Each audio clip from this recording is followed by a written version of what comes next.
Chapter 101. The issue of Puppy Love. A little diary with a silver lock caught Hao Ren's eyes. This girl is so bored in class that she writes in a diary? With the diary in hand, Hao Ren hesitated if he should open and read it. The little decorative lock was nothing in his eyes. Did she bad-mouth me in her diary? Hao Ren was curious. Or does this girl have a crush on someone? Hao Ren had a bad feeling about it. The diary must contain Zhao Yanzi's little secrets, such as people and things she hated and liked. It would be interesting to know about them. On second thought, Hao Ren put the diary aside. After all, it was despicable to peep at Zhao Yanzi's diary. If it is not locked, I will surely read it. Hao Ren lowered his head and continued to explore the drawer. He dug out 2 palm-size comic books, 1 pocket-size romance novel, an entertainment magazine, and a guide to horoscope and love. She reads these stuff in class, no wonder this girl has poor grades. Hao Ren flipped through the romance novel and quickly lost interest after finding out that it was a cliché story about a handsome guy and a beautiful girl. He opened the guide to horoscope and love and found some content marked with a ballpoint pen. Girls like her do believe in such things, he thought. Since he discovered so many little secrets of hers, Hao Ren reached his hand into the corner of the drawer, trying to find more. Snap! Suddenly, something bit on Hao Ren's finger. Ach!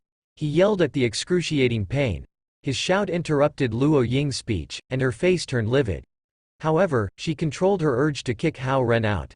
After all, he was there representing Zhao Yanzi's parents, and the class advisor had to keep her composure. Hao Ren withdrew his shaking hand from the drawer of the desk, and a big mousetrap was firmly attached to the fingers of his right hand. His fingers had begun to swell a little. With his left hand, Hao Ren pried open the trap and found a slip of paper stuck on it. Stinky uncle! You are dead if you dare to touch my stuff. Hao Ren gritted his teeth and pushed the mousetrap and the other stuff back into the drawer. He knew he had fallen into Zhao Yanzi's trap. He had not expected that she would be daring enough to hide a super powerful mousetrap in there. While shaking and rubbing his red and swollen fingers, Hao Ren was so resentful that he had the urge to open and read her diary. However, he thought about her traps and decided against it. On the teaching platform, Luo Ying was burning with rage since she noticed Hao Ren's change of expressions and weird behaviors. Zhao Yanzi was troublesome enough for her, and now even Zhao Yanzi's cousin who came to the parent-teacher meeting was bothering her. This guy has not been quiet for a moment. He must be a poor student who couldn't enter a top-tier university, she thought. In her mind, Hao Ren was only a student in the 12th grade. She didn't know that the so-called cousin of Zhao Yanzi was a student at East Ocean University, the best university in East Ocean City. The main point of my speech is to urge you to pay more attention to your children's studies and not to neglect them when you are focused on work. With Hao Ren squirming under her eyes, Luo Ying was not in the mood to give a long speech. Now I'll announce the midterm examination scores. I will read out the names of the top 20 students in our class and hand out the report card of the remaining 23 students. Hearing that the meeting had entered its main topic, Hao Ren gathered his thoughts and looked toward Luo Ying. Judging by Zhao Yanzi's reaction, she must be one of the students who would get a report card, Hao Ren thought. The other parents looked a little nervous. They would feel proud and honored if their children's scores were read out loud in class, and they would be ashamed if they got a report card since everyone would know that their children weren't that good at their studies. Xu Jiani. She is ranked number 1 in our class and number 2 in the entire 8th grade. Her total score is 798. Math 92, Chinese 87, English 96, Chemistry 86, Physics 88, History 84, Geography 87, Biology 88, Politics 90. Luo Ying announced the scores of all the tests. All the parents were envious of these scores. Undoubtedly, the woman with a joyous expression sitting in the 3rd row was Xu Jiani's mother. Chang Ming. He is ranked number 2 in our class and number 6 in the entire 8th grade. His total score is 776. Math 90, Chinese 85. Hearing this name and the scores, the middle-aged man with strands of gray hair sitting in the second last row looked pleased. More and more parents heaved sighs of relief as Luo Ying continued to announce the scores of the top 20 students. When she announced the 15th student, the man sitting next to Hao Ren was so excited that he mumbled a yes and waved his fist to show his relief. Then, he nodded at Hao Ren as an apology for his outburst of excitement. Luo Ying ignored the reaction of the parents and continued to read, Shi Huan. He is ranked number 16 in our class and number 42 in the entire 8th grade. This student is good at the important subjects, but the minor subjects pull down his total score. That's why you as parents must not focus only on the major subjects. Math 90. Hao Ren had given up all hope and was prepared to receive Zhao Yanzi's report card when Luo Ying read, Zhao Yanzi. She is ranked number 17 in our class and number 43 in the entire 8th grade. Her total score is 725. Math 89, Chinese 91, English 80, Chemistry 81, Physics 82, History 77. Luo Ying read the scores expressionlessly, but Hao Ren was so excited that he couldn't believe his ears. Did they confuse her scores with another student's? Hao Ren thought. After reading out Zhao Yanzi's scores, Luo Ying added, Zhao Yanzi achieved the greatest progress this time. She jumped up from the third last spot to number 17 in our class, and her rank in the entire grade jumped from number 306 to number 43. Hao Ren was dumbfounded. Now, he was sure that he had heard it right, and Luo Ying was indeed announcing Zhao Yanzi's midterm examination scores. Even though he knew she cheated a bit, the big jump from number 306 to number 43 was beyond his wildest expectation. Ignoring the vivid expression on Hao Ren's face, Luo Ying said to him tonelessly, I hope Zhao Yanzi will continue with her good performance, and I hope you can tell her parents that I hope they will continue their good efforts with Zhao Yanzi. Feeling ignored by the class advisor, Hao Ren retorted in his mind, Hey! It was mainly due to my efforts that Zhao Yanzi achieved such great progress. Of course, Luo Ying couldn't read his mind. To her, Hao Ren was just someone sent by Zhao Yanzi's parents to get the scores. She continued to read the scores. The parents whose children's scores were not announced looked ashamed when the class advisor handed out the report cards to them. Just when Hao Ren thought the meeting was over, Luo Ying returned to the platform and announced, I've said enough about the importance and urgency of paying more attention to the students' studies, and I have announced the scores. The last part of the meeting is about the issue of puppy love. Like Hao Ren, all the other parents who had been packing their stuff raised their heads at her words. Now I'll call out some names, and the parents of these students must stay behind for a special talk. The other parents are free to go. Luo Ying looked around the classroom and announced, the first one is Zhao Yanzi. Chapter 102. No time to lose. Hao Ren shivered at this announcement made by Luo Ying, the class advisor. The cheerfulness he had before was gone. Puppy love? Zhao Yanzi? Why did she connect these words? He thought. Luo Ying called out a few more names, and a few parents showed a surprised, confused, and nervous look. The rest of the parents was relieved when they didn't hear their kids' names, and they said goodbye to Luo Ying before leaving one after another. In the end, there were only 6 to 7 parents left in the classroom, looking at each other in embarrassment. Please come with me outside, Luo Ying said as she waved at Hao Ren and led the way. Hao Ren was very nervous. He felt like he was still in high school and got called out by the class advisor for a special talk outside. However, he was doing it for Zhao Yanzi this time. Luo Ying closed the door behind them when they were in the corridor, and she turned to Hao Ren and said, I should be saying this to her parents, but I'll let you deliver the message since they didn't have time to come here. Hao Ren nodded while maintaining a serious look on his face. You know, it's a fairly common thing for mid-schoolers to experience puppy love, and parents are becoming less conservative on this issue than before. However, as their class advisor, I still don't think it's a good idea to date when they are this young in school, Luo Ying said. I know, Hao Ren nodded and asked immediately, is she dating a boy from class? Not a guy. There are several, Luo Ying answered seriously. Several? Even though Hao Ren was prepared, the answer still astonished him. His mouth gaped wide open. A fist could fit through there. This chapter made its debut appearance via N0V3LB1N. Yes, several, Luo Ying nodded and continued.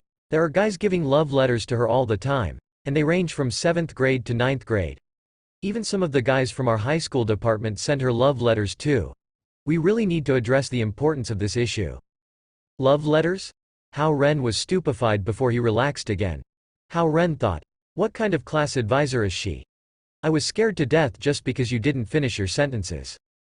Zhao Yanzi is the most popular student in our Ling Zhao Middle School. She is the fastest runner, and many boys have a crush on her. She receives several love letters daily, and some of the boys even show up in her class to look for her. It's a terrible influence. Luo Ying kept talking with a stern face. Hao Ren felt a bit jealous when he learned about how popular Zhao Yanzi was at school. He thought about the guys who tried to pursue her from all grades and all classes and asked hesitantly, "But did she do anything with those guys?" The class advisor answered with her arms crossed, "Not yet, but you have to keep in mind how fast girls' minds change. Especially at this age, it's hard to keep on rejecting if there is a cute boy after her. Plus, Zhao Yanzi is an outgoing and playful girl." Hao Ren's heart sank as Luo Ying kept talking. He was as worried about this situation as her parents if they had known about this. Zhao Yanzi was lively, pretty, and excellent at sports in school, and all these made her a popular girl. Even the high schoolers are after her. No wonder her grades were always bad. There are too many distractions, Hao Ren thought. Therefore, you have to let her parents keep an eye on their daughter. Her grades are finally picking up, and they can't let this kind of thing get in the way of her studies, Luo Ying continued. "Ms. Luo, can I ask one more thing? How did Zhao Yanzi deal with all those love letters?" Hao Ren asked as his heartbeat sped up. "She was pretty straightforward with them. She always throws them directly into the garbage can without even reading them," Luo Ying answered. "But some of the guys won't give up. They would come to our class during the breaks or find her on the sports field during her PE class. The high schoolers would even go straight to ask her out in person, and there isn't much that we, as teachers in the middle school department, could do. Their high school teachers are the only ones who could discipline them after all," Luo Ying continued. Hao Ren got more and more mad at how annoying those guys were. They wouldn't let go even though Zhao Yanzi had shown that she wasn't interested in them at all. Do they really think that no one could discipline them since they are in high school already? Do they really believe that they can make pretty girls in middle school go on dates with them just because they are from wealthy families? Hao Ren thought. Then, Hao Ren thought back to the topics that were discussed during dinner at Zhao Yanzi's home, and he realized that she must have never mentioned these things to her parents. She probably didn't want them to worry. "That's all that I wanted to say. I still need to speak with other parents individually, and I shouldn't keep them waiting. To conclude, I'm glad about Zhao Yanzi's improvement in her grades, but we still need to watch out for her romantic life. Guys in this age are immature, and they are mostly just fooling around pursuing girls. Although Zhao Yanzi is not the most well-behaved student in the class, we still need to make sure that she doesn't get bullied by the boys, right?" Luo Ren added. I see," Hao Ren nodded seriously. He was still worried about her even though he didn't really see her as his girlfriend. Hao Ren wasn't happy to find that the boys at her school were harassing her. Luo Ying nodded to him and walked back into the classroom. She called out another parent. It was already dark outside when Hao Ren walked downstairs. He reached the school's front gate along the quiet path and got on the last bus for that day. It would take him straight to his home by the beach. Hao Ren gave Zhao Hongyu a call on the way back to tell her about Zhao Yanzi's midterm results. He knew that Zhao Hongyu must have been waiting for his call. Sure enough, she was thrilled after learning about her grades. She invited Hao Ren over the next day for dinner after making sure that she heard the grades and ranks right. She wanted to thank Hao Ren for his patience and thorough tutoring over a nice meal. Hao Ren could overhear Zhao Yanzi's voice through the phone. She was saying things like, "It's all my own hard work," and, "It has nothing to do with him." It seemed like Zhao Yanzi was waiting for this phone call since she was worried about her exam results as well. Her grades had improved by a large degree this time, so she might act snobbishly when he goes over. However, Hao Ren had decided not to let Zhao Hongyu know about the love letters after some consideration. It wasn't Zhao Hongyu he was worried about but Zhao Yanzi's third uncle. If he were to find out about it, he would probably blow the school down impulsively. Therefore, Hao Ren kept this information from her parents. He breathed out in relief after hanging up the phone. He looked up at the dark sky and thought to himself, "Should I teach those persistent boys a lesson when I get the chance?" Chapter 103. Still keeping it from me. It was already 9 o'clock when Hao Ren returned home. His grandma was very happy since she didn't expect him to be back on a Tuesday. Yu Yang was busy working in the room when she heard Hao Ren's voice. She came out of the room and asked, "Why are you back today?" "I went to Zi's parent-teacher meeting on behalf of her parents. So, I decided to come back directly." Hao Ren looked around and asked, "Where's Dad?" He took a flight to the States earlier today, so he's probably still on the plane, Yu Young said. Ah, Hao Ren sighed secretly and thought, sure enough, no one could stop him from going abroad. How come you went for Z's parents to the meeting? Grandma immediately asked when she heard the keyword, Z. It was for the midterm report, and her parents are too busy. Therefore, I went instead. Oh, how did Z do this time? Yu Young asked in concern as well. Not bad, she is ranked 17th in her class and 43rd in her grade, Hao Ren said. Yu Young nodded and replied, yes, Lingjiao Middle School is one of the best middle schools in East Ocean City. It's pretty impressive to get a ranking like that. Z is sweet and smart, and I've always known that she must be a good student, Grandma said proudly as if Z was her own granddaughter. Hao Ren was surprised at how great of a show Zhao Yanzi had been putting up for Grandma. She was such a playful girl with bad grades who didn't like studying much. I think she is brilliant, so her grades can't be too bad. Z is definitely a good kid, and I'm sure she is a better student than Ren when Ren was in middle school, Yu Young said. Hao Ren was utterly speechless. He ignored their assumptions and praises and opened the fridge to look for something to eat. I'll give you a ride to school tomorrow? Yu Young walked over and asked Hao Ren. Early in the morning because I've been practicing basketball lately, Hao Ren said after taking a sip of milk. You are practicing basketball? Yu Young looked at Hao Ren suspiciously. I might be playing in a game next week. It's East Ocean University against Jinghua University. Hao Ren took a piece of bread out of the fridge and took a bite. I've heard about Jinghua University's basketball team. They are fairly famous. I was invited to see one of their games when I visited there before, and they can play pretty well. Yu Young looked at him with even more suspicion as she asked, you can play against them? I've never seen you play basketball before. Yeah, just for fun. Hao Ren waved impatiently. Yu Young realized she had been neglecting her son lately. She thought for a bit and said, the game is next week. How about I ask your dad to try and come back earlier for the game? Forget about it. Hao Ren put the rest of the bread and milk into the fridge and said, my school would go crazy if the two of you showed up. Yu Young curled her lips and said in an upset tone, how could you say that? Mom means no harm at all. I have never seen you play, so I thought it would be nice to see it next week. I'll make sure that the school won't advertise it. I might not even get to play. Also, it's going to be a waste of time since something might come up in your schedule again. Hao Ren closed the fridge and went back into the living room. Why is this kid resisting us so much? Sigh. We have neglected him too much. Yu Young thought to herself as she followed Hao Ren back to the living room. Ren, I miss little Z a lot these days. Invite her to the beach sometime, and she can spend some time here with me, Grandma said to Hao Ren. Hao Ren thought, Zhao Yanzi's hometown is in the ocean, so she probably won't care much about the beach. However, Grandma does miss her. He answered, I am going over to her house for dinner tomorrow. I could call and ask if we can all go together? Wouldn't it be too much trouble if our entire family showed up? Yu Young asked. However, Grandma shouted, it's fine, go ahead and ask. Then, Hao Ren took out his phone and told Zhao Hongyu about this idea. She agreed to it immediately and welcomed Hao Ren's family over.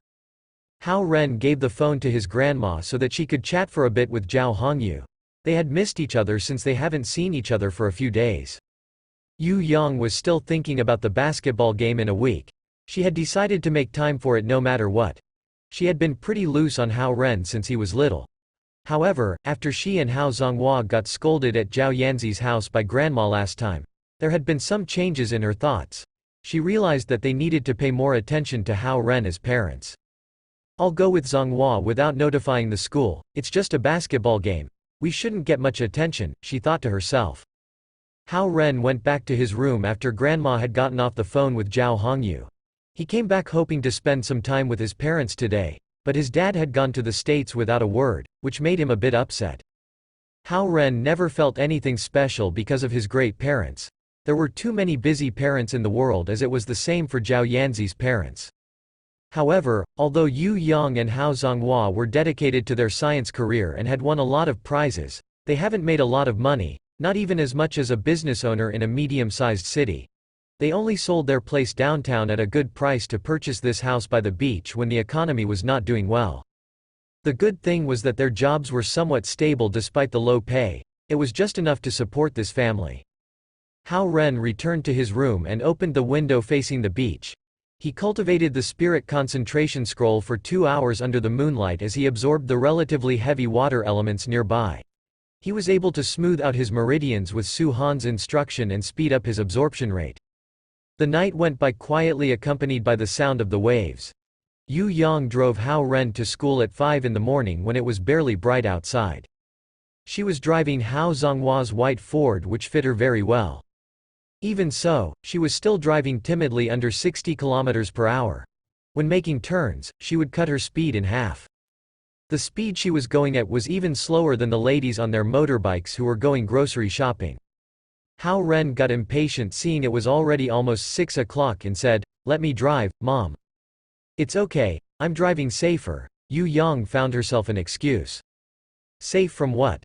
There aren't any other cars on the streets at this hour. "Alright, just pull over," Hao Ren said.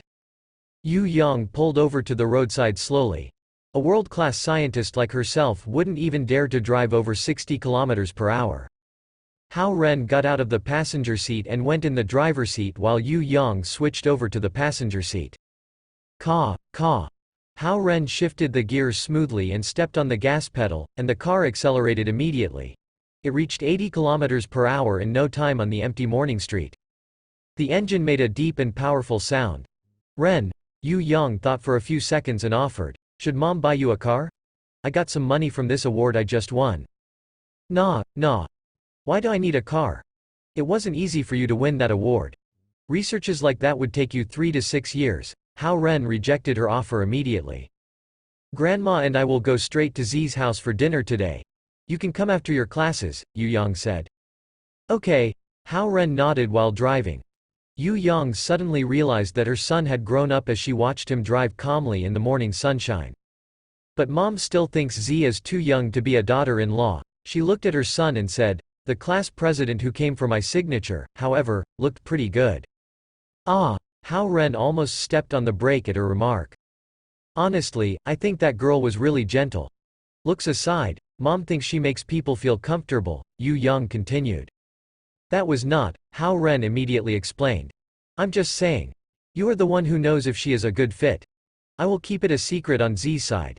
But Mom has good eyes, and that girl could be a really good match for you," Yu Yang said. "Good eyes? You also said a bad student like Zhao Yanzi is a top student," Hao Ren thought to himself.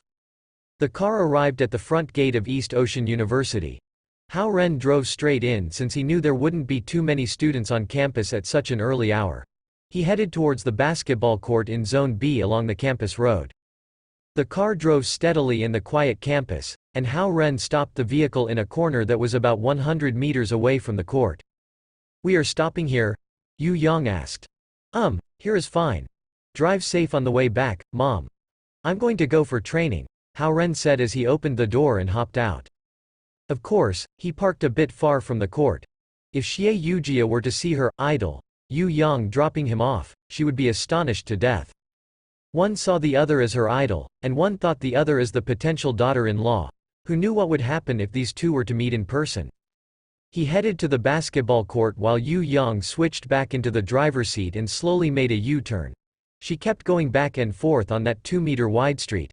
A simple U-turn took her over a minute. Hao Ren stepped into the basketball court in Zone B, and Xie Yujia waved at him in her white sportswear. "Hao Ren, you are 2 minutes late today." Hao Ren smiled in embarrassment. He jogged over and said, "I'm sorry, class president. I got up late today." "It's okay, but there can't be a second time. Did you have breakfast?" she asked. Her white tennis gear was not as lively as yesterday's outfit. However, it made her look more professional. Her healthy and fit body could still be seen in the sportswear. In the distance, a white Ford secretly approached the basketball court under the shades of the trees. Through the window, Yu Yang saw Xie Yujia and Hao Ren chatting. She pushed up her glasses and smiled. "This boy, keeping it from me." Chapter 104, Good Person Card? The white Ford slowly backed up as Hao Ren was under Xie Yujia's care. He was listening to her speech about how important it was to be punctual as he ate the baozi she bought for him. After eating, Xie Yujia's lecture came to an end. She stretched her body and picked up the basketball from the ground. "We have practiced dribbling quite a bit yesterday. Today, we are focusing on passing. Yes. Yes. Hao Ren wiped his mouth and nodded. The key to passing is the judgment of direction and the usage of your fingers. A standard pass is made by your fingers, not of your palm. Your wrist must be quick and flexible during this process. Xie Yujia demonstrated with the ball in her hand as she spoke.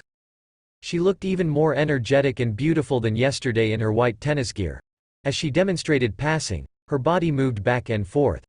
Her hair was blown up by the wind, and it looked as refreshing as the wind. Her petite body under the refreshing tennis sportswear was a pleasant view as the trees behind her were the background. Xie Yujia stopped her demonstration when she noticed Hao Ren's stare. She waved the ball in front of Hao Ren and asked, "Did you see how I passed the ball? Did you keep it in mind?" Oh. Hao Ren looked up from Xie Yujia's smooth neck and said, "I need to use my fingers. I think I got the most of it." "Okay. Give it a try then." Xie Yujia put the basketball into Hao Ren's hand and backed up a few steps while saying, "Pass it to me." Hao Ren threw the ball to her and she caught as successful. She passed it back to him after a couple of dribbles. There are techniques to catching as well. You only need to learn how to catch it with both hands because we don't have enough time for other variations. In fact, when it's your ball during a game, it's usually better to catch it behind your back since it's harder to predict, Xie Yujia explained as she practiced passing with Hao Ren. Hao Ren could tell that she was 100% focused on the basketball. He blamed himself for getting distracted and started to pay attention as well. And there is the bounce pass, meaning that the ball will be passed to your teammate after a bounce. This isn't hard at all as long as you keep in mind not to pass it straightforwardly. Xie Yujia looked exactly like a little coach, instructing Hao Ren carefully. Then there is the cross-shoulder pass, which is for longer distances. I won't teach you about the hop step and jump stop since they are more complicated, and you probably won't be able to grasp it in such a short time. Xie Yujia demonstrated each move a few times for Hao Ren and practiced them with him for about 10 minutes. It was quite energy-consuming, and she began to sweat after a little while. This was even more tiring than the day before.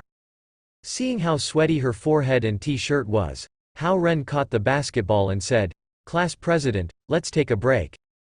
"It's okay, let's continue," she said as she waved at him and shook the sweat off of her head. Hao Ren hesitated and bounced past to her. Xie Yujia caught it with ease and passed it back to him. The class president is pretty competitive. Seeing how hard Xie Yujia was pushing herself, Hao Ren thought to himself. They passed the ball so many times that Hao Ren got a bit tired with the Mount Tai bracelets on his wrists, and Xie Yujia was also sweating like crazy. However, she didn't ask for a break during their entire training session, and she even turned Hao Ren down when he offered that they rest. Hao Ren suddenly thought, does mom like her because of the persistence in her genes? They are both capable women. No wonder Xie Yujia is such a big fan of mom. But, maybe Xie Yujia would be a more caring wife and loving mother.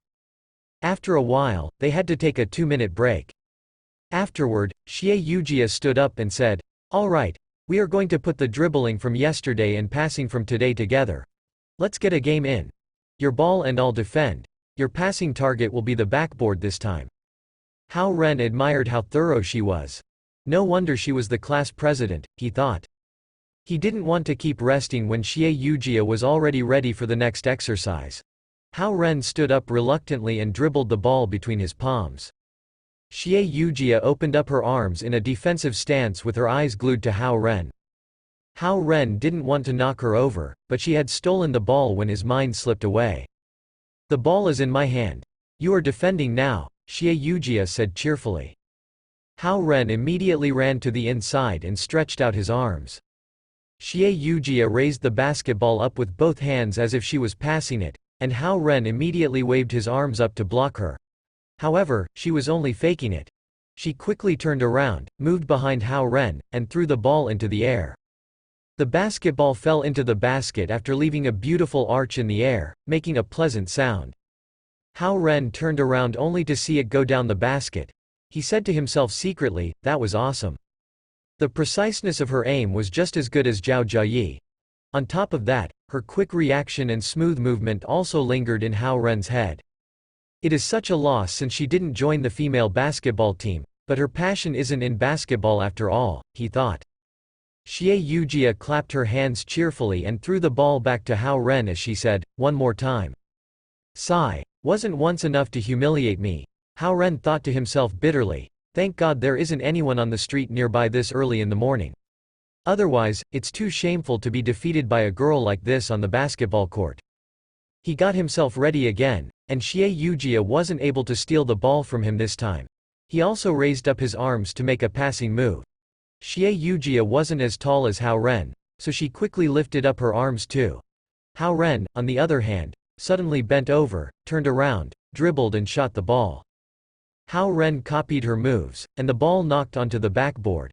Although he didn't score, it was still a successful pass. Xie Yujia turned around and nudged Hao Ren's back. "Hey, that was pretty good," she said. Hao Ren laughed as he looked at this lively girl who had a bright smile on her face. He suddenly understood the comfortable feeling that his mom mentioned about her.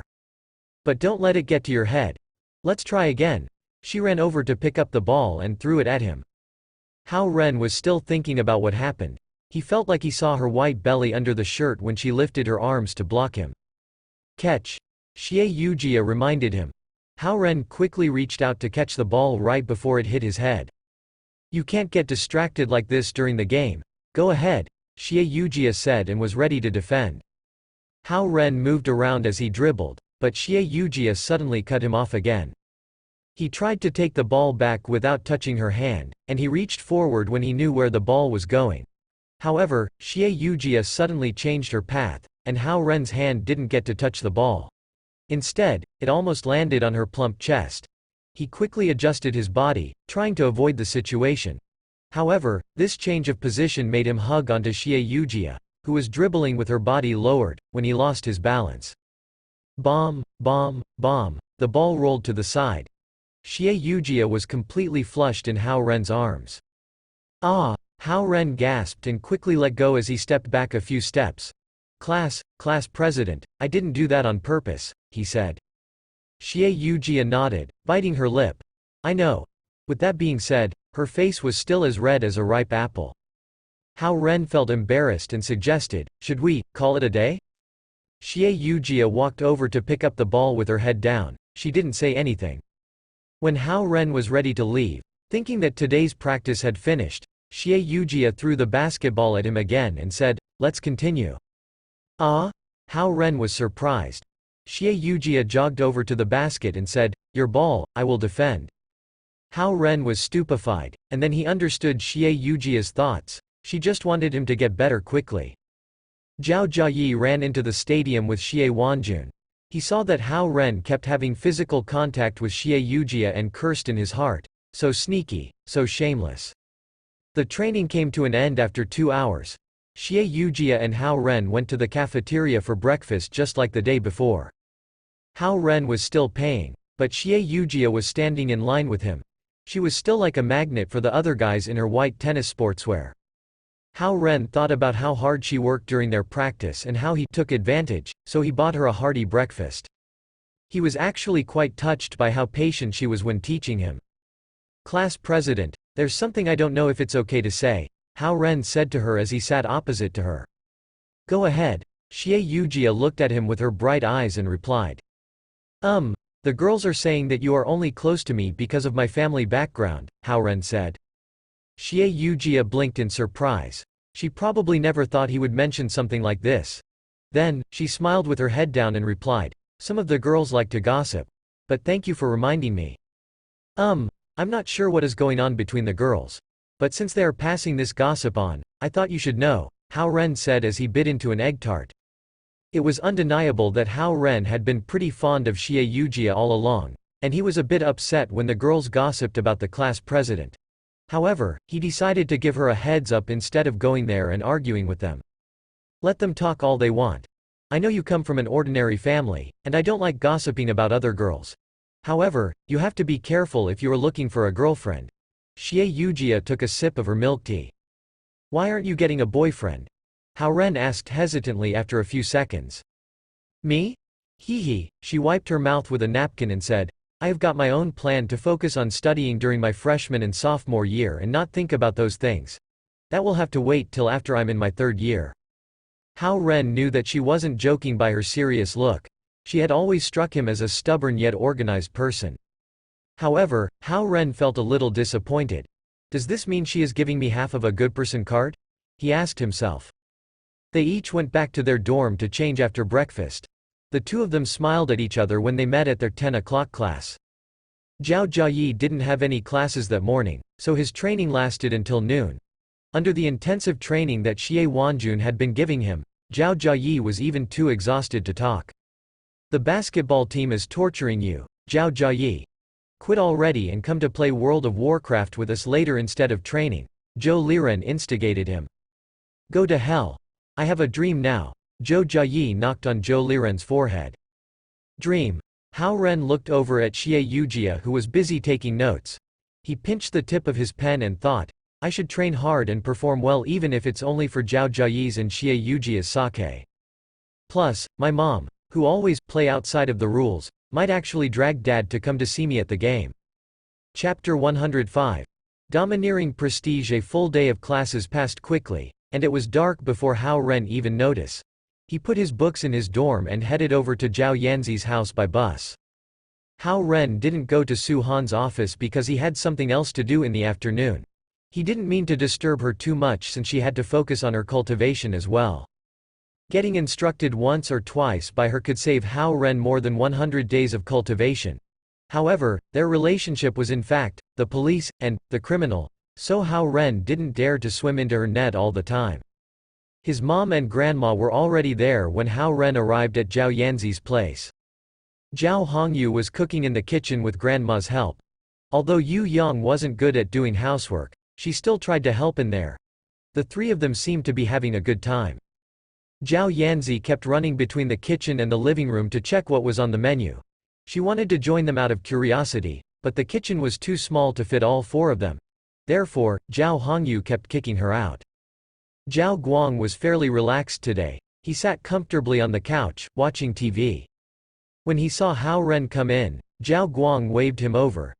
Zhao Yanzi also saw Hao Ren when she got out of the kitchen, and she immediately put on her angry face to show that he was not welcomed. Ren is here? Zhao Hongyu asked as she walked out of the kitchen, wiping the sweat from her forehead. Sorry to cause you so much trouble, Auntie, Hao Ren said. It's okay. It's nice to have everyone here, and I missed your grandma a lot since I haven't seen her for days. I was thrilled when you called about the dinner. She wiped her hands on her apron and said cheerfully. It looked like she finally finished the design she had been working on, and Zhao Guang must have successfully invited Elder Mu from the Qingfeng forest. That was probably the reason why they both seemed really delighted today. Anything I can help with? Hao Ren stood up from the couch and asked. No, your mom and grandma were of enough help. Zhao Hongyu smiled and said, sit for a bit, and dinner will be ready soon. Z got good grades this time all thanks to you. It's her own hard work, Hao Ren said politely. Zhao Yanzi hopped up as well and yelled, exactly, it's all my hard work, and he didn't help much at all. Zhao Hongyu rolled her eyes at Zhao Yanzi and went back into the kitchen. You. Zhao Yanzi came to Hao Ren and questioned, did you go through my drawer at the parent-teacher meeting? Seeing how upfront she was, Hao Ren thought, I didn't even blame you for trying to murder your fiancé. Are you trying to catch thieves or kill me? Then, Hao Ren said lightly, nah, I just put things in order while I was there. I found 2 comic books and a gossip magazine. Zhao Yanzi raised her eyebrows in surprise and immediately covered Hao Ren's mouth.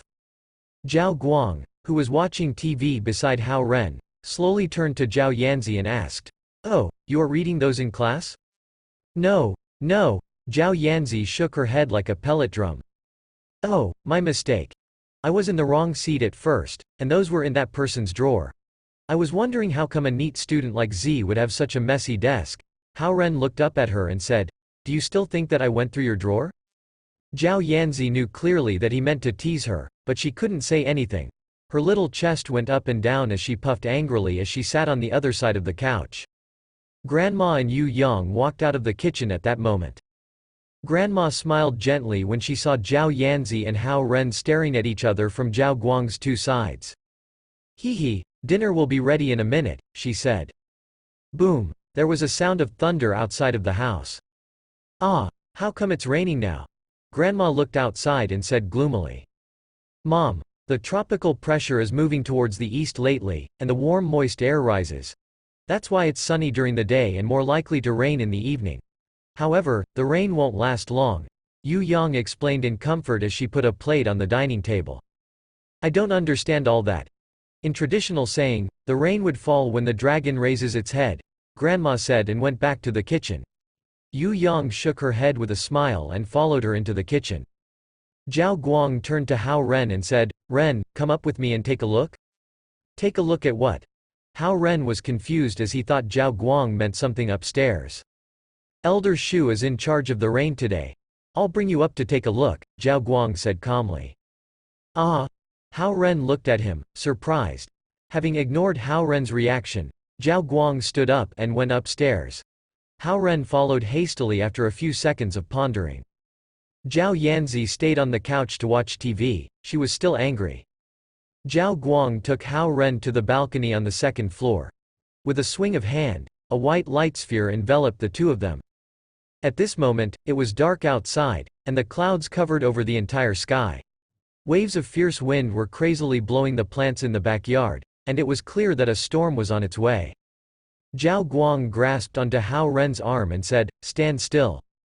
Shoo! The light sphere turned into a ray of white light and quickly shot into the sky. If there were anyone near them, they would have thought that it was a reflection of light off of a piece of glass. Hao Ren felt like he had gone through a few layers of clouds, and his eyes were busy checking them out. Then, he looked down. Damn, he was already a few hundred meters in the sky.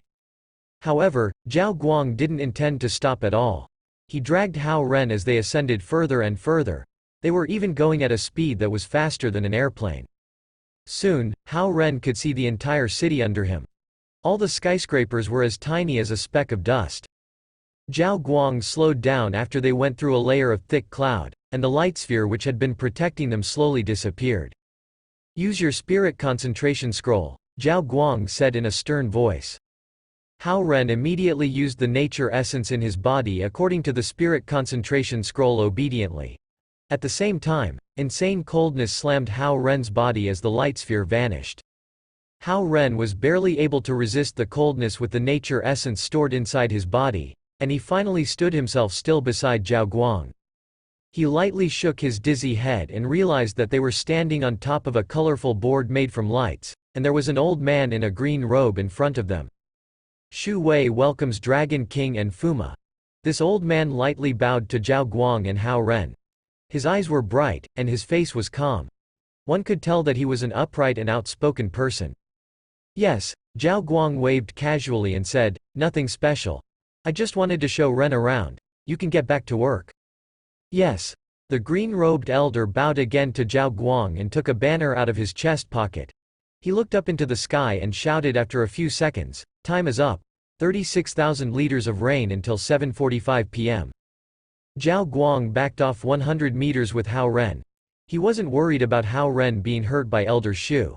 Instead, he didn't want Hao Ren to get scared by the shocking power from such a close distance. Splash! Millions of white water droplets gathered from all directions. It seemed magnificent and endless, as if all the water from the river and the ocean had been pulled up around them. Along with the generous water droplets that were now in the sky, the clouds underneath them started to generate lightning and thunder as well. Rays of flash climbed through the clouds like snakes, and they made loud crashing noises whenever they ran into each other. Hao Ren was almost going deaf due to the loud noises. He was too astonished by the view of tremendous water waves in the sky.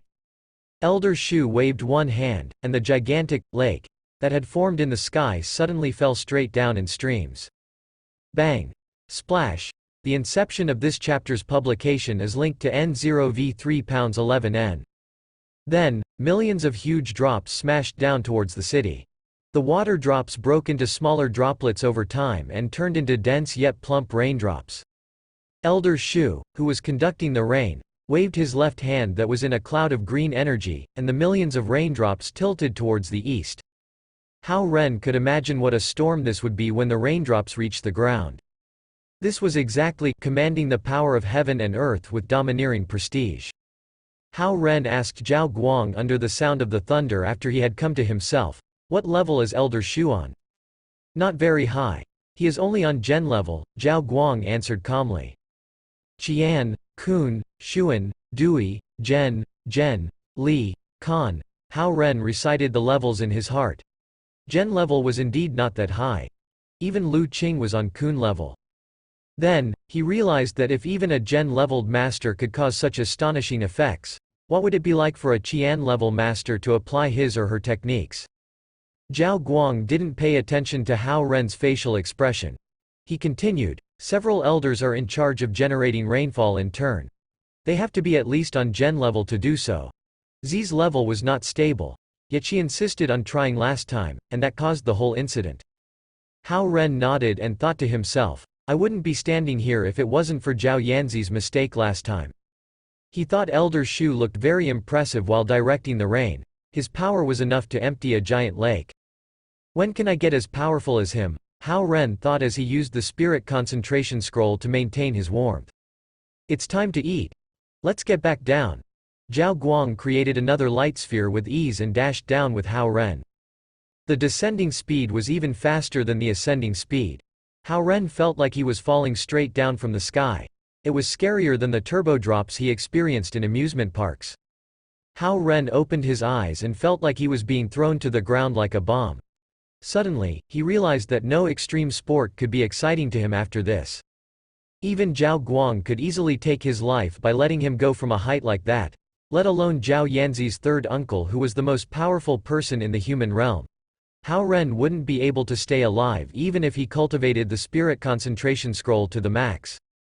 Hao Ren shivered at the thought of this, with a powerful father-in-law like him, and a group of strong elders who care so much about Zhao Yanzi. How dare a Fuma like me even look at other girls? Boom! Zhao Guang and Hao Ren landed on the balcony, causing no damage to the house. Hao Ren checked his outfit and found himself completely dry. They went downstairs to the dining room, and Zhao Hongyu was just putting all the plates in order. It's dinner time, and you are still wandering around. Zhao Hongyu glimpsed at Zhao Guang and said in dissatisfaction. Hee, nothing special. Ren was interested in a china from the Qing dynasty that I had in my room, so I showed it to him. Zhao Guang sat down as he said to Yu Yang and Grandma as if nothing special happened. Chapter 106. Difficult mission. All right, let's eat. Yu Yang clapped and sat down. She was very busy today. First, she took her mother-in-law to the supermarket and bought gifts for the visit. Then, she arrived at Zhao Yanzi's house earlier to help with cooking. As a scientist who was usually busy with research, it wasn't easy for her to do all these. However, she still wanted to try her best as she was grateful towards Zhao Yanzi's family for taking care of Grandma during the most crucial period. 6 people surrounded the dining table and sat down. It was still raining outside, but the rain didn't affect the harmonious atmosphere. You guys don't have to do this. In the future, don't buy so many expensive gifts when you come to visit. Zhao Hongyu put some vegetables in Grandma's bowl and said. You guys cooked a meal for us. We can't come without bringing anything, Yu Yang said. We're a family. Don't worry about it, Zhao Hongyu smiled and said. Yu Yang smiled and replied, I heard from Ren that Zi's grades for the midterms are very good. It is all thanks to Ren. If he didn't tutor Z couldn't improve so much, Zhao Hongyu said. With the presence of Grandma and Yu Yang, Zhao Yangzi couldn't argue and had to admit it. Not really. Z is pretty smart too, and she could understand concepts right away, Hao Ren said. Zhao Yanzi stepped hard on Hao Ren's foot under the table and thought, Humph, it's too fake that you're saying good things about me now. Ren's dad is on a business trip again? Zhao Hongyu asked Yu Yang. Yeah, it's for an academic conference in the States. He'll probably return in a week or 2, Yu Yang said.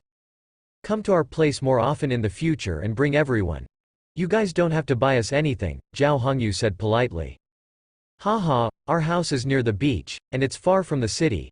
However, you guys drive, so it's convenient for you guys too. Come to visit our home at any time, Yu Yang replied. Sure thing. Zhao Hongyu smiled pleasantly. These 2 mothers were both well educated. Yet, Zhao Hongyu seemed gentler while Yu Yang gave people a stricter impression. Auntie could also come live with us often in the future. That bedroom will be empty for you and is cleaned regularly, Zhao Hongyu said to Grandma. Haha, I feel bad. Grandma laughed happily and replied, I'm an old woman and don't want to bother you guys. but Ren could stay over at your place if needed. Ren had stayed over many times already, Zhao Hongyu said gently. Hearing Zhao Hongyu's words, Yu Yang turned and looked at Hao Ren with a quizzical gaze. Haha, two families have become one already. Z can also come to visit our place often. Grandma was pleased and treated Z as her granddaughter-in-law. We still have to rely on Ren to help Z with her studies from now on, Zhao Hongyu said. Of course. Grandma agreed and didn't think that there was any problem with Zhao Yanzi being both her granddaughter-in-law and her grandson's student at the same time. While the grown-ups were chatting with each other, Hao Ren and Zhao Yanzi didn't talk at all. After dinner, the grown-ups didn't finish chatting and wanted to talk more. Besides, it was still raining hard outside, so they couldn't leave until later. Hao Ren and Zhao Yanzi weren't interested in joining their conversations. They were on the same page in this aspect and found a reason to chill in Zhao Yanzi's bedroom upstairs. After returning to her bedroom, Zhao Yanzi turned on her computer, got rid of her slippers, and crossed her legs as she sat on the chair. She opened her QQ1 as well as a gaming platform. She didn't want to do homework at all. Hao Ren was also too lazy to scold her. He walked to the window, saw that the storm was still ongoing, and thought that summoning the rainfall wasn't an easy task either. As he thought of the scene where Elder Shu swayed and controlled some of the powers in nature, Hao Ren felt a sense of excitement. The feeling of freedom and power was a tremendous spiritual shock. Suddenly, Hao Ren was hit with an epiphany. He picked a corner, sat down, rotated the nature essence using the spirit concentration scroll, and entered the realm of ecstasy. Zhao Yanzi turned her head back to look at Hao Ren and murmured, "Fake." She concentrated on playing games. She decided to reward herself for obtaining good grades in the exams, and she couldn't study that hard anymore.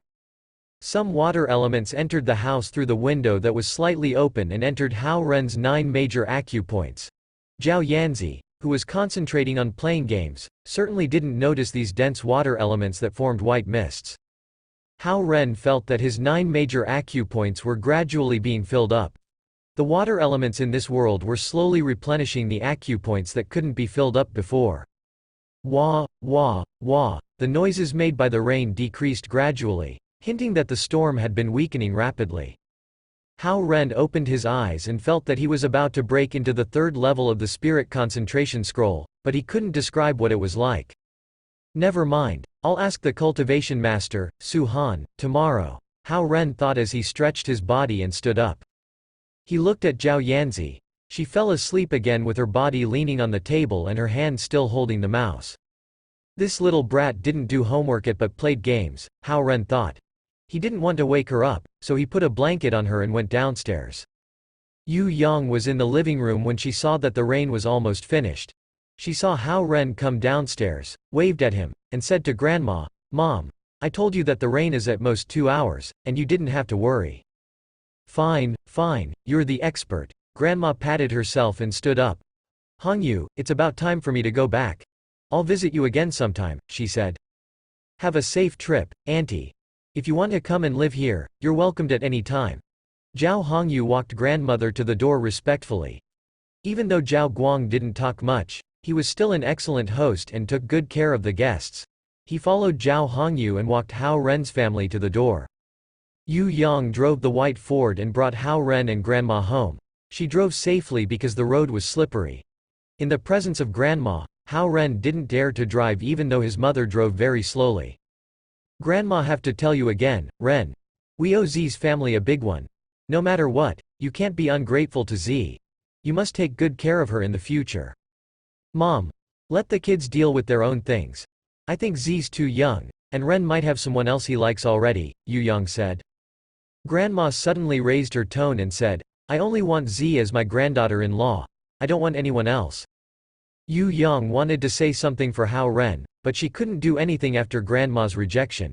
She had the final say in her research institute, but she just won't even talk back to her mother-in-law at home. In her mind, she actually preferred Xie Yujia. That class president is similar to Hao Ren in age, has a gentle appearance, and is the best candidate for a daughter-in-law, she thought. Hao Ren felt helpless when he saw Grandma getting mad. "Don't worry, Grandma. I will treat Z nicely," he replied. "That's my grandson." Grandma rubbed Hao Ren's palm, lowered her voice, and said, Grandma wants to have great-grandkid. Ah! Hao Ren's entire body froze. That mission is extremely difficult. Chapter 107. Spare a hand? Yu Yang sent Hao Ren to school the next day and pretended she didn't know that the class president was teaching him how to play basketball. She dropped Hao Ren off at the entrance of the school and left. Hao Ren saw that it was still early and went to wait at Hongji Square on purpose.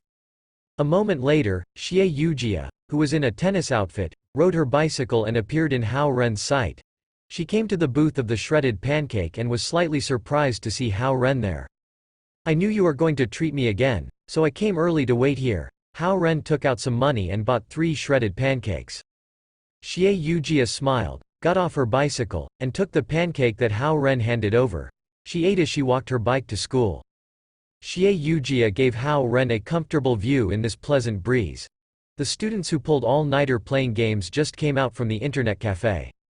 They saw Xie Yujia and Hao Ren eating breakfast and entering the school together and were jealous. Who would stay up all night playing games if they had girlfriends? The basket on Xie Yujia's bicycle held a basketball, and she pushed the bike with one hand. It was a quite pleasant view when the elements of basketball and girl were matched together. I didn't return the basketball yesterday and brought it back to the dorm, she explained. Hao Ren swallowed 2 shredded pancakes in one gulp. Then, he took away the paper bag in Xie Yujia's hand, ran to the side of the road, and threw it away with his own paper bag into the garbage can. When he returned, Xie Yujia took out a napkin from her pocket and handed it to him as she said, "Wipe your mouth. Your mouth is so greasy." "Thank you, class president." Hao Ren took over the napkin and wiped casually. "You didn't wipe here properly." Xie Yujia pointed at the left side of Hao Ren's lips. Hao Ren wiped casually again, but he still couldn't wipe off the crumbs at the corner of his mouth. Thus, Xie Yujia took the napkin from Hao Ren's hand and said, "Don't move." Hao Ren stood straight and didn't move. Xie Yujia looked at Hao Ren's cheeks, raised her small hand, and wiped the crumb and greasiness off the corner of his mouth. After she finished doing all this, Xie Yujia threw the napkin into the garbage can. This precise shot looked like she was shooting a basket. Hao Ren touched the corner of his lips and suddenly fell into a state of bliss. Xie Yujia didn't think that much of it and continued to push her bike towards the school. They soon arrived at the basketball court in Zone B. Xie Yujia parked her bike on the side, grabbed the basketball from the basket, and started today's lesson, shooting. Shooting is actually not hard. The key is 2 specific movements. One of them is your posture when you shoot, and the other is the way you hold the ball. Xie Yujia held the basketball as she demonstrated and explained at the same time. Then, Xie Yujia corrected Hao Ren's posture one by one from his palms to wrists, elbows, shoulders, waist, and legs. Seeing her being so meticulous, Hao Ren didn't want to disappoint her and practiced with more effort. 2 hours passed by fast. The accuracy of Hao Ren's 2-point shots raised from 10% to 70%. It was a miraculous improvement. As a power forward, the accuracy isn't the most important. The movement of shooting is to confuse the opponents and create chances for your teammates.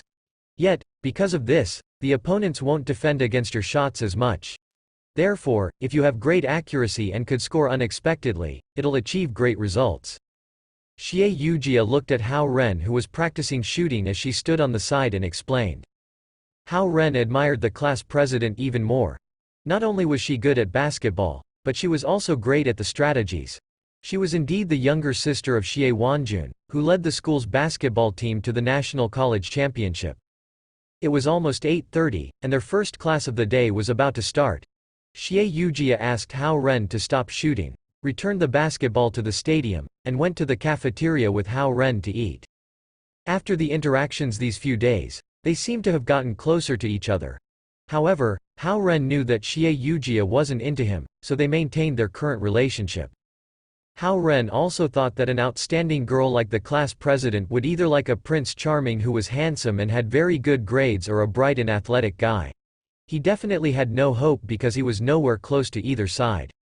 After eating breakfast, Hao Ren and Xie Yujia went their separate ways to classes in different academic buildings.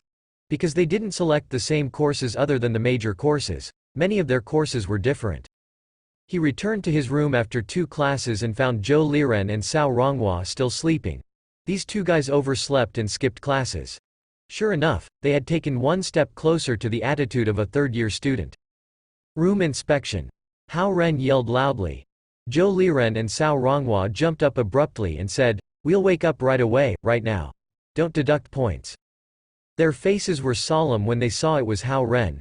"Damn, it's you. Why didn't you come back again yesterday?" they yelled. "I went back home to grab some stuff."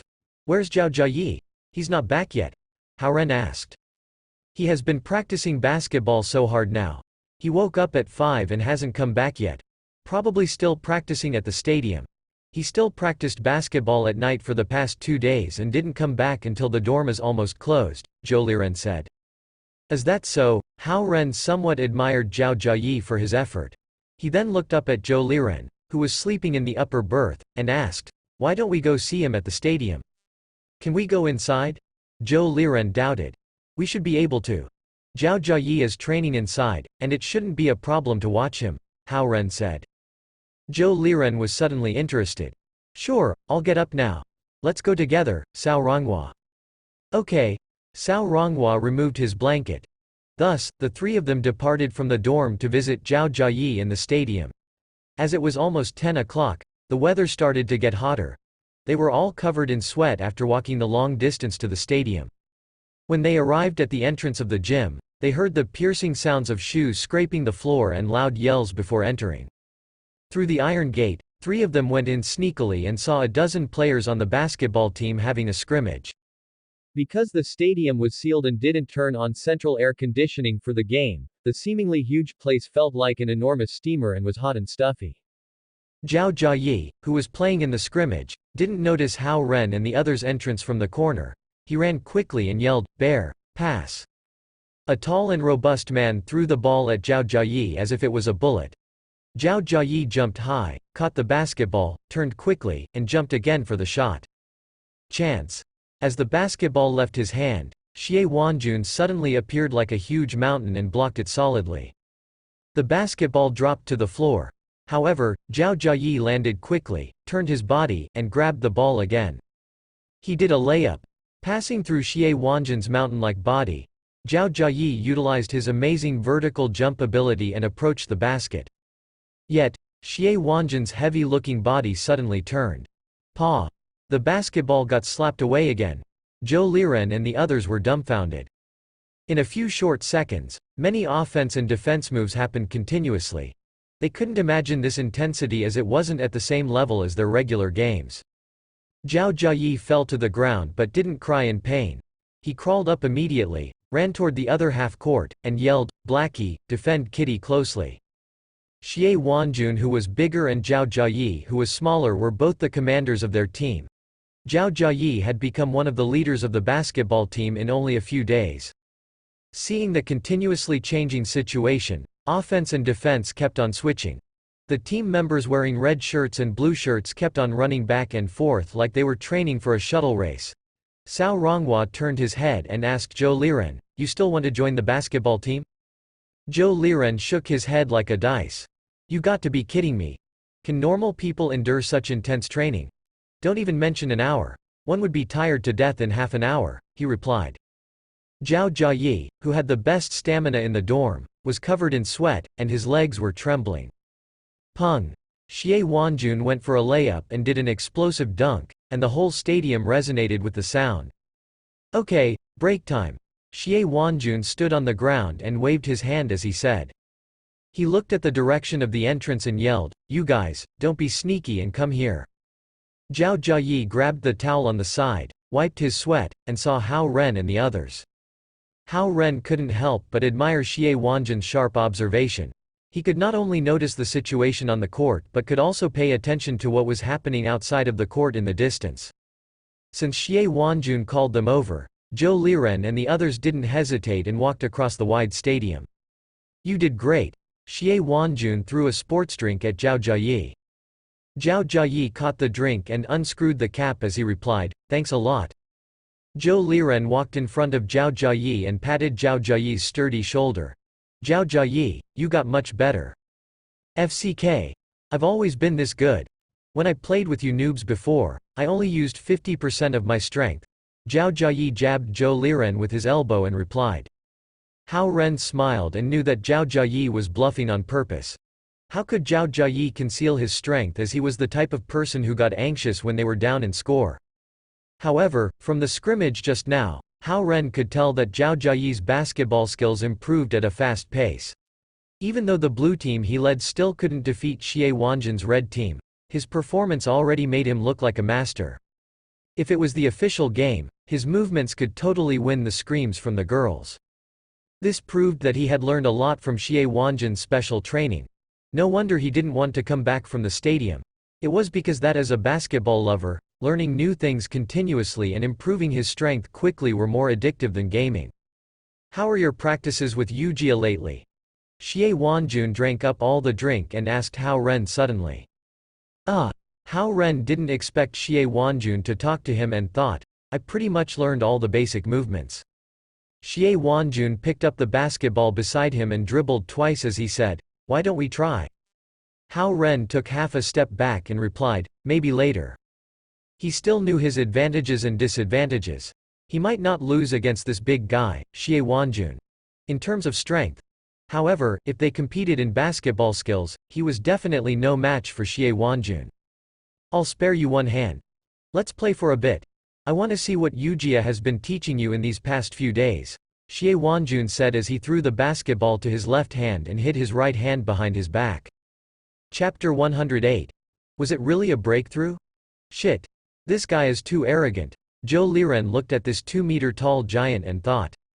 Cao Ronghua looked at Xie Wanjin's aggressive posture and had the same thought. Hao Ren raised his hand, looked at Xie Wanjin's dark face, thought for a bit, and nodded. Sure, he replied. Bear. Go get the tape from the equipment room, Xie Wanjun said to a team member. The tall and sturdy guy ran to the equipment room and quickly came out with a roll of black tape. Xie Wanjun took over the black tape and threw it to Zhou Liren as he said, please. Zhou Liren just thought that Xie Wanjun was way too arrogant. He didn't hold back when he got the tape as he tore off a long strip of tape and fixed Xie Wanjun's right hand firmly on the back of his shirt. It was so firm that he couldn't even move it around for a bit. Xie Wanjun knew that Zhou Liren stuck the tape on him firmly on purpose, but he didn't comment on it. He dribbled the ball with his left hand and entered the basketball court. Hao Ren unbuttoned 2 buttons on his shirt, swung his arms, and walked in as well. Go, Ren! Zhou Liren cheered loudly. Even though Zhao Jiayi was a part of the basketball team, he still didn't like this arrogant captain of basketball team too much. Ren, you have to win now that he's against you single-handed. Cao Ronghua cheered too. Zhao Jiayi looked at the court curiously because he had never seen someone play basketball with one hand. Other players also looked at those two on the court with expectancy and had their own presumptions. Most people would think this way, even if the opponent is a newbie. Playing with only one hand still sounded unbelievable. Xie Wanjun threw the basketball to Hao Ren on the court and said, defense and offense, you start first. Hao Ren grabbed the ball and dribbled it a few times, and the echo suddenly sounded in the empty stadium. The origin of this chapter's debut can be traced to N0, V3LB1N. He recalled Xie Wanjun's moves when this man played basketball earlier and didn't notice that he was left-handed. Yet, Xie Wanjun tied his right hand to his back just now. Could he be ambidextrous? That's way too good, Hao Ren thought. Hao Ren still had some doubts in his mind as he stared at Xie Wanjun, who's a head taller than him. Suddenly, he started his offensive play. He dribbled the basketball and rushed toward the basket at the same time. Not bad, kid, didn't travel. Zhao Jiayi sat on the floor outside of the court and said in amazement. At this moment, Xie Wanjun moved. With one hand tied to his back, he couldn't run as fast as before. Yet, his legs slid fast, and he cut inside immediately. Hao Ren held up the basketball and wanted to make a shot, but Xie Wanjun raised his left hand immediately and blocked Hao Ren's shooting route. However, Hao Ren faked it. He drew the basketball back promptly, passed through Xie Wanjun's right side, dribbled another 2 steps inwards, and raised his hand to make a shot. Paw! An arm came from an impossible angle and knocked away the basketball that Hao Ren just shot out. Hao Ren looked down and saw Xie Wanjun, whose right hand was taped at his back, jumping backward and blocking with his left hand. Dong! Xie Wanjun landed firmly and stared at Hao Ren without emotion. Zhou Liren, Cao Ronghua, and the players including Zhao Jiayi were in astonishment. With one hand tied to his back, Xie Wanjun could still do a back jump and block. Could a normal person do this? Dong, dong, dong. Bear from the basketball team reacted first and rolled over another basketball. Xie Wanjun bent over and picked up the basketball. It's my turn to be on the offense now, he said. Hao Ren panted, walked in front of Xie Wanjun, and spread his arms open in a defensive position. Looking good, Xie Wanjun complimented Hao Ren and reminded him, "Here we go." He dribbled the ball with his left hand, and the brown basketball turned into a brown shadow due to his fast dribbling. The ball couldn't even be seen clearly. Also, he dribbled it behind his back from time to prevent Hao Ren from stealing it. Xie Wanjun's left leg was suddenly lifted as he made a move.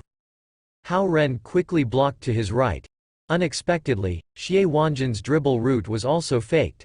He continued and stepped his right foot out and ran forward from his own right side.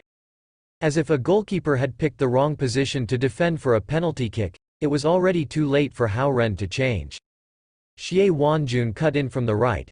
He still moved smoothly despite dribbling with one hand. His body was slightly slanted due to his right hand being tied up, but it didn't affect his speed at all. He made a shot. Xie Wanjun used his left hand and pushed the basketball out.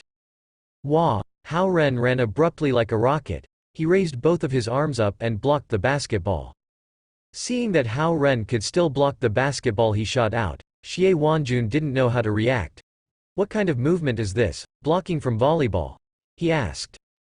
Hao Ren didn't know how to answer as his movement was weird.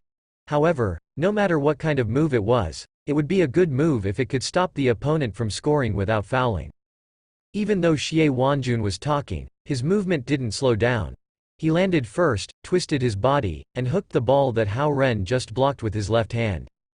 He raised his hand again, and the basketball flew over Hao Ren's head, who was dropping down from the jump. Guang, guang, guang. The basketball bounced 4 to 5 times on the basket before falling out. Hao Ren saw that the basketball didn't score and jumped up immediately. Xie Wanjun also moved forward with a huge step and jumped up. Rebound. Both of their arms went up at the same time as their back and waist bumped into each other. Dong. Xie Wanjun, who was 2 meters tall, actually got knocked away by Hao Ren. While everybody was stunned by this scene, Xie Wanjun lost his balance but grabbed the basketball to adjust his body position. After he landed on the ground, he went straight up again. He caught the basketball and followed up with the dunk. These two guys are both abnormal. One doesn't look strong at all but has scary strength, and the other is 2 meters tall but faster than a monkey. The players on the basketball team thought of the first point about Hao Ren while Zhou Liren and Cao Ronghua thought of the second point about Xie Wanjun. "Okay, let's stop here," as Hao Ren picked up the basketball and prepared to go again, Xie Wanjun said suddenly. "Your fundamentals are pretty solid. At this rate, you can play in next week's game," Xie Wanjun evaluated Hao Ren. Zhao Jiayi looked at Hao Ren, who was standing under the basket, and laughed. This kid already learned about fake movements. A week ago, Hao Ren was still a noob who would pass the ball right away once he received it. Hao Ren could play in the game against Tsinghua University. Zhou Liren found it hard to believe as he stood outside of the court. Seeing Hao Ren standing underneath the basket with the basketball in his hand and not unmoving, Xie Wanjun took off the tape and asked at the same time, "What's wrong? You blanking out?" Dong, dong, dong. The basketball fell from Hao Ren's hand, bounced a few times, and rolled beside his feet. Hao Ren stood still as if he was a sculpture. "What the heck, Ren?" Cao Ronghua sensed that something was wrong and yelled. At the same time, Hao Ren shivered suddenly and ran outside of the stadium. "What the heck? Why is a breakthrough of the spirit concentration scroll happening now? Is it possible that playing basketball could exceed my physical limit? So, I could sense the laws and rules in nature through the process of battling others?" Hao Ren thought. His head felt heavy and his feet felt light, and the acupoints in his body kept on expanding as if they were about to explode. The clouds in the sky outside of the stadium gathered together like a whirlpool and formed a vortex.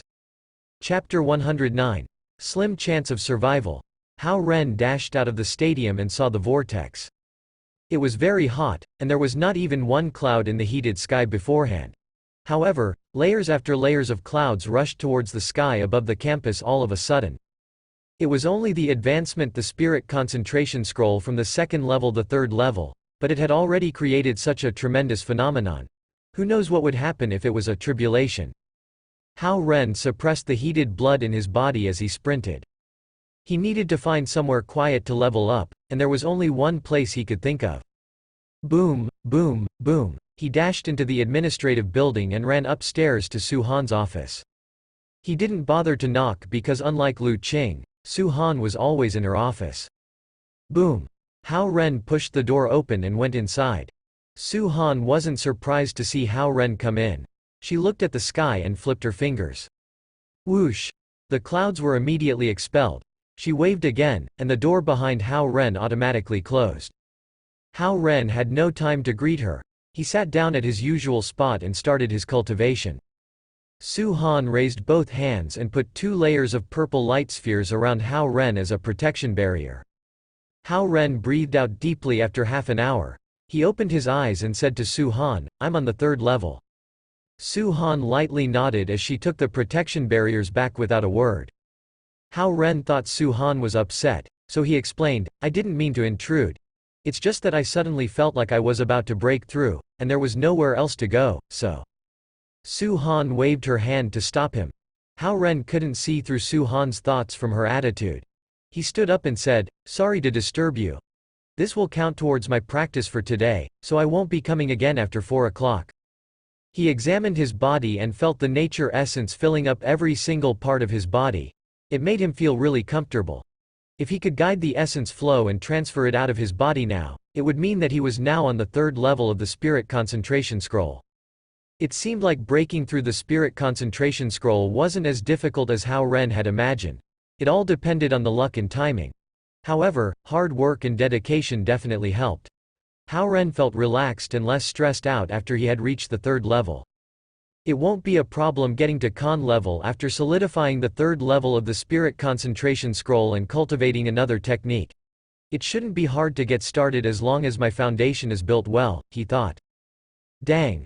He got to the door, and he suddenly sensed an intense pain in his head as if he walked into an iron board. The sharp pain made him back up 2 steps. He turned back to look at Su Han, and he saw her pointing at the mat that he was sitting on. He was bewildered for a few seconds and then suddenly remembered something. His face turned green as he recalled that the real ordeal was to follow. A heated flame raised up from his body. All 108 vital acupoints in his body started burning. It felt even worse than being set on fire. Hao Ren dashed to his mat in a hurry and sat on his legs, and he used the spirit concentration scroll to suppress the pain. He almost forgot about the torment of rebirth after the thrill of the breakthrough. Pung! Pung! Each acupoint was like a miniature explosive device. Nature essence kept gathering, expanding, and exploding in his acupoints, and it made it extremely hard for Hao Ren to endure. Hao Ren couldn't even keep his sitting position after a few minutes. He was in too much pain to care about his presence in front of this beautiful girl.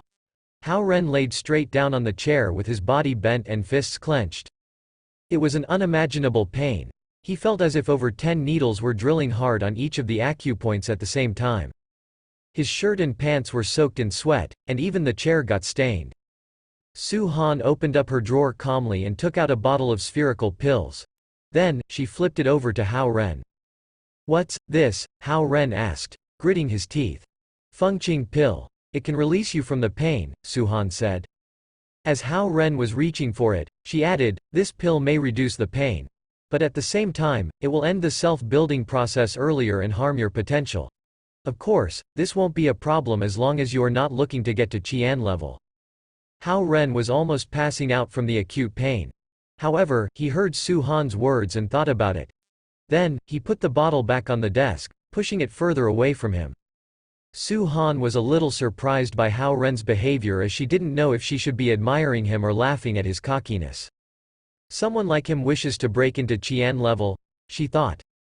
She had to admit that he advanced to the 3rd level of the spirit concentration scroll at an impressive speed. However, that was under the patient guidance and great help of many masters. Does he think that all the levels after this are going to be as easy? Su Han thought. It would be a miracle for Hao Ren's human body to reach Gen level, and the expectation for him from East Ocean was Gen level. It would be a happy ending if he could share half of the dragon core with Z to save her life. Hao Ren suddenly turned over on the chair when Su Han was thinking to herself. Hao Ren's entire body straightened up, and huge drops of sweat kept coming out of his forehead. Don't play tough anymore and take the pill, Su Han persuaded him after seeing how hard it was for him to fight the pain. She didn't know if he was stubborn or stupid. Hao Ren shook his head and kept gritting his teeth. The blue veins popped up on his arms, and the chair trembled under his grip. Out of sight, out of mind, Su Han closed her eyes to disregard Hao Ren's suffering. Half an hour later, Hao Ren let out a long exhale. Sweat covered his entire head. He said to Su Han across the table, "It is done, Su Han." She opened up her beautiful eyes and opened her palm. The bottle of pills flew back into her hands, and she put it back in her drawer without a word. The levels to follow are going to be more and more difficult.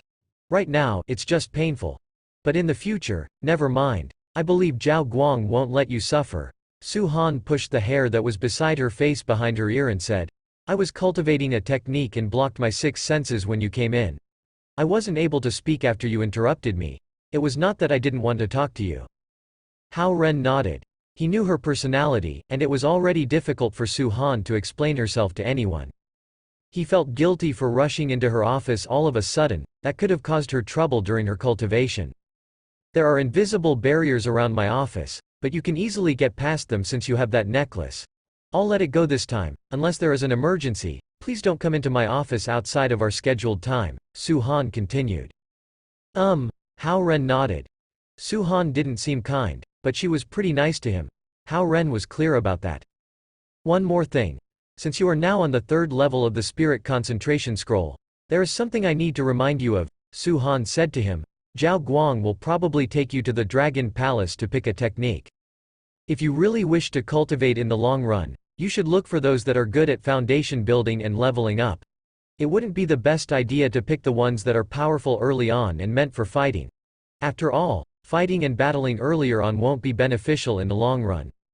Chapter 110. Charging at Qian level. Thanks for the reminder. Hao Ren nodded before standing up. Su Han looked cold and aloof, but she was caring in terms of cultivation. She was a selfless teacher and a good friend.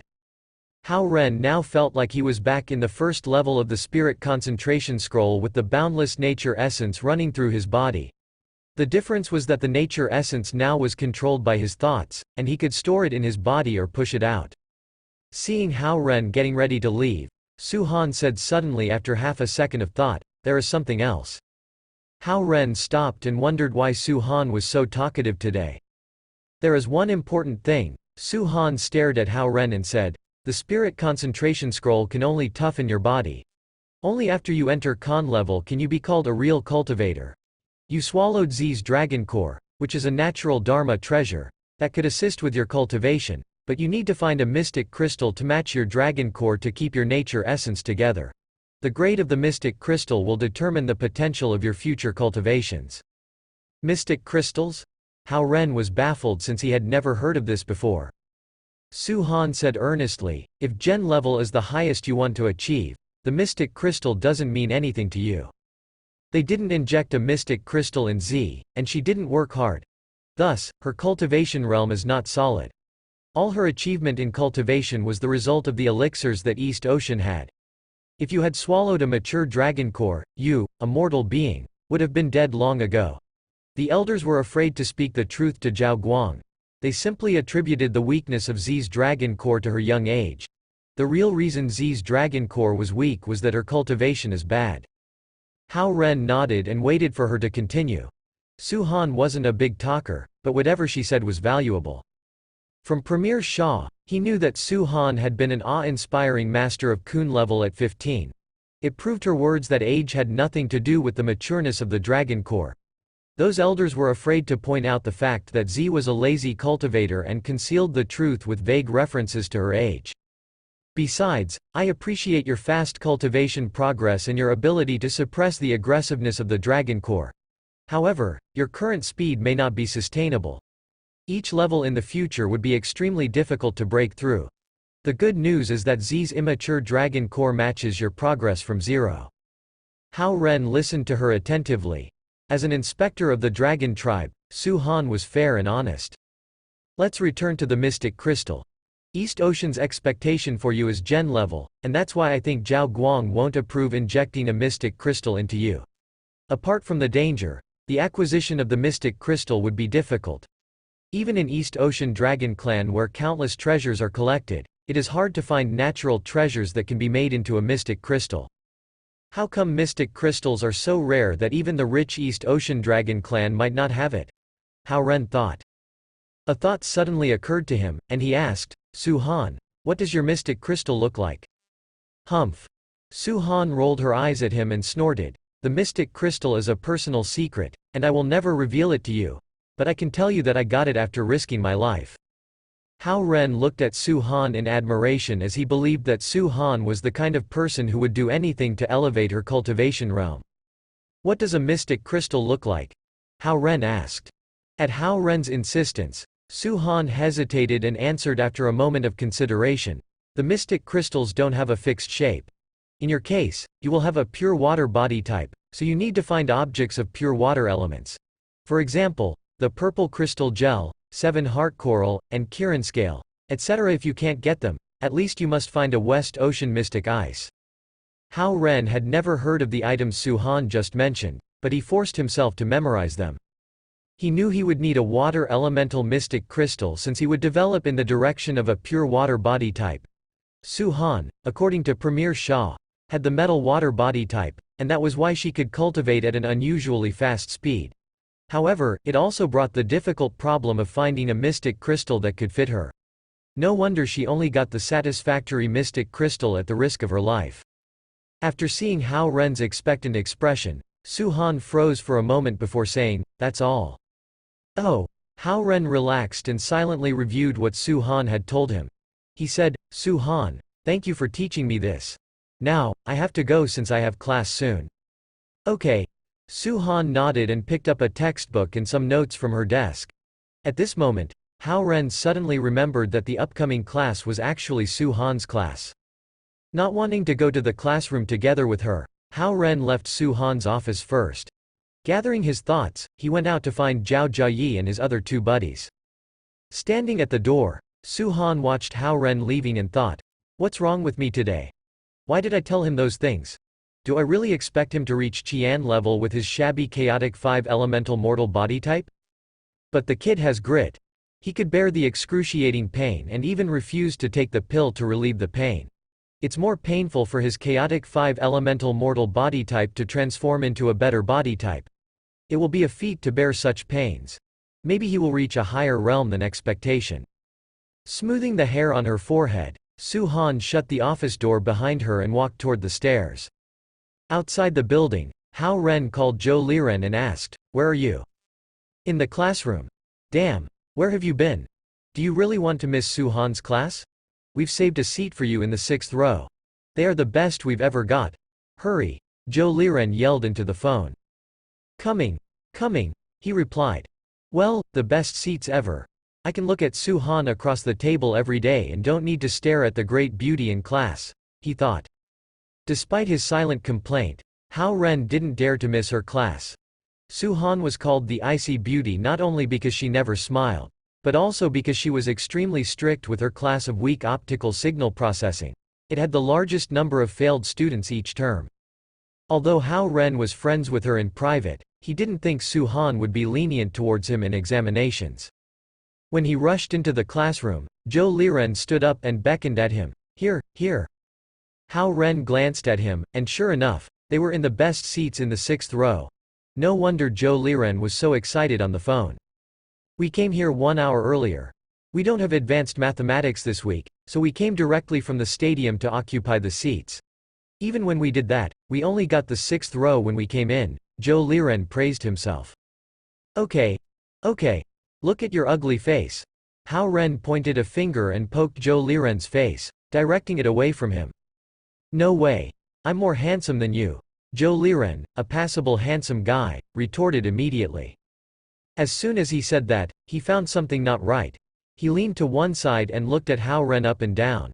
He thought in puzzlement, how come Ren looks more handsome than before all of a sudden? Is it possible that this guy has gotten plastic surgery? Why is he getting more and more dashing these days? Hao Ren ignored him and turned back to look at the girls who had to sit in the back row. Xie Yujia was one of them. The moment Hao Ren looked back, Xie Yujia also looked at him. She shivered a little in confusion. Is he really Hao Ren? How come his temperament is better again? She thought. Chapter 111.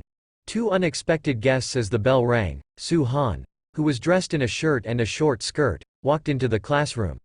The highlight of her appearance today was her wedge sandals, which were decorated with colorful flowers. They accentuated her tall and willowy figure casually and won the admirations of both girls and guys. Although Su Han rarely showed her face on campus, Hao Ren knew some girls in the school were studying Su Han's style and had copied some of the elements. Among them, the most popular girl in the school, Lin Li, was the most successful copycat. In the eyes of the guys, Su Han herself was even more beautiful than her clothes. They liked to savor each of her glances and steps. The 2-hour class seemed to pass in the blink of an eye. Before they knew it, she was out of the classroom. Zhou Liren rubbed his hands together and leaned his face toward Hao Ren. Dear Ren, since you are close with Su Han, why not ask her out for dinner? I can't bear it anymore. She was so beautiful today when I watched her at such a close range. Dinner, Zhou Liren reminded Hao Ren. Do you know any good restaurants around here? Hao Ren asked him. Of course. Aroma Pavilion is a new restaurant on the second floor of the Hongji Square. It features spicy dishes, and the environment is great. Though it only has VIP compartments and is a bit pricey. Got it. Hao Ren nodded, wondering if he should invite Su Han to dinner sometime. After all, she did him many favors, and he hasn't had a chance to show his gratitude. Are you going to invite Su Han to dinner? Zhao Jiayi joined the conversation. Hao Ren waved his hand and said, Don't listen to Zhou Liren, I'm just curious. Su Han was immortal, and treating her to a mortal meal would be beneath her. However, if he gave her a Dharma treasure as a gift, it would look like bribery. Hao Ren weighed his options while walking out of the classroom. We have no class this afternoon. I'm heading to the stadium to practice, Zhao Jiayi said as he tossed his books to Zhou Liren. Damn. You are crazy about basketball, Zhou Liren yelled after Zhao Jiayi, who had already dashed away. Hao Ren felt resigned, too. He had not expected Zhao Jiayi to work so hard after entering the basketball team. After returning to the dorm, some students took a nap while others began to play cards. Hao Ren took out his cell phone and sent a text message to Su Han after a moment of consideration. I'd like to invite you to dinner tonight to celebrate my breakthrough to the 3rd level of the Spirit Concentration Scroll and to show my gratitude for your tutoring. What do you think of Aroma Pavilion at the Hongji Square? It features spicy dishes. I wonder if they are to your taste. With a palpitating heart, Hao Ren sent the message but didn't expect Su Han to reply. At least he showed his gratitude with this message. Beep. To his surprise, Su Han answered the message a couple of minutes later. His heart beat faster when he saw Su Han's name on his screen. He opened the message and looked at her reply. Okay. When? Boom. Hao Ren felt as if a lightning bolt struck his brain. He scrambled to send a reply. How about 6 o'clock tonight? We can meet at Aroma Pavilion. Okay.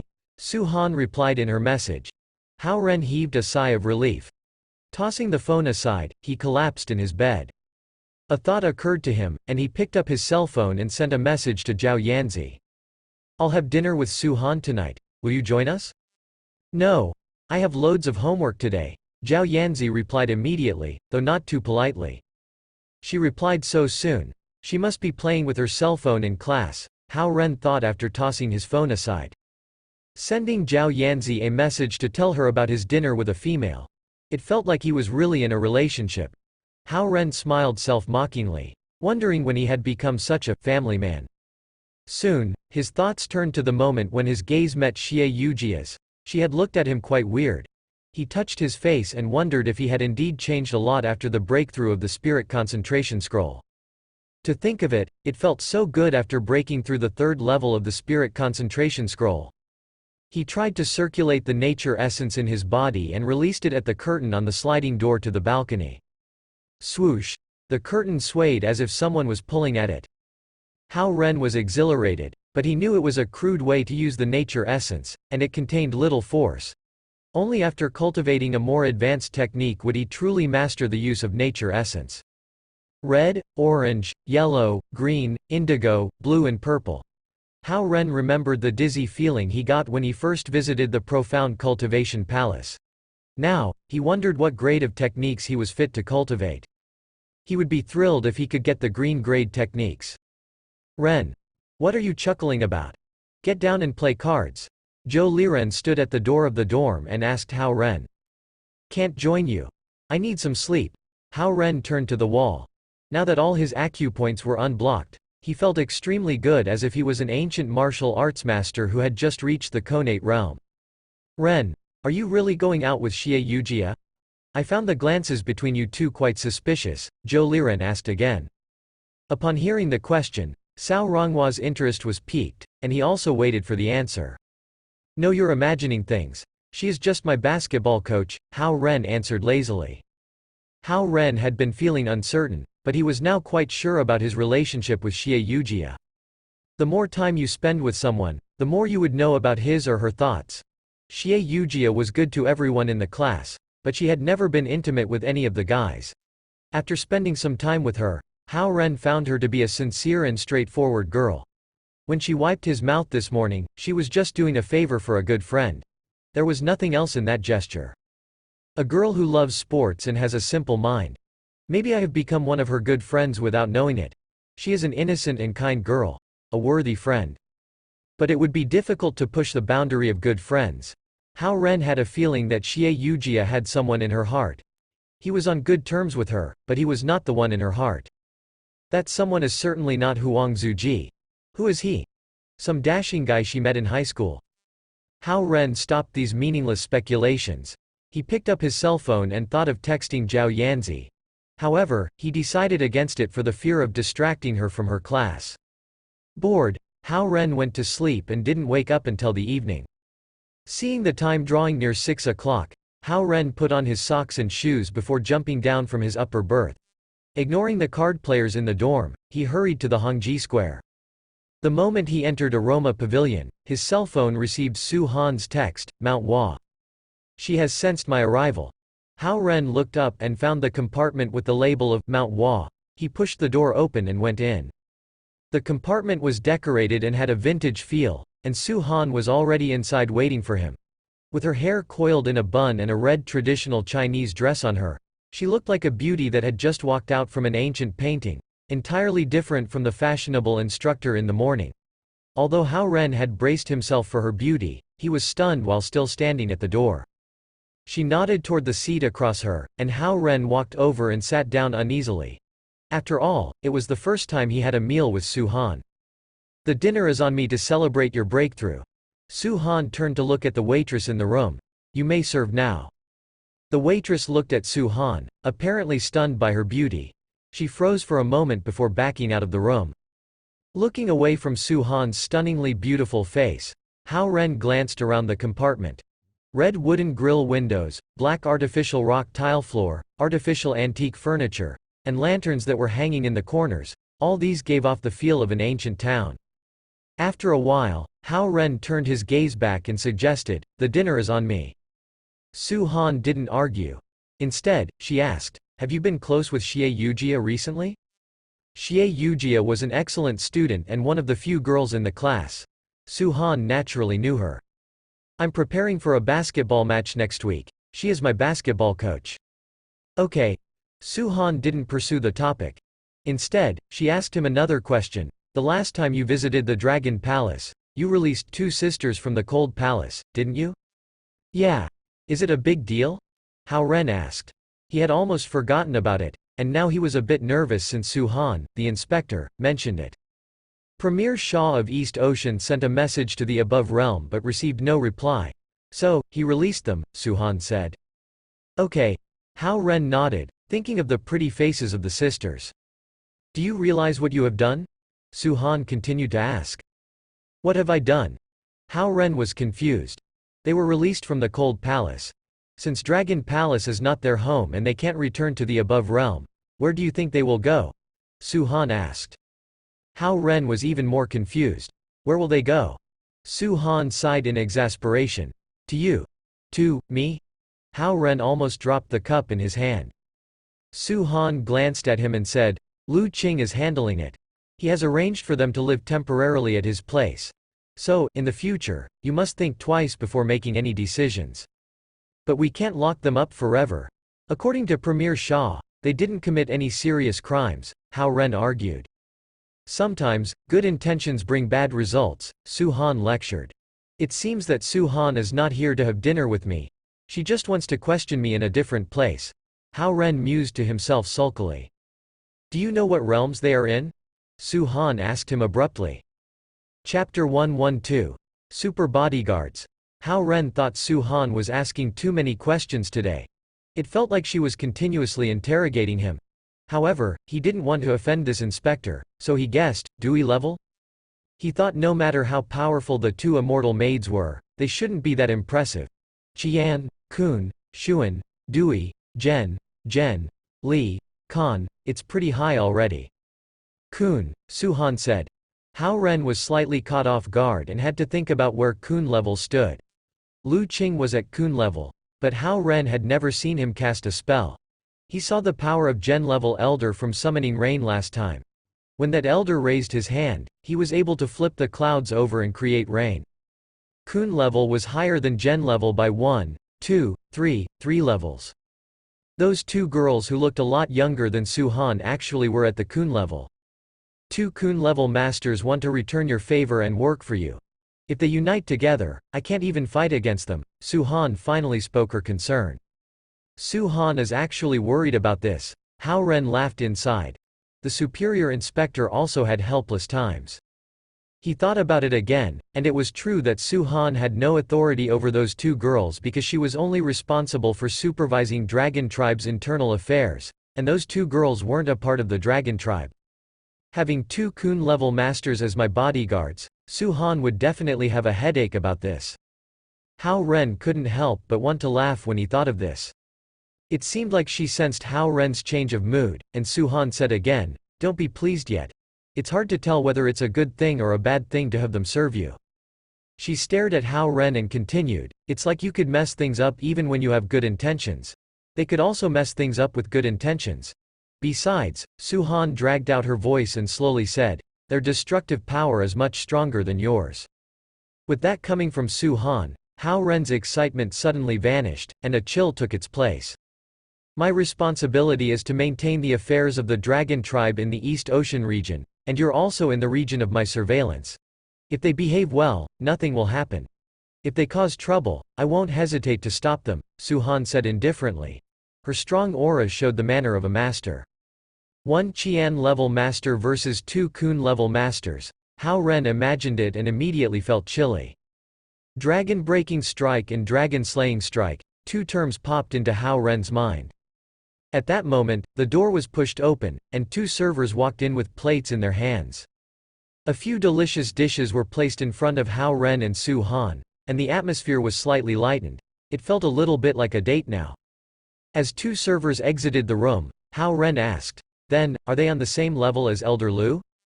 "Lu Qing is in the low tier of Kun level, and both of them are in the top tier. Who do you think is stronger?" Su Han asked Hao Ren. Hao Ren blanked out. "Su Han, are you in top tier or low tier of Qian level?" "Mid-tier," Su Han replied coldly. Hao Ren knew that he had already annoyed Su Han, so one more question won't hurt. He continued to ask, "Is Zhao Yanzi's third uncle in top tier or low tier?" "He's a master who's one step away from advancing into a heavenly dragon. Of course, he's in top tier," Su Han replied. Hao Ren compared in his mind. Two Lu Qing couldn't defeat one Su Han, and two Su Han couldn't beat one Zhao Kuo. It is apparent that the higher the level, the greater the difference. Even if those two girls worked together, they would be no match for Zhao Kuo. Zhao Yanzi's third uncle is really a strong dragon. Seeing Hao Ren's eyes blinking, Su Han asked, "Anything else you want to ask me?" Hao Ren shook his head in embarrassment. "Nothing else." "Okay."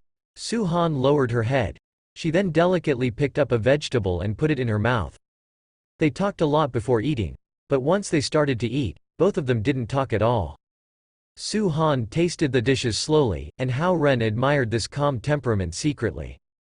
She probably rarely eats at restaurants. Since she is an inspector, everybody respects her. In real life, she probably doesn't have many friends because of her cold personality and her persistence towards cultivation, Hao Ren thought.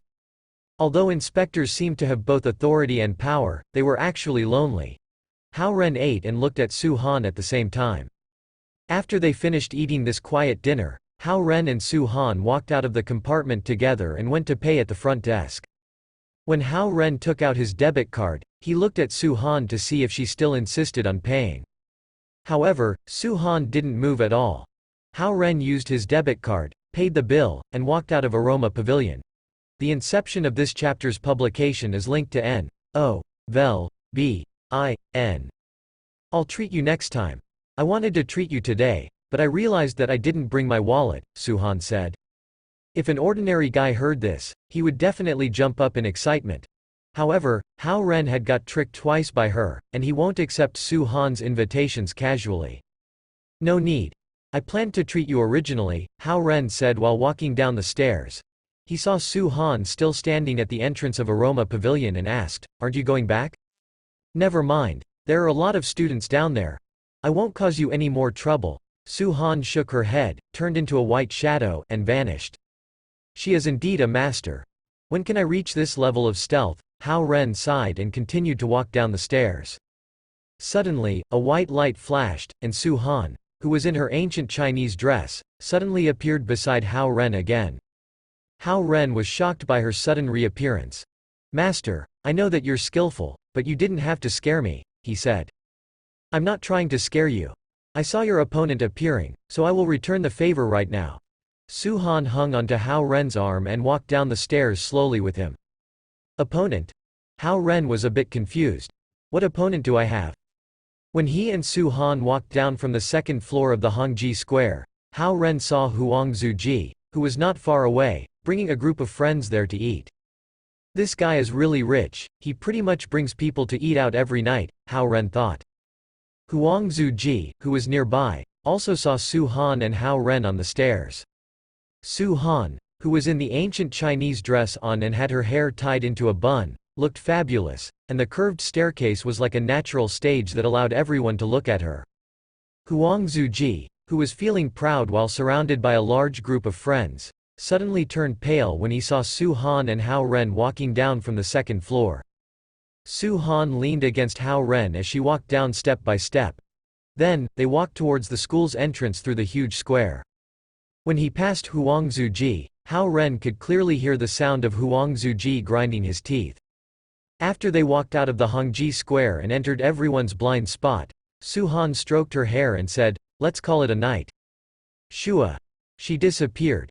Looking at the spot where she had disappeared from, Hao Ren shook his head and thought to himself, "Sigh. This Su Han also has the temper of a child." Chapter 113. Cultivating with Basketball. Hao Ren returned to the dorm and found that his dorm mates were still playing cards. Even though they only betted 1 yuan to 2 yuan at a time, they still had a lot of fun playing. Zhao Jiayi still hadn't returned yet. He was probably still training at the stadium. People forget their friends when they're in love, but Zhao Jiayi forgot his friends when he prepared for the basketball match. Hao Ren used his finger to poke Huang Jianfeng, who was grabbing his cards, and said, "Lend me the basketball from your room. It's underneath the bed. Go grab it yourself." Huang Jianfeng's face twitched as a result of trying too hard not to laugh as he had some really good cards. Hao Ren went to room 301 and scooped out the basketball from underneath the bed. Then, he carried the basketball out of the dorm and went on campus. Just a few minutes after Hao Ren left, Yu Rong ran into room 302. "Big news! Big news! Someone saw Hao Ren eating with Su Han at the Hongji Square just now," he shouted. "Ha!" The cards in people's hands fell on the table as their hands shook. Hao Ren didn't even know what had happened in his dorm. He left his cell phone in the dorm because he didn't want any interruptions. He dribbled the basketball as he walked to the basketball court in Zone B. It felt great to enjoy the school's night view alone. When he was always with Zhao Jiayi and the guys, he didn't have a lot of alone time of this type, and he was able to treasure it more now. Probably because he had advanced to the third level of the spirit concentration scroll, Hao Ren felt like his mind and spirit have become entirely different. The breeze passed through the leaves and went by him. However, as long as his mind moved, the breeze would turn around him. The feeling of controlling the wind with his mind was pleasant. If he leveled up to another realm, he would be even able to ride on the wind. Hao Ren dribbled the basketball and entered the basketball court. He selected a basketball stand and started practicing passing with the assistance of the backboard. It was already past 8 o'clock. Since the curfew of the school was at 10 o'clock, students who were playing basketball had returned by now. Hao Ren was the only person playing on the whole basketball court, and he maintained the correct postures and passed against the backboard. His accuracy was getting better each time. He counted until 300 and felt like his arms were slightly sore. Then, he started practicing dribbling. Throughout the advancement of his realm, Mount Tai bracelets seemed to increase its weights as well. Hao Ren roughly estimated that each Mountain Tai bracelet was now 50 kilograms, which had doubled in weight. He dribbled 100 laps around the basketball stand and then began practicing shooting. Hao Ren kept on reminiscing the details Xie Yujia taught him and tried to maintain the correct postures and smooth movements. Dong, dong, dong. The basketball hit the backboard and went inside the net. Hao Ren changed to another position and continued to practice shooting. Occasionally, someone would pass by and would think that Hao Ren was just practicing basketball. In fact, Hao Ren was trying to understand the third level of the spirit concentration scroll. Feeling the wind, feeling the strength, and feeling the trajectory of all objects. He couldn't communicate with the heaven and earth with the third level of the spirit concentration scroll, but he could sense the energy flow of the surroundings in a radius of 10 meters. The basketball shot out of Hao Ren's hands and landed inside the net with an elegant curvature. Hao Ren, who learned the standard postures, seemed to have grasped the techniques of basketball, and he was able to use the nature essence pulled in by the spirit concentration scroll. 62, 63, 64. Hao Ren picked up the basketball again and changed to another shooting position. He had made 64 shots in a row. On the other side of the basketball court, Zhao Jiayi, who was wearing a pair of running shoes and running along the roads, got close to the basketball court. He ran closer to the court because he saw someone still practicing this late. When he saw that the person practicing wasn't anyone else but Hao Ren, he suddenly felt touched. He knew that Hao Ren was going to play in the game next week for his sake. When he saw Hao Ren shooting the basketball smoothly and had an accuracy of 100%, the touched feeling he had suddenly turned into a shock. How did he do that?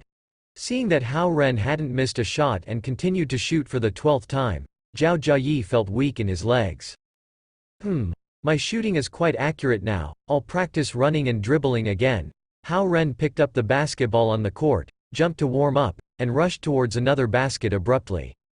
The basketball turned into shadows as he dribbled, and Hao Ren's speed became equivalent to a 100-meter dash. Pausing and shooting, Hao Ren suddenly stopped his body, raised the basketball, and threw it forward. The basketball drew out a high parabola. Wah! It went inside the net. A three-pointer. Zhao Jiayi, who stood outside of the court, suddenly felt like he was falling apart. Is Xie Yujia an immortal? Or is this person playing basketball not Hao Ren but his unknown twin brother? Hao Ren felt a gaze looking at him. He turned back and saw Zhao Jiayi watching him through the wired fence. Hey, brother Zhao. Hao Ren picked up the basketball and greeted him. Zhao Jiayi looked at Hao Ren and forgot to reply. He looked at Hao Ren as if he was looking at a monster. This is an illusion, it definitely is. I've been too tired lately. Better return to the dorm early and rest. Zhao Jiayi's body stiffened, and he continued running forward. Hao Ren looked at Zhao Jiayi, who was running away weirdly, and thought, don't tell me that Zhao Jiayi became dumb from practicing too much basketball. He then picked up the basketball and practiced the layup that Xie Yujia taught him. Hao Ren didn't return to the dorm to rest until 9:30. Zhao Jiayi, who was in the room washing and soaking his feet, saw Hao Ren coming back with the basketball, and he looked at Hao Ren oddly. Were you playing basketball in Zone B? He asked. Yeah. Hao Ren rolled the basketball underneath Zhao Jiayi's lower berth and replied, I saw you passing by. I called you, but you didn't answer me. Zhao Jiayi looked at Hao Ren with an even odder gaze, thought for a while, and said, Come to join the basketball team, Ren. Forget it. I'm not into basketball. I practiced basketball for fun because I don't want to be a disgrace in next week's game. Hao Ren grabbed his washbasin and towel and smiled at Zhao Jiayi. I'll cooperate with you fully and make you a scoring king next week. Seeing Hao Ren taking the washbasin out of the room, Zhao Jiayi gazed in the direction of the door and thought, Ren is such a damn good bro. On Friday morning, Hao Ren and Zhao Jiayi woke up at the same time. Zhao Jiayi went to the main entrance of the school to group up with the basketball team for the morning run, and Hao Ren went to the Hongji Square to buy breakfast and went to Zone B to wait for Xie Yujia. Not long after, Xie Yujia, who was in a white shirt and a Scottish skirt, rode her bicycle and brought a basketball to the court. I won't touch the basketball today.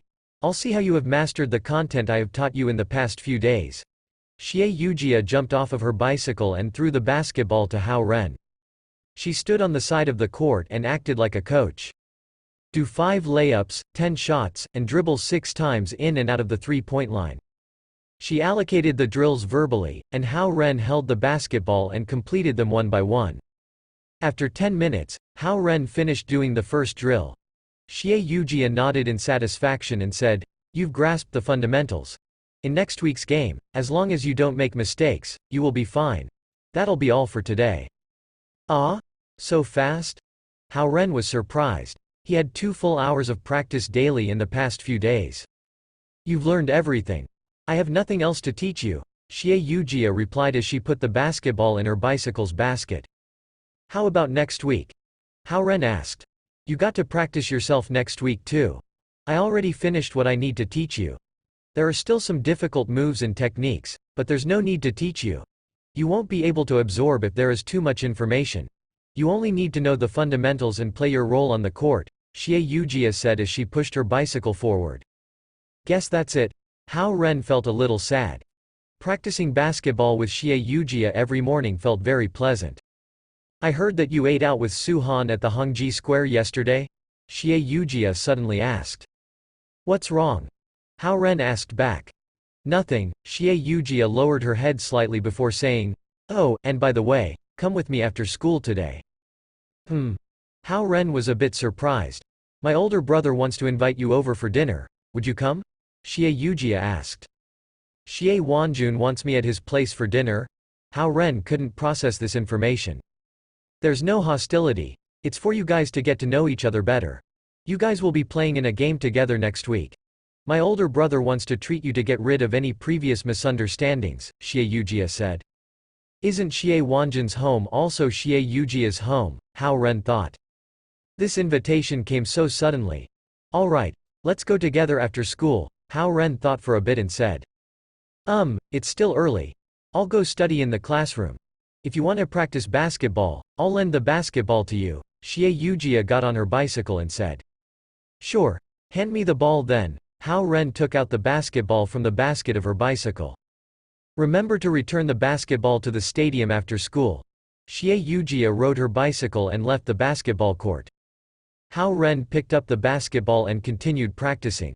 However, the morning practice seemed to be less interesting without Xie Yujia there.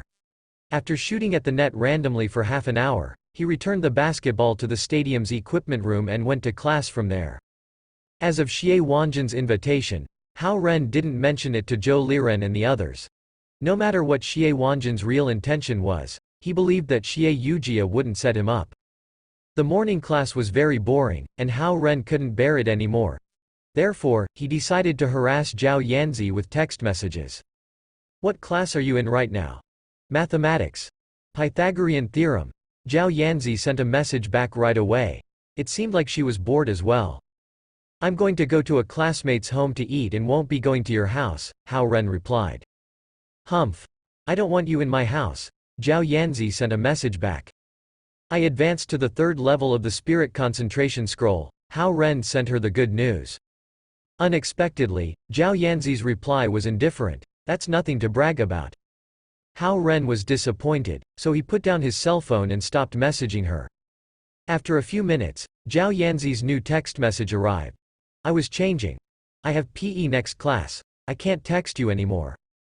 Physical education? Hao Ren's heart began to beat faster. Ding. Hao Ren's class ended. Hao Ren was tempted. Why don't I go to Zhao Yanzi's school and watch her in the PE class?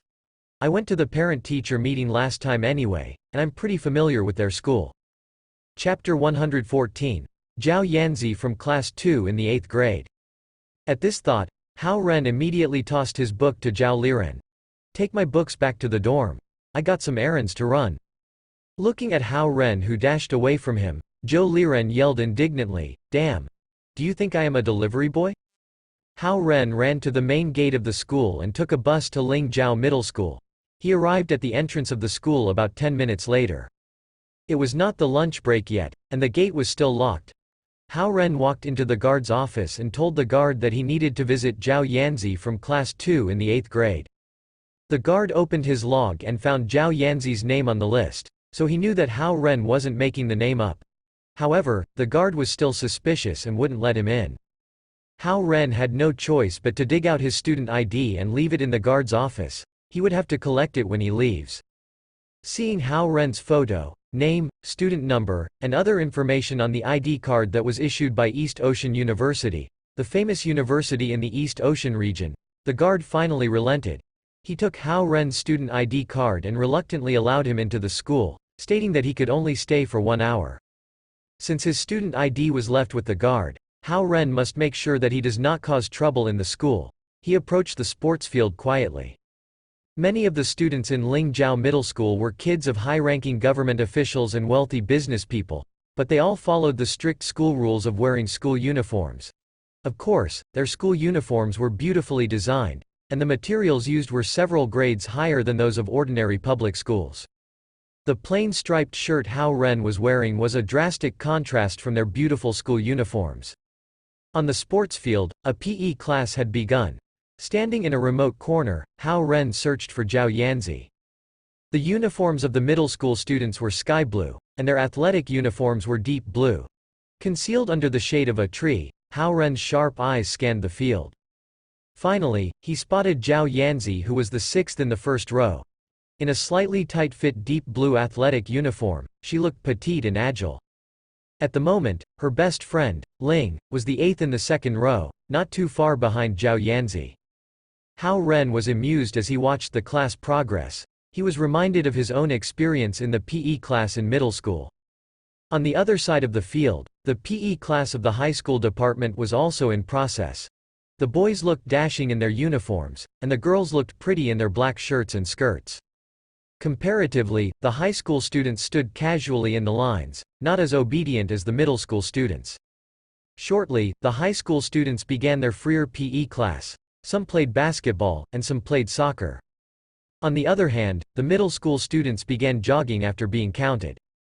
Zhao Yanzi led the jog. Her pigtails swayed as if they were asking to be tugged on. She looked vibrant when she ran.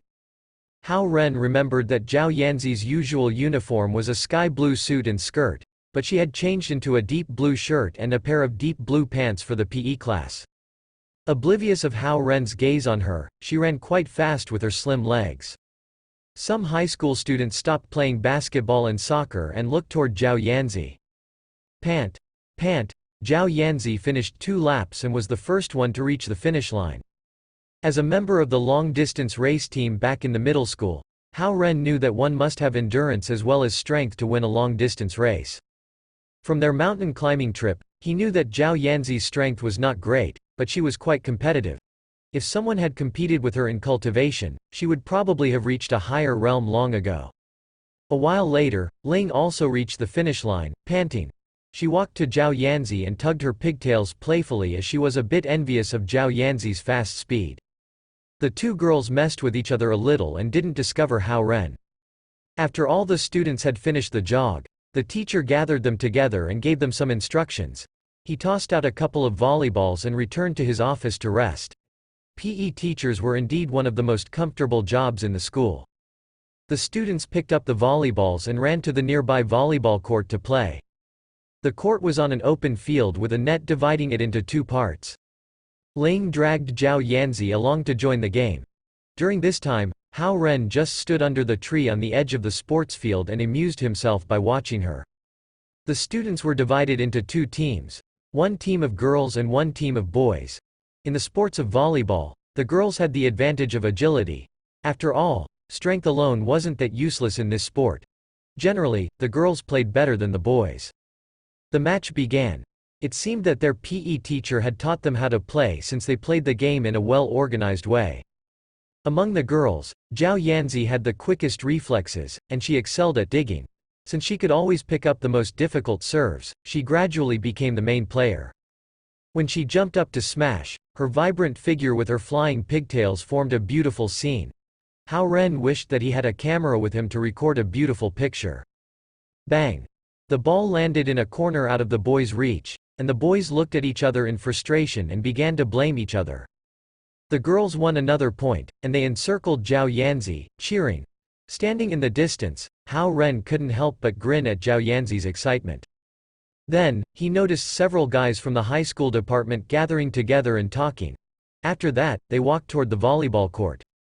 Zhao Yanzi saw them approach, but she ignored them. Backing up to the edge of the court, she tossed the ball high up in the air and then jumped up for a smash serve. Seeing the high school students approaching, the boys in Zhao Yanzi's class were a bit panicky and didn't pick up the serve. The girls got another point, but they didn't cheer. Instead, they uneasily watched the approaching high school students. With a straight face, Zhao Yanzi yelled at the boys on the other side of the net, "Come on!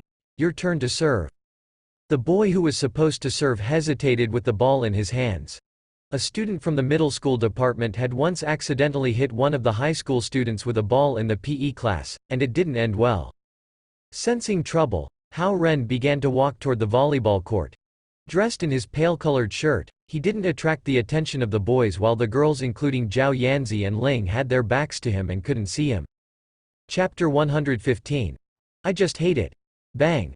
A heavy basketball crashed onto the court and bounced for a while, and the boys on the court hurriedly scattered to dodge it. "Sorry, Litter Z. We are here to pick up the basketball," one of the guys said to Zhao Yanzi. It was apparent that it was a scheme since they had been approaching the middle school students before the basketball flew this way. However, although the middle school students knew that these high school students were lying, they didn't dare to point it out. Zhao Guang had purposely arranged Zhao Yanzi to join this class since the students mostly came from ordinary families and had better academic performances. The class was full of well-behaved students, and there weren't any overbearing kids from rich and powerful families. That was why the students from other classes thought Zhao Yanzi came from an ordinary family, and some daring wealthy kids even wrote love letters to her. Of course, love letters were only the antics of the middle school students. The high school students were more direct. They would come to see Zhao Yanzi during lunch break, and some even tried to ask her out at the end of the school day. Undoubtedly, Zhao Yanzi had refused all their attempts. Zhao Yanzi stopped the basketball that was rolling her way by stepping on it with one foot. She then kicked the ball toward the guys and said, "Get out of here with your ball." Well, little Z is tough today. The guy with slightly longer hair caught the ball before throwing it back to the basketball court that was in the distance with force, showing his strength. Contemptuously, Zhao Yanzi ignored him. "What little strength is that? Any one of the elders around me could casually lift up a mountain," she thought. She yelled at the boys in her class, "Let's continue the match." The boy with the ball was a good student, but he was so timid that he dared not to serve when he saw the high school students glaring at him. There were no tough figures in Zhao Yanzi's class. Even Ling just glared at the guys, not daring to drive them away. However, the high school students felt humiliated as Zhao Yanzi ignored them. They waved at the basketball court, and another basketball crashed toward the volleyball court, trying to mess with Zhao Yanzi's class volleyball match. Now, Zhao Yanzi was pissed. She was about to explode when a palm appeared in the air and caught the basketball. It was not difficult to catch a basketball with one hand, but not everyone could catch one smashing towards them from more than 50 meters away. Zhao Yanzi turned and was surprised to see Hao Ren there. Bullying middle school students. Shame on you. Hao Ren caught the ball and secured it between his two hands. Who the hell are you? The guy with longer hair glared at Hao Ren who had come from nowhere. Hao Ren was not one of the students since he wasn't wearing a uniform, but he didn't look old enough to be a teacher. Also, the high school students were a bit surprised when they saw him catching the basketball. Go back to playing basketball and don't bother the students from other classes, Hao Ren continued to lecture them. The high school students looked at Hao Ren suspiciously, wondering if he was a new teacher here. However, Hao Ren looked more like a high school student in their eyes. "Which school are you from? How did you get in here? Stay out of our business," the high school students yelled one after another. Since Hao Ren was by himself and there were several of them, they couldn't admit defeat. Ignoring their taunting words, Hao Ren raised the basketball above his head, appearing as if he was going to shoot it. Looking at his standard shooting posture, Zhao Yanzi's expression turned from astonishment to resignation. "Come on. Stop playing cool, you will fail," she thought. The high school students and Zhao Yanzi's classmates all looked at Hao Ren as if he was crazy. "You can shoot at most 20 meters with this posture.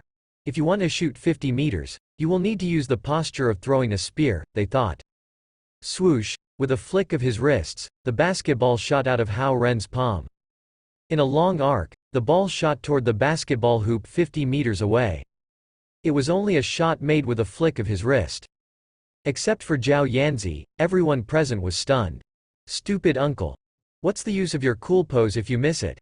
I know your basketball skills suck," Zhao Yanzi thought. The basketball flew over one sideline of the soccer field, and the high school students who were playing soccer also looked up. Swoosh! The ball went into the basket before dropping onto the ground. On the volleyball court, the high school students who were standing beside Hao Ren all gasped in astonishment. Zhao Yanzi also looked at Hao Ren in astonishment. Strength and accuracy were not the same. Hao Ren not only had the strength to shoot the ball into the basketball court, but he also got the point. Suddenly, Zhao Yanzi found Hao Ren, who remained in his shooting pose under the sunshine, quite dashing. "Your ball is back. Why don't you go back and continue your game?" Hao Ren turned and said to the high school students. Looking at Hao Ren uneasily, they found themselves unable to move their feet. "Uncle," the moment she said it, Zhao Yanzi caught herself and changed her words. "Hao Ren, why are you here?" she asked. "I heard that some guys are harassing you, and I just came to have a look," Hao Ren answered. "He is so dashing, he must be a member of the basketball team." "Yeah. He dresses ordinarily, but he has an elegant presence." "Yeah. He looks so composed." On the volleyball court, the girls in Zhao Yanzi's class whispered to each other. Hearing their comments, Zhao Yanzi's vanity was satisfied. With a pleasant smile, she tucked her hands under Hao Ren's arm and asked, "How did you get in here?" "I left my student ID card in the guard's office, and he let me in." Seeing Zhao Yanzi holding Hao Ren's arm intimately, the high school students were all stunned. Zhao Yanzi has a boyfriend, and the boyfriend is such a cool guy, they thought. They exchanged looks with each other before slinking back to the basketball court. Seeing Zhao Yanzi's classmates staring at him, Hao Ren was a bit uncomfortable. He lowered his head and asked, "Is it against school rules if we walk around the campus?" "No, it's not against the rules." Zhao Yanzi shook her head, rubbing her face against Hao Ren's arm with a happy expression. "Let's go." Hao Ren led her out of the volleyball court, and Zhao Yanzi caught up with him and put her hand in his palm. Hao Ren felt weird as he held onto her hand, wondering if it was a blatant show of puppy love. With her classmates' comments about her handsome and loving boyfriend still in her ears, Zhao Yanzi dragged Hao Ren out of the sports field toward the lake in the center of the school. The moment they were by the lake and out of her classmates' sight, Zhao Yanzi threw Hao Ren's arm away. Hao Ren was speechless at her ruthless behavior. "Today, you behaved well. I'll treat you to lunch," she said to Hao Ren as she wiped her hand. Looking at her straight face, Hao Ren knew that he got used again. "Where are we eating?" Hao Ren asked. "Something from the cafeteria," Zhao Yanzi answered without thinking. The campus of Lingjiao Middle School was indeed beautiful. The trees lined the banks of the lake and formed a shady circular road. Sunshine pierced through the leaves and fell softly on the stone path and Hao Ren's and Zhao Yanzi's face. "Is it okay for you to run out of the PE class and walk around campus?" Hao Ren asked her. "It's no big deal. I will go back before the class is finished," Zhao Yanzi said indifferently. "How long do you have before the end of the class?" Hao Ren asked. "Stop nagging. With 45 minutes in one class, we still have half an hour," Zhao Yanzi scolded him impatiently. Hao Ren was speechless at her retort. He gathered his thoughts before saying, "The guard said that I could only stay in the school for 1 hour. I'm afraid I can't go to the cafeteria for lunch after class." "Stupid. Zhao Yanzi gave him a hard look. Wait here. She ran toward the gate of the school, leaving a stupefied Hao Ren who had no choice but to wait for her. The air was fresh, and the birds were chirping. From a teaching building that was about a dozen meters away, there came the sound of students reading together. A couple of minutes later, Zhao Yanzi ran back with Hao Ren's student ID card in her hand. She tossed it at him and said, "Well, everything is set." "How did you get it?" Hao Ren asked. "Be sweet and play cute. There is nothing I can't get." Zhao Yanzi glanced at him and said. Hao Ren was speechless, wondering if it was one of the privileges of girls her age. However, he still felt uneasy as an outsider loitering in their school. He was especially afraid of bumping into Zhao Yanzi's class advisor. "I'm heading back to play volleyball. You can do whatever you want here." Zhao Yanzi raised her head and said to Hao Ren. "Can I watch you play?" Hao Ren asked. "I don't want a weird uncle like you watching me play volleyball." Zhao Yanzi rolled her eyes at him while slightly blushing. Hao Ren was at a loss for words. He hated to be called uncle, but she only called him Hao Ren once when she needed him as a shield. Hao Ren felt pity for himself. "You just find a corner and wait for me. I'll come for you when the PE class is over." After saying that, she ran toward the sports field. Hao Ren, on the other hand, found a red pavilion nearby and walked over. After spotting a chair that was wide enough for him, he laid down on it. With her fickle temper, if I go back to East Ocean University now and she can't find me after class, she will fume with rage. I don't know how to handle her. Hao Ren lamented while looking at the sunshine penetrating through the leaves. He closed his eyes. Time passed without him noticing. Hao Ren had circulated the nature essence following the spirit concentration scroll about a dozen times, and someone kicked the chair he was lying on all of a sudden. "Hey! Let's go eat lunch." Zhao Yanzi had changed back into her usual school uniform. With her sportswear in her hand, she yelled at Hao Ren who was lying on the chair like a homeless guy. Chapter 116. The cute sweetheart Hao Ren sat up, and Zhao Yanzi walked out of the pavilion toward the cafeteria. The 4 classes in the morning had all ended, and the students from the middle school department and the high school department rushed from the academic buildings toward the cafeteria. With PE as the last class, Zhao Yanzi got off earlier. When she led Hao Ren into the cafeteria, the line was still short. "Take this and find seats over there." Zhao Yanzi tossed her sportswear to Hao Ren before pointing toward the seats near the window. With her soft sportswear in his hand, Hao Ren could smell the slight fragrance on it. He walked to the area Zhao Yanzi was pointing at and sat down to wait. Seeing Zhao Yanzi's petite figure in the line with her pigtails trailing down her neck, Hao Ren thought back to what was going on and found the situation incredible. Sometimes they fought like cats and dogs, but now, he has sneaked into her school and was having lunch with her. A couple of minutes later, with 2 silver platters in hand, Zhao Yanzi walked over and sat across from Hao Ren. At this moment, students began to pour into the cafeteria, and the lines suddenly got much longer. Since Hao Ren and Zhao Yanzi got to the cafeteria several minutes earlier, they avoided the trouble. Zhao Yanzi was about to pick up her chopsticks and eat when a thought occurred to her. She picked up her platter and walked around the table to sit beside Hao Ren shoulder to shoulder. "Oh, still need me as your shield?" Hao Ren saw through her trick. "Since you are here, I shall make full use of you," Zhao Yanzi told him, edging even closer to him. The students in the cafeteria all wore the pale blue middle school uniforms or the black high school uniform. Hao Ren, who didn't belong here, instantly stood out from the crowd. Before long, all the students had noticed the outsider who was not old enough to be a teacher. "Here, eat a piece of curry chicken." Noticing people's attention on them, Zhao Yanzi warmed up with her role-playing. She put a piece of chicken onto Hao Ren's platter intimately. Hao Ren has had many meals in her home, and she had never done this before. Her motive of this sudden intimacy was apparent. "Oh, Zhao Yanzi has a boyfriend, not so handsome. Even Mingye in class 3 is more handsome than him." "Who's that guy? Fatty, do you know him? Isn't Orange from class 6 in grade 11 pursuing her? How come she suddenly has a boyfriend? Is he from another school?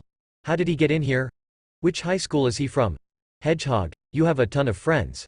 Ask them about him." Since there were a ton of the students there and the lines moved very slow, the gossip began to spread. Zhao Yanzi's choice of seats that were against the window offered everyone a clear view. "Uncle, which high school did you attend?" While her shoulder touched Hao Ren's, Zhao Yanzi asked him. Her pigtails swayed slightly, and wisps of hair tickled Hao Ren's neck. City North First High School, Hao Ren answered her.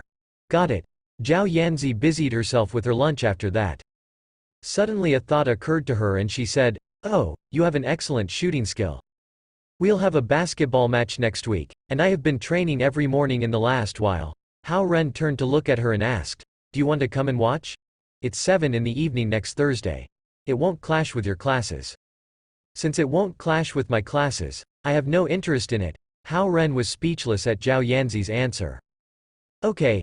If I have time, I'll come and watch the match. Seeing Hao Ren's disappointment, Zhao Yanzi relented. Good. It's 7 o'clock on Thursday. Can you find the stadium? Hao Ren asked. What then? Will you pick me up? Zhao Yanzi pouted slightly and said, since it's your match, I'll get my dad and mom to watch it together with me. And then, you won't have to do your homework on Thursday, right? Hao Ren saw through her trick once again. Humph. Zhao Yanzi poked the ends of her chopsticks into Hao Ren's chest. Her act was certainly interpreted as intimacy in the eyes of the students. The guys were filled with jealousy and envy while the girls were astonished at Zi's blatant show. Zhao Yanzi, the center of the attention, was so bold that she brought her boyfriend into the school. After all, she was a student of class 2. The first and second classes of every grade were the key classes where the students came from ordinary families but had excellent grades. Students usually referred to these classes as the ordinary classes. As a student of the ordinary class, Zhao Yanzi was haughty and cute. She was admired by all the self-important guys. Seeing the unfriendly glances cast his way, Hao Ren knew that they were Zhao Yanzi's admirers, either publicly or secretly. It seems that to be Fuma, have a lot of competitors.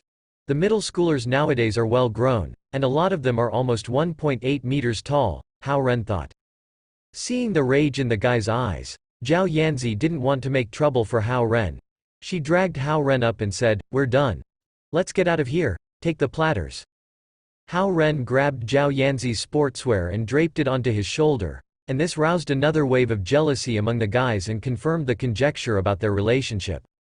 After they walked the sink behind the cafeteria, Zhao Yanzi handed her platter to Hao Ren and said, "According to the school rules, we must wash our own platters. Here is my platter." Hao Ren saw some students who had finished lunch earlier washing their platters at the sink. With a glance at Zhao Yanzi, he dumped the leftovers into a barrel beside the sink before rinsing the platters. He looked around and found that there were some student couples around, and the boys were all helping the girls wash their platters as a show of their affection. Well, it seems to be the unwritten tradition of their school. Zhao Yanzi is acknowledging me by letting me wash her platter, Hao Ren thought while washing. After rinsing them thoroughly, he put the clean platters into another barrel. The cafeteria would cleanse the platters again before sterilizing them. The school wanted the students to wash their own platters, so they would learn how to clean and won't get too lazy. Seeing the middle schoolers leave the sinks while talking and laughing, Hao Ren felt as if he was back in his middle school days. During the lunch break, the area around the cafeteria was full of students, and some teachers could be seen passing the place. Not daring to cross the line, Zhao Yanzi copied other student couples and walked close to Hao Ren instead of holding his hand. However, walking together on this conservative campus with their hands touching occasionally was a loud declaration of their status. The occasional touching of their hands gave Hao Ren a taste of temptation, but he was not bold enough to take Zhao Yanzi's hand. After all, they were in her school. Furthermore, Zhao Yanzi still called him uncle, and it would be weird to hold her hand on the campus. Zhao Yanzi walked Hao Ren to the gate of the school, and he thought it was the end of their act as lovers. However, Zhao Yanzi said, "It's still early. Walk with me to the shop near the school." As a half-boarding school, Lingjiao Middle School opened its gate at lunch break, and the students could go out and eat at the nearby restaurant. Right now, the gate was open, and Hao Ren walked out with the flow of students. Once outside, he heaved a sigh of relief as he was finally out of the territory of the school. Glancing at Zhao Yanzi walking alongside him, Hao Ren reached out and grabbed her smooth and soft hand. N0V3LTR0 served as the original host for this chapter's release on N0V3LB1N. Surprised, she turned to look at Hao Ren, but she didn't shake his hand off. Instead, she dragged him to the small shop next to the school. In the gift shop, Zhao Yanzi looked around the decorative trinkets while holding Hao Ren's hand. Is he your boyfriend? Some girls in the shop walked over and asked Zhao Yanzi curiously. Yeah, Zhao Yanzi confirmed their conjecture. The girls took the opportunity to check Hao Ren out, looking at him from his face to his feet and finally at their tightly held hands. Which grade is he in? He isn't from our school, is he? Another girl asked Zhao Yanzi. He is in the 11th grade, and he is from City North First High School, Zhao Yanzi answered. It dawned on Hao Ren why Zhao Yanzi had asked about which high school he went to. He was embarrassed to hear her degrade him from a second-year university student to a grade 11 student. The girls again turned their gazes to Hao Ren. Seeing his embarrassed expression, they teased, "Your boyfriend is quite shy." They thought Hao Ren was shy of being seen with his girlfriend, though he was actually embarrassed about the lie she told about him. He's just pretending to be shy. In fact, he is quite aggressive when he's alone with me, Zhao Yanzi told them. Exasperated, Hao Ren tightened his grip on Zhao Yanzi's hand as a warning. He looks bookish and must be a tri-merit student. I'm surprised that you are into this type of guys, another girl commented.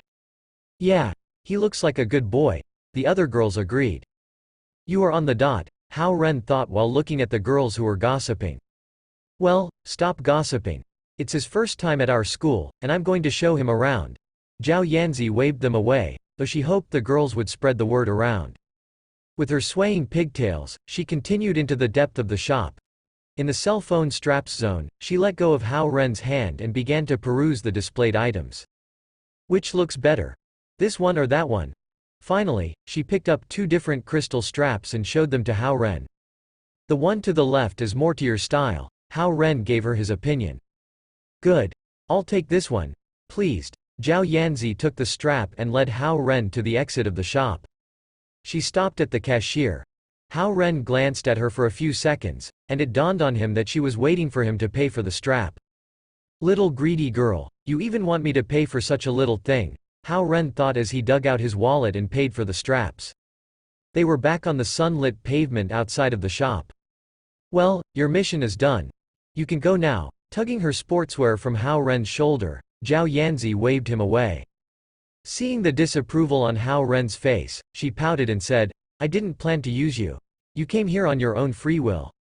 Looking at her, Hao Ren thought for a moment and asked, I did you a favor. Don't you think I deserve a reward? Reward? Zhao Yanzi raised her bright eyes and asked, what reward do you want? Something. Hao Ren blinked his eyes and said, better than holding hands. Zhao Yanzi curled her lips and gave him a disdainful look. She said directly, don't talk in riddles. You just want a kiss. Hao Ren was surprised that middle school girls were so open nowadays. He had meant to tease her, but Zhao Yanzi gestured to him and said, close your eyes. Forget it. I was teasing. I'm going now. Startled, Hao Ren turned to go. Zhao Yanzi grabbed his hand and said, close your eyes. She intends to force me? In front of all the students coming and going? Hao Ren thought. Close your eyes. Zhao Yanzi urged him again before pinching him hard on his arm. Hao Ren grimaced at the pain. Resigned, Hao Ren turned his back to the passers-by and closed his eyes. Zhao Yanzi placed her hands on his shoulders, and her slight breath was touching his neck. Keep your eyes closed. Zhao Yanzi warned. Hao Ren coughed a little and braced himself for whatever she planned to do to him. Feeling her fingers fumbling around his neck for half a minute, Hao Ren couldn't help but complain, are you done? Stop bothering me. I need to go slow with this, Zhao Yanzi retorted. Hao Ren coughed again and stood there in embarrassment. Done. Zhao Yanzi suddenly declared after a short while. Done? Hao Ren was puzzled. Seeing his puzzlement, Zhao Yanzi glared at him and yelled, what did you think I was going to do? I thought you were going to. Before he could finish, Zhao Yanzi's small fist landed on his mouth. Of course, there wasn't much force in the punch. Her fist was a little soft, and it tempted Hao Ren to bite it. Zhao Yanzi withdrew her fist with a slight blush and said, I attached a pendant to your necklace. My dad gave it to me, and it could increase your cultivation speed by at least 10%. Since I have no use for it, you can take it. Hao Ren looked down and saw a thumb-sized waterdrop-shaped amber attached to the necklace that Su Han gave him. Chapter 117. They are schoolmates in Hao Ren's eyes. It was a gift better than holding hands. Well, I'm going back to school. Don't visit me at the school in the future. It's troublesome. Seeing the dazed expression on Hao Ren's face, Zhao Yanzi scolded him with a blush before running back into the school. Watching her running away in her sky blue short-sleeved shirt and short skirt while clutching the deep blue sportswear in her hand, Hao Ren thought, well, your bark is worse than your bite. He touched his lips unconsciously before turning to cross the street and taking a bus back to his school. After the class in the afternoon was over, the entire school week was done. He still remembered Xie Wanjin's invitation, so he called Xie Yujia. My class is over. Where are you? He asked. I'm at the bus stop outside of the north gate. Come here, Xie Yujia's clear voice came from the phone. Picking up his wallet and cell phone, Hao Ren hurried toward the north gate of the school. He usually took buses at the main entrance, and this was his first time taking a bus at the north gate, which was also the rear gate. The buses at the north gate all went in the direction of downtown. Today was Friday, and the students who were going back home in the city core formed a long line at the bus stop. Hao Ren! Hao Ren! Xie Yujia spotted him, and she jumped up and beckoned him over to her. Being summoned by such a pretty girl, Hao Ren found him in the spotlight as the students who were waiting in line in boredom all looked toward him. He forced himself to jog over to her. Standing at the end of the line, Xie Yujia seemed to have just arrived at the stop. Hao Ren ran over and took her backpack from her. It's okay, I can carry it. Xie Yujia tried to take the backpack back. It's heavy, and we have to wait for a while before the bus comes. Let me carry it for you, Hao Ren said, knowing it was hard for a girl to wait in line carrying such a heavy backpack. Resigned, Xie Yujia thanked him. She had watched Hao Ren rock climb and knew that under his ordinary veneer, his strength was extraordinary. Hao Ren looks mild, but he is quite gallant. Looking at Hao Ren up close, Xie Yujia thought to herself. The line moved forward slowly while the buses came and picked up the students. Hao Ren weighed the bag on his back and asked, Class President, what's in your bag? It's quite heavy. Books. Oh, Hao Ren didn't pursue the topic, thinking that the class president was so serious with her studies that she even brought books with her home on the weekends. Hao Ren, you are the smart one. I don't see you studying that hard, but you pass all the exams, Xie Yujia suddenly said. We guys are all like this. We usually cram for the exams, Hao Ren answered casually, then he caught himself. He knew that it was unwise to boast about their bad habits in front of the class president, so he tried to change the topic. Class president, you study really hard. Do you have a specific goal?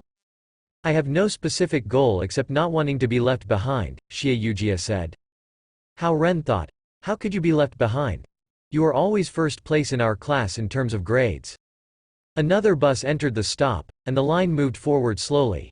Hao Ren and Xie Yujia boarded this bus, and they sat next to each other. Sitting in front of them was a student couple who were whispering to each other with their heads touching. After the bus started to move again, the girl laid in her boyfriend's arms. Slightly embarrassed at the sight, Xie Yujia turned to look out the window. Class president, which high school did you attend? To distract themselves from the awkward sight, Hao Ren asked her. Lingjiao High School. It's not far from our university. Xie Yujia finally turned to look at Hao Ren and asked, which school did you go to? The high school department of Lingjiao Middle School. That means Xie Yujia is an alumnus of Zhao Yanzi, Hao Ren thought in surprise while he answered her, I went to City North First High School. It's a good school, Xie Yujia said. Did you go to the high school department afterward or did you enter it directly from the middle school department? Hao Ren continued to ask. I had been in the middle school department, she answered. Which class? Hao Ren followed with another question. Class 2. I was in Class 2 for 3 years, and I was still in Class 2 in the high school department. Even in university, I'm still in Class 2. I don't know if it is my fate or just a coincidence, Xie Yujia said in self-mockery. She was once in Class 2 in Lingjiao Middle School, which means she is really Zhao Yanzi's senior schoolmate. Hao Ren remembered the time when he went to the school to attend the parent-teacher meeting. He was curious about which seat Xie Yujia had once taken, but it would be too weird to ask her. Now that you mentioned it, the little girls who came to watch you race in the athletic games, are also from Lingjiao Middle School, right? I seem to recognize their school uniforms, Xie Yujia said. Yeah, I'm tutoring one of them, Hao Ren said. When I was in the middle school, many students came from rich families, and I think the situation remains the same. No wonder they sent a car to pick you up for the tutoring sessions, Xie Yujia said with a sigh. Hao Ren thought of her simple clothes and her used bike and felt like she must have come from an ordinary family and had entered Lingjiao Middle School due to her excellent grades. The bus drove at a moderate speed, which offered its passengers a good opportunity to enjoy the scenes outside of the windows. The student couple sitting in front of Hao Ren and Xie Yujia were bored with the ride. The girl leaned in her boyfriend's arms, and they poked each other's cheeks with their fingers while giggling non-stop. Feeling awkward at the sight, Hao Ren forced himself to speak again. Class president, do you think I look like a high school student? Baffled by the question, Xie Yujia leaned to the side and looked at him up and down. I guess so. The high school students nowadays are quite mature looking, and I think you could pass as one of them, she said. Oh, Hao Ren was relieved and at the same time a bit smug. I can still pass as a high school student, he thought. I've never returned to the middle school since graduation. Sometimes, I really want to go back and have a look at it, Xie Yujia said suddenly. Seeing the reminiscence in her eyes, Hao Ren wondered if she had had a boyfriend in middle school. Class president, I guess you must have been one of the top students in the middle school. Seeing Xie Yujia getting lost in her memories, Hao Ren couldn't help asking. Not at all. Many of them were better than me, and quite a few entered Tsinghua University and Peking University, Xie Yujia corrected him immediately. With a face as pretty as yours, Hao Ren glanced at her before continuing to ask, you must have been the most popular girl in the middle school and the high school, right? Well, Xie Yujia lowered her head with a smile. Then, she looked out of the window, either feeling bored with the topic or showing her indifference in the title. The rickety bus reached another stop, and the student couple sitting in front of them finally got off. Hao Ren and Xie Yujia both heaved a sigh of relief. The bus continued forward.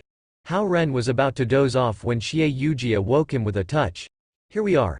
Let's get off the bus, she said. Hao Ren stood up in a hurry, and he took Xie Yujia's backpack from her hands and squeezed toward the rear door of the bus. Xie Yujia followed Hao Ren closely while resting her palm lightly against his back, giving herself a leverage in the crowded bus. After jumping off the bus, Xie Yujia took her backpack from Hao Ren and insisted on carrying it herself. Hao Ren looked around and found that they were in an area of old buildings. Some of them were low slums and squatter settlements. Is this where Xie Yujia lives? Hao Ren was a little surprised. I need to buy some groceries. Oblivious to his surprise, Xie Yujia led Hao Ren toward a small food market. The cluttered food market was a temporary one on a narrow street between two rows of shacks. Carrying her backpack on her back, Xie Yujia chose some vegetables and bought a packed meal. Watching exquisite Xie Yujia walking around in the dark and muddy temporary food market, Hao Ren's heart ached for her. Obviously, Xie Yujia knew how to keep a home running, though her style was quite different from Zhao Hongyu's. With the boxed meal and vegetables in her hands, Xie Yujia led Hao Ren out of the messy temporary food market and toward a small shack. Now, Hao Ren felt not only heartbroken and sorry for her but astonished as well. Xie Yujia walked to a weathered wooden door and knocked. Grandma, she yelled. Squeak. The door opened, and an elderly lady stood before them. Her legs were shaking as she stood there. Grandma, I bought this for you. Eat it while it's still warm. Xie Yujia placed the packed meal into her hands before messaging the elder's wrinkly hands. I'm busy today, so I will come to talk to you tomorrow, she said. The old lady nodded shakily. Glancing at Hao Ren standing by Xie Yujia, she smiled happily and held up her thumb. Xie Yujia blushed and murmured, Grandma, it's not what you think. She helped the old lady into the room, and she soon came back and beckoned Hao Ren. Let's go, she said. She is? Hao Ren asked in bafflement. She is a mute old lady, and her son is working out of the city and rarely comes back. She lives alone, and each time I come home, I would buy her some food on the way. Their view suddenly opened up after they walked out of the narrow shanty zone.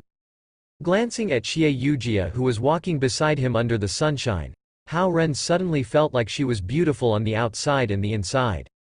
Chapter 118. The super genius Xie Yujia was walking step by step with her right hand carrying groceries and the left holding her backpack straps. The road was divided into sections by the shadow of the utility poles, and Hao Ren strode past the sections over and over as if he was accompanying her on her journey. All of a sudden, this scene seemed familiar to him. Time went back to his childhood when he drew blocks on the ground and played hopscotch while holding each other's arms. He took a look at Xie Yujia. She was so kind and gentle, just like a newlywed. Relaxing slightly in the sunlight, Hao Ren felt like it was hard to tell if he was in the past, in the present, or in the future. Walking into an old neighborhood, Xie Yujia led Hao Ren to a dusty building after making a plenty of turns. After they got to the third floor, Xie Yujia smacked a dark security door. "Brother, I'm back, open the door." Bang! The shabby security door was pulled open forcibly. Xie Wanjun, who was in a worn shirt, appeared like a small mountain. Looking from the doorway, the apartment seemed quite tidy, but the decorations were the most basic. The real rich people should already have moved out of older residences in an old neighborhood like this. "Come in." Xie Wanjun made way for them. Otherwise, nobody could go through while he was standing in the doorway. "I bought some mushrooms, some celery, and some peanuts," putting down the plastic bags full of vegetables, Xie Yujia said. "You don't have to report that to me," Xie Wanjun waved his hand impatiently. "You would think that my purchases are not good if I didn't tell you." Xie Yujia rolled her eyes at Xie Wanjun. Seeing the siblings arguing with love and sentiment, Hao Ren had no chance to get a word in. Therefore, he went to find a spot to sit down. Fine, I'll cook today." Xie Wanjun lost the argument to his sister eventually, and he picked up the plastic bags and walked into the greasy kitchen. He was wearing a pair of XL sports shorts, and his husky legs were even thicker than the short concrete poles that were used to stop the cars outside. "Have a seat." Xie Yujia pulled out a chair before getting him some tea. Hao Ren's fondness for Xie Yujia grew when he saw how hardworking and virtuous she was. He only saw the class president, who was serious about everything at the university. However, the person he saw at the moment was Xie Yujia in real life. "Yujia, take him to your room to rest. I'm going to cook now, and it will be too smoky and greasy," Xie Wanjun yelled from the kitchen. In an old apartment like this, the kitchen was just an area without a door to separate it from the other rooms. As a consequence, part of the cooking smoke would flow into the living room. However, it would be too hot in the kitchen if a door was installed. Xie Yujia felt a bit upset at her brother for asking others to go into her bedroom casually. However, she didn't want to bring Hao Ren to her brother's messy bedroom. Thus, she pulled Hao Ren up by his sleeve and said, "It's greasy out here, come to my room." Hao Ren was pulled into her bedroom, and he wanted to exclaim at the fact that he was invited to the class president's home and even her bedroom, which was something he never thought would happen. There were some old posters on the wall, and the quilt on the bed was folded nicely. However, there was a string hanging from the room, on which were Xie Yujia's. Seeing Hao Ren's eyes moving in that direction, Xie Yujia blushed. She rushed over and took the items off the string and then quickly put them away in the drawer. She acted calm and composed throughout the process. Hao Ren coughed twice, pretending that he didn't see anything at all. Then, he turned around to look at the pictures under the glass layer of the desk. Among all the pictures, there were recent pictures as well as old ones, and Xie Yujia was in every one of them. Hao Ren went through the pictures successively. He saw Xie Yujia in middle school, high school, and also some fainted black and white pictures of her when she was in elementary school. "I never thought that Xie Yujia, who is always so serious in class, could be so cute in her childhood," Hao Ren said to himself. As for Xie Yujia, she slowly walked towards him while still blushing. "They are just pictures of my childhood, nothing interesting," she tried to explain. Staring at the pictures, Hao Ren asked, "You like the sea too?" "Yes, I went to the seaside a lot when I was a kid," Xie Yujia answered as she stood beside Hao Ren and also looked at the pictures. Being close to Xie Yujia, Hao Ren could easily feel the warmth coming from Xie Yujia's arm and shoulder with his extraordinarily sharp senses. Hee, everyone loved to go to the beach when they were a kid as long as they were born in East Ocean City. Sensing the shyness in Xie Yujia's voice, Hao Ren stopped staring at her childhood pictures. He turned his face toward her and asked, "You live here with your brother?" "And also with my uncle and aunt, but you won't meet them today as they went out for dinner and will be back late," Xie Yujia said. "So Xie Wanjun is your cousin?" Hao Ren realized instantly. "Yes. Xie Yujia nodded. My parents don't live in East Ocean City anymore, but I study here. Thus, I have been living at this place ever since middle school. Hao Ren nodded. No wonder Xie Wanjun and Xie Yujia don't look alike, but they are so close to each other as if they are real siblings. I like to call him my brother since we are really close, but he rarely lived here since high school. He went to a full-time boarding school and only came back on weekends once in a while. Not to mention when he went to university and rented his own place, he is almost never back. He has to go to the stadium for training, Xie Yujia continued. Alright, that's why. Hao Ren lowered his voice and asked, is your brother terrible at studying? So playing basketball is his only choice for a career? Xie Yujia shook her head unexpectedly and replied, my brother is doing excellent at school. Even now, he is one of the best among all the fourth-year students at East Ocean University. Please don't assume that he is doing terrible. He is smart, or I should say that he is even smarter than me. If I'm confused about any questions, he is the one that helped me out. Hao Ren was surprised at her response. He didn't expect that the gorilla, who was incredibly good at basketball, was also excellent at school as well as cooking. I know my brother plays basketball all the time, but he has already received an offer with a full scholarship from Stanford University. He will go to the United States for postgraduate studies once he finishes his fourth year, Xie Yujia said. Hao Ren opened his mouth subconsciously and felt like things were becoming even more unbelievable.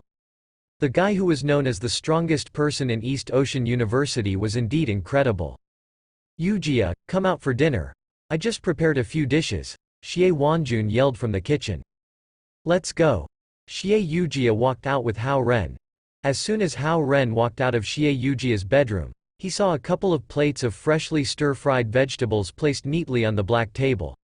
When he turned to look at the hefty man, Xie Wanjun, there was already something different in the way he looked at him. Chapter 119. I already have someone I like, have a seat. Have some drinks too. Wearing a t-shirt and shorts, Xie Wanjun said to Hao Ren straightforwardly. Then, he picked up a bottle of beer from the corner and cracked it open. Yujia can have some too. Just a little bit. Picking up a cup, Xie Yujia said in a soft voice. Xie Wanjun didn't want to force his sister, he only poured a little for her. Then, he took out 2 empty cups and filled them up. Hao Ren didn't feel comfortable turning Xie Wanjun down since this man was too passionate, and he was Xie Yujia's brother. Therefore, he took the cup and had a sip. I have figured out the things that happened before. Xie Wanjun raised his cup. I apologize for the previous misunderstanding. Hao Ren picked up his cup and lightly collided the cup with Xie Wanjun's. Don't worry, it's not a big deal. Yeah, and I was thinking. Xie Wanjun got to the point immediately. Those idiots on the basketball team always caused trouble, so I am not planning to let them play the match against Tsinghua University this time. Instead, I dismissed them so that they can learn their lesson. Hao Ren felt like he hadn't finished yet, so he was waiting for him to continue. As he expected, Xie Wanjun kept talking. However, those guys have no specialty other than playing basketball. It would be the end of their career if they couldn't play basketball anymore. Therefore, I will take them back once the match between East Ocean and Tsinghua is finished. What do you think of that? Receiving no response from Hao Ren, Xie Wanjun continued. They have promised me that they will distance themselves from that bastard Huang Zuji and only concentrate on playing basketball. They won't meddle with anything else. Seeing how sincere this man was, Hao Ren had no reason to stop him. He replied, if that's the case, then ask them to come back. However, Hao Ren said immediately, Zhao Jiayi has to be the lead player, that can't change. Zhao Jiayi's performance is pretty good so far, but whether he can become the lead depends on his match next week. Xie Wanjun took a sip of his beer. You might have also noticed that his height could be a barrier for him. But if he is able to turn this disadvantages into an advantage, he will still have a chance at being the core of the team. Moreover, if he ever shows the characters of a leader, I can give him the captain position.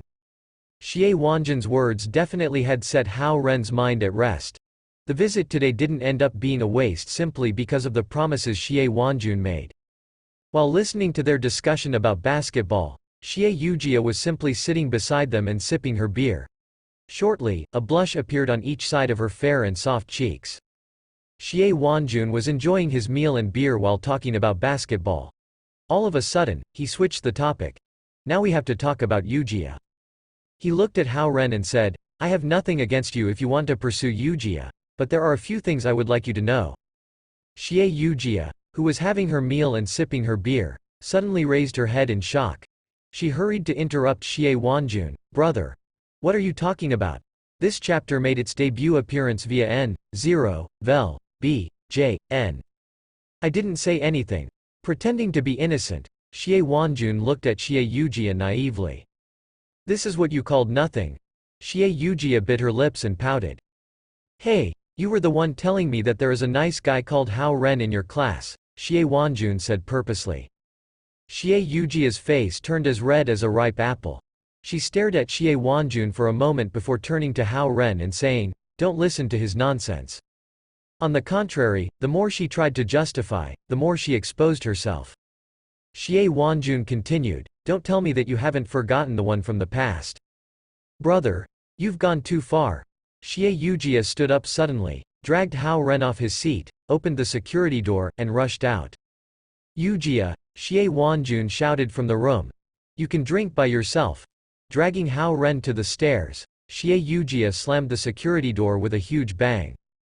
Hao Ren didn't think things would end up like this. Xie Yujia actually got so mad. Walking out of the building, Xie Yujia slowly calmed down. She turned around to Hao Ren and asked, you didn't forget anything in there, did you? No, Hao Ren shook his head before looking up at the apartment. Is it okay to be like this? He drank too much. You don't have to worry about him, Xie Yujia said angrily. Afterward, Xie Yujia looked at the sky and said, it's getting late. Maybe you should go home now. I can walk you to the bus stop. Okay. Hao Ren nodded. Therefore, Xie Yujia walked out of the old neighborhood with him. Facing the bright setting sun, they headed to the bus stop. During the walk, Xie Yujia suddenly pouted and said, please don't take what my brother said today seriously. We are classmates, and we have also become good friends recently. He overthought our relationship. Moreover, I might be too careless sometime because I have been living with my brother for too long. So please don't get me wrong. Yeah, I know, Hao Ren answered while walking and looking at the tips of his own shoes. To be honest with you, I already have someone I like, Xie Yujia said unexpectedly after thinking for a while. Hao Ren's steps paused for a moment. The sentence, I already have someone I like, had hit his heart quite hard. But I guess it is just an unrequited love. Will you laugh at me? Xie Yujia asked. Hee, the person that the class president likes, is he very brilliant? Hao Ren asked. Yes, he is no longer at East Ocean City, but I believe he will come back in the future, Xie Yujia said. The reason Xie Yujia studies so hard is probably to keep up with the person she likes, Hao Ren wondered. The conversation stopped abruptly. Hao Ren didn't ask about anything else, and Xie Yujia didn't say anything either. Soon, Xie Yujia watched Hao Ren get on the bus. Then, she waved at him and left. Hao Ren, who was sitting on the bus and staring at Xie Yujia's lonely shadow, suddenly felt a bit upset. Xie Yujia is waiting for that guy. That is why she is so hard-working and not interested in relationships before the third year. The bus drove slowly. Hao Ren leaned against the bus window and fell asleep unconsciously. He walked to his room and went to sleep as soon as he got back to his home on the beach. On the weekend, he hired someone to install a simple basketball stand in the backyard, and he then spent all his energy playing basketball. Is Ren all right? He has been playing basketball so hard these days. Grandma asked Yu Yang with great concern as they looked at the backyard from the room on the second floor. Don't worry. There will be a basketball match next week, and that's why he is practicing so hard, Yu Yang replied with a smile on her face. I didn't know that our Ren knew how to play basketball. Grandma started smiling. Can I go watch the basketball match next week? Mom, you know nothing about basketball. Who said that? At least I know when Ren scores, Grandma said stubbornly. Fine, I'll bring you to the game next week. Yu Yang had no other choice but to nod in agreement. Grandma was the boss of the family. Nobody would ever go against her wish. Time went by fast. Soon, it was Monday again. Hao Ren was driven to the university by Yu Yang while bringing a huge bag of snacks prepared by his grandma. Ren, the match is on Thursday evening, right? Yu Yang asked while she was driving. Yes, it starts at 7 o'clock. You sure you want to come? Hao Ren asked. Not only me but also your grandma. In addition, I called your father yesterday and gave him the final command. Therefore, he will come back early to watch your match with us, Yu Yang said. In Hao Ren's mind, he was wondering if he might have dragged too many people to the match since he wasn't even the lead player. However, he had to play hard and serious in the match since even his grandma who knew nothing about basketball was coming to watch him play. You have to go to Zi's home to help her with homework tonight, don't you? Yu Yang asked again. Yes, what's wrong? Nothing really, it's just that your grandma misses Z a lot, and she wants to invite her family over for dinner, Yu Yang explained. Okay, I'll try. Hao Ren nodded. Hao Ren knew that his grandma always wanted to have a pretty granddaughter, and the appearance of Z made her wish come true. Concerning the bigger wish that grandma had, it might be 2. It was only 6 o'clock when he got to the university. There was still time for Yu Yang to drive back to work. Hao Ren walked in through the south dorm area outside the campus while carrying a huge bag of snacks. Then, he walked towards dorm building number 7. ZZZT, ZZZT. The phone in his pocket started to vibrate. Who's calling so early? He thought. Hao Ren took out the phone and saw his dad's number on the screen. Hello. Hao Ren picked up the call, wondering why his dad called since he was in the United States for a conference at the moment. But after figuring out the time difference, Hao Ren realized that it was probably dusk there. Ren. Hao Zhonghua's voice was full of excitement. Based on past experience, he would only have this kind of voice when he just had a breakthrough on a tough scientific research. Guess who I met today? From the other side of the phone, Hao Zhonghua asked excitedly. Who? Hao Ren asked languidly. Little Carrot's dad. Do you still remember Little Carrot? Hao Zhonghua was incredibly excited. Oh, it was him. Hao Ren became interested. How's uncle doing? He started a factory in the States. He is usually very busy, but I heard that he can make over $300,000 a year. He is pretty well off, Hao Zhonghua said. Then, how is Little Carrot? She should be studying at a university there, right?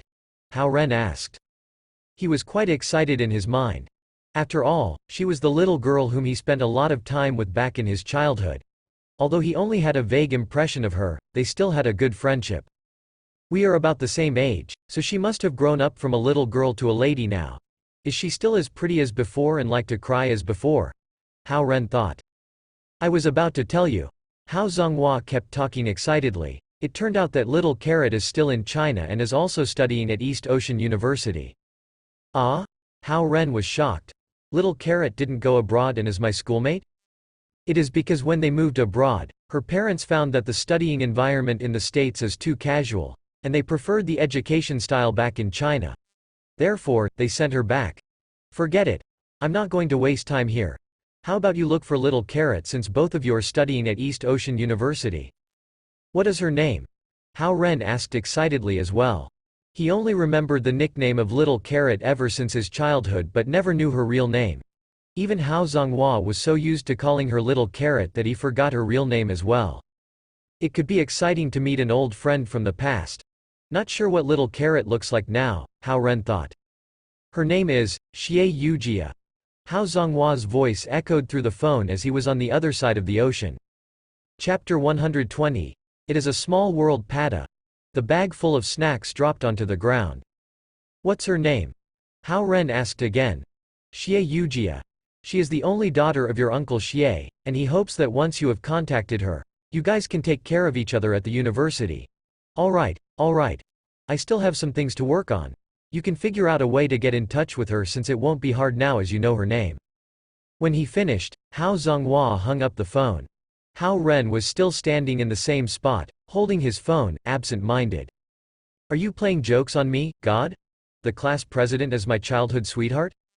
At the moment, Hao Ren felt like he was thrown into the water and pulled out again and again. Thus, Hao Ren had stood still and let the cold wind blow on him for a few minutes. Then, he suddenly called Vice Principal Lu Qing's number. Oh, it is you, Gongzi Hao. What are you calling me for? Lu Qing's voice came through the phone. Principal Lu, you probably have the files of all the students at the university. Can you please help me to look up how many girls at the university are named Xie Yujia? Hao Ren asked on the phone. He thought for a while then added, please also look for names with the same sound but different characters. His voice started trembling. Are you in a rush? I'm not at the university yet, Lu Qing asked. No rush, but please let me know once you have the results, thank you so much. Fine, I'll look it up for you as soon as I get to school. Other than that, I heard that Gongzi Hao has successfully advanced to the third level of the spirit concentration scroll, Lu Qing asked. Yes, it was a few days ago. Please help me out with the name search. Hao Ren hung up the phone. He was so absent-minded that he hung up the phone as soon as he finished his request. He didn't even notice that Lu Qing was still trying to talk to him on the phone. Hanging up on the vice principal. Hao Ren really had the guts. After picking up the snacks from the ground, Hao Ren walked into the dorm building and started climbing. Soon, he went to room 302 dazedly. Zhao Jiayi had already left the dorm to practice basketball. Zhou Liren and Cao Ronghua were still sleeping, but they woke up instantly and started to take Hao Ren's snacks as soon as they noticed that he was back. Ren, why do you look so dull? What happened? Going through a breakup? Seeing Hao Ren sitting on the chair and staring outside blankly, Zhou Liren asked after taking a few bags of chips. Nothing. Hao Ren waved his hand blankly. Okay, I'm going to brush my teeth now. Later, we'll go to class together. Zhou Liren took a look at Hao Ren with concern before picking up his toothbrush and washbasin.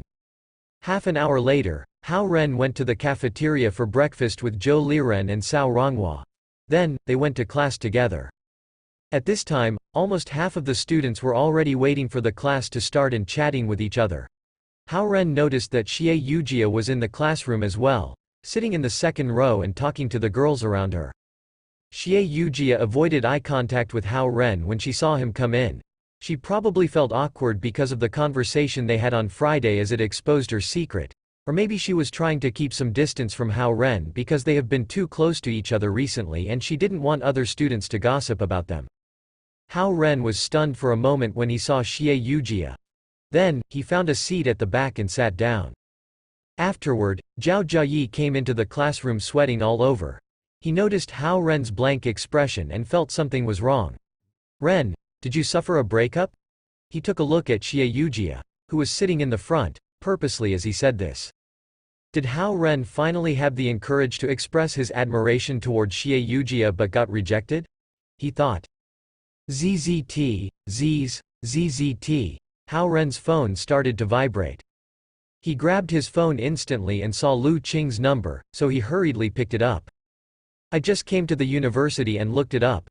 Among all the students at the university, no matter if it is the same pronunciation and characters or the same pronunciation but different characters, there is only one student named Xie Yujia, which is your class president.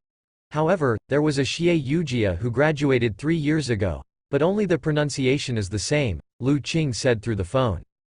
Okay, thanks a lot, Hao Ren said. He had nothing else to say other than that. There is another thing I want to mention, which is. Lu Qing was about to continue over the phone, but Hao Ren had already put down the phone blankly and hung it up at convenience. He was the first person in history to hang up the vice principal's call twice in a day. Xie Yujia was Little Carrot. Is she the little carrot in my hazy memory who pulled on the corner of my clothes, had snot hanging from her nose, and followed me around in her bare feet? The little girl who used to be hard to get rid of has now turned into a beautiful girl. A dozen years seemed to have slipped by too fast. Hao Ren felt like the call of little older brother was still ringing in his ears. Looking at Xie Yujia, who had perfectly smooth skin and was sitting in the front rows carefully listening while taking notes, Hao Ren felt like it was impossible to match her with the little girl in his hazy memory. Cao Ronghua lifted his right hand and waved it in front of Hao Ren's eyes when he saw Hao Ren was so out of it. Not until then did Hao Ren come back to his senses and uttered a sigh of relief. Did you become dumb? Cao Ronghua asked him. Nothing. Although Hao Ren said that, he couldn't calm himself down. He had a good impression of Xie Yujia since he started university. He had looked at her secretly many times during class, but he never thought that they were old friends from over 10 years ago. Should I tell her about it? The thought rose in Hao Ren's mind. After thinking about it over and over, Hao Ren held back the thought. Xie Yujia already has someone she likes and is waiting for him. Also, that person is probably one of the top students from her middle school or high school, he thought. What would be the point of telling her about it if there is no meaning behind it? Hao Ren found that the Mount Tai bracelets on his wrists were getting heavier as he was thinking about this. Therefore, he just laid his head on the desk and tried to calm himself down as he started to practice the spirit concentration scroll. The nature essence was cleansing Hao Ren's body while it circulated, and this helped purify his body and emotions further. The warm amber on his necklace had also enhanced the communication Hao Ren had with the heaven and the earth, so the spirit concentration scroll had been running in a smoother manner. With the recovery of his mood, the Mount Tai bracelets were gradually getting lighter, and Hao Ren could feel that the space around him had got closer to him. The amber Z gave to me really helped to quicken my cultivation. Hao Ren paused his spirit concentration scroll and wondered. He took a look at Zhao Jiayi and the others beside him. They were all laying their heads on the desk and drooling. He took another look at Xie Yujia. She was still carefully listening and taking notes. The so-called childhood sweetheart isn't a big deal.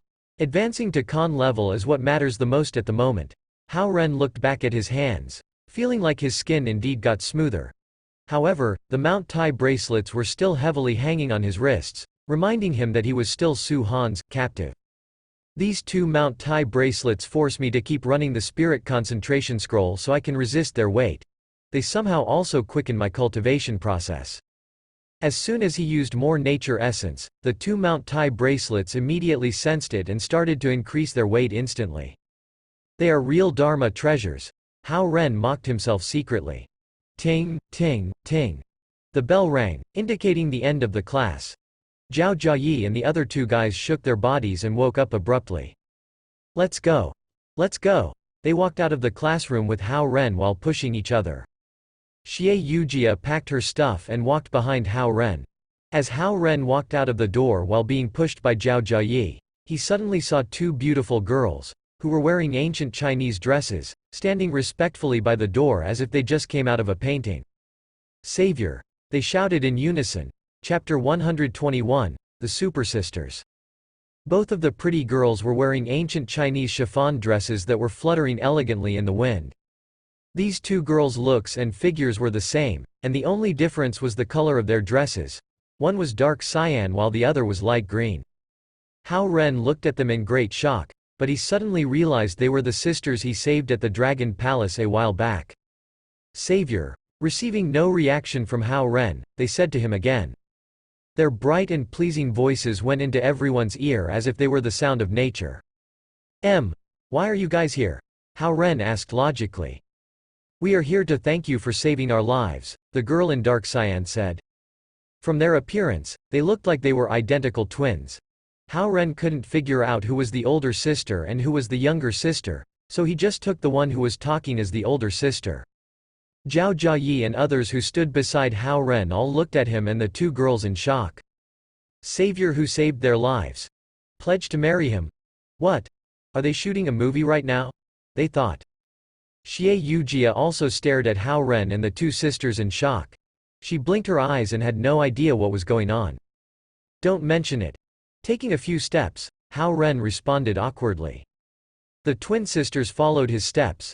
Hao Ren picked up the pace, and so did they. Hao Ren stopped suddenly, and they stopped as well. They followed Hao Ren the entire time. Hao Ren felt helpless. Then, he looked back at them and said, What on earth do you guys want? We will be serving you, our savior, from now on, they answered at the same time. Hao Ren froze. It was lucky that Zhao Jiayi and his buddies were so stunned that they stopped at the classroom door and could only look at them as they walked away. The guys didn't have the chance to hear the sisters' response. Don't worry about it.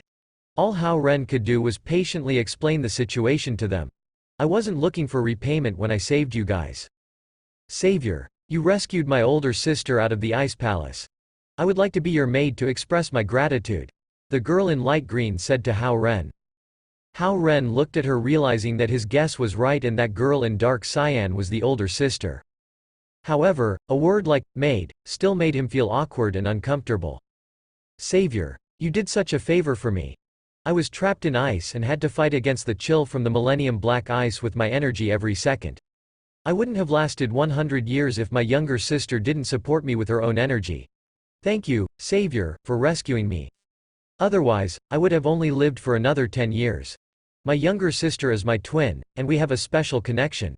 She would die soon after I die, the older sister explained.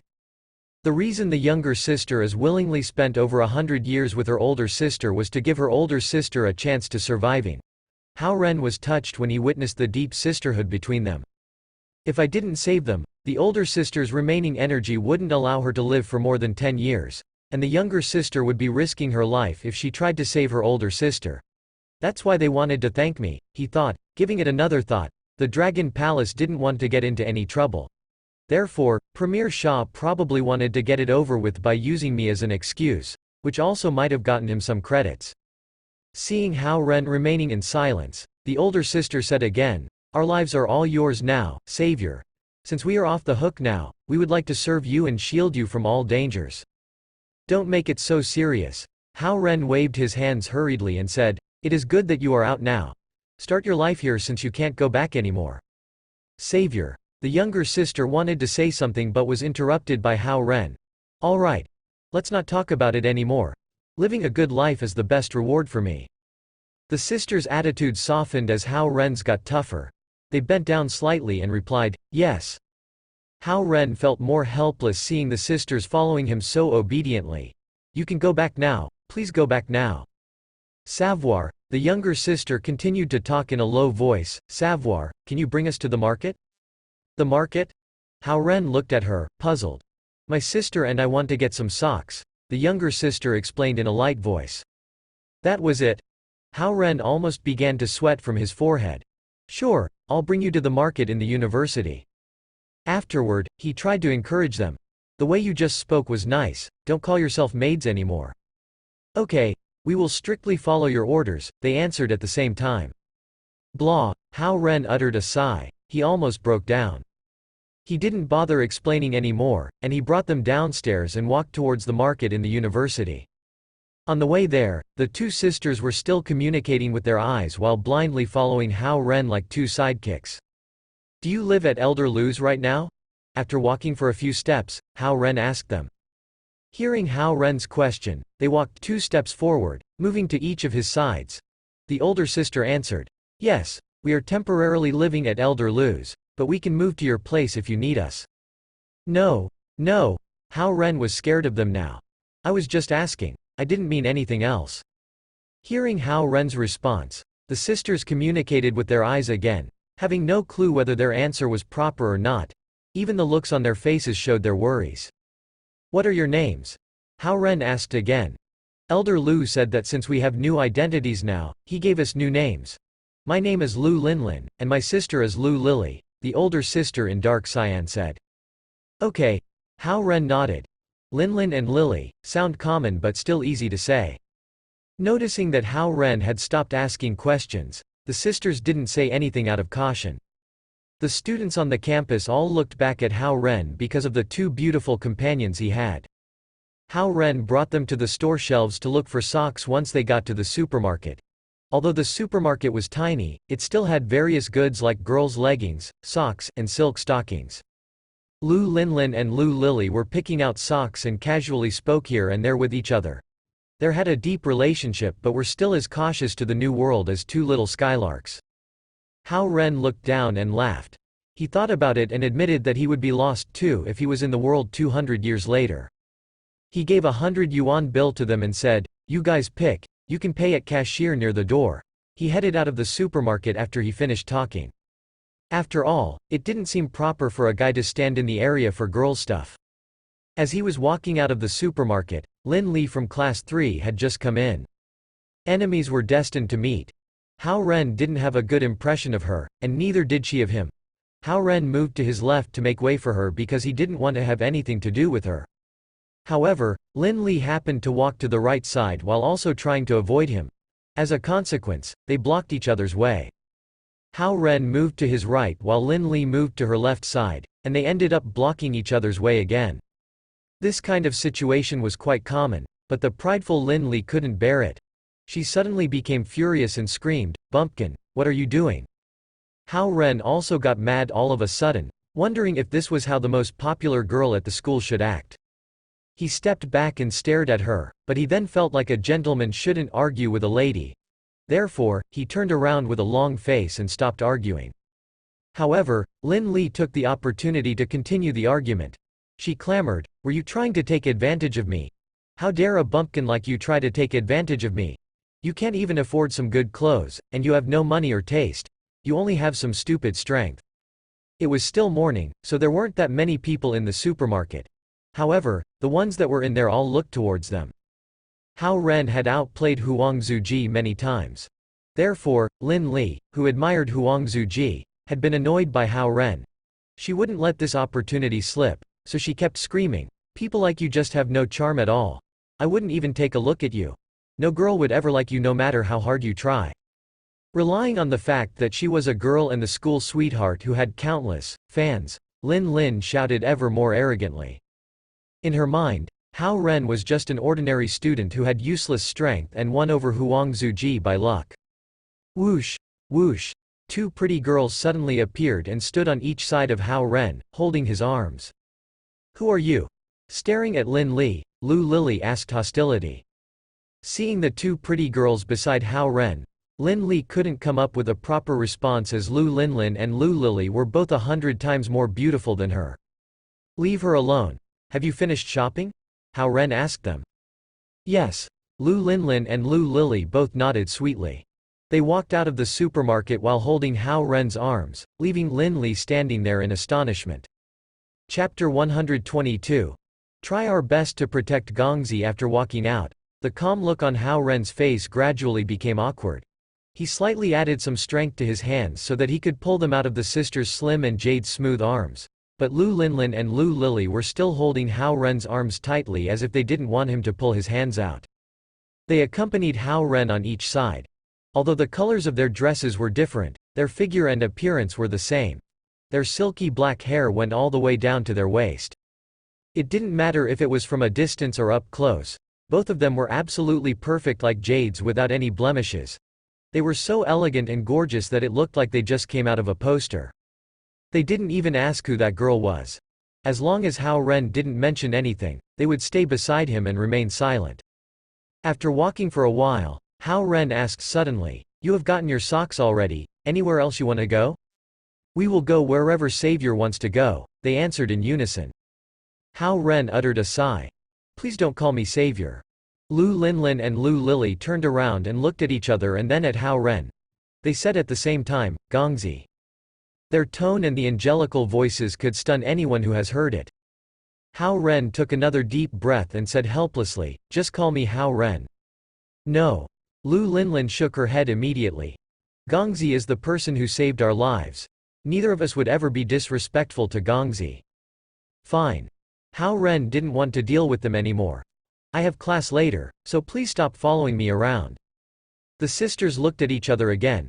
This time, the younger sister Lu Lily said, "Linlin and Lily will comply with your wishes.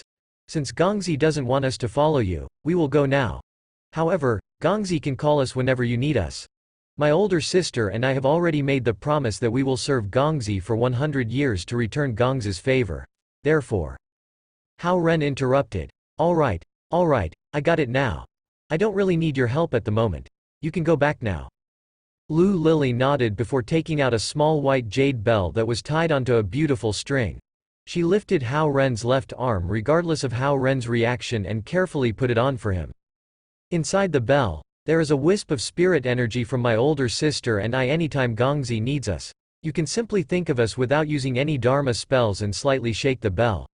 My older sister and I will fly to wherever Gongzi is." After bending her back to tie the bell tightly on Hao Ren, Lu Lily explained to him. "Okay." Hao Ren had nothing else to say and could only nod. There were 2 Mount Tai bracelets from Su Han on his wrists, and there was a necklace also from Su Han on his neck that was decorated with an amber pendant that was from Zhao Yanzi. Now with the small bell given by the sisters, he was wearing more and more things. "Wait." Hao Ren suddenly remembered something and asked, "You just said that you had been fighting against the chill from the Millennium Black Ice for the past 200 years with the help from Lily, and you both only have a little bit of energy left?" Hearing the question from Hao Ren, Lu Lily nodded immediately. "Yes, Gongzi. Our energies could only last 10 years, but it won't be a problem anymore. We are free right now and do not need to consume our energies. My older sister and I will cultivate again and enhance our power in order to ensure the safety of Gongzi. Hasn't Su-han said that each of them possessed top-tier Kun-level power? She probably exaggerated the fact. They only have about 5% of their original power left, he thought. Wondering about this in his mind, Hao Ren asked them, does that mean you two only have 5% of the power of a top-tier Kun-level master to use now? Lu Linlin and Lu Lily looked at each other and shook their heads. Gongzi. The techniques we cultivate are different from the ones in the dragon tribe. Thus, the level of our power isn't ranked by Qian, Kun, Xuan, Dui, Zhen, Li, Kan. However, the power that we can use right now is probably at the Kun level if we convert it to this ranking system. Hao Ren was too stunned to move after hearing her answer. What? The remaining 10-year energy is equivalent to Kun level in the dragon tribe. If they wait until their powers fully recover, no wonder Su-han, who is always so calm and known as a master, couldn't even keep still, he thought. Noticing that the look on Hao Ren's face changed, Lu Lily said in haste, you can rest assured, Gongzi. Although my older sister and I have limited power at the moment, we will still try our best to ensure your safety. Meanwhile, my older sister and I will concentrate on cultivating to recover our lost strength so that we can have the actual qualifications to serve Gongzi. The older sister Lu Linlin kept nodding as the younger sister Lu Lily explained. They seemed guilty, probably because they thought the remaining power they had wasn't enough to protect Hao Ren, which made it sound like a joke. Receiving no response from Hao Ren, Lu Linlin and Lu Lily looked at each other again, realizing that they might have talked too much. They said to Hao Ren, Gongzi, please call us if you need us. Linlin and Lily should get going. Then, they held onto each other's hands. Lu Lily waved her hand and was about to make a move, but Lu Linlin reminded her instantly. Lu Lily realized her mistake and nodded, and then both of them walked into the campus. Hao Ren knew clearly that he would be drowning in questions from those gossipy guys if he went back to the dorm right now.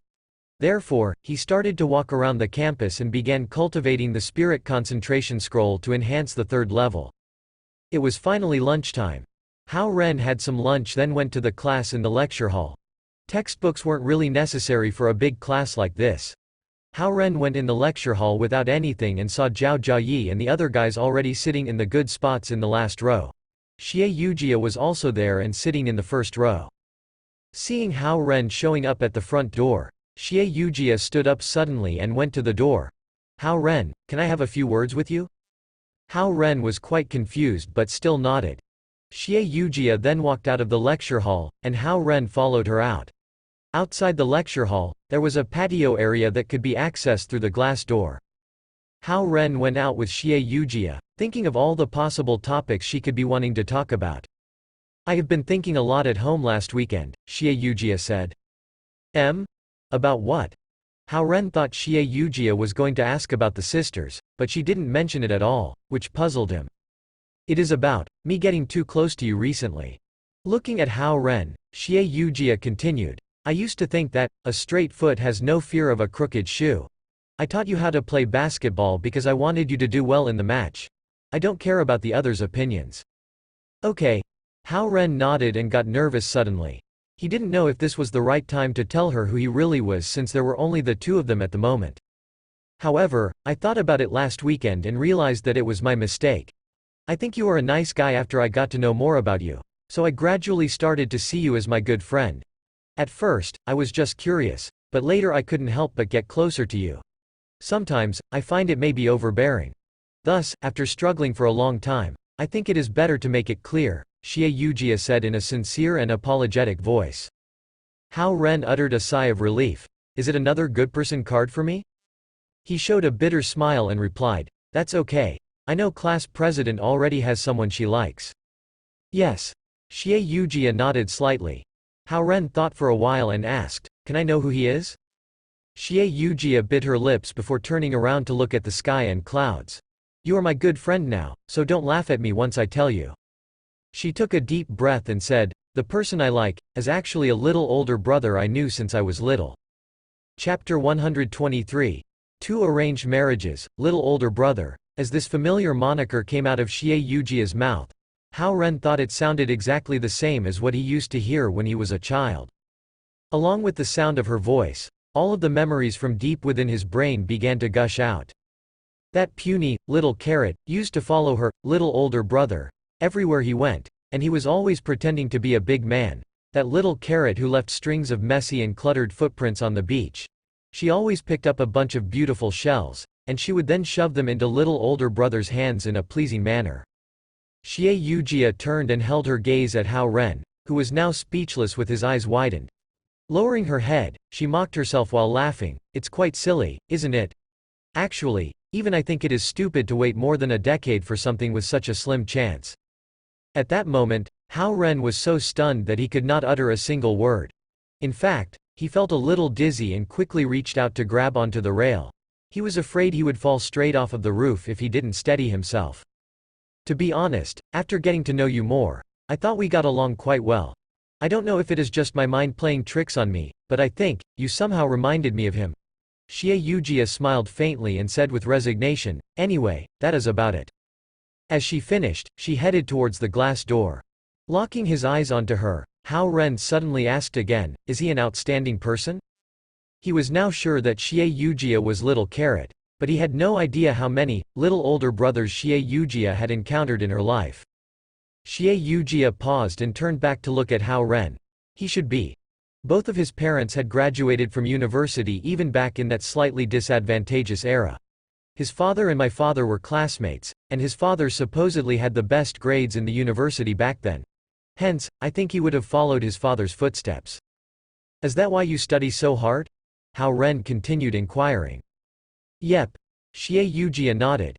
I believe he must be a person of great talents. Therefore, I can't afford any setbacks as I'm afraid I won't be at the same level as him. But you haven't seen each other in more than a dozen years. How do you know if he will ever come back? Hao Ren couldn't help but ask again. With every question that he has asked, he felt that his heart had trembled with it. Are you trying to talk me out of it or what? Xie Yujia's tone suddenly became obstinate. I have my own beliefs. Even though his family and mine have lost contact as they have sold their old place and might not even live in East Ocean City anymore, I still believe that he will return one day. What if he already has a girlfriend? Clenching his teeth, Hao Ren further questioned. If he has a girlfriend, I will give him my best wishes. Either way, I insist on waiting for him. I guess it is an obsession I have had for most of my life. After that, Xie Yujia seemed to think that Hao Ren's line of questioning had the wicked intention of wavering her from her belief, so she added, no matter what you say, or what others say, I firmly believe that he will be an amazing person, and I am willing to wait. I am willing to wait in the hope of a reunion. Even if he is not good looking at all or his family is now in straitened circumstances, as long as he is still the same good person, I am willing to get in touch with him. Well then. Hao Ren nodded his head as there was nothing else he could say. Seeing that Hao Ren's interest was fading, Xie Yujia noticed that she might have been taking a slightly harsh tone. You can say that I am naive or obsessive, but that is who I am. At any rate, I'm only telling you so much because I think of you as a very good friend. Hao Ren smiled bitterly. He was used to the class president's candid behavior. In other words, I don't stand a chance, right? Hao Ren asked. Yeah. Xie Yujia lightly nodded. I never had good male friends in the past, so I might not know the boundaries well. If there was anything I did that might have misled you, I sincerely apologize. From now on, I will try my best to behave appropriately. After her clarification, she felt a bit uncomfortable as she was afraid of having hurt Hao Ren's feelings. On second thoughts, she put out her fist and gently punched Hao Ren's shoulder. I know you have a crush on Su Han. Just take this as me being sentimental and wanting to share my mind with you. Haha. Hao Ren let out some awkward laughter and walked towards the glass door, too. On his way, he abruptly asked Xie Yujia again, are you not going to ask me about today's incident with those two girls? I won't be bothering you with loads of questions anymore. Before, I was a little concerned because I saw those expensive cars suddenly popping up to escort you from school. But now that I know why, I will no longer intrude into your personal affairs, Xie Yujia replied with ease. Ah, that's why. Hao Ren pushed open the door and got to the main floor of Building C. Since the one Xie Yujia adored was actually the little older brother, he had no clue how he should reveal the truth to her. Aside from that, with my personality, which urges me to take school so seriously ever since I was a kid, I am just not the type that would fall in love easily. Maybe that is why I intentionally idolized this little older brother. So I can exempt myself from the influence of other boys, Xie Yujia suddenly added as she followed Hao Ren back to the classroom. Hao Ren nodded in acknowledgement. He realized that, little older brother, had become a guardian and had helped Xie Yujia resist the intrusions of other boys. He was in awe of the fact that he had obliviously resided in her heart for more than a dozen years. As they entered the classroom, the class was about to start in 10 minutes. Seeing that Hao Ren and Xie Yujia had a conversation outside and now had walked in together, the other guys began winking at him, curious about the content of their dialogue. Did you confess to Xie Yujia and got thoroughly rejected today? Zhao Jiayi asked as he saw Hao Ren returning with an ashen face. Zhao Jiayi, come out for a second. Standing by the door, Xie Yujia pointed at Zhao Jiayi as she requested. Zhao Jiayi was surprised. He was not expecting this. He hesitated for a second then walked to the door. Following Xie Yujia, they both disappeared out of the room. A few minutes later, Zhao Jiayi returned. As he had no luck trying to get Hao Ren to talk, Zhou Liren curiously turned to Zhao Jiayi and asked, "What did she talk to you about?" "She told me a little about the basketball match, and then, she reminded us not to spread rumors blindly. She and Hao Ren are only good friends. She emphasized that we should avoid spreading rumors that could embarrass them and make their relationship awkward." Good friends? Brushing his chin with his fingers, Zhou Liren was trying to understand the real meaning of those words. "You wrong, can you come out too?" As there were still a few minutes before class, Xie Yujia was now waving at Yu Rong who was seated in the second last row. Scratching his head, Yu Rong stood up and scuttled out. As a male student in the class, this was his first time being summoned by the class president. Soon, he had also returned.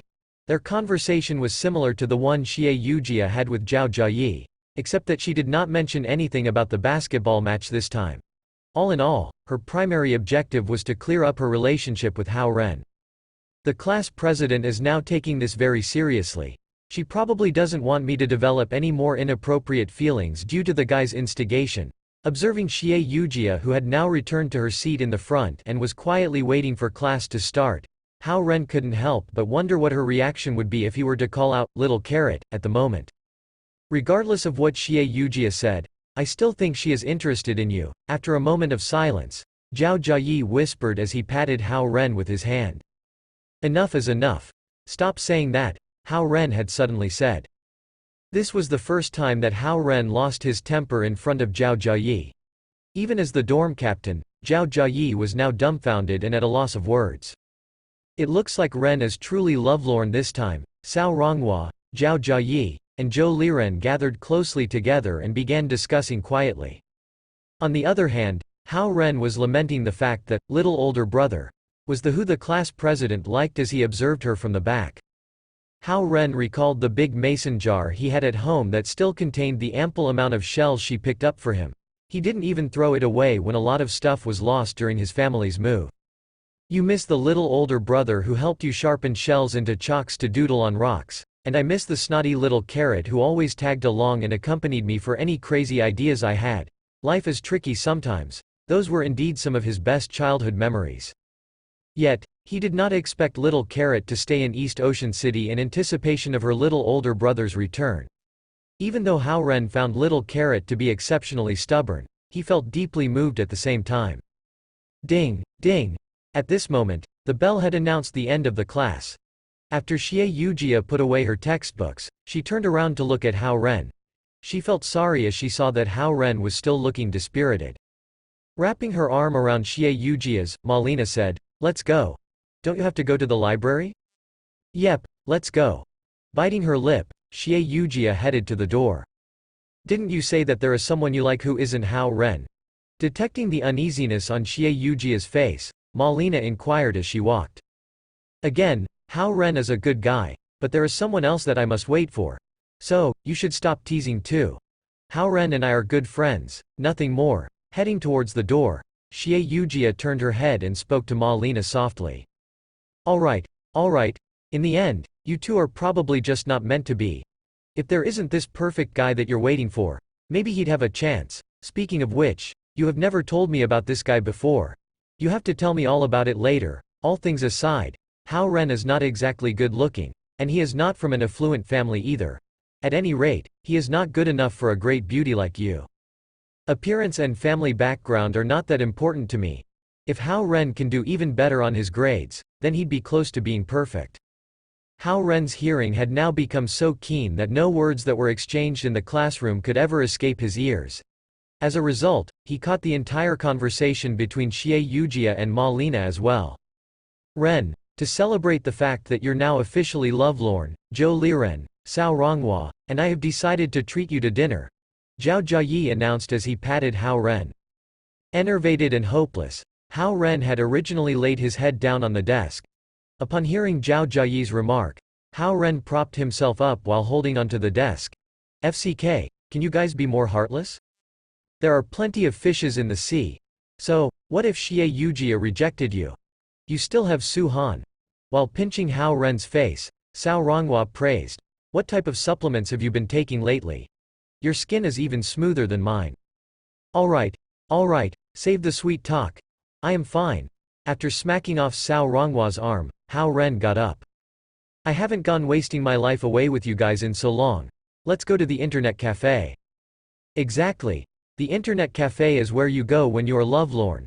Zhao Jiayi was completely convinced that Hao Ren was behaving in this way because he felt defeated by love. Hence, Zhao Jiayi decided to forego the chance to train in the stadium and offered his companionship to his good friend instead. The four went straight to the internet cafe. On their way, noticing that Hao Ren seemed to be feeling better, Cao Ronghua and the others couldn't help but inquire about the two pretty girls. Yet, Hao Ren would not say a word about it. The others thought that he was still mourning over his failure in love. Thus, they stopped any further questioning. Since they had no class in the afternoon, they played all the way until 6 o'clock. Since Zhao Jiayi had not visited the internet cafe in so long, he was so engaged in gaming with Cao Ronghua and Zhou Liren that he forgot he was there to offer his companionship to Hao Ren. Not wanting to spoil their fun, Hao Ren quietly went up to pay at the reception desk. Then, he went back to their dorm room to get his tutoring material and left for the bus stop. Soon, bus 767 had arrived. After hopping onto the bus, Hao Ren found a seat and sat down. Unexpectedly, a shade of dark cyan and a shade of light green had leapt into his sight. Holding their public transit cards, they swiftly scanned them and arrived right in front of Hao Ren. You too? Hao Ren looked at them in shock. Elder Lu had said that Gongzi is paying a visit to the Dragon King's home tonight, so my sister and I have decided to accompany Gongzi so that we can show our gratitude to the Dragon King as well, they stated as they seated by Hao Ren's sides. Chapter 124. Master. Seeing that Hao Ren seemed puzzled, Lu Linlin, the older sister, added, "We have informed Elder Lu, and he said it'd be fine." If that was the case, Hao Ren believed that Zhao Guang would know about it as well. Realizing that, he now felt more comfortable with the idea. Otherwise, it would have been very strange for him to bring the two to Zhao Guang's home for dinner. As the bus drove, Hao Ren opened his bag and began reviewing the tutoring materials that he had prepared some time ago. Since a lot had happened, he had stopped tutoring Zhao Yanzi for a few days. Also, because Zhao Yanzi had just finished her midterm exams, he figured that he should give her a break. Seated on Hao Ren's two sides, the sisters stealthily leaned towards Hao Ren as they were curious about the materials in his hands. Breathing in the elusive scents of the two girls, Hao Ren noticed how close they had gotten to him. He coughed slightly while straightening his body and putting away the materials. Only then did Lu Linlin and Lu Lily finally moved back to their former positions. If they had leaned over any further, their heads would be touching Hao Ren's chest. "Have you been staying at Elder Lu's place for the past few days?" Hao Ren asked. "Yes." They both nodded. "Elder Lu has been teaching us about how things work in this world, and we have been trying our best to learn as well," Lu Lily explained.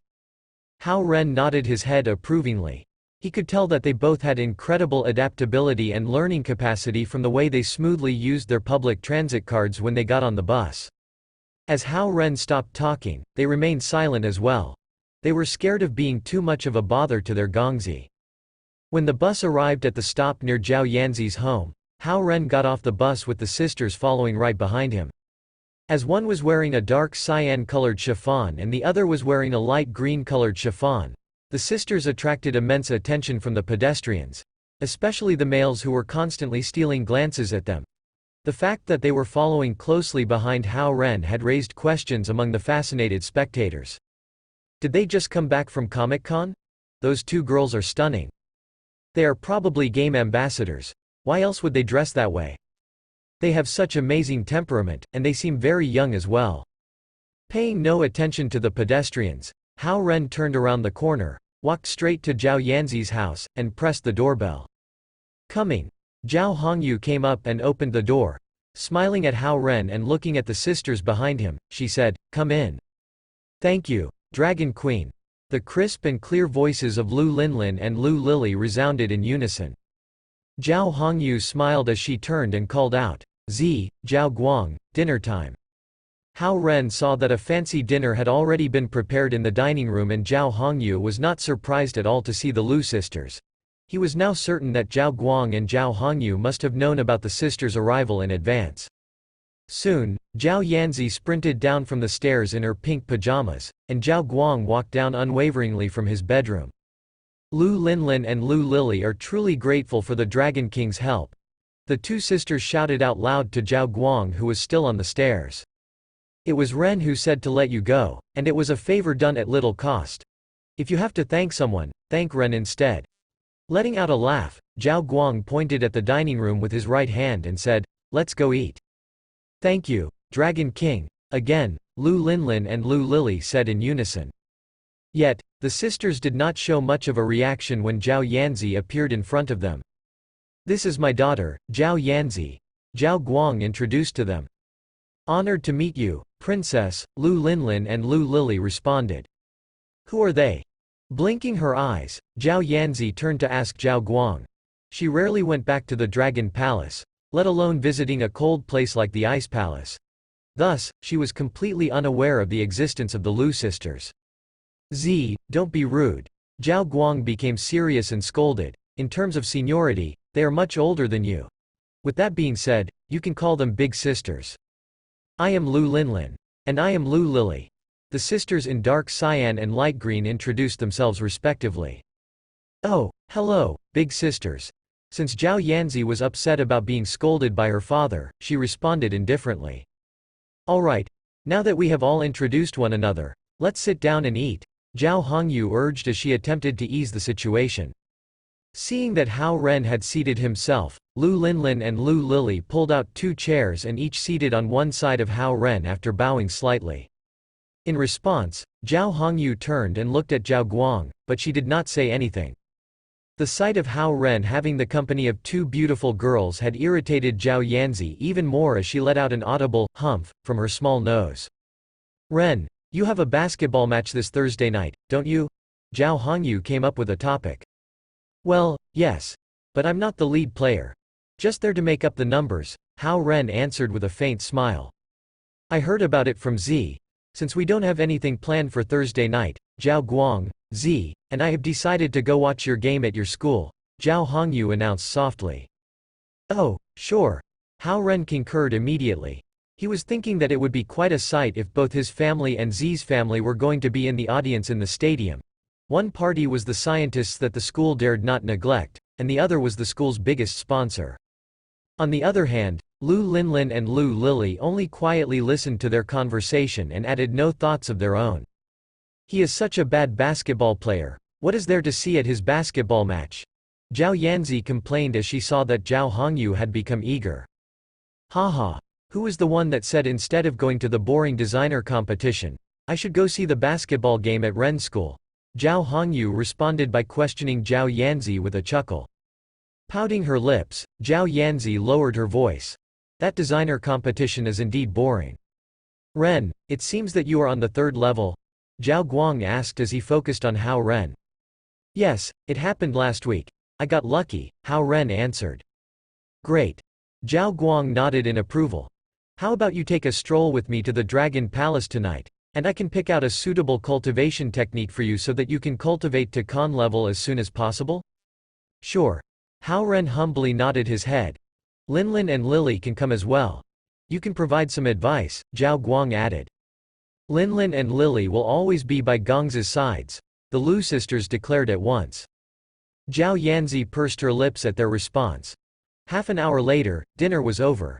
As Zhao Hongyu began cleaning up the table, she asked Hao Ren to help Z with her schoolwork. I'll go get ready. We will leave in half an hour, Zhao Guang said to Hao Ren. Linlin, Lily, it might be quite late when you return from the Dragon Palace. You can stay here tonight instead of going back to Elder Lu's place, Zhao Hongyu suggested to the sisters. However, the sisters turned to seek Hao Ren's opinion. Ren, you should stay here tonight since you probably won't be able to make it back to school in time, Zhao Hongyu said to Hao Ren. Sure. Noting that Hao Ren had agreed, Lu Linlin and Lu Lily nodded at Zhao Hongyu as well. As the sisters were following Hao Ren upstairs, Zhao Hongyu looked to Zhao Guang with concern. You don't think this will become a problem with those two following Hao Ren around, do you? She asked. With a frown, Zhao Hongyu explained, they are such beautiful girls. If they are to follow Hao Ren around all the time, I worry that Z. Shaking his head, Zhao Guang interrupted. With no help from elixirs or Dharma treasures, Ren has cultivated to the 3rd level of the spirit concentration scroll in such a short period of time. That tells us how hard and serious he has worked. Yet, what has Z done? She has shown no appreciation and has only taken everything for granted. I think that for certain matters, she has to fight for it herself. As Zhao Hongyu was trying to come up with a suitable response, Zhao Guang reached out his hand and gently tapped her forehead. Moreover, those two are top-tier Kun-level masters. What does that mean? If they are willing to be Hao Ren's guardians, that means East Ocean would gain the help of them. My brother Zhao Kuo is the strongest in East Ocean, but he has begun his isolation cultivation period to prepare for the heavenly tribulation next month. West Ocean has been restless and is just waiting for a chance to cause trouble. This is the time when East Ocean could use all the help it can get. Chapter 125. Choosing a cultivation technique. Just as Zhao Guang and Zhao Hongyu were having their discussion on the 1st floor, Hao Ren brought the tutoring materials to Zhao Yanzi's room on the 2nd floor. Hesitating slightly, Lu Linlin and Lu Lily followed him into the room. Again, a humph came out of Zhao Yanzi when she lifted her head out of her homework and saw that Hao Ren had walked in. This chapter was originally shared via novel, by J.N. We only have half an hour this time. Let's focus on improving your English. Hao Ren pulled up a chair and sat down next to Zhao Yanzi. Then, he spread open the materials and said, last time we were on the correct ways of using the prepositions to and for, and there was a little bit we didn't finish going through. Why don't you open your notes and check where we left off? I still have a pile of homework to finish today. Zhao Yanzi objected as she pouted her lips. Today's session is only half an hour long. You can postpone working on your homework to half an hour later. Hao Ren locked his eyes on her. Nibbling on her bottom lip, Zhao Yanzi looked at Hao Ren fixedly as well. With no intent to be fierce or malicious, the two just continued to gaze at each other intensely. I already finished my midterm exams. There is nothing for you to tutor me on now. A few seconds later, Zhao Yanzi couldn't help but break the silence. Hao Ren furrowed his eyebrows. There are final exams after midterm exams. After your finals, there will be all those exams you will be facing again when you get to the 9th grade. After that, there. All right. Waving her hand, Zhao Yanzi stopped him. You are becoming more and more annoying. As she couldn't take Hao Ren's nagging anymore, she took out the notes from her drawer and flipped to the part where they left off. You can start now. Hao Ren smiled helplessly. Looking at the materials in his hands, he began explaining, in general, for tends to indicate an objective or a goal. Zhao Yanzi ripped open some packaging on her desk and took out a piece of bubble gum. She threw it into her mouth and began chewing and taking notes at the same time. Her puffy cheeks seemed to hint at her objections, and her absent-minded attitude seemed to indicate her disregard for Hao Ren's efforts. This English thingy seems very difficult. Standing behind Hao Ren, Lu Lily whispered to Lu Linlin, who was standing next to her. If you find it difficult, then ask Gongzi and see if he has time to tutor you on it, too, Lu Linlin responded. Looking overwhelmed with honor, Lu Lily rapidly waved her hands and said softly, this is the privilege of little Jumu 1. I don't dare to ask Gongzi to tutor me. Hao Ren noticed them chattering quietly and turned around. Seeing that they were standing behind him the whole time, he said, you don't have to be standing. Find a place to sit. Right at this moment, Zhao Hongyu pushed the door open and came in. She waved at the sisters and said, Linlin, Lily, come with me to the next room. I've made your bed for you. Come to see if you like it. Again, Lu Linlin and Lu Lily looked to Hao Ren, seeking permission. Go ahead and get some rest too. I will tutor Z for half an hour, and then we will head out, Hao Ren told them. Yes. The sisters nodded and followed Zhao Hongyu to the guest room next door. Looking at the alluring figures of Lu Linlin and Lu Lily, Zhao Yanzi pouted her lips even more. You must be over the moon with two pretty girls following you around every day now, huh? What? Are you jealous again? Hao Ren asked. Why would I be jealous? Hao Ren's teasing irked Zhao Yanzi even more as she began smacking Hao Ren with the nib of her pen. Hao Ren grabbed onto her delicate small hand and pressed it back down on her notebook. Enough now, let's focus on our lecture. For instance, let's go for a walk. The "for" here is followed by a goal. Humph. Zhao Yanzi uttered lightly. Even though she still held a defiant attitude towards Hao Ren, she finally surrendered and paid attention compliantly. After all, her midterm grades had gone up considerably, so she knew that this uncle was very competent when it came to tutoring. At least, he was able to explain the key points very well and was good at providing clear and vivid examples. Time was ticking away as the two were immersed in their session. Zhao Yanzi appeared especially tender and delicate in her pink pajamas, and her eyes seemed so bright as if they had two diamonds embroidered inside. Her lips were still pouting, but it was unclear whether it was due to her concentration or anger. Ren, time to go. Suddenly, Zhao Guang knocked on the door. Coming. Hao Ren answered as he closed up the materials and turned to Zhao Yanzi. We'll call it a night now. We've clarified the ways to use "for" and "to" properly. You'll be running into the uses of them in many other areas. So, if there is time, you should review these ideas some more. Alright, I know. Stop nagging. Zhao Yanzi shot him a look. After placing the materials neatly by the corner of the desk, Hao Ren walked out and found Zhao Guang waiting in the hall with the sisters. Let's go. Zhao Guang led them downstairs. Zhao Hongyu was fiddling with an architectural model in the living room when she saw the group come down. She stopped and asked, You're going now? Yes, you stay home to keep an eye on Z. I will take Ren there to pick out a cultivation technique. This is a very important choice since it will dictate the future direction of Ren's cultivation. I'm not going to take Z, in case she tries to put forward any irresponsible suggestions. Zhao Guang remarked composedly. Z has to finish her homework anyway. You guys go ahead.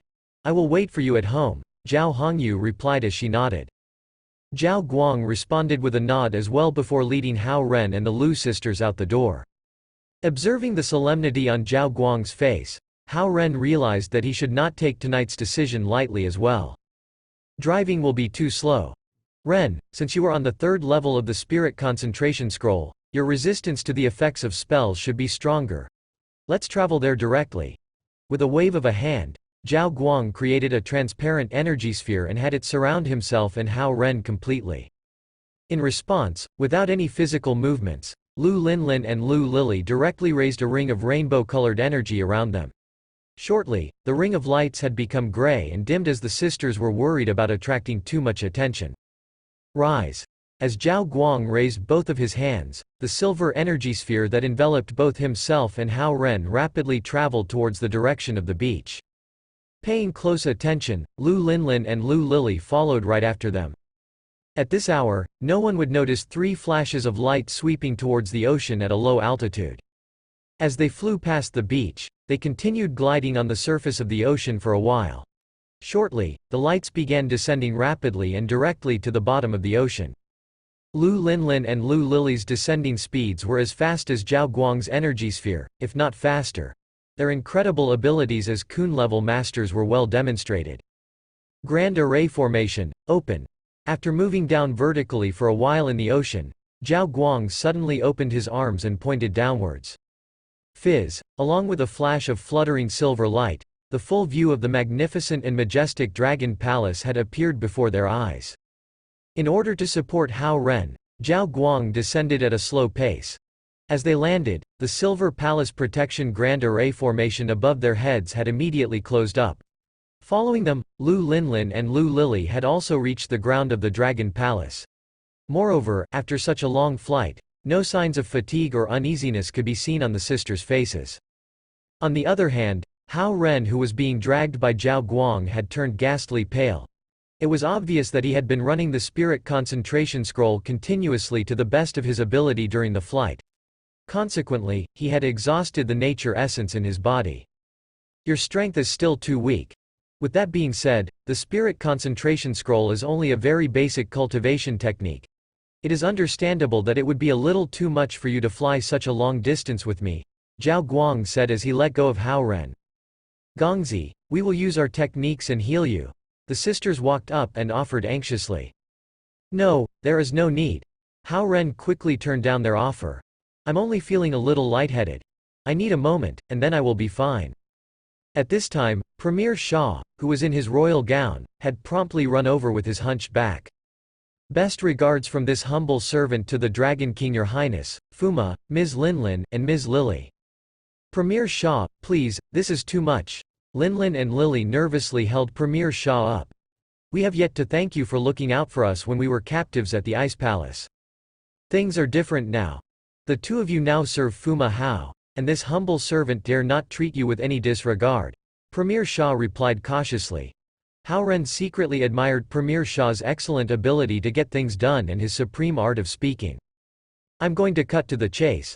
Tonight, I've brought Ren here to pick out a suitable cultivation technique for him. This cultivation technique is for his future long-term cultivation. Also, with the help of this technique, hopefully, he can advance to Khan level soon. Zhao Guang explained calmly as he stopped Premier Shah's polite words. Premier Shah's eyes lit up at once. Fuma is definitely very gifted. In such a short period of time, he's been able to advance to the 3rd level, that is truly. Enough, again, Zhao Guang interrupted him, we're on a tight schedule here. Take Ren to the Profound Cultivation Palace and help him choose. Anything below the indigo grade would do. Be sure to explain each cultivation technique to Ren in detail. Linlin and Lily, join them and provide some constructive advice when you can. I will check on the progress of my brother's heavenly tribulation altar. It is also an important matter. When you are done, let me know through voice transmission. After giving out the orders, Zhao Guang turned into a flash of light and instantly disappeared to the eastern region of the Dragon Palace. Flying within the Dragon Palace without authorization was against the rules. However, since Zhao Guang was the Dragon King, he had his privileges. Fuma, please come with me. Premier Shah slightly bowed at Hao Ren. You don't have to call me Fuma, Hao Ren replied. Haha, Gongzi Hao, please come this way. This humble servant has surely missed Gongzi Hao since your last departure. With a hunched back, Premier Shah led them to the Profound Cultivation Palace. On the way, Premier Shah continued to express his fondness to Hao Ren. As they entered the Profound Cultivation Palace, just like last time, Premier Shah started showing Hao Ren around from the 1st level. There were 7 levels in the pagoda. The cultivation techniques were arranged according to the following grades: red, orange, yellow, green, indigo, blue, and violet. In this order, all the red grade techniques that were the weakest cultivation techniques were placed on the 1st floor, and there were more than 300 of them. Yet, any of these lowest level cultivation techniques were still 10 times or even 100 times more powerful than the basic spirit concentration scroll that Hao Ren had been strenuously cultivating. Red grade cultivation techniques are most fitting for beginners. They are easier to cultivate, but their powers are minimal with little room for advancement. Leading Hao Ren, Premier Shah showcased the bookshelves one by one. However, with East Ocean's treasured collections of more than 1,000 years, even these lowest-level cultivation techniques would be held in high regards and could lead to reigns of terror if mortal beings were to ever get their hands on them. Premier Shah pointed out proudly. He might not know that the human world was now very different from a few hundred years ago. It had become a concrete jungle. It was nothing like the era in which martial arts sects and cultivation sects thrived and prospered. Even if these red-grade cultivation techniques were to be discarded on open streets, no one could understand them, let alone fighting over them. The best possible fate for these techniques was for them to be recycled.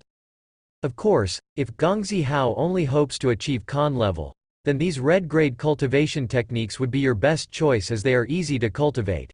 With Gongzi Hao's giftedness, as long as you're willing to work hard, it should only take about 2 weeks for you to enter Khan level, Premier Shah further added.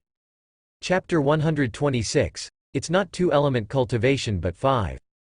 Recalling Su Han's advice, Hao Ren certainly would not choose these cultivation techniques which offered minimal potential. He directly walked towards the staircase and said, "Let's go check out the levels above." "Gongzi Hao, please follow me." Premier Shah hurried ahead to lead the way. Lu Linlin and Lu Lily looked at each other before following them upstairs. These orange-grade cultivation techniques are slightly more difficult to cultivate, but they come with stronger powers. Again, regarding future potential, it is about the same as the red-grade ones. In the beginning, you would make rapid progress, but after that, it would be tough to advance any further. If you must achieve a higher realm, then you would have to switch to a better cultivation technique and start cultivating from the beginning again.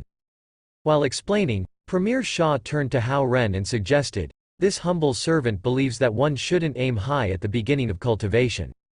It is safer for Gongzi Hao to opt for an orange-grade cultivation technique. As long as you persevere, most of the cultivation techniques here could help you achieve Gen level. Furthermore, these techniques all have considerable powers. As long as you are not up against opponents who are 1 or 2 levels higher, it should be enough for you to defend yourself." Taking Premier Shah's words into consideration, Hao Ren replied, "Let's go up one more level and see." Premier Shah nodded. He indeed dared not contradict Hao Ren's will. After leading the group to the 3rd floor, he spoke, "The cultivation techniques stored on this level are yellow grade. The characteristics of these techniques include slow and steady foundation building and a lack of combat power. This humble servant believes that if Gongzi Hao wants to advance to Khan level quickly, yellow-grade cultivation techniques would not be your best choice."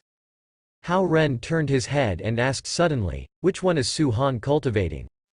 "Su Han is cultivating a yellow-grade cultivation technique." Premier Shah promptly moved towards a bookshelf, lifted its seal, and pulled out a technique. "This is the one, Ice Frost Scroll." After receiving the technique from Premier Shah, Hao Ren casually flipped through the book. There were only a few dozen pages, and there seemed to be nothing special about it. Without the array formation's bright lights surrounding it, it looked like an ordinary book with ancient-style packaging. Moreover, this book was brand new. Even when discarded on an open street, no one would take it as a valuable antique. Hao Ren returned the technique to Premier Shah and said, "I'll also pick from this level then." Premier Shah became dazed for a second. A yellow-grade cultivation technique. "Gongzi Hao, how about we go up one more level to see the other ones first?" According to the Dragon King, green-grade cultivation techniques are also an option. "I am assuming that green-grade cultivation techniques would grant me greater powers, but it would be even more difficult to cultivate than the yellow-grade ones?" Hao Ren asked. "Indeed," Premier Shah answered with a nod. "Then I'll pass on that level. This is the type one want. A cultivation technique that is more helpful for laying a solid foundation and having room for advancement in the realm," Hao Ren declared. Well, even though Premier Shah had more advice to give, he gave up as he saw that Hao Ren had become determined. "Then Gongzi can pick one from this level. Every cultivation technique comes with a brief introduction. If you have any questions, I will be right here." "Thank you, Premier Shah." Hao Ren placed his hands in front of him to show his gratitude towards Premier Shah. After that, he began strolling from one bookshelf to another and browsing the books one by one. At the same time, Premier Shah was following right behind him like a shopping guide, always ready to answer any types of questions Hao Ren might have. "Is Ice Frost Scroll more fitting for girls to cultivate?" Hao Ren inquired while browsing. The cultivation techniques of the dragon tribe do not differentiate between genders. Su Han has the metal water body type, and the Ice Frost Scroll is mainly a water elemental cultivation technique that also happens to encompass offensive attributes of the metal elements. It happened to be the perfect fit for Su Han to cultivate, Premier Shah clarified patiently. "In that case, I should choose a cultivation technique that is of water elemental as well?" Hao Ren asked again as he noticed that the elements of each cultivation technique was labeled underneath its name. Gongzi Hao is not a native of the dragon tribe. Hence, physical body-wise, yours is a chaotic mix of the 5 elements. However, the fact that Princess Z's dragon core is now in your body does make it incline more towards water, Premier Shah answered. "What about Linlin and Lily? Can they also choose cultivation techniques here?" Hao Ren abruptly raised another question. That was the first time Hao Ren called them by their first names, and Lu Lily blushed at the sound of her own name while Lu Linlin grinned joyfully. "Gongzi, thank you for being thoughtful. However, both my sister and I have our own cultivation techniques and do not need to choose from here, Lu Linlin said to Hao Ren. Premier Shaw nodded in response. Indeed, both Ms. Linlin and Ms. Lily have already reached top-tier Kun level, so they do not need to choose cultivation techniques here. Out of the entire profound cultivation palace, maybe only cultivation technique above the indigo grade might be of some help to them. Oh, I see. Hao Ren said casually again as he continued to move and read the introduction of each cultivation technique. Zi's third uncle is invincible in the human realm. I guess the cultivation technique that he's cultivating would be the best purple grade? Third Lord is the #1 master in East Ocean. Nonetheless, he is not cultivating a purple grade technique but a blue grade. Although East Ocean has treasured a purple grade cultivation technique since ancient times, it seems that no one has been able to cultivate it. Back then, Third Lord was confident and proud, so he attempted it. Yet, he failed as well, Premier Shaw stated. What about Su Han? She is extremely gifted. She must have tried it as well. Hao Ren further questioned. Haha, Gongzi Hao, you must know that, no matter how amazing Su Han is, she is still not a member of East Ocean Dragon Clan. To show due respect to the elder who adopted her, East Ocean had made an exception, and that was the only reason why she was able to obtain a yellow grade cultivation technique in the first place. There is no way that East Ocean would let her have her hands on the cultivation techniques of the green, blue or purple grades. We never lend these to outsiders. Premier Shaw further clarified. On second thought, Hao Ren understood East Ocean's decision. With a mere yellow grade cultivation technique, Su Han was already able to achieve mid-tier Qian level and had become an inspector who was in charge of monitoring the East Ocean region. Everyone in East Ocean City had to hold a modest attitude towards her. If East Ocean Dragon Clan were to help her become even stronger with even more immense power, they would only put themselves and the Dragon Palace at risk. Linlin, Lily. What are your attributes? Hao Ren thought of a question and turned around to ask the sisters who were following him closely. Gongzi, we both have 5 elemental body type, they answered. 5 elements, isn't that the same as mine? Hao Ren wondered. Noting the puzzled look on Hao Ren's face, Premier Shaw knew what he was wondering about. He pointed out immediately, Gongzi Hao, Ms. Linlin and Ms. Lily are immortal maids. Their bodies consist of a complete range of the 5 elements, which is different from the chaotic mix of the 5 elements in your body. Still, Hao Ren seemed confused. Therefore, Premier Shaw continued explaining, for instance, let's say their bodies consist of 5 pillars, each of a distinct element. The pillars are all clearly distinct and independent, which means, Ms. Linlin and Ms. Lily can freely utilize any one of the elements at any time. Whereas, in your body, it is sand grains with 5 different colors all mixed up together in one pile. It is hard to distinguish one from another. The process of cultivation is to retain only the sand of one color and to eliminate the others. In the end, you would solidify the purified sand into a pillar of one specific element. Hao Ren found this explanation easier to understand. Su Han had the metal water body type, which meant she was born with 2 pure elemental pillars inside of her. Coupled with her diligent efforts, her cultivation progress was otherworldly speedy. On the other hand, Lu Linlin and Lu Lily had even better physical conditions than Su Han. With a complete range of the 5 elements that were distinct and independent, to say that their cultivation progress was otherworldly speedy would be an understatement. As for the function of the Spirit Concentration Scroll, it is to help you cultivate the skill to move nature essence. What it means is that you would have the ability to utilize external elements in nature to substantiate your own body while removing the impurities from it. The moment that you advance the 3rd level of Spirit Concentration Scroll, your body has become completely purified, and all your meridians have opened up. You have now in the connate realm. In other words, there is now only a pile of sand grains of the 5 colors in your body, and impurities like leaves and stones have all been eliminated. What cultivation does is to continuously utilize one of the elements and solidify that element. By doing that, it could even help transform the other elements to achieve complete purity in the body, Premier Shaw added. Hao Ren nodded quietly. He felt like he had gained immense knowledge from Premier Shaw's detailed explanation every time he was there. Premier Shaw, how about this pure water scroll? Its main attribute is water, and both its offense and defense attributes are water elemental as well. Hao Ren stopped in front of a technique and asked. This pure water scroll can command the vast water elements in the world. To attack, it can form weapons such as water arrows. For defense, it can create armor such as water shield. All in all, it has limited power, but it is helpful for moisturizing and nourishing the body. Also, cultivation of it rarely goes wrong. Premier Shah continued explaining with patience. Hao Ren further took out a few techniques that he was interested in, and Premier Shah introduced each one of them dutifully. Seeing that Premier Shah's mouth was becoming parched from talking too much, Hao Ren felt terrible for asking so many questions. Yet, Hao Ren found that the selection of cultivation techniques was even more imperative than picking out his top choices for universities before the university entrance examination. Since it would dictate the future direction of his cultivation, he dared not take it lightly. As a result, he couldn't help but inquire Premier Shah about every single one of them. From time to time, Lu Linlin and Lu Lily would also chime in when they found that Premier Shah was not thorough enough about certain areas of a technique. Only then did Hao Ren realize that the sisters had extensive experience and were incredibly knowledgeable. He also understood that having the sisters' company could be beneficial to his cultivation. It was almost like having two personal tutors whose abilities were comparable to Su Han's.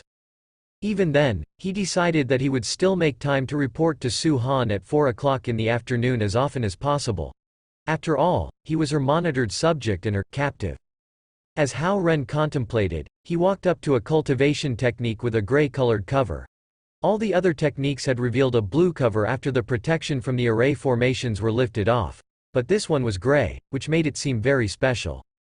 Premier Shah, would you please take this one out for me? Hao Ren requested as he pointed at the light-splitting sword shadow scroll. With a wave upwards, Premier Shah had removed the variegated protective veil. He took out the cultivation technique and handed it to Hao Ren. This cultivation technique is a great 5 elemental cultivation technique. It is different from the others as this one requires all 5 elements in the body to progress at the same pace. Others only need you to cultivate only 1 or 2 of the 5 elements in your body. There were a few elders who had attempted to cultivate this technique when they were young. However, the progress was so slow that it was beyond their imagination. After holding out for a period of time, they all gave up, Premier Shah commented. Great 5 elemental, a chaotic mix of the 5 elements.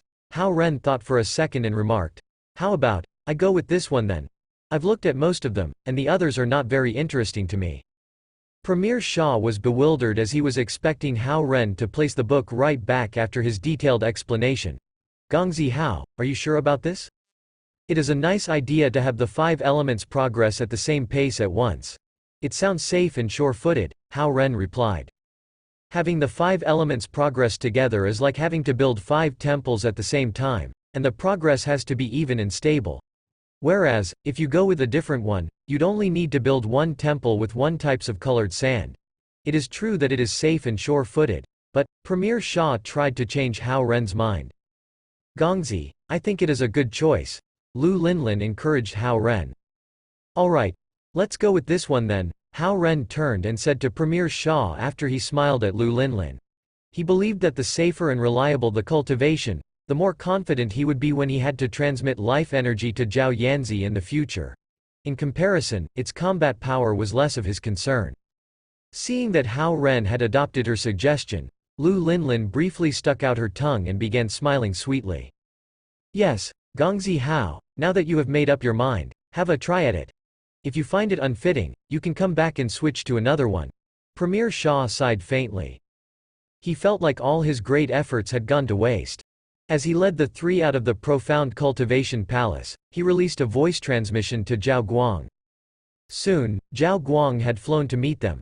After he landed steadily on the ground, he questioned the light-splitting sword shadow scroll in Hao Ren's hands. How come you chose this one? Looking slightly agitated, Zhao Gong shot Premier Shah a stare. Remaining silent, Premier Shah kept his head down and had now hunched his back even more. Just as Hao Ren was about to exempt Premier Shah from being responsible for his choice of the cultivation technique, Zhao Guang did not seem to be bothered much and had recreated the energy sphere that surrounded Hao Ren. Let's go. Chapter 127. Catching the little white rabbit thump. 3 flashes of lights burst out from the surface of the water and flew towards the city. They seemed as small as dots from the view of the vast and boundless ocean. They briskly flew past the majestic atmosphere imposed by the cold, towering waves. Shortly, East Ocean City came into Hao Ren's sight. The city that was half dead and half frenzied at this time of the night. This chapter's initial release occurred on the November E.L. Bean site. As they were traveling at an insane speed, all the buildings and structures seemed to be going backward rapidly. These included the office buildings that were fully dimmed, the thoroughly illuminated entertainment districts, and the sparsely lit up residential areas. Thud. Zhao Guang had landed steadily and was now standing on the ground. On the other hand, Hao Ren had become terribly pallid again. He could feel a wave of nature essence and a mouthful of blood rushing up his chest, and he almost threw up. Too bad you are wearing the Mount Tai bracelets that are resistant to all Dharma treasures. Otherwise, we could have ridden on my sword. That way, it would be more stable and less tortuous for you. Zhao Guang seemed to try to comfort Hao Ren as he patted his shoulder and said. Hao Ren was excited at the thought of riding on a sword. He then realized it was already past midnight and followed Zhao Guang into the house quietly. Likewise, Lu Linlin and Lu Lily became quiet and stealth as they made their way into the house. Seated on the sofa, Zhao Hongyu was watching TV. As she sensed the slight movement in the house, she promptly got up to welcome the group. How did it go? What cultivation technique did you pick? She asked. Hao Ren showed her the cultivation technique in his hands. Why this one? Zhao Hongyu seemed disappointed as she turned to question Zhao Guang. This cultivation technique is rather insipid. Why didn't you pick a better one? Ren likes it, so let him try it out. Even though it will be slow to see progress with this one, it is also hard for anything to go wrong with it. Ren should be able to gain some good experience from cultivating it. After giving his answer, Zhao Guang asked Zhao Hongyu, "Where's Z?" "She's in bed already. What time do you think it is?" Zhao Hongyu hinted at the clock on the wall.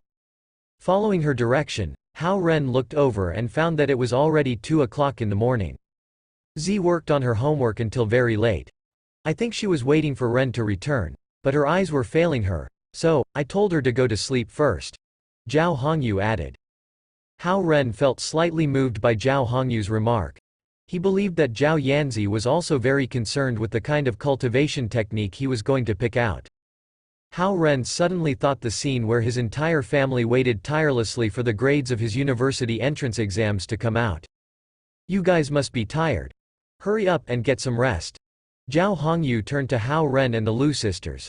Ren can stay in Z's room, and Linlin and Lily can stay in the guest room next door. Z is asleep, so try to go up quietly.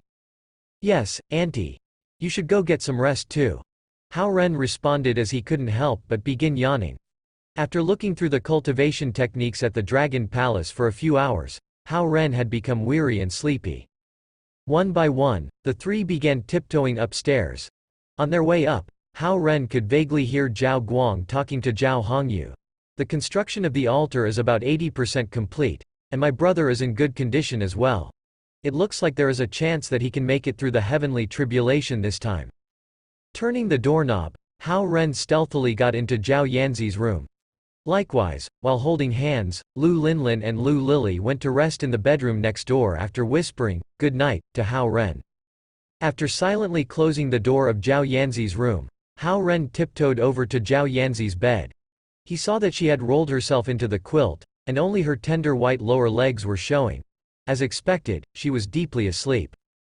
As Hao Ren quietly observed her, he found that she was quite cute when she was not being difficult. Her curly eyelashes softly covered her eyes, and the skin on her face was tender and silky. Her puffy cheeks were also constantly pushing out air, and Hao Ren realized that it was her unique breathing method during sleep. A bed had been made on the floor. After taking off his jacket, Hao Ren crawled into it. He placed the light-splitting sword shadow scroll by his pillow and practiced the spirit concentration scroll 60 times before peacefully falling asleep. When he woke up again, he was startled by Zhao Yanzi, who was stepping on his belly over the blanket. Zhao Yanzi was now sitting up by her bed in her pink Snoopy pajamas, and her legs were dangling in the air while kicking Hao Ren's butt at times. In her hands was the light-splitting sword shadow scroll that Hao Ren acquired from the Dragon Palace last night. Seeing that Hao Ren had woken up, Zhao Yanzi curled her lips disdainfully and said, "Why did you pick something so useless?" What do you know about it? Hao Ren sat up while rolling his eyes at her. Rubbing his belly and butt, he abruptly reached out his hand to try to get his cultivation technique back. However, Zhao Yanzi quickly leaned back, and Hao Ren missed his target. Even though Hao Ren did not get his technique back, he suddenly had a thought: jump on Zhao Yanzi instead. Yet, he immediately found that he had scared himself for having such an idea. On the other hand, Zhao Yanzi had not realized what her action had induced in Hao Ren. She hopped up like a small white rabbit and yelled, "Picking out a useless cultivation technique like this? You have got to have terrible taste. Whether it is useless or not, you'll never find out unless you have cultivated it." Seeing that she was putting the technique way above her head while jumping around in bed, Hao Ren further developed an impulse to grab her by her feet so that she would fall onto her bed instead. Fine, fine. I'm not going to mess with you anymore. Zhao Yanzi found herself to be overly excited and breezy all of a sudden. Hence, she threw the technique back to Hao Ren and jumped off from her bed.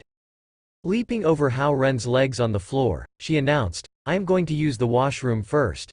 Don't fight over it with me." Watching her hopping and bouncing her way to the washroom, Hao Ren suddenly felt like they were actually a couple, and Zhao Yanzi was becoming slightly more like a little girlfriend.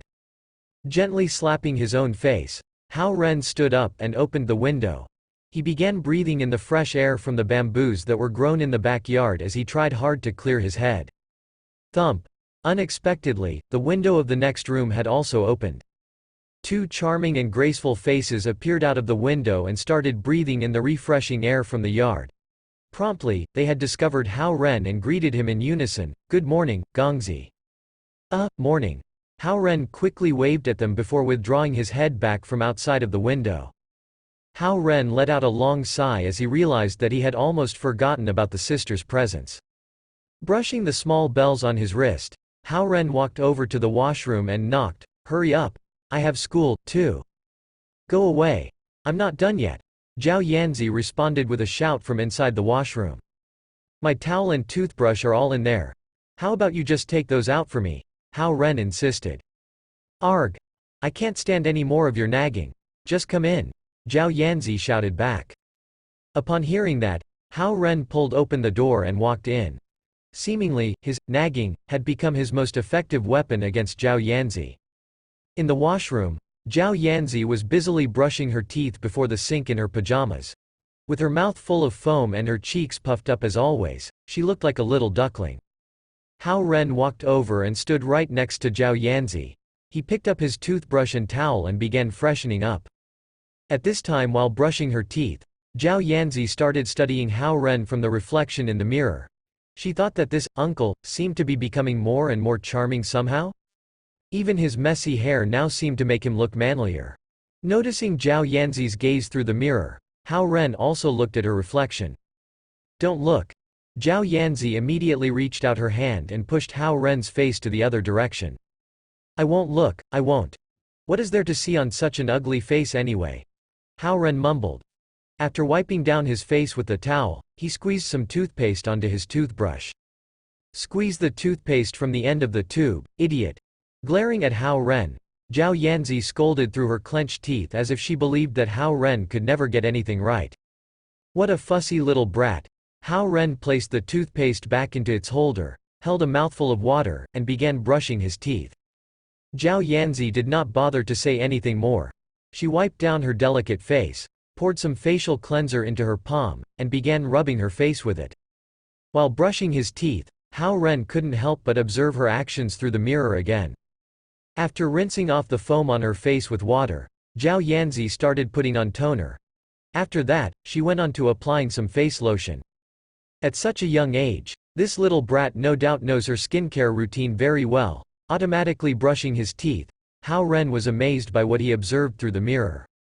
"Your teeth are going to fall off if you keep watching and brushing like that." After completing her routine, Zhao Yanzi raised her head and shot Hao Ren a stare through the mirror. Yet, the way Zhao Yanzi was looking up with her eyes wide open only made her look purer, more refreshing, more brilliant, and more immaculate. This girl is going to be like Su Han in the future.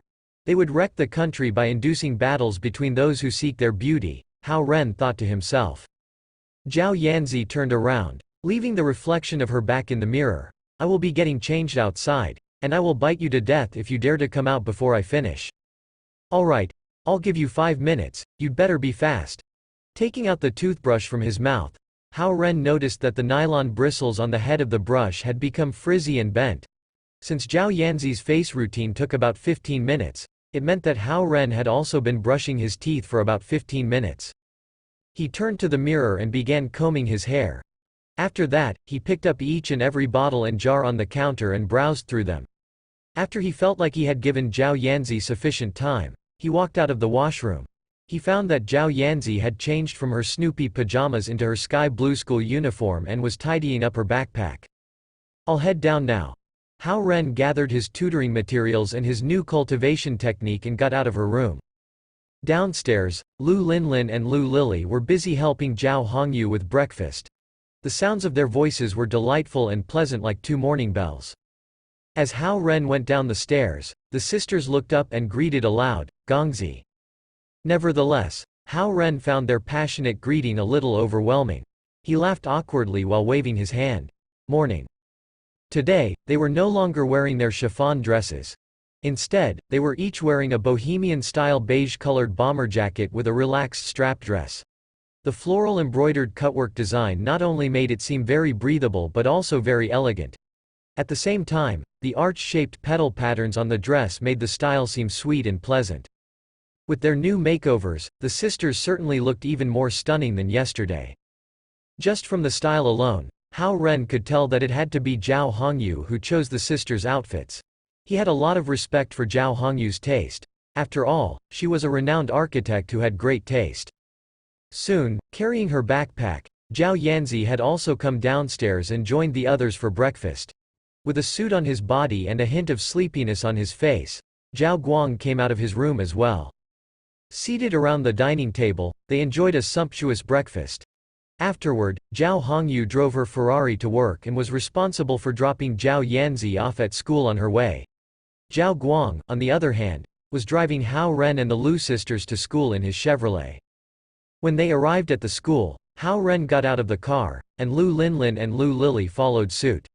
Promptly, Zhao Guang turned the car around and headed to Mingri Group for work.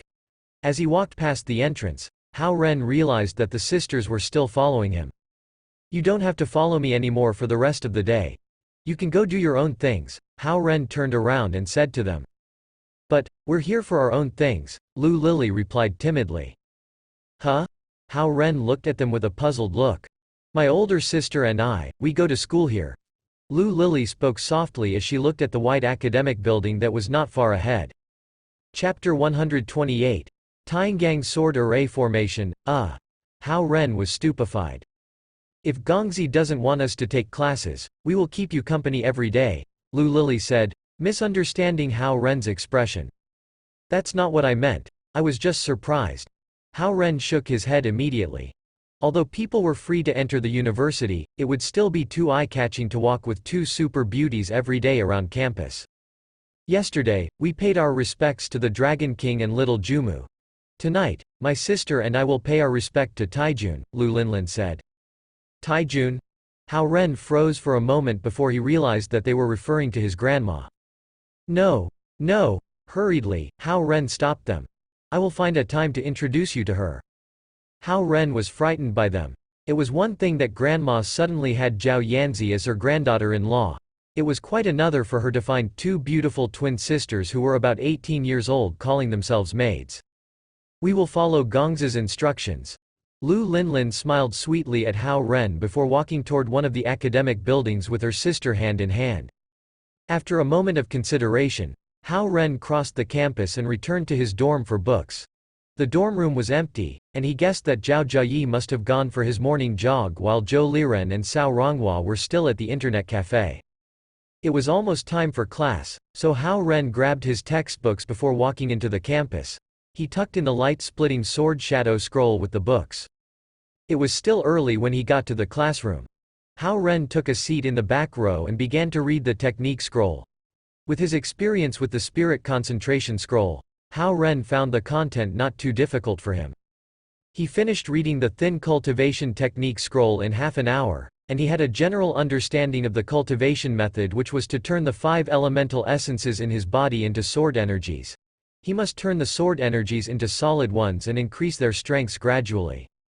The fantastic part about it was that he could have 5 sword energies circulating in his body, and the 5 sword energies could also combine into one Hund and one 5 elemental sword, which could eventually reach Tiangang grade.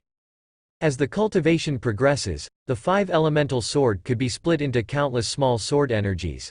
A real master could causally release thousands of sword energies and condense them into solid Tiangang grade physical swords. If they were used according to military strategies and the art of war, they would turn from a majestic rain of swords into all kinds of sword array formations. Hao Ren wasn't clear about the concept of Tiangang, but he thought it must be something majestic. On second thought, the description in the scroll was a bit far-fetched. It would be a great feat for an ordinary cultivator to condense one elemental pillar and gradually break through into a higher realm. However, this technique scroll instructed one to cultivate the 5 elements simultaneously. If a cultivator had a weaker understanding of any one of the 5 elements, the cultivator wouldn't make any progress at all. Like the boards which formed a wooden barrel, the 5 elements must have the same height to contain the nature essence. Any weakness in any elements would stop the progress. Hao Ren forced himself to memorize the technique scroll. But before he could review it, the scroll suddenly turned into golden light sparks and vanished. Stunned, Hao Ren realized it was an anti-theft mechanism designed by the East Ocean Dragon clan. Any scroll would turn into golden light sparks and return to the array formation on the bookshelf in the profound cultivation palace after one reading. Students began to file into the classroom. With dark circles under their eyes, Zhou Liren and Cao Ronghua finally appeared, and so did Zhao Jiayi, who had changed into dry sportswear. The few girls sat in the front rows while the guys gathered around Hao Ren. "Ren, you are awesome to have 2 beauties trailing behind you. There's one more. They even say that Su Han is his girlfriend." "That's nonsense. I don't believe that they had dinner at the Hongji Square. But I saw those 2 beauties with him yesterday with my own eyes." "Ren, tell us the truth. Who are they, and why did they call you savior?" They crowded around Hao Ren's desk. Hao Ren was exasperated. It seemed that the rumor had spread fast last night, and now they all came to him for confirmation. Breaking news. Yu Rong rushed into the classroom. The 2 beauties, one is called Lu Linlin and the other is Lu Lily. They are both freshmen of the film's major. "No way. If they are freshmen, how come we didn't know about them?" The guys turned to Yu Rong and questioned the credibility of his news. "I'm not finished yet." The one thing that Yu Rong hated the most was people doubting the accuracy of his information. He continued, "They just registered a couple of days ago. It said that they postponed the registration due to sickness." Now, the guys were all convinced. They turned to Hao Ren immediately and asked, "Hurry up. Tell us how you made their acquaintances and why they called you savior." Hao Ren had no choice but to answer, "I don't know them well. One day when I was crossing a street, a car drove straight toward them, and I dragged them to safety before the car could crash into them." The guys believed his story, lamenting, "What a lucky guy you are. I wish I could be as lucky as you." Yu Rong raised his hand to stop the guy's chatter. "I still have some speculative information that I have not revealed. The 2 beauties are granddaughters of Lu Qing, the vice principal of our university." All the guys quieted down at this information. According to the rumors, just rumors, Yu Rong emphasized the word, rumor, before continuing, "They came to the school yesterday in Lu Qing's car." Hao Ren's heart lurched, amazed that the twins attracted attention wherever they went. "Awesome. By going out with his granddaughters, you have now connected with the school's vice principal." The guys yelled at Hao Ren after a silent moment of astonishment. "Go away. And stop gossiping." Hao Ren waved them away. The guys settled down when the teacher came in, and the class began. "Ren, I hope you can loan me some luck with girls. Just thinking of the 2 beauties calling you savior makes me dizzy." Zhou Liren leaned toward Hao Ren and whispered. Hao Ren glanced at him, thinking that Zhou Liren would die of pleasure if he could be addressed as Gongzi by the twins all day long. Sitting in the front row, Xie Yujia focused her attention on the lesson and seemed oblivious to the guys' gossips. Buzz. Hao Ren's cell phone on the desk vibrated. He picked it up and was surprised to find Zhao Yanzi's message. "I hope she's not asking me to help her cheat on her exam again. Hao Ren thought while clicking open the message. My first class this afternoon is PE. What's your schedule? My schedule? After a moment of pondering, Hao Ren replied, You want me over to watch you play volleyball? Bah. Who wants you over? What I meant was that I plan to skip the boring PE class and go out for fun. This is the plan. I'll go to your school and visit Sister Sue and then watch you play basketball. Zhao Yanzi sent another text message. Playing basketball? It's not on my schedule, Hao Ren replied. That's settled. I'll come over after the attendance in the PE class. You will play basketball. Are you serious? I shall reschedule and play basketball just for your pleasure. Hao Ren was speechless at the message. It suddenly dawned on him that she was actually jealous of the Liu sisters. The purpose of visiting Su Han was to find an ally against the potential danger. With her female instinct, she must have known that the class president was not into him, and the real threat came from the Liu sisters. Your school gate will be locked in the afternoon. How can you get out? Hao Ren sent a text message to her. I'll climb the wall. Zhao Yanzi replied in her text message. Chapter 129. The Legion of Beauties. Hao Ren put down his cell phone and lightly bumped Zhao Jiayi, who was beginning to doze off. How about we go to the stadium and play a match after lunch? Zhao Jiayi looked at him in astonishment. You are offering to play a match? The match is the day after tomorrow. We play a warm-up match today and smooth the cooperation among the teammates. Hao Ren put on his serious face. If Zhao Jiayi had known he only offered to play a match at the command of a little girl, Zhao Jiayi would probably have killed him with his contemptuous look. Good. We'll go over together after lunch. Zhao Jiayi agreed. Since he had witnessed Hao Ren's shooting, he had some expectations for Hao Ren's performance in the match. Hearing they would play a warm-up match, Zhou Liren and Cao Ronghua wouldn't miss the opportunity to watch. The news spread and Yu Rong and others all decided to go. Finally, even Xie Yujia sitting in front of them knew Hao Ren would play basketball in the stadium after lunch. After class, Zhao Jiayi and his three buddies went to the cafeteria for lunch, and so did Ma Lina and Xie Yujia. Coming out of the academic building, Xie Yujia walked her bike with Ma Lina while Zhao Jiayi and others walked behind them. Looking at Xie Yujia's back in her crisp white shirt, Cao Ronghua lamented. It was a surprise that Xie Yujia is the younger sister of the captain of the basketball team. She is a great beauty, though.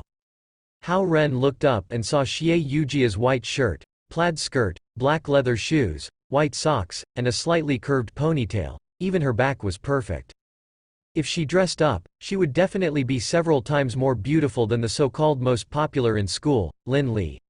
Although she was as quiet and plain dressed as a little white flower, Hao Ren found his gaze would turn to her involuntarily. Zhao Jiayi was also secretly enjoying the view Xie Yujia presented. He had thought Hao Ren would win this elegant class bell, but it proved to be an ungrounded speculation of the guys. If the guys had kept their mouths shut, Ren would probably have had a chance with Xie Yujia. These guys were just jealous of him, and their gossip ruined the opportunities they had with each other. At this thought, Zhao Jiayi cast a sympathetic glance toward Hao Ren. Poor Ren is probably fated to be girl-friendless, he thought. Beep. Xie Yujia's cell phone rang. She dug out her cell phone while continuing to walk. Dad, how come you're calling me now? Hao Ren's ears perked up. What are you talking about? Has my little older brother visited me in the past couple of days? Xie Yujia raised her voice. Dad, what are you talking about? Please make it clear. Walking several meters behind Xie Yujia, Hao Ren's heart began to pound like crazy. Really? Still on the phone, Xie Yujia stopped walking, and her voice sounded excited. You mean he will come looking for me in a couple of days?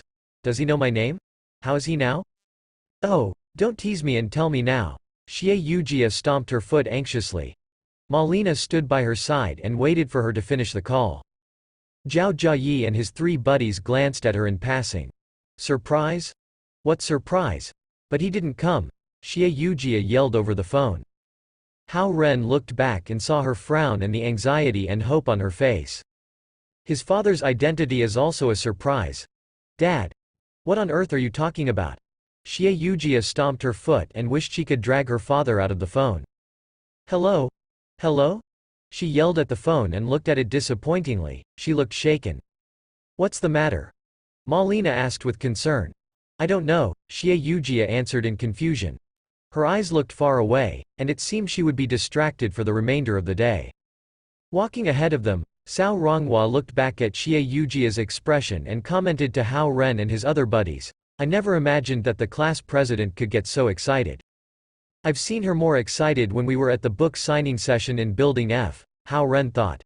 They entered the cafeteria and bought combo meals. Xie Yujia, still unsettled, entered the cafeteria in the company of Malina. While she waited in line, she checked her cell phone expectantly, which told Hao Ren that her father had not told her everything. Maybe her father wanted to make it a surprise for her when her little older brother found her. Our fathers in the US talk riddles and play surprises on us, totally oblivious of our anxiety. Hao Ren sighed. After lunch, Hao Ren and Zhao Jiayi walked to the gym while Cao Ronghua, Zhou Liren, and Yu Rong, having nothing else to do, went to the gym to watch them play. On the way, they saw Xie Yujia, riding her bike with Malina in the back seat, was also heading in the direction of the gym. They entered the stadium and saw Xie Yujia was talking to Xie Wanjun on the outer edge of the court. "Captain, Ren wants to play a match today," Zhao Jiayi called Xie Wanjun. "Good. Go warm up first," Xie Wanjun answered before turning back to listen to his sister. Hao Ren could guess what Xie Yujia was telling her elder brother. Swinging his arms, he entered the court and picked up a basketball to warm up. He had not found an excellent opportunity to tell her about the whole thing relating to Little Carrot. Knowing her high expectation for her little older brother, he was at a loss as to how to begin. "I'll tell her after the match on Thursday." Hao Ren shot the ball into the basket and thought, "Damn. When did Ren become such a good shooter?" Zhou Liren's eyes widened in surprise. Xie Wanjun, who was impatient with his sister's talking, saw Hao Ren's perfect shot and his eyes lit up. He threw some words at her carelessly before walking over. "Good. That was an excellent set shot. Bear, drill, little fatty. Come over and warm up. Divide into teams and get ready for the match." Xie Wanjun had no interest in his younger sister's little older brother. Instead, he thought well of Hao Ren. In his eyes, his sister was being silly to waste her time waiting for a so-called little older brother, while ignoring all the boys around her. She even forced herself to give up Hao Ren even though they liked each other. He has made up his mind. If the little older brother did appear and were unworthy of his sister, he would not allow them to be together. "Come here. I have something to tell you." Xie Wanjun drew Hao Ren to the other side of the court. "If you really like Yujia, go for it. I give you permission to chase her, but you will answer to me if you are not good to her. There's one more thing I had intended to tell you last time. She can't forget a damn, little older brother, whom she met in her elementary school years. She is so silly. On the other hand, Yujia is true to her feelings, and I'm sure she likes you. The decision is yours to make, and that's all I wanted to say." Xie Wanjun shot out the words like bullets before going back onto the court. "Zhao Jiayi, Hao Ren, Bear, Fatty, Iron Ball. The 5 of you form one team, and the others will join me and form the other team." A damn little older brother. Thinking of Xie Wanjun's words, Hao Ren didn't know if he should feel happy or sad. He entered the court and stood beside Zhao Jiayi. Xie Wanjun tossed him a bright green jersey which Hao Ren pulled on over his shirt. "Go." Hao Ren. Standing outside of the court, Xie Yujia clenched her fists and called to Hao Ren abruptly. Hao Ren gave her a radiant smile before waving a V sign at her. Xie Yujia froze for a moment before returning a dazzling smile. "Silly girl. How could you say you don't like Hao Ren? That so-called little older brother definitely can't compete with Hao Ren, and I will see whom you choose." Xie Wanjun glanced at her and said, "Yujia, come and toss the ball." Xie Yujia walked in the center of the court. She took the basketball and was about to toss it high when Xie Wanjun stopped her and said to Hao Ren, "You have too many trinkets on your wrists. Take them all off." "I'm fine with them," Hao Ren answered. Exasperated, Xie Wanjun explained to the basketball newbie, "I don't care if you are fine with them or not. The point is you could hurt others when you wear such things like a watch or bracelets in the match." "Oh." Hao Ren's indifferent response frustrated Xie Wanjun. Walking to the edge of the court, Hao Ren silently chanted the spell before taking off the Mount Tai bracelets and the little bell the Lu sisters gave to him. Hao Ren wondered what the sisters were doing right now. Swoosh. Lu Linlin and Lu Lily rushed into the gym. "Gongzi, what can we do for you?" Nothing. I happened to think of you when I took off the bell." Seeing them rush to him like the wind, Hao Ren explained to them in a whisper. The origin of this chapter's debut can be traced to N.O. B. in. Zhou Liren and others were all startled when the sisters dashed in as if they were in a 100-meter race. "Oh, Gongzi can play basketball. We'll cheer for you," Lu Linlin said to Hao Ren. It seemed that they would stay. Hao Ren exhaled and returned to the court. Looking back at the beautiful sisters, Xie Yujia wanted to ask Hao Ren about them. But on second thought, she refrained from asking, reminding herself that Hao Ren was no one special to her. She tossed the basketball high up in the air. Swoosh! Zhao Jiayi, Hao Ren, and Xie Wanjun jumped up like 3 rockets shooting into the air. Hao Ren's fingers touched the ball and easily flicked it toward his side. Xie Wanjun, who was more than 2 meters tall and a high jumper, looked at Hao Ren in astonishment as the latter had jumped a little higher than him. "Go! Go! Gongzi!" Dressed in the bohemian-style dresses Zhao Hongyu had given them, Lu Linlin and Lu Lili called out at the edge of the court. They were oblivious of the envy their call had roused in the guys in the gym. Zhou Liren, who was most vulnerable to beauties, shivered all over and almost fell to the ground. Even Hao Ren's teammate Zhao Jiayi felt such a surge of jealousy that he was tempted to kick him in the butt. At this moment, 2 people walked into the gym. One was a little super beauty in a sky blue school uniform, and the other was a super beauty dressed in a long sweater wearing a necklace. They were Zhao Yanzi and Su Han. Hand in hand, they walked toward the court in the center of the stadium. Yu Rong and other guys who had come to watch the match were all dazed at the sight of such a large group of beauties. Even Su Han, the iceberg beauty who rarely walked out of her office, came to watch Hao Ren's warm-up match. And there was a pretty and elegant little beauty in a school uniform. And the fresh and elegant class president Xie Yujia who had cheered for Hao Ren. And the 2 beautiful girls calling Hao Ren Gongzi. Who on earth was this guy named Hao Ren? Chapter 130. Sister Su, please keep an eye on them for me. On the court, Zhao Jiayi passed the ball to Hao Ren and said, "Ren, catch it." Hao Ren caught it easily before dribbling 2 steps forward. His move was smooth and practiced. Spotting an opportunity, Hao Ren stopped while turning away from the defender. He raised the ball and made a shot. Standing on the edge of the court, Su Han, Zhao Yanzi, Lu Linlin, Lu Lili, and Xie Yujia all followed the ball expectantly with their eyes. The ball drew a brown arc and shot out. Bang! It crashed onto the ceiling of the stadium. Su Han had been hopeful after hearing Zhao Yanzi's report about Hao Ren's great skills in basketball. Now, she relaxed and was no longer cared about the situation on the court. Seeing Su Han's disappointment, Zhao Yanzi explained in a whisper, "Sometimes, he can make a good shot." Hao Ren reddened since he had forgotten that his strength was about a dozen times greater without the burden of the Mount Tai bracelets. That was why the ball flew out tens of meters away. Xie Wanjun looked at Hao Ren in exasperation and astonishment. On the one hand, he was exasperated at the poor shot. On the other hand, he was astonished at the great strength. After all, not everyone could throw basketball tens of meters away. "My mistake," Hao Ren called out before running over and picking up the ball. "Go! Gongzi!"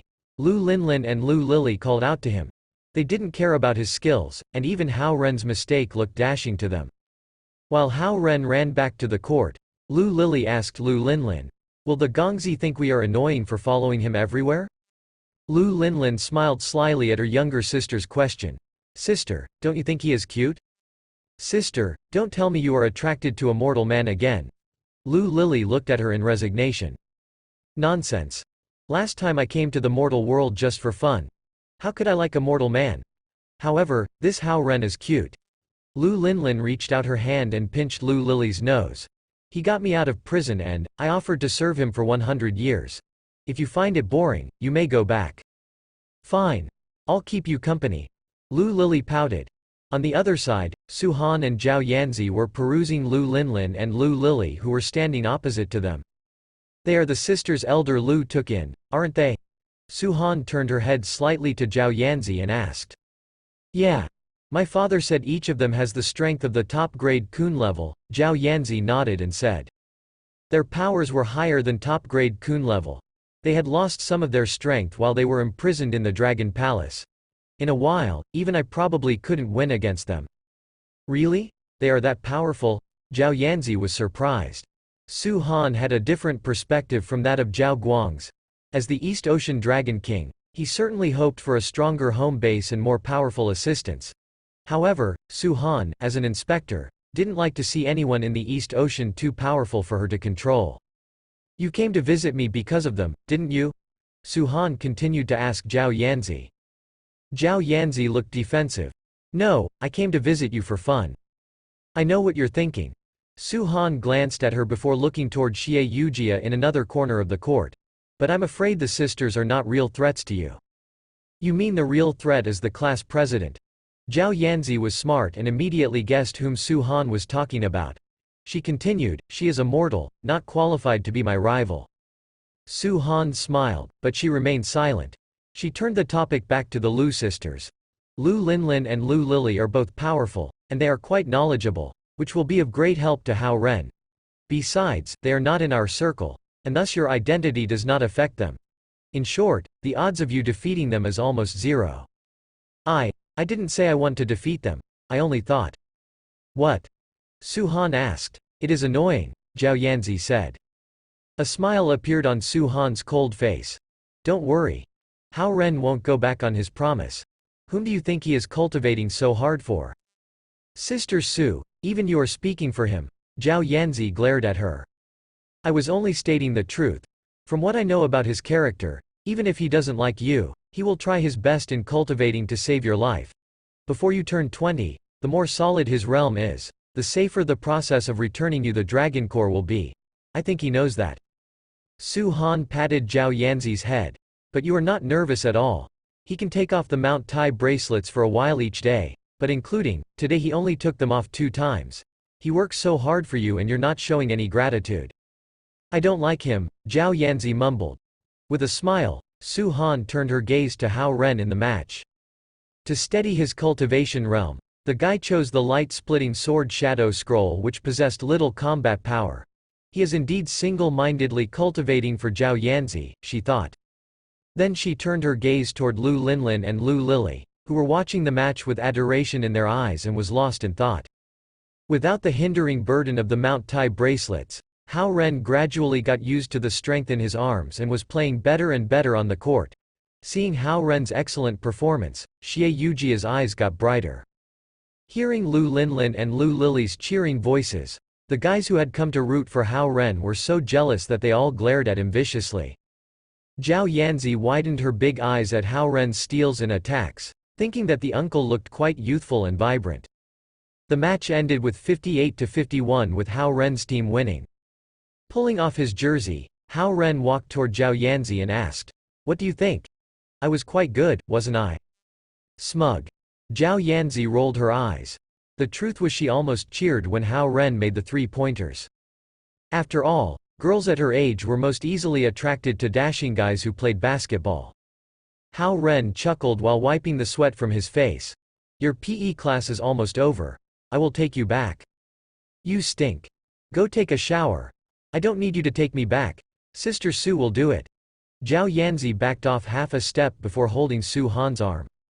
With his well-intentioned offer rejected, Hao Ren turned to look at Xie Yujia and met her gaze. She looked away and turned to her elder brother. At this moment, Lu Linlin and Lu Lily jogged over to Hao Ren. Gongzi, you were awesome. At the sight, Zhao Yanzi burned with jealousy and dragged Su Han away. Poor Hao Ren was received with coldness by Zhao Yanzi when he tutored her in the evening, and he was treated the same way on Wednesday evening. Thursday came. Ignoring the guy's envious and jealous gossips, Hao Ren spent his free time over those 2 days on studying the light-splitting sword shadow scroll and finally understood the root of the nature essence circulation in his body. Ren. We are at the gate of your school now. It was a little after 6, and Hao Ren was cultivating secretly when he suddenly received Hao Zhonghua's text message. Dad has really come to watch me play the match. Hao Ren hurried to the school gate. Sure enough, there parked a white Ford. He pulled open the car door and found his dad, his mom, grandma, and a man he didn't recognize. Ren, don't you remember Uncle Xie, Little Carrot's dad? He returned with me this time to visit our home university, Hao Zonghua told Hao Ren cheerfully. Chapter 131. What a coincidence! Bang!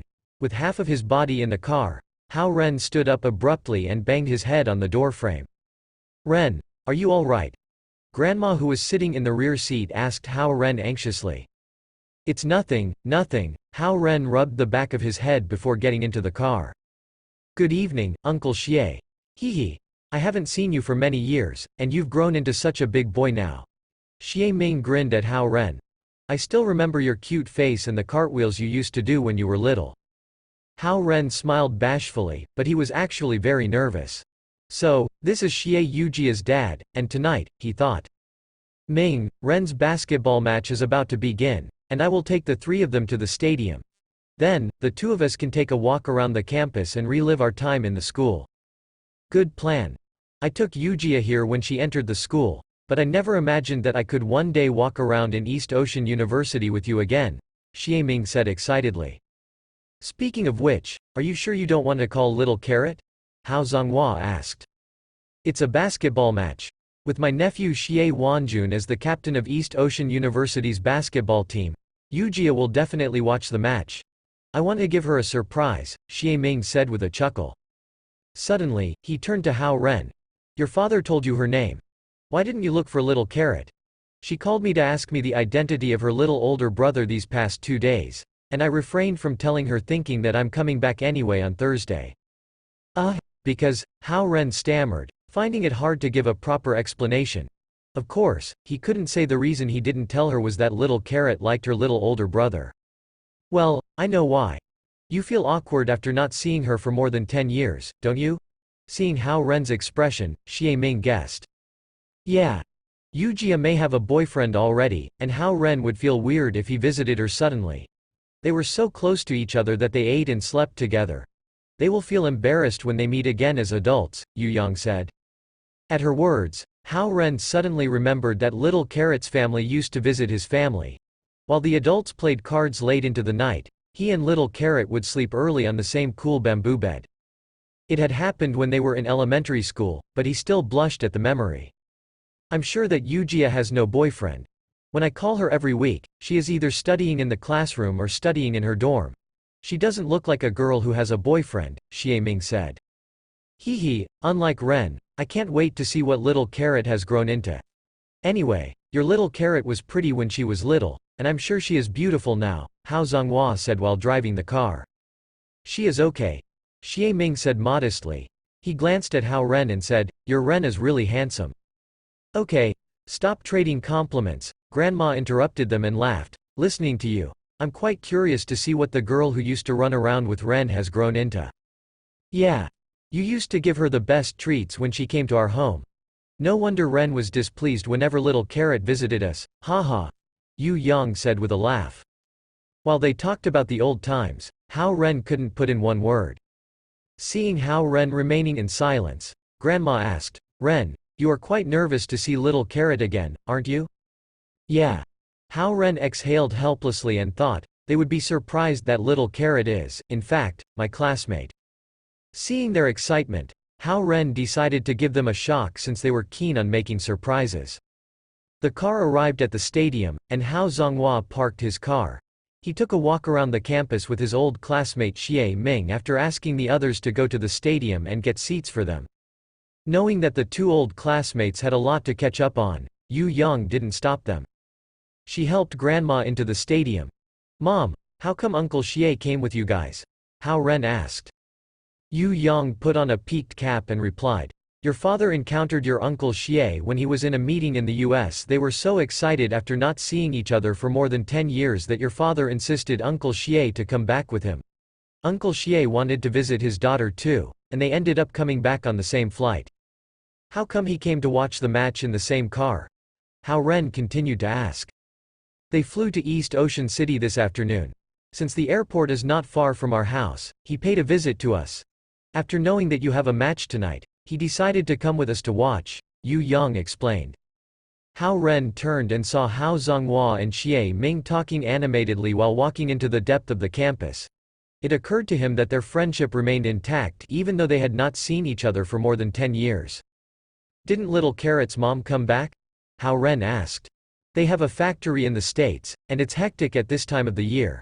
Your Uncle Xie made a lot of rescheduling before he could come back. Her mom must have stayed in the US to tend to the business, said Yu Yang. Got it. Hao Ren nodded and didn't ask any more questions. After so many years, we still feel close to little Carrot's family. After graduation from the university, your dad and I were all as poor as rats. Your father wanted to enter a research institute while your Uncle Xie wanted to build his own business. They had been good friends when they were at the university, and they continued to help each other after they married. They got through the most difficult times together. Later on, your Uncle Xie went abroad, and we lost contact with each other due to the limited communication methods at that time. After we sold the downtown apartment and moved to the seaside, it became more difficult for them to find us. Yu Yang said emotionally. Hao Ren had a vague memory of those happy days in poverty. He faintly remembered that little Carrot's family had been a bit better off than his since his parents insisted on building their careers in science research, which at that time had been short of funds. Her family had helped his family a lot financially. I guess Uncle Xie doesn't read science periodicals. Otherwise, he should have seen Dad's name and photos. Am I right? Hao Ren asked abruptly. Your Uncle Xie has been busy managing a manufacturing plant. I suppose he doesn't have much time to follow the biotechnology news. Besides, your father changed his name from Hao Hua to Hao Zonghua as required by the institute, and it became even more difficult to follow his news.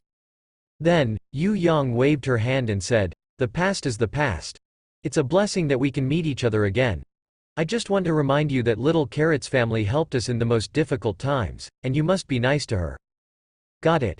Hao Ren sighed again and entered the gym. He couldn't postpone the inevitable any longer, and he was just anxious to see Xie Yujia's reaction when the truth was revealed to her. It was her who drew the line between them after sensing the danger of attraction. Now, the situation got tricky. It was still 1 hour from the match, and there were not many people on the stands. Yu Yang helped Grandma to a front row seat so that she could have a better view of the match. Grandma. Suddenly, a clear voice pierced through the air in the gym. Grandma turned and saw Zhao Yanzi, in the company of Zhao Guang and Zhao Hongyu, skipping toward her. "Oh, Z. I missed you so much." Grandma clapped her hands before taking Zhao Yanzi into her arms. Yu Yang in her peaked cap smiled and said to Zhao Guang and Zhao Hongyu, "I didn't know you would come." As if in a tacit agreement, Zhao Guang and Zhao Hongyu were also wearing peaked caps. They smiled at Yu Yang and replied, "A few days ago, Z told us that Ren would be playing in the match, and we agreed to come and watch him." On the court, Hao Ren had changed into his jersey and was doing warm-up exercises with his teammates. "I didn't know our Ren could play basketball." Grandma looked at Hao Ren on the court and said. "Humph. I bought him the new basketball shoes." Zhao Yanzi invited compliments. "Hee hee, our Z is such a considerate girl." Grandma looked down on Zhao Yanzi's pretty face and rubbed her head lovingly. Hao Ren turned his head and saw Grandma and Zhao Yanzi's family sitting together. He waved at them. "Go, Ren," Zhao Hongyu called out to him. Hao Ren smiled before turning back to the warm-up. Zhao Jiayi, who stood beside him, saw Zhao Guang, Zhao Hongyu, and Zhao Yanzi and recognized that they were the family whose daughter was being tutored by Hao Ren. He wondered why they had come to watch this match. However, he didn't notice that the woman standing beside Zhao Yanzi was Yu Yang, an academician of CAE. The door to the other locker room in the stadium opened, and the basketball team of Tsinghua University in black jersey filed out. Their average height was terrifying. They were on average 1.9 meters tall. On the side of East Ocean, except for Xie Wanjun, there were only a few members who were taller than 1.9 meters. The tall members such as Bai Zhishang couldn't play the match due to the fight with Hao Ren. They were not even allowed in the warm-up zone and could only watch on the sideline. The captain of Tsinghua University's team was a guy who was even taller and looked stronger than Xie Wanjun. With heavy steps, he walked over to them. He glanced at the lineup of East Ocean University, and his gaze rested on Hao Ren and Zhao Jiayi. He said sarcastically, "Well, Xie Wanjun, you know you can't beat us regularly, so you resort to the dwarf strategy now?" With a cold face, Xie Wanjun pointed to the place behind him. "Your warm-up zone is over there. I don't want to bicker with you. We will find out who is stronger on the court. Go." The guy who looked to be the team captain waved his hand arrogantly and led his players past the East Ocean University players toward the other half-court. While they passed, they intentionally bumped into the East Ocean University players with their brawny shoulders. Hao Ren was also bumped in the shoulder by the captain of Tsinghua University basketball team, but he didn't fight back. Instead, he backed off 2 steps intentionally. Power forward. Xie Wanjun patted Hao Ren on his shoulder as his eyes locked onto the captain of Tsinghua University basketball team whose number on the jersey was 1. Bump into him hard in the match, Xie Wanjun whispered. Chapter 132. Little Older Brother. It was half an hour before the match. On the campus road, a white figure was riding a bike speedily. Darkness had fallen, and the streetlights spread weak illumination on the street. It was Xie Yujia. It took her some time to help the administrative office to organize some stuff. Afraid of missing the match, she skipped dinner and hurried toward the stadium. Abruptly, she stopped paddling and looked ahead at the figures of 2 middle-aged men not far from her. Dad? Staring at their backs, she braked slightly and called out tentatively when she got closer. The 2 middle-aged men turned their heads simultaneously.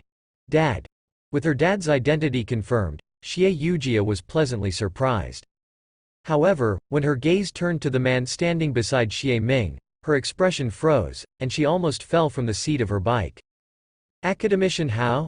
Her eyes widened as she called out in disbelief. Is this your daughter Yujia? She's very pretty, Hao Zonghua said with a chuckle. Suddenly, he found that something was not right, and his face turned weird too. Isn't she the girl who dragged Ren to line up for signatures? He thought. During that signing session, Yu Yang had winked at him. When she got home, she kept saying that Hao Ren had finally attracted a girl, and that girl looked so pretty and elegant. That was why he had a deep impression of Xie Yujia. Hao Zonghua and Xie Yujia looked at each other with weird expressions on their faces. Seeing that they were in a daze, Xie Ming was confused as well. He told Xie Yujia, he is your little older brother's dad, Hao Zonghua. He used to be called Hao Hua and is my old classmate. You should call him uncle. Little older brother's dad. Xie Yujia's hands holding the handles of the bike shook as she thought. Uncle. She gathered her thoughts and greeted Hao Zonghua. Meanwhile, Hao Zonghua was still confused. He wondered what the relationship was between the pretty Xie Yujia and Hao Ren. Had they known each other or, he thought. Xie Yujia's eyes looked distracted, but her mind was turning furiously fast. Hao Zonghua is dad's old classmate and little older brother's dad. Little older brother is the son of Hao Zonghua and Yu Yang, 2 influential international scientists. Dad called to ask me if little older brother has visited me or not, which means he has known about me. Maybe he didn't show up because he is so excellent that he thinks I, the childhood playmate, am not worthy of a reunion. Hey, what's wrong with you? Xie Ming patted his daughter's cheek. Oh, nothing. Why are you here? Xie Yujia shook her head and regained her composure before asking. I'm here to visit you and the school with my old classmate, Xie Ming said.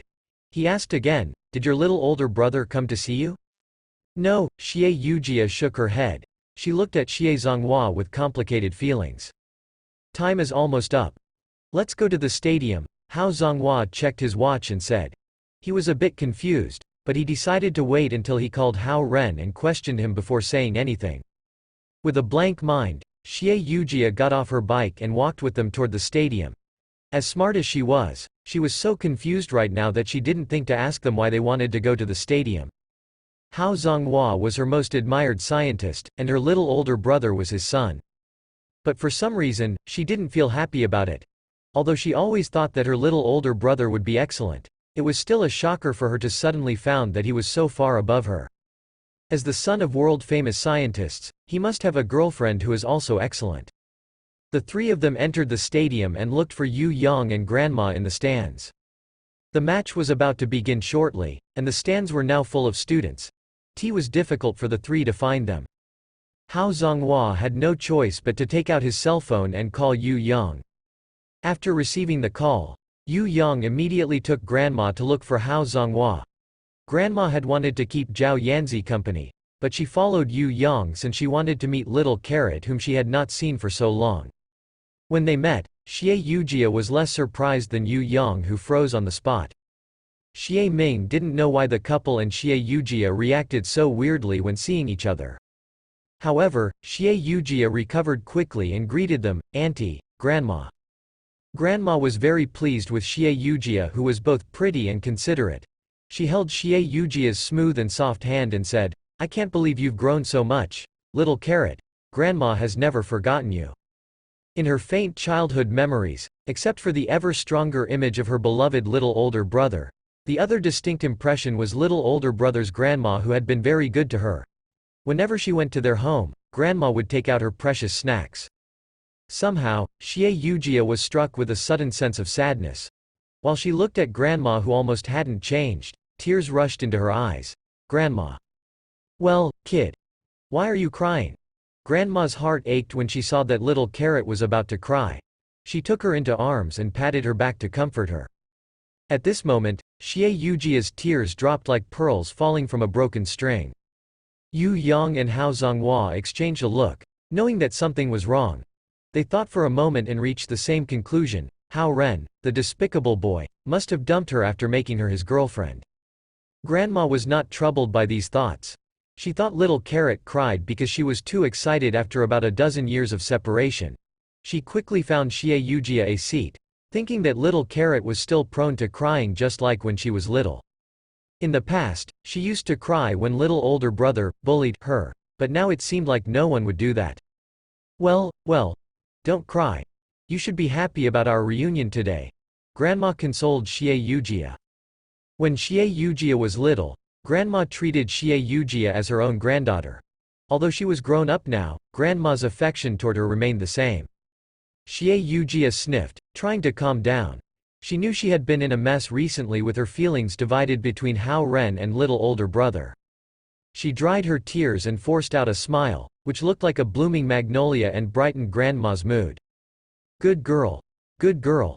Standing beside them, Hao Zonghua and Yu Yang exchanged a look uneasily, thinking that Hao Ren must have something to do with Xie Yujia's tears. "Grandma, how come you are here to watch the basketball match?" Xie Yujia calmed herself down before asking. "Yeah, I'm here to watch Ren play the match." "Oh, Ren is your little older brother when you were little, and we used to call him Mao as a nickname." Grandma nodded before asking abruptly, "Well, hasn't Ren met you yet?" "Ren? Hao Zonghua?" Xie Yujia's slightly numb brain suddenly made a connection between those two names. Baffled, she glanced at the amiable grandma who was holding her before turning her gaze toward the court. Chapter 133. Two became one. The game was about to start after the warm-up period. Hao Ren high-fived all of his team members in his jersey that had 8 on it. He was a little nervous since this was his first formal basketball game ever. On the stands, Xie Yujia turned back and asked Grandma, "Is my little older brother, Hao Ren?" Grandma looked at her kindly and answered, "Yeah. See that number 8? I'll ask him to come up here and meet you after the game. You guys can talk for a bit." The group found a spot to sit before the game, and Hao Zonghua, Yu Yang, and Xie Ming all sat beside Grandma. Xie Yujia felt a little dizzy when she heard Grandma's calm answer. It turned out that the little older brother she had always cared about was this classmate of hers who she could see every single day. The seemingly ordinary Hao Ren, who was running around on the court amongst the giants, was actually Hao Zonghua and Yu Yang's son. He had been hiding it so well. Xie Yujia suddenly flushed as she remembered the time when she dragged him to the guest lectures and told him about her admiration for the two outstanding scientists. Her dad owned a company in the States, and his annual earning was at least USD $300,000. Although the company had been expanding over the years, she had always had a low profile. She never put on lots of makeup or purchased high-end products. Instead, she focused on her studies and self-improvement. Some people even thought that she came from a low-income family. Hao Ren's parents, on the other hand, were world-famous scientists who had won tons of global rewards and prizes. The bonuses they received would be over a few $100,000 each year, yet Hao Ren had never advocated it. He would pay the bill when he needed to and go out when he wanted to. However, he never spent his money lavishly and never purchased clothes and shoes from luxury brands. His appearance was even more low-key than Xie Yujia. She thought her little older brother must have gone through top-ranked schools and stuck out as an extremely outstanding person amongst his peers. She could never have guessed that he would be just another ordinary student. The little older brother turned out to be Hao Ren. No wonder the more time she spent with him, the closer she felt towards him. Xie Yujia's emotion changed from astonished to emotional and then to confused. Pung. The game started as the basketball was thrown high into the air. Hao Ren was in his new basketball shoes, and he jumped up immediately as if there were springs installed under his feet. He easily flipped the ball away from Chen Dali, the captain of Tsinghua University's basketball team, who was in his number 1 jersey. Boom! Chen Dali looked at the shorty in the number 8 jersey in surprise. He couldn't believe what just happened because even Xie Wanjun couldn't jump as high as him. Boom! Hao Ren landed steadily and dashed into the other half for the court without stopping. Xie Wanjun noticed how surprised Chen Dali was. He caught the basketball with one hand and dribbled quickly ahead. He dodged the defense of 2 players from Tsinghua University and came to the basket. Then, he jumped up like a mountain in the sky. Bang! An excellent dunk won East Ocean University the first 2 points. On the stands to the east side, Zhao Yanzi proudly turned to Zhao Hongyu and said, "See, it's all because of those new basketball shoes." Zhao Hongyu smiled speechlessly. It was her who bought Hao Ren those shoes, but it was all Zhao Yanzi's idea now. How come Grandma isn't back yet? Zhao Yanzi looked around and asked. Looks like she saw an acquaintance from before, and she went to say hi with Ren's dad, Zhao Hongyu answered. Oh, Zhao Yanzi looked back at the game without any more questions. Chen Dali glimpsed at the scoreboard and saw a 2 light up. It was on East Ocean University's side, and he was still surprised. Everyone on East Ocean University's side burst into cheers at the impressive dunk. Since they were hosting the game, this first score was a huge hit for Tsinghua University. Xie Wanjun walked to Hao Ren and patted his shoulder. Well done. He asked Hao Ren to do the jump ball and played supportive himself. It turned out that Hao Ren really wasn't a disappointment since he got the ball. Therefore, Xie Wanjun was able to cut into the other half of the court unexpectedly and earn those 2 points. Chen Dali realized that he underestimated this shorty army. After the first 2 points were taken, he shouted at his teammates madly, 6-1. Xuan. Keep an eye on Xie Wanjun. Pa. Pa.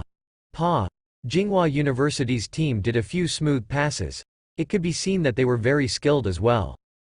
The player with the number 5 jersey on Tsinghua University's side made a shot after he had gotten a good chance. Xie Wanjun instantly raised his hand to block the ball. Its trajectory was shifted, and it smashed onto the backboard before bouncing off. Miss. Rebound. About 5 or 6 players jumped up at the same time. Hao Ren, who was in the middle, jumped the highest as if he was shot up from a volcano. He grasped the ball with one hand and hugged it in his arms. He kept Xie Yujia's words with him at all times. The priority of a power forward is to get the rebound. Xie Wanjun was guarded tightly by 2 players of the other team, and Hao Ren found an excellent opportunity to pass the ball on to his buddy, Zhao Jiayi, through a gap. Zhao Jiayi was under no defense. He got the ball with excitement and dashed to the opposite basket like a bomb. Defense! Defense! Chen Dali, who didn't get the rebound, shouted.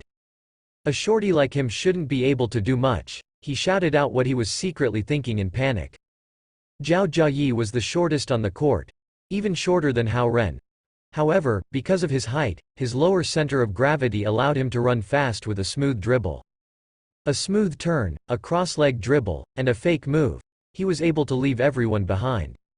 He swam through all the giants from Tsinghua University like a fish and made a standard yet accurate layup. 3 giant walls jumped up to block his shot at the same time.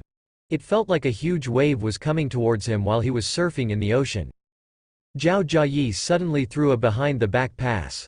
Hao Ren was standing still as he saw the basketball landing perfectly in his hands. What an excellent pass. He is a power forward. Ignore him and defend Xie Wanjun. Chen Dali shouted with his arms open. Do it. Xie Wanjun commanded while he was guarded tightly by 3 players. Hao Ren held the ball with both hands, and the time around him suddenly froze. All the eyes in the stadium were on Hao Ren's hands, including the players on the court. Everything was so clear and in slow motion in Hao Ren's eyes, and even the slightest movement was clear to him. There were dripping sweat, intense stares, the touching of arms under the basket. Boom! Hao Ren made a shot.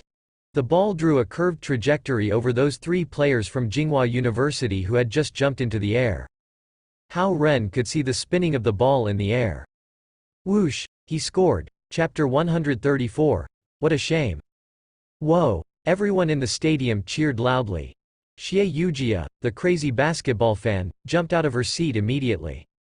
Although Grandma didn't know much about basketball, she could still tell that Hao Ren just scored. Therefore, she also stood up with the nearby students in excitement. Hao Zonghua and Yu Yang looked at each other in surprise. They had no idea that Hao Ren got so good at basketball after he had gone to university. Kan Ronghua, Yu Rong, and the guys on the other side of the stadium were all shocked. They wondered if the person in the number 8 jersey was actually Hao Ren. East Ocean University was hosting the game after all. Therefore, the cheer for the straight 4 points lead took place for a long time before it stopped. Afterward, Xie Yujia held Grandma's arm as they sat down. Grandma asked Xie Yujia proudly, still excited, "Our Ren is quite handsome, isn't he?" "Yeah." Xie Yujia nodded. "Little carrot. Oh, I should probably call you Yujia now." Grandma held Xie Yujia's hands as she looked at her blushing smooth cheeks. "We couldn't do much since we have lost contact with your family. Since we have finally met again, our two families need to stay in touch. I know that your parents are still in the States. It must not be easy for you to be on your own. Come to spend some time with me whenever you are free." "Okay." Xie Yujia nodded again. Grandma looked at the shy girl who was so pretty that it looked like she was carved out of jade. She remembered how little Carrot and Ren played together as kids and wondered how nice it would have been if they had grown up together. The game continued on the court below them. The captain of Tsinghua University, Chen Dali, looked extremely mad. He underestimated Hao Ren and Zhao Jiayi, and that caused him 4 points in a roll. Hao Ren and Zhao Jiayi were the shortest players on the court. To his utmost surprise, they messed up the entire plan he made before the game. Currently, Tsinghua University was still at 0 points, 4 points behind. Their team was going hard and tried to take 2 points back in order to boost their morale. Pa! Zhao Jiayi suddenly dashed crossways and cut off their pass successfully. "Good job!" Xie Wanjun couldn't help but shout out. Zhao Jiayi dribbled quickly and passed it on to his team member Bear, and Bear found a great position and passed it on to Xie Wanjun. When 2 players went over to defend him, Xie Wanjun passed it back to Zhao Jiayi. Chen Dali noticed that 2 of his team members were going for Zhao Jiayi and shouted, "Watch Xie Wanjun." 2 Tsinghua University players blocked Xie Wanjun, so he didn't have a chance at all. However, Xie Wanjun secretly praised Chen Dali as this captain could accurately determine Hao Ren's power forward position and Zhao Jiayi's point guard position through the way they played so far. Neither of these positions was the leading score-getters in the game. As long as Tsinghua University kept an eye on Xie Wanjun, who was the center, and Little Fatty, who was the small forward, they shouldn't need to worry about East Ocean University winning the game. After all, the 2 teams played against each other last year, and they all knew about the old players' abilities. When Zhao Jiayi saw that Hao Ren had been guarded, he made a quick decision and hopped up with both hands on the ball. "Pa! Pa!" 2 players from Tsinghua University reached out to block him. "Watch out for his pass," Chen Dali shouted. However, Zhao Jiayi didn't pass the ball this time. Fadeaway shot. His body leaned backward as he made the shot. The ball passed through those 2 players and shot towards the basket. Pung! Pung! The ball bounced on the basket before it went in. Whoa! There was another wave of cheers on the stands. 6-0. What the hell? Chen Dali shook his head. Zhao Jiayi suddenly became the hero, and he turned to the audience with his arms up. "FCK, now Zhao Jiayi will be famous, and there will be lots of girls interested in him," Zhou Liren cried out on the stands. Bai Zhishang and a few other suspended players were surprised. They had no idea that this shorty, whom they looked down upon, was actually so good at basketball. 6-0. East Ocean University was in the lead even though the game had just started. The entire basketball hall was cheering crazily.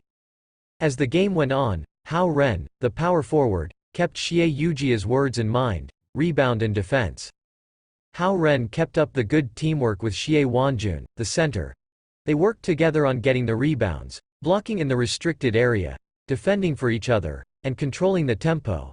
On top of that, the point guard Zhao Jiayi succeeded in stealing the ball several times with his agile movements. East Ocean University kept scoring, and they maintained a lead of over 10 points. Chen Dali's shouting turned into roaring. However, Hao Ren, Xie Wanjun, and Zhao Jiayi were like a fantastic iron triangle.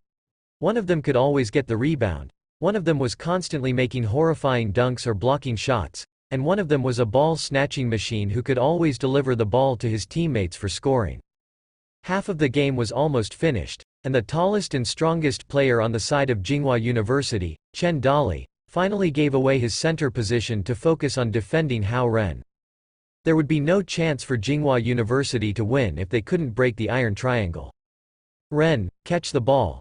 Zhao Jiayi made a smooth behind-the-back pass, and the ball accurately fell into Hao Ren's palm. Cut to the inside lane. Pass it if there is no opportunity to score. Hao Ren remembered Xie Yujia's instruction vividly and tried to break through the defense line with the basketball. Boom! A tank came to him out of nowhere. He turned around and saw Chen Dali dashing over madly with a twisted face. Boom! Their shoulders collided. Chen Dali was even stronger than Xie Wanjun with his 2-meter height. Xie Yujia opened her eyes wide and held her fists tight on the stands. Her nails even sank deep into her skin. Xie Wanjun had already cut into the inner lane and was waiting for Hao Ren's ball. He was nervous in this situation as well. Bang! Out of almost everyone's expectation, Chen Dali was knocked away. He backed up 5 or 6 steps before falling onto the floor and sliding to the outside of the court, unbalanced. He turned to the referee, but the referee signaled everyone to carry on with the game.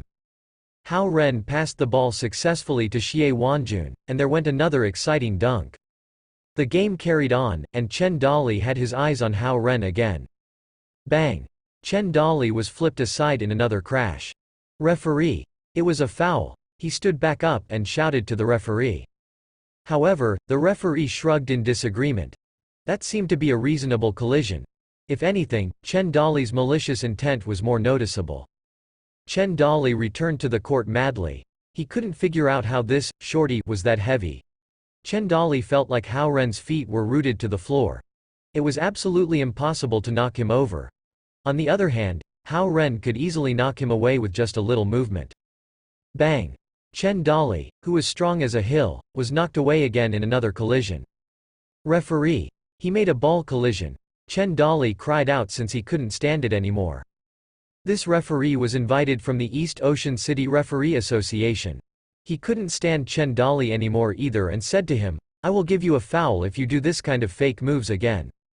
What fake? I was knocked over by him, Chen Dali yelled as he was pulled back by his team. It was really irrational for this captain to argue with the referee. As the game went on, Chen Dali kept on defending Hao Ren. However, whenever he tried to crash into him on purpose, he would immediately get bounced back. His movement of being knocked over appeared to be extremely exaggerated. The referee got annoyed by him gradually, and the audience all hissed at him as well. 6. You come and defend him. Finding this strange, Chen Dali shouted at one of his teammates. When Hao Ren got the ball again, it was this 6, who was about 8 centimeters shorter than Chen Dali, who started to defend him. The two teams were hostile to each other at this point, especially when Tsinghua University was many points behind. All their players were a bit furious, and 6's defense was a bit overdone as well.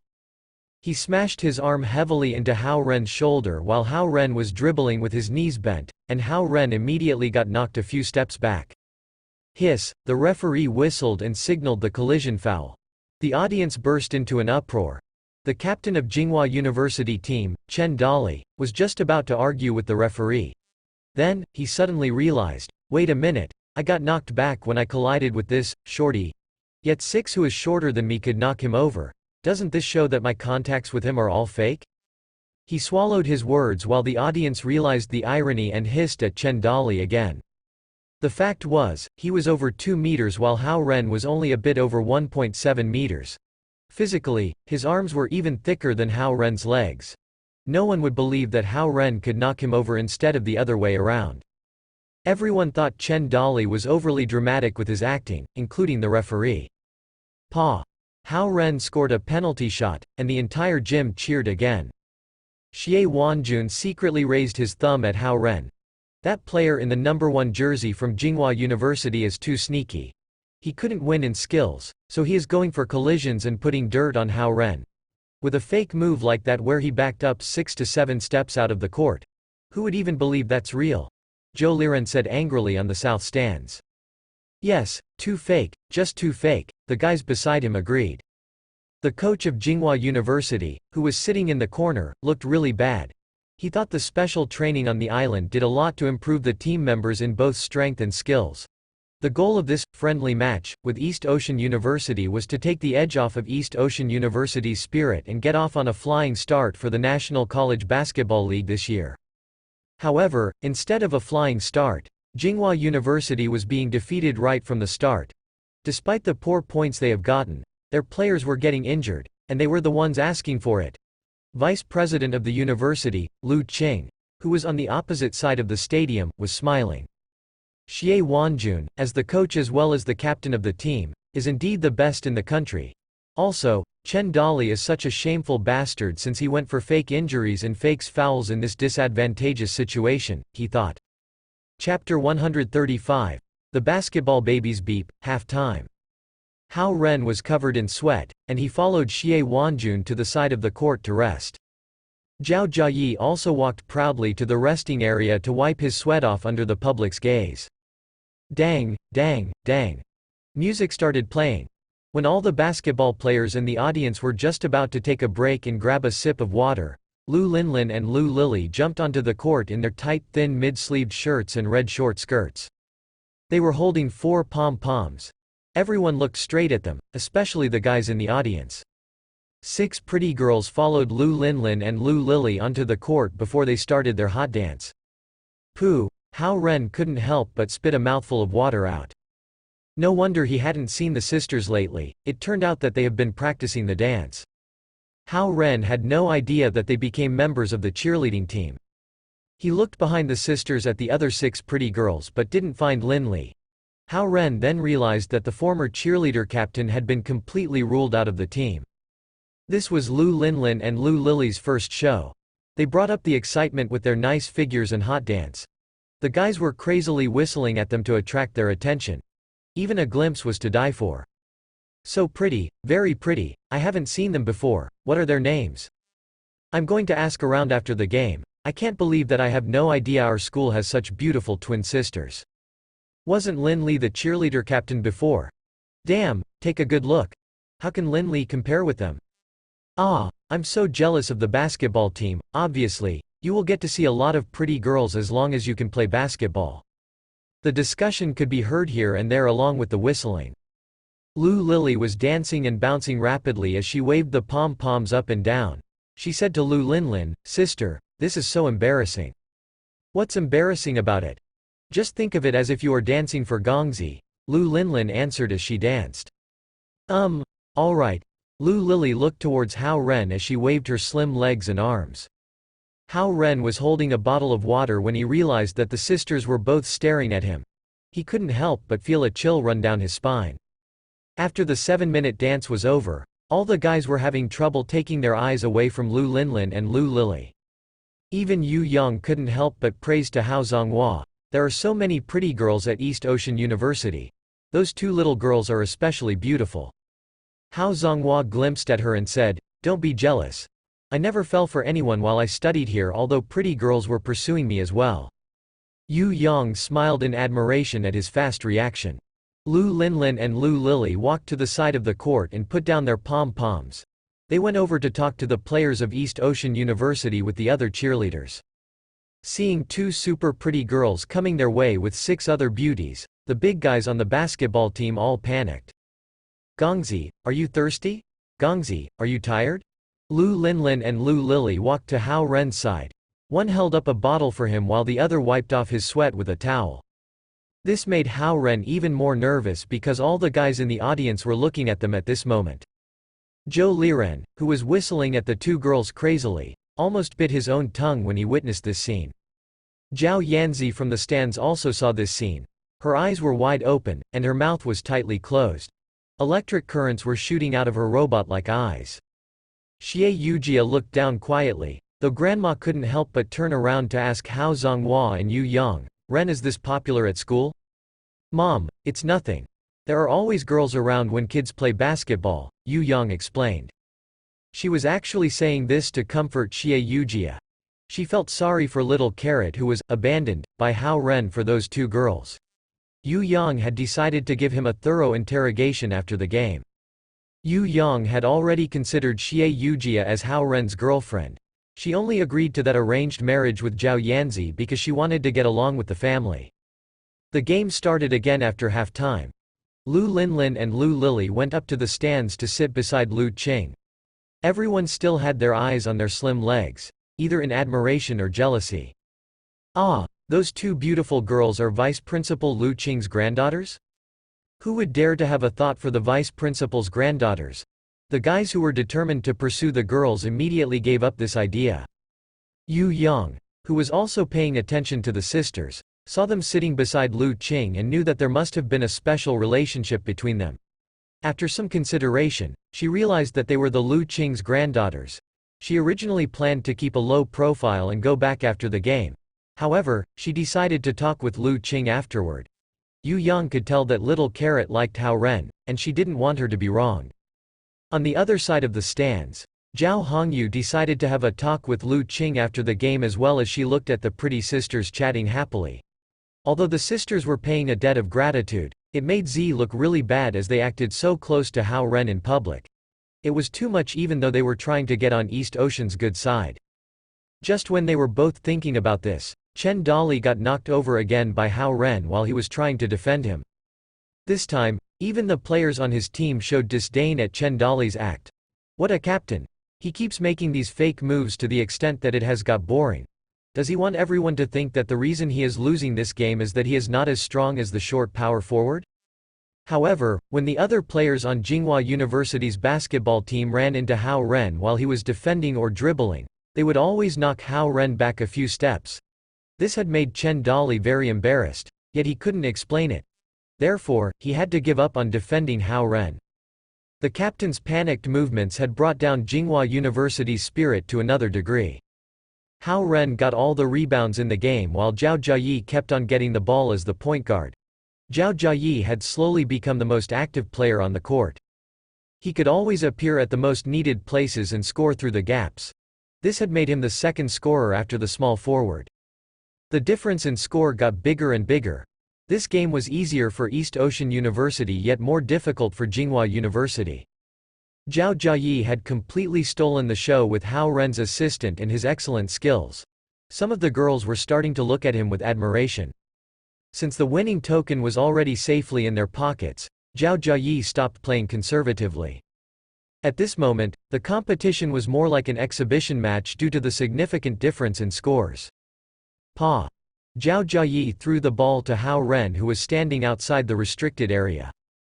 Hao Ren was used to dashing inside for the rebounds, so he was a little confused when taking charge of the ball. From over the shoulders of two Tsinghua University players who were running madly towards him, Hao Ren saw that Zhao Yanzi was looking at him full of expectation. Jump shot. Hao Ren threw the ball out without further hesitation. He hopped up as the ball drew a long curvature in the air. The air filled up his baggy jersey as he slowly landed on the ground. His firm legs were exposed as the shorts got blown up a little by the air as well. Boom! It was an accurate and straight score, three-pointer. Whoa! The stadium was filled with cheering once again. Not only Zhao Yanzi on the east stands but also Xie Yujia on the west stands were astonished. Hao Ren's jump shot posture was awesomely handsome. Pa! Pa! Pa! To pay Hao Ren back, Zhao Jiayi, who was already the center of the game, kept feeding Hao Ren the basketball in different ways, and Hao Ren kept scoring after seeing Grandma's smiley face, Xie Yujia's nervously clenched fists, Zhao Yanzi's brightened eyes, and Lu Qing's kind smile. Bang, bang, bang, bang, the ball kept sliding into the basket from Hao Ren's hands. He made 4 3-pointers in a row and got the team 12 points.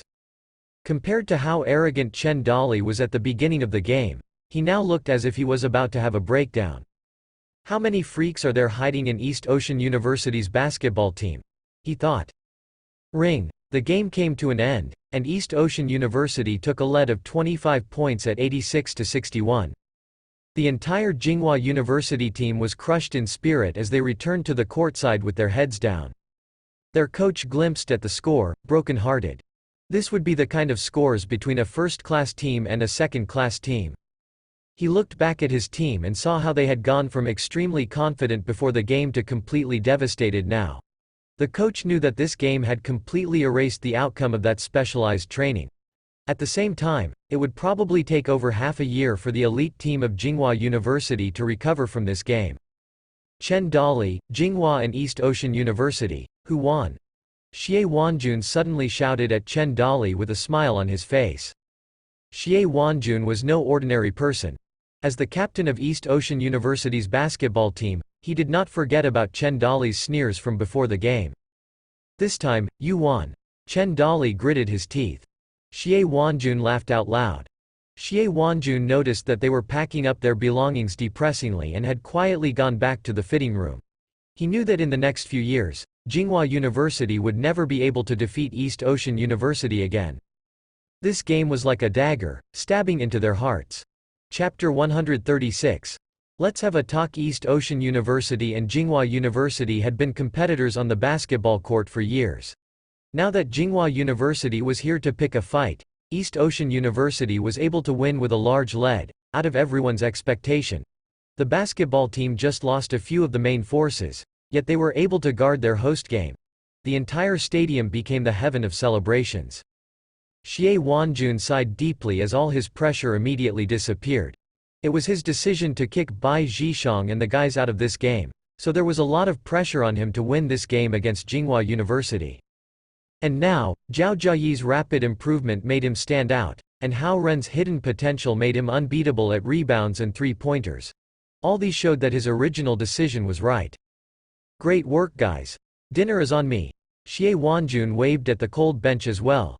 You guys are coming too. Zhishang, come apologize to Zhao Jiayi. Hearing this, the four of them on the cold bench knew that they still had a chance to play for the team. They all ran over hurriedly. You are the big hero today, Ren. Join our team officially. Xie Wanjun patted his shoulder again. Nah, I was only here to help. I have no interest in playing basketball long term, Hao Ren said up front as he wiped his forehead with a white towel. Although Xie Wanjun wanted to persuade him, he gave the thought up after some consideration. Alright, we all have our passions. But with your talent, I'm sure you can succeed in anything. He had been the captain of the basketball team for a few years. Therefore, he had excellent leadership skills and sharp eyes for seeing people's potentials. From what he could tell, Hao Ren's outstanding abilities would never keep him inside a little basketball court. He certainly considered for his sister as well. Although a basketball player might seem cool on the court, their lives were usually filled with training. Basketball players were always seen sweaty, smelly and exhausted. Xie Wanjun didn't want his sister's boyfriend to be like that. He wished that Hao Ren could be able to spend more time with her. Then Xie Wanjun said, I think you are a good guy. If you do like Yujia, I will do my best to help. Zhao Jiayi and the rest of the team were both surprised at how straightforward he was. Zhao Jiayi was surprised because Xie Yujia was the class president, and the others were astonished because they knew Xie Wanjun was very protective of his charming little sister and never let any of them get in touch with her. Hao Ren must have excellent character and ability to make Xie Wanjun fond of him, they thought. Hao Ren laughed quietly, and Xie Wanjun waved at the guys again. Come on, I'm paying. Hao Ren walked to the side and picked up his phone. There were several missed calls. They were from his dad, his mom, Zhao Hongyu, Xie Yujia, Zhao Yanzi, Lu Qing.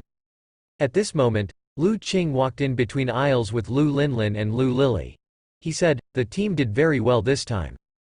The players were all surprised at the vice principal's praise. In the past, he didn't even show up when they won the championship in the National College Basketball League.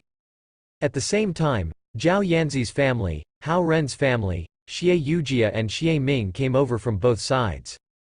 They gathered in the resting area. Zhao Yanzi's face twisted a little when she saw Grandma holding Xie Yujia by the arm. Xie Yujia sensed the hostility in Zhao Yanzi's eyes, but she still thought that Zhao Yanzi was Su Han's cousin, and she was defensive on behalf of Su Han. Therefore, she didn't care much about her and turned to Xie Wanjun. Great job this time, brother? It's all thanks to Ren. Xie Wanjun took advantage of this opportunity to praise Hao Ren. He noticed Xie Ming and greeted, "Uncle Wanjun, you are getting better and better." Xie Ming smiled. Seeing all those pretty girls coming to them, Zhao Jiayi suddenly recognized Zhao Yanzi, who caused the big scene at school last time, and Zhao Hongyu, who came to pick Hao Ren up in her Ferrari. However, he didn't recognize Yu Yang under her peak cap and Hao Zonghua in his sweatshirt. Zhao Yanzi never paid attention to the news and never thought these world-class scientists would appear here.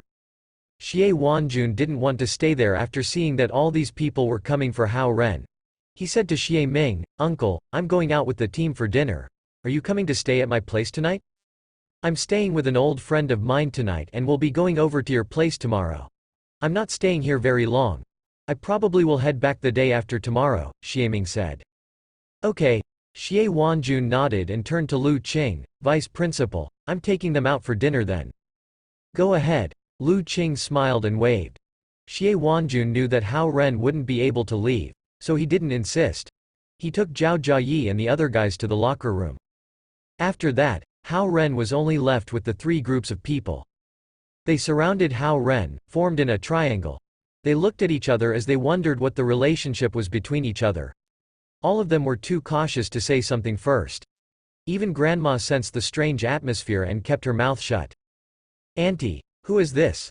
Zhao Hongyu looked at Xie Yujia and asked after a few seconds. "Oh, this is little Yujia. She has been a friend of Ren's since they were little," Grandma said. Then, she continued, "This is Xie Ming, Zhonghua's university classmate, and Yujia's father." "Hello." Xie Ming smiled lightly at Zhao Hongyu. "Hello." Zhao Hongyu smiled back politely. Then, everyone started to introduce themselves in harmony. Of course, everyone learned that Lu Qing was the vice principal. Grandma wanted Z to be her granddaughter-in-law. However, she wouldn't introduce her that way in front of everyone.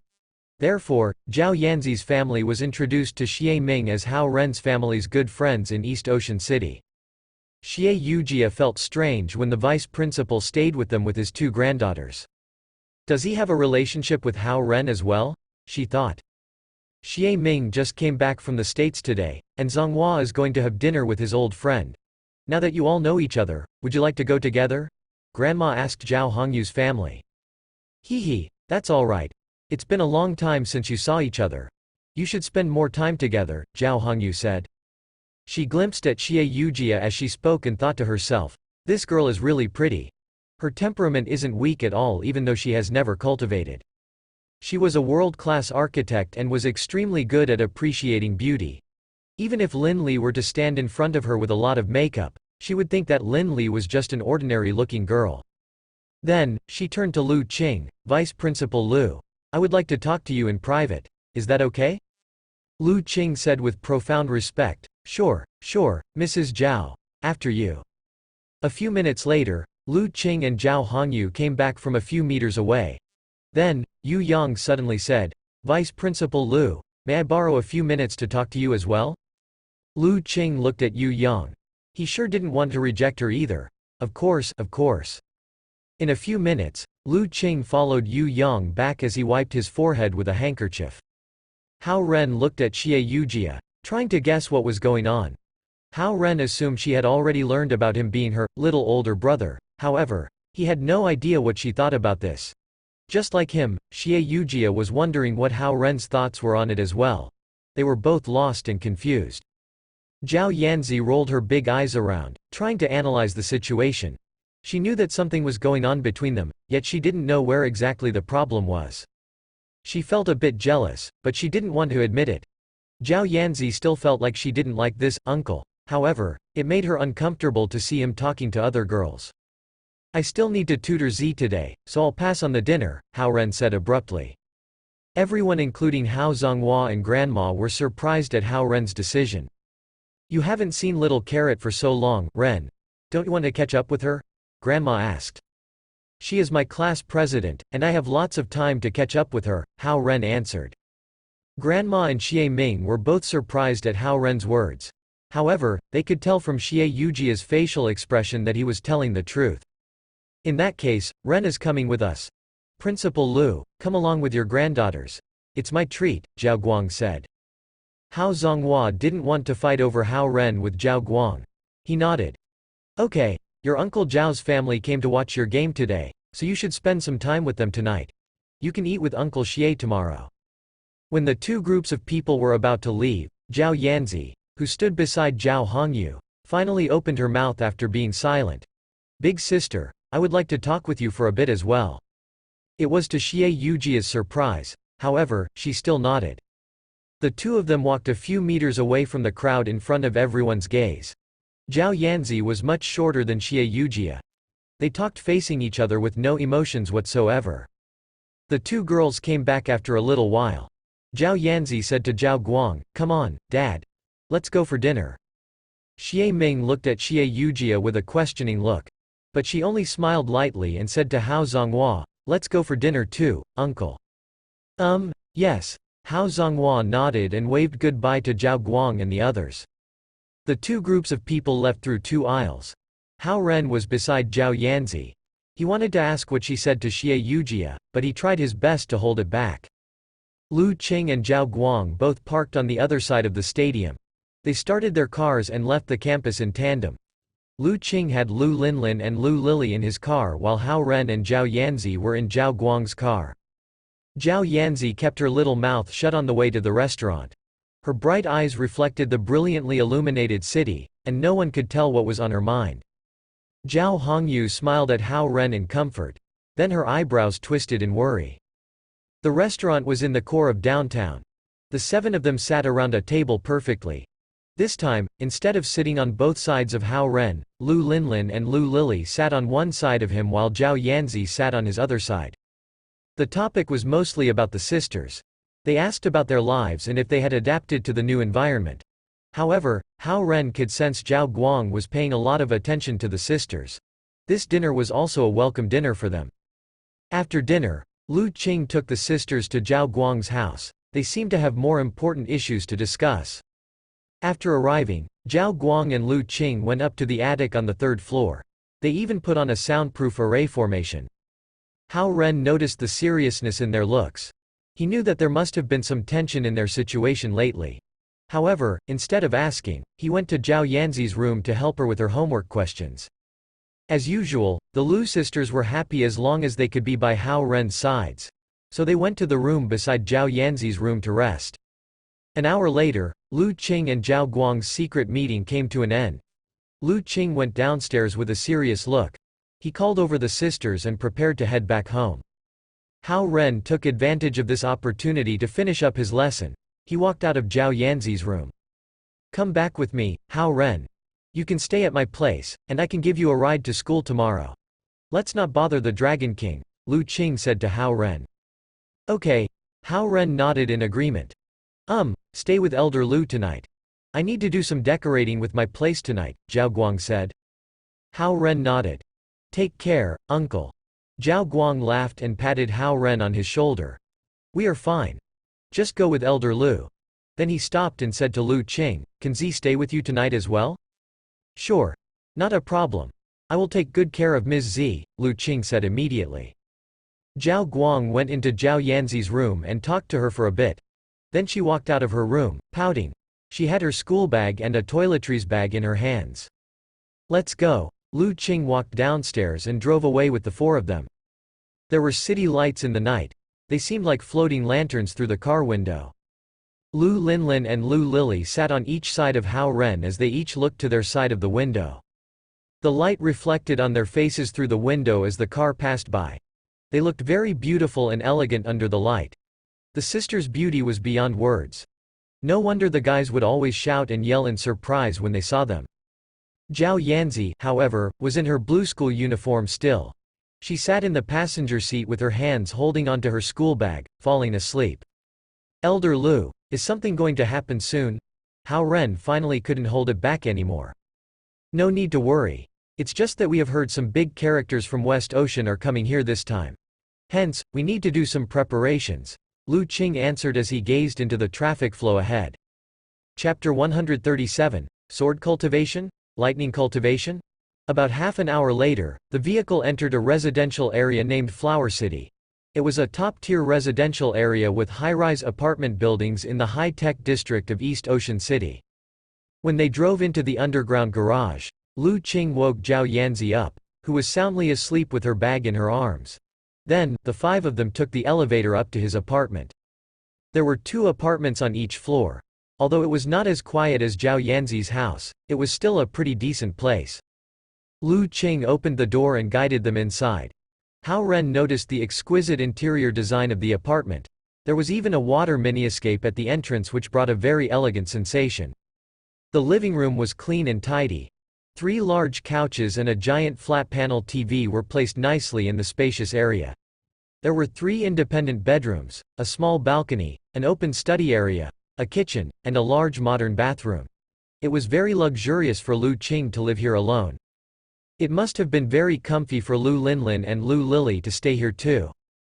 "This is my room, Linlin and Lily are sharing that room, and you and Ms. Z can stay in this one," Lu Qing said as he pointed at each room. Zhao Yanzi was still a little drowsy with the bag in her arms, but she immediately blushed when she heard Lu Qing's words. "I'm not sleeping in the same room as him." Lu Qing laughed. "Then, Gongzi Hao will probably have to stay on the couch." "No problem." Hao Ren nodded. The couches in Lu Qing's living room were even bigger than the ones at Zhao Yanzi's place, so there was definitely enough space for him to sleep on. "Ms. Z, you must be tired. Please take a shower and go to bed," Lu Qing said to Zhao Yanzi. She threw her backpack into the room and took her other bag with toiletries and pajamas into the bathroom. "Linlin, Lily, and Hao Ren, you guys should rest too after you shower," Lu Qing said before going back to his room to work on some other things. "Go rest now. You guys don't have to keep me company," Hao Ren said to the twins. "Okay," the sisters answered in their clear and melodious voices at the same time before they went back to their room hand in hand. Their heads were close together as they were busy talking to each other. "They are so close," Hao Ren sighed as he watched them leave. Then, he sat on the couch with his legs crossed and started to cultivate the light-splitting sword shadow scroll. Hao Ren felt more nature essence in here than the outside. All the 5 elements were abundant, especially the water element. He opened his eyes to check out the decor of the room. The more he looked, the more ingenious it appeared to him. Every single thing in the room was there for a reason. The mini-escape at the entrance, in particular, functioned as the core of the water element. From there, the water elements gathered in the living room through the structure of the apartment. The array formation here was more substantial than the one at Zhao Yanzi's house. The couch and the tea table were all of the enormous sizes. It looked like it was a usual meeting place for the elders.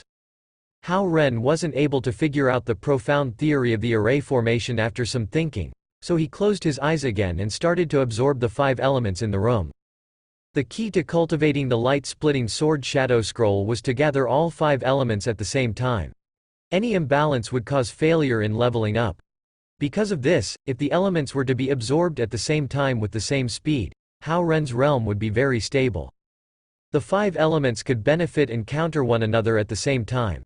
The advantage of the light-splitting sword shadow scroll was that other techniques wouldn't be able to counter it in the later stages of cultivation, but it was able to counter other techniques. However, a technique like this was extremely difficult to cultivate. Some might say that it was an idealized technique, which could never be adequately cultivated. The initial stages of it were unbearably slow. Therefore, most cultivators would have given up on it long before the benefits could be realized. However, in Zhao Guang and the others' opinion, this technique could help Hao Ren build up his foundation. Even if he had to switch to another one in the future, it would still benefit him. Hao Ren lost track of time, and he suddenly heard the door to the bathroom opening. It could have been half an hour or an hour. Hao Ren opened his eyes at the sound and saw Zhao Yanzi in her pink pajamas. Her hair was dripping with water as she walked across the living room into her room with her bag. She didn't even look at Hao Ren, who was on the couch, as if he didn't exist. Hao Ren felt ignored again and smiled bitterly. He stretched his arms and went into the bathroom for a shower as well. It still smelled nice from Zhao Yanzi's shower gel, and there were her small footprints on the tile floor and 1 or 2 strands of hair in the sink. She had made up her mind not to let me get near her, and I am only able to get closer when I tutored her. She still treats me as an enemy most of the times, Hao Ren looked in the mirror and shook his head. He picked up a brushing cup and noticed there were 2 toothbrushes in it, a red one and a green one. These must be Linlin and Lily's brushes. How careless is Elder Lu. He has lived alone for so long and isn't capable of taking care of people. He knows that I came with nothing, yet he didn't think of getting a toothbrush out for me, Hao Ren thought. No wonder when Linlin and Lily first came, Lu Qing didn't even think of buying them some modern clothes. They were still in their ancient silk outfits when they went to school. It was Zhao Hongyu who purchased the clothes that they had now. Hao Ren understood that Lu Qing was very busy, so he didn't want to disturb him with such a little thing. He picked up a toothbrush randomly and decided to use it anyways. After the nice shower, he got back into his clothes since Lu Qing didn't get him any clean pajamas to change into. He knocked on the sisters' door. Linlin and Lily, I'm done. You guys can shower now. Okay. Gongzi, they answered at the same time from within the room. Hao Ren went back to his couch to cultivate in the same position. It was either out of careless or something, Lu Linlin and Lu Lily forgot to close the door after they went into the bathroom. Thankfully, the door was facing their room, so Hao Ren wouldn't have been able to see even if he had his eyes open. Ah, sister, it seems like someone used your toothbrush. It's wet. Lu Lily shouted from the bathroom, and her voice came into Hao Ren's ears in the living room. Hao Ren, who was in the middle of his cultivation, immediately blushed. It's okay. It was Gongzi. They didn't realize that the door was open at all. Haha, sister, you are blushing. What do you call that? Oh, indirect kissing, Lu Lily continued. Hao Ren's face flushed even more at the sound of that, and the nature essence almost went on a wrong track in his body. He had never thought about that when he randomly grabbed a toothbrush in the first place. You don't focus on cultivation, but you pay so much attention to strange things like this. Saying that I'm for falling for a mortal being. I think you are the one who is falling for him, Lu Linlin said. Their voices sounded exactly the same, so Hao Ren could only tell one from the other from the context. He didn't expect Lu Lily to be so naughty in front of her sister. She was always so shy in front of others. They chatted and joked about Hao Ren, and he could hear everything through the open door. They chatted as they brushed their teeth. Then, the two of them went for a shower together. The sound of the water could be heard when it dropped down onto the tiles, and Hao Ren gave up the light-splitting sword shadow scroll and started to cultivate the spirit concentration scroll which could calm him down. However, he could still imagine the scene of the sisters showering inside. After about 10 minutes, Linlin pulled over the curtain in her green pajamas and shouted out, "Sister, how come you didn't close the door?" "Ah, I forgot again. Usually, when Elder Lu goes into his room, he never comes back out until the next day," Lu Lily said before suddenly remembering something. "So Gongzi heard everything we said?" Hao Ren answered in his head, "Yes, I heard it all. I even heard the sound you made when you played around in the shower." They sneaked outside of the bathroom and saw Hao Ren cultivating with his eyes closed. The girls walked over quietly and said softly, "Gongzi." Seeing that Hao Ren didn't react, they raised their volume a bit, "Gongzi." Hao Ren opened his eyes and pretended to be confused. "What's up? I was too caught up with cultivation, I didn't hear you." Lu Linlin and Lu Lily were blushing from their necks up, and the redness under their smooth skin suddenly faded a bit in relief when they heard Hao Ren's words. "Oh, nothing." Lu Linlin covered her face with her hand and put on a straight face. "I just wanted to tell Gongzi that there are actually some profound secrets with the light-splitting sword shadow scroll you chose." At the moment, their faces were only about 10 centimeters from him, and they both smelled really nice from the shower. Hao Ren calmed himself down and pushed the girls back up with his finger on their foreheads. What profound secrets? The sisters were both in green pajamas, and hot steam was coming off of them. Their bodies were in great shape, yet Hao Ren's heartbeat didn't speed up. It was all because the spirit concentration scroll had laid a great foundation for him. Does Gongzi know what the purest 5 elements will become when they are mixed? Lu Linlin asked Hao Ren. "I don't know." Hao Ren shook his head as he wouldn't pretend to know something that he didn't. "Lightning," Lu Linlin said. "Oh? You mean," Hao Ren suddenly understood a little. The so-called Tiangang is actually lightning created by the gathering of the 5 elements. Gongzi's light-splitting sword shadow scroll is rather a lightning cultivation technique than a sword cultivation technique. It is not a technique of the dragon tribe. They may have acquired it from somewhere, but they have no idea that this technique needs to be cultivated with the lightning. Lu Linlin lightly smiled at Hao Ren and said. Chapter 138. The Report Card of 5 Elements? Lightning Cultivation? Hao Ren was interested. Yes, lightning cultivation is a type of cultivation that relies on the 5 elements but would be above the 5 elements at the end. It's mighty but also very difficult to cultivate. Therefore, it was lost within the human cultivation world, Lu Lily interrupted and said. Lightning counters all 5 elements. Therefore, all cultivators are afraid of the heavenly tribulations. The reason is that they only cultivate 1 or 2 elements, and other elements are eliminated to secure the pureness of those particular elements. Yet, because of the missing elements, one would become very fragile. In the heavenly tribulation, the cultivators would have to fight against the lighting, which represented 5 elements, using only 1 element. That's also why dual elemental cultivators have an easier time going through the heavenly tribulation, Lu Linlin explained. Then what should I do? Hao Ren asked immediately. What Gongzi has to do first is to secure the balance of the 5 elements in the body. Every single element cannot be more or less. You can build the foundation from there and gradually increase it, Lu Lily said. Hao Ren looked to his left and then to his right. 2 sisters surrounded him and made him feel slightly dizzy. I have a little suggestion for you guys, Hao Ren said. What do you want, Gongzi? They asked curiously. One of you is older, and another is younger, but I can't recognize who is who. How about this, from now on, older sister Lu Linlin will have 2 pigtails, and younger sister Lu Lily will have 1 ponytail. What do you think? Hao Ren suggested. It seems like he would be interacting with them a lot more, but being unable to distinguish between them would really be a problem. We'll follow Gongzi's order. Lu Linlin and Lu Lily stood up right away and walked towards the washroom.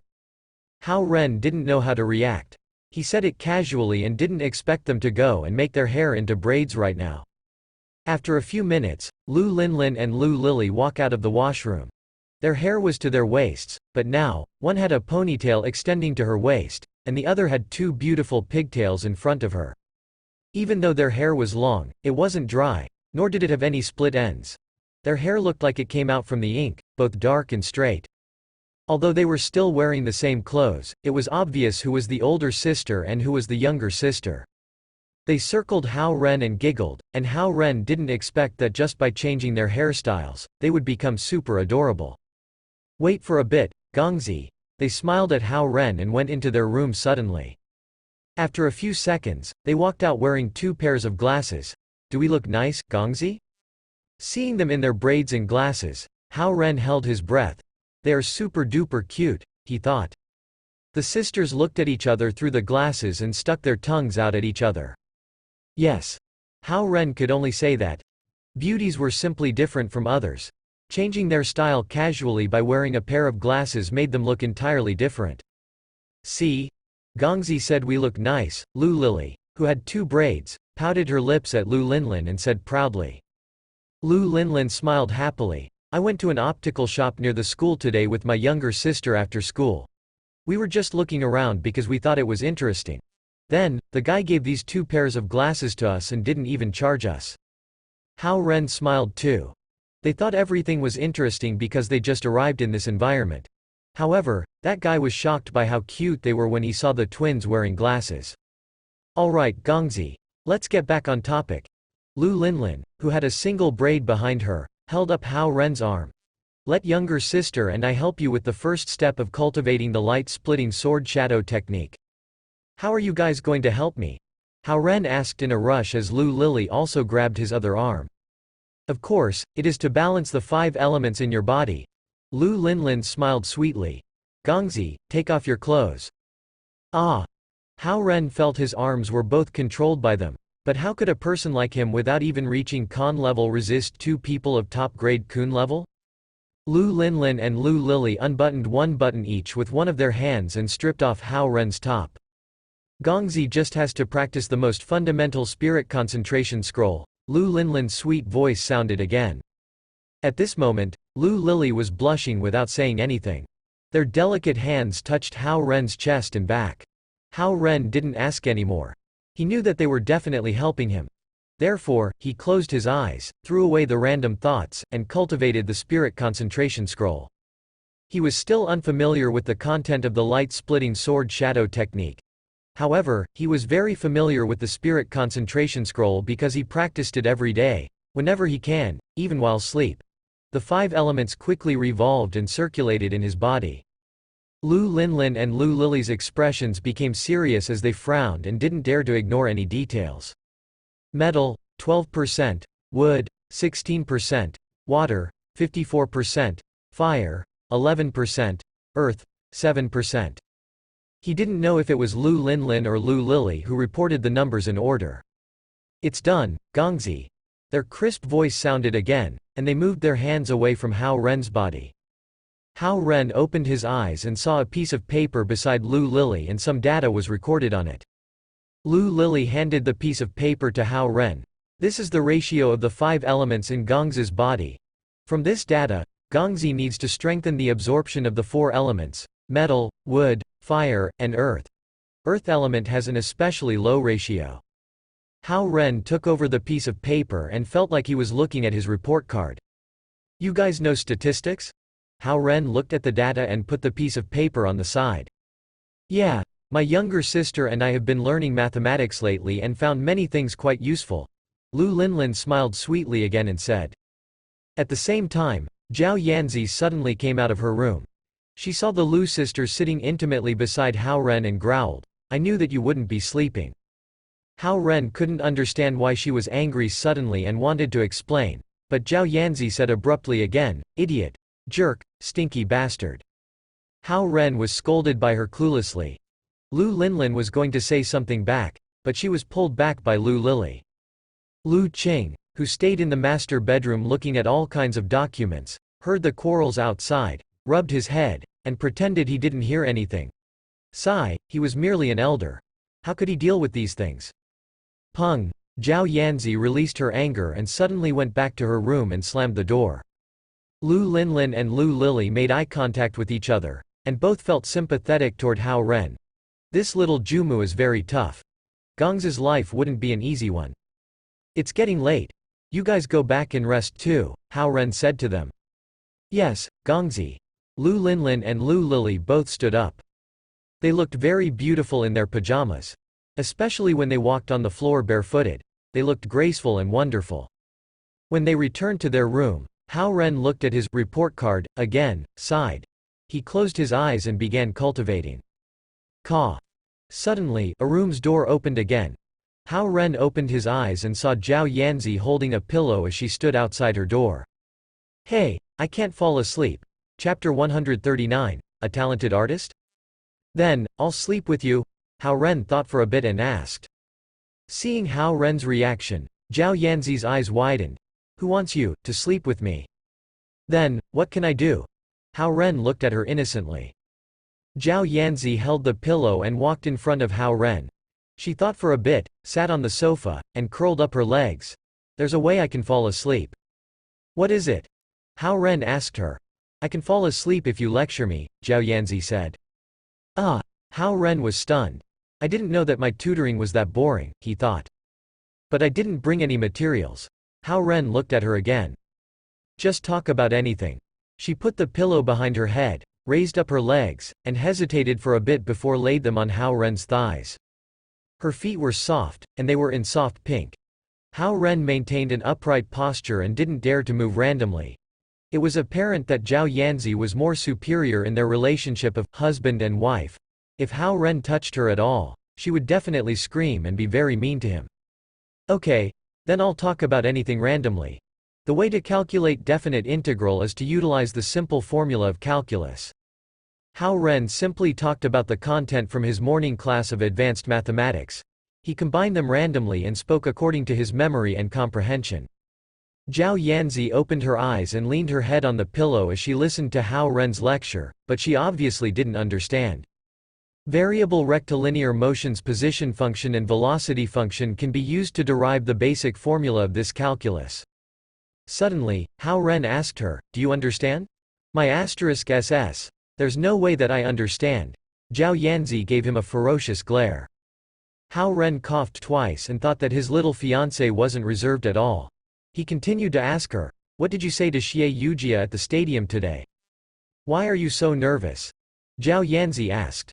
Just. Hao Ren's face turned slightly pale, and he explained, asking. You like her, right? Zhao Yanzi sat up suddenly and asked. No, Hao Ren replied. Zhao Yanzi glanced at him and said, lies. What did you say to her? Hao Ren asked again. Not telling you. Zhao Yanzi raised her head. You can go ask her yourself. Hao Ren gritted his teeth and glared back at her. As of Zhao Yanzi, he couldn't do anything to her.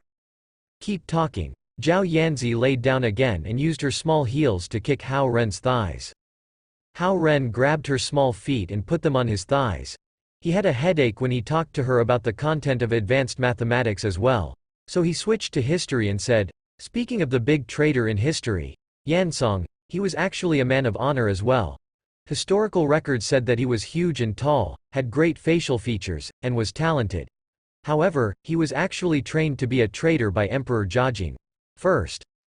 Zhao Yanzi realized that the content of the lecture has changed and was confused, but she didn't care as she squinted her eyes and started to listen. Yansong did so many bad things. However, they wouldn't have happened without the emperor's implicit permission. The most well-known event was, Hao Ren kept on speaking from his memories of the history books he has read. This uncle seems somewhat knowledgeable. Zhao Yanzi listened and thought at the same time. Hao Ren wasn't aware of the time. When he checked the clock, he realized that it went from 10 o'clock to 11 o'clock. Hao Ren was thirsty from talking, so he turned around to look at Zhao Yanzi and found that she had fallen asleep. He scratched the bottom of her feet lightly, and Zhao Yanzi pulled back her feet slightly but didn't wake up. Seeing her acting soft like a small animal, Hao Ren could only describe her as cute at this moment, even though he still remembered how ferocious she was earlier. He pinched her feet with his hand, and she still didn't wake up. This made Hao Ren certain that she definitely fell asleep. This little girl's feet are so soft. Hao Ren sighed as he put his hands on her back and beneath her legs soundlessly, and he held her up slowly from the sofa. Zhao Yanzi, who was already a middle schooler, wasn't light in weight. However, for Hao Ren, who already broke through the spirit concentration scroll, had strengthened his body. Especially since he had to wear the Mount Tai bracelets that were now about 200 kilograms, even 3 to 4 Zhao Yanzi wouldn't be too heavy for him to hold on. After passing through the living room and walking towards Zhao Yanzi's small room, Hao Ren put Zhao Yanzi on the bed slowly as he could feel her breathe out softly. She pouted her lips, and it seemed like she was still trying to make an angry face. Hao Ren smiled, lightly knocked her on the forehead for her ferocious attitude earlier, and then put a blanket on top of her. He left the room quietly, and the whole apartment was already silent. Hao Ren looked at the clock, and it was already past midnight. Hao Ren then thought that his dad and mom should probably be home already. The careless Lu Qing didn't even prepare a blanket for him. Hao Ren sighed slightly and could only curl up on the sofa for the night. The second day arrived, and Hao Ren cultivated in his sleep and didn't feel tired at all. The apartment gradually became livelier. Even though Lu Linlin and Lu Lily were pretty, they didn't know how to make breakfast, and Lu Qing couldn't cook either. Hao Ren could cook, but it didn't taste that good, so he didn't want to embarrass himself, and Zhao Yanzi was definitely out of the question. The 5 people went downstairs to a small restaurant to eat, and then Lu Qing drove them to school. There were dozens of elders assisting Zhao Guang in the city, and Zhao Yanzi grew up in their care. No one would dare to provoke any of the elders, so it wouldn't be too much to call Zhao Yanzi a princess of a super big boss. Lu Qing drove Zhao Yanzi to school first before heading to East Ocean University. This weekend, Zhao Yanzi was going to Beijing with her parents to visit an elder. Hao Ren looked at the road outside and felt somewhat strange. He slept over at the vice principal's home and took the vice principal's car to school. Lu Linlin and Lu Lily wore wavy British-style dresses and pink jackets, and they looked lively and charming. It was obvious that Zhao Hongyu purchased these outfits for them. Lu Qing was usually busy with managing the school and cultivating after work. In addition, he had always been single, so he couldn't think of buying clothes for the Lu sisters.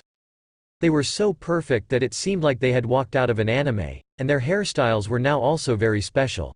Hao Ren thought that the guys in their class must be very excited. Besides, they were wearing the glasses that made them even cuter.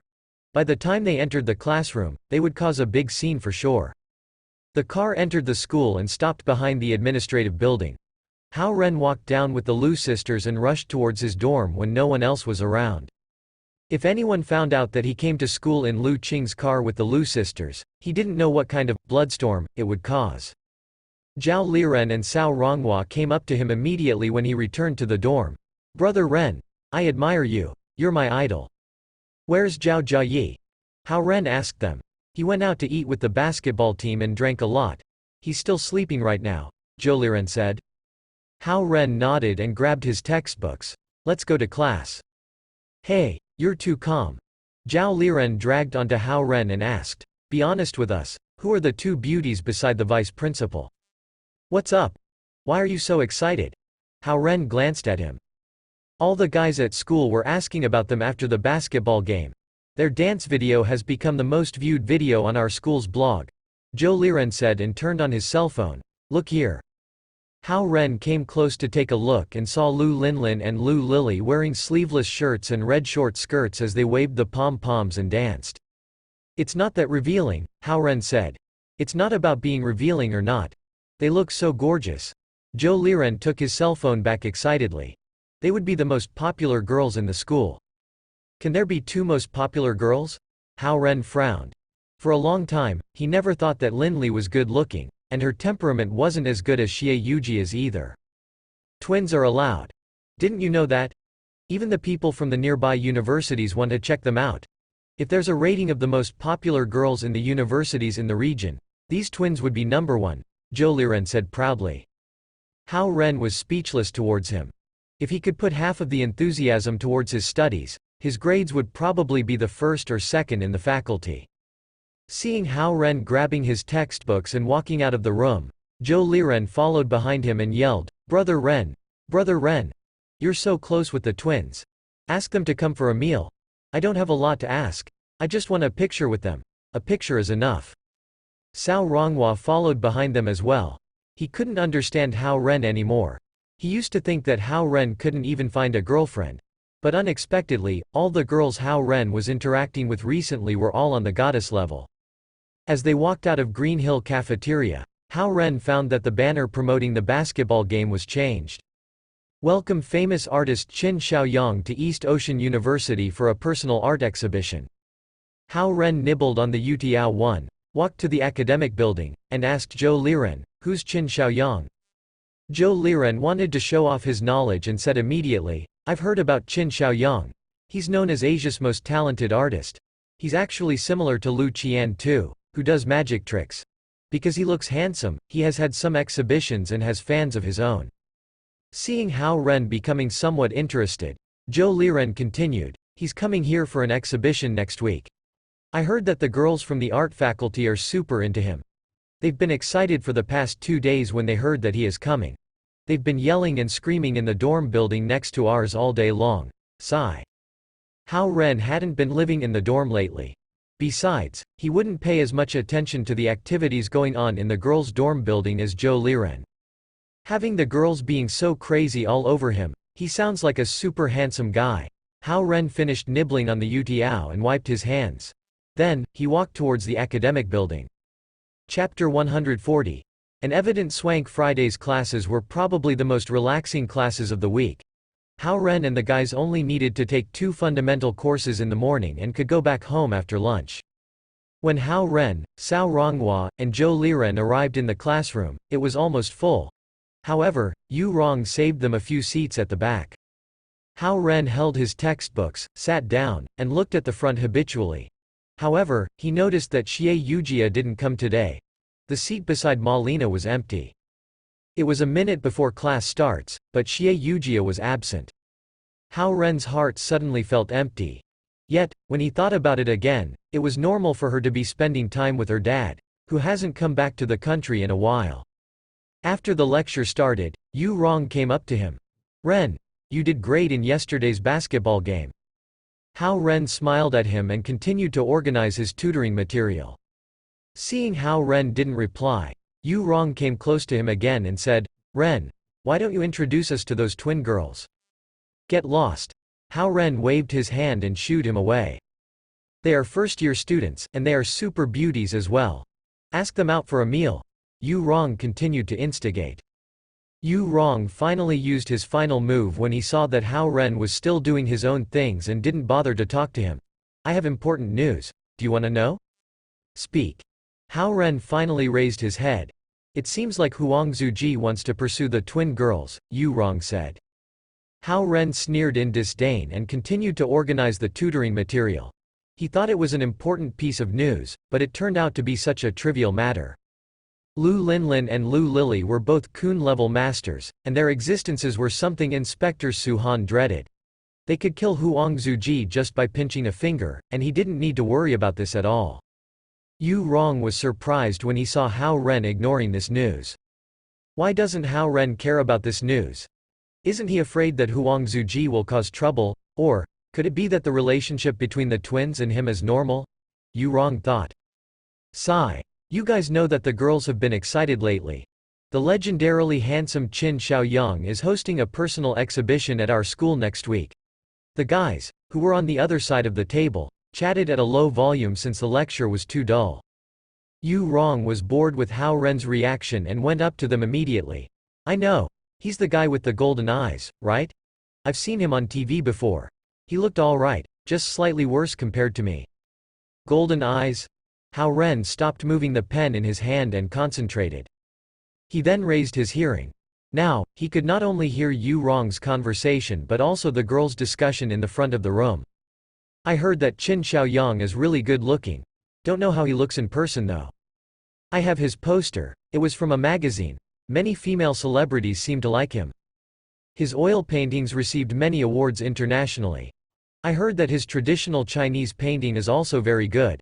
This exhibition is his first time showcasing his traditional Chinese paintings.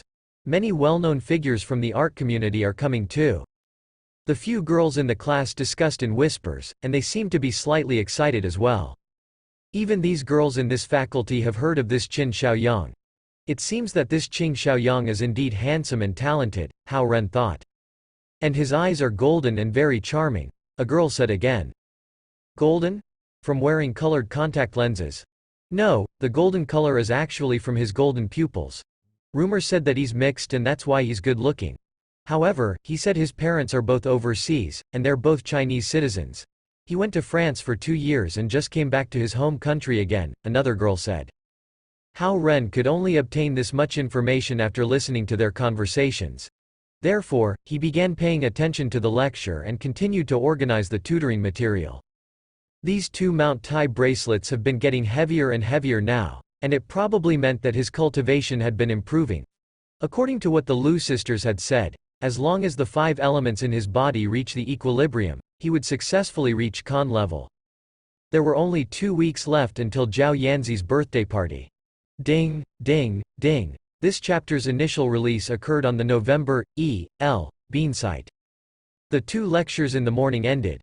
Lu Linlin and Lu Lili, who were wearing glasses, appeared at the entrance of the classroom on time. Wow! Glasses. So cute. Yu Rong, who already walked out of the classroom, suddenly covered his eyes and jumped back into the classroom as if he saw something very dazzling. So cute. Even the girls who passed by and saw these twin girls couldn't help but compliment them. Gongzi. They both yelled when they saw Hao Ren walking out. Hao Ren felt like his scalp became numb, and his spine turned chilly from the guys' intense jealous gazes. What are you guys doing here again? Hao Ren's tone sounded helpless. However, the guys wanted to stomp Hao Ren to death when they heard his tone. This guy showed an impatient expression when the extremely cute twin sisters came to see him. To go home with Gongzi, they answered.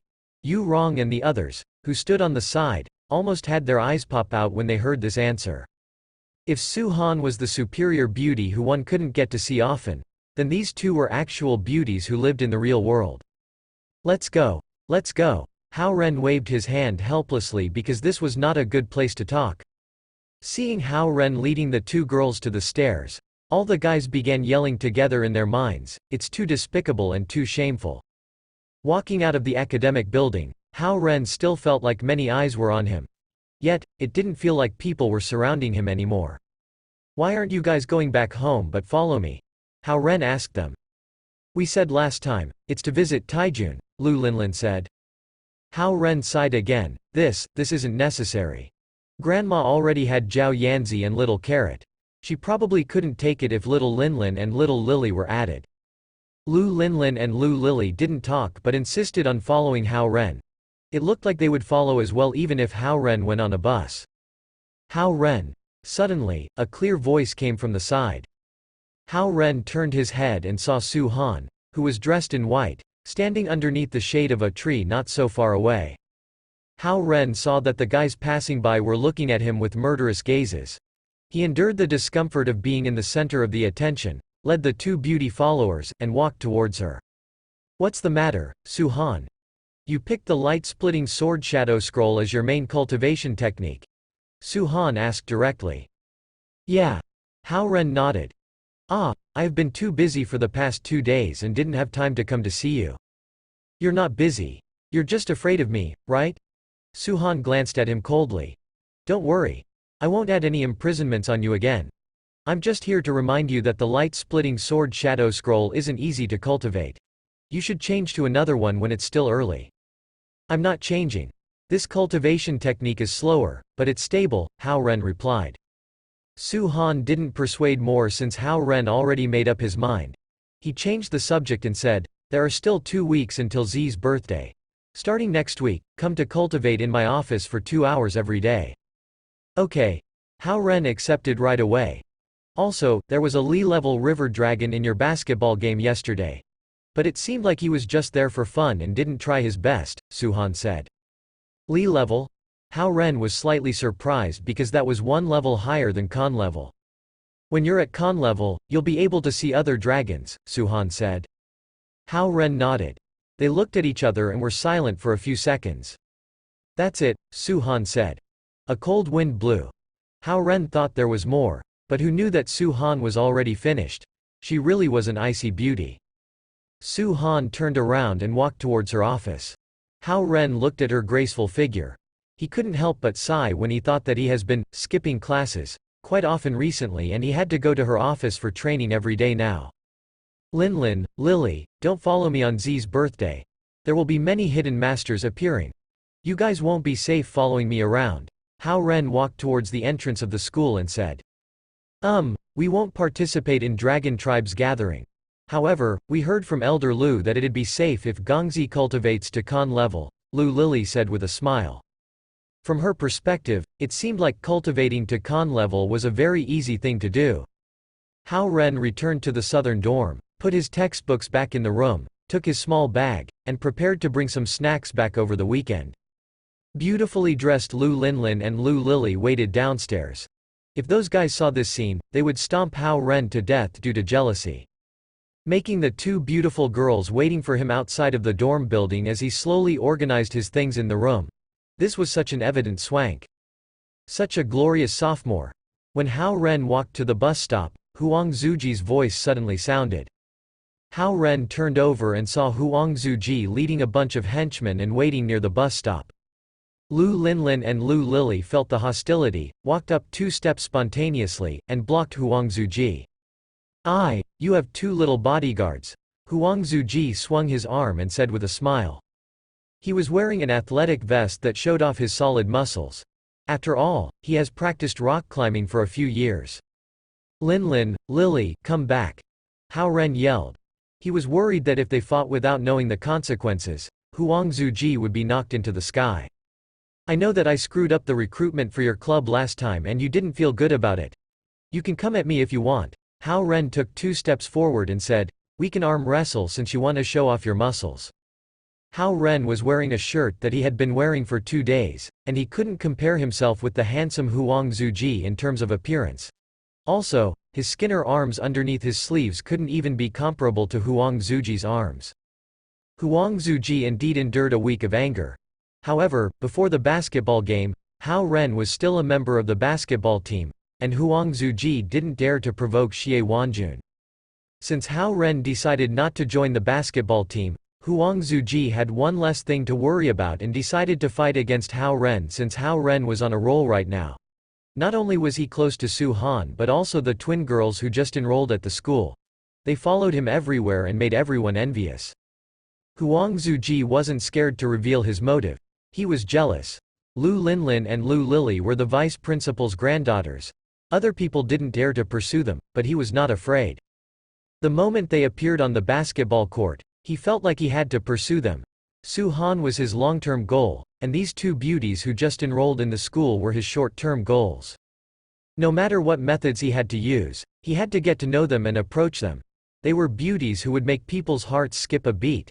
If he got to date them, his university life would be complete. There was a bench in the waiting area at the bus stop. Huang Zuji pinched his wrist and squatted down.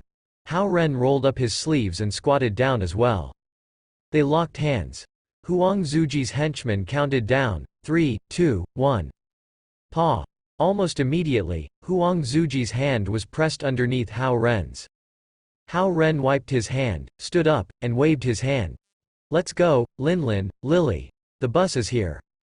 Lu Linlin and Lu Lily didn't even look at Huang Zuji. They followed Hao Ren tightly and hopped on the bus. Chapter 141. Touched the immortal essence. The bus slowly began to move. Hao Ren opened the window, and the warm breeze blew in from outside. Many students inside the bus kept on glancing at them. Now that the two gorgeous girls always followed him around, Hao Ren couldn't be low-key even if he wanted to. Feeling the warm breeze, Hao Ren took out his cell phone and dialed Zhao Yanzi's cell phone number. Are you at the airport? Hao Ren asked her. No matter what, Zhao Yanzi was still his little fiancée in the future. It's necessary to care about her. Still have half an hour until boarding, Zhao Yanzi replied over the phone.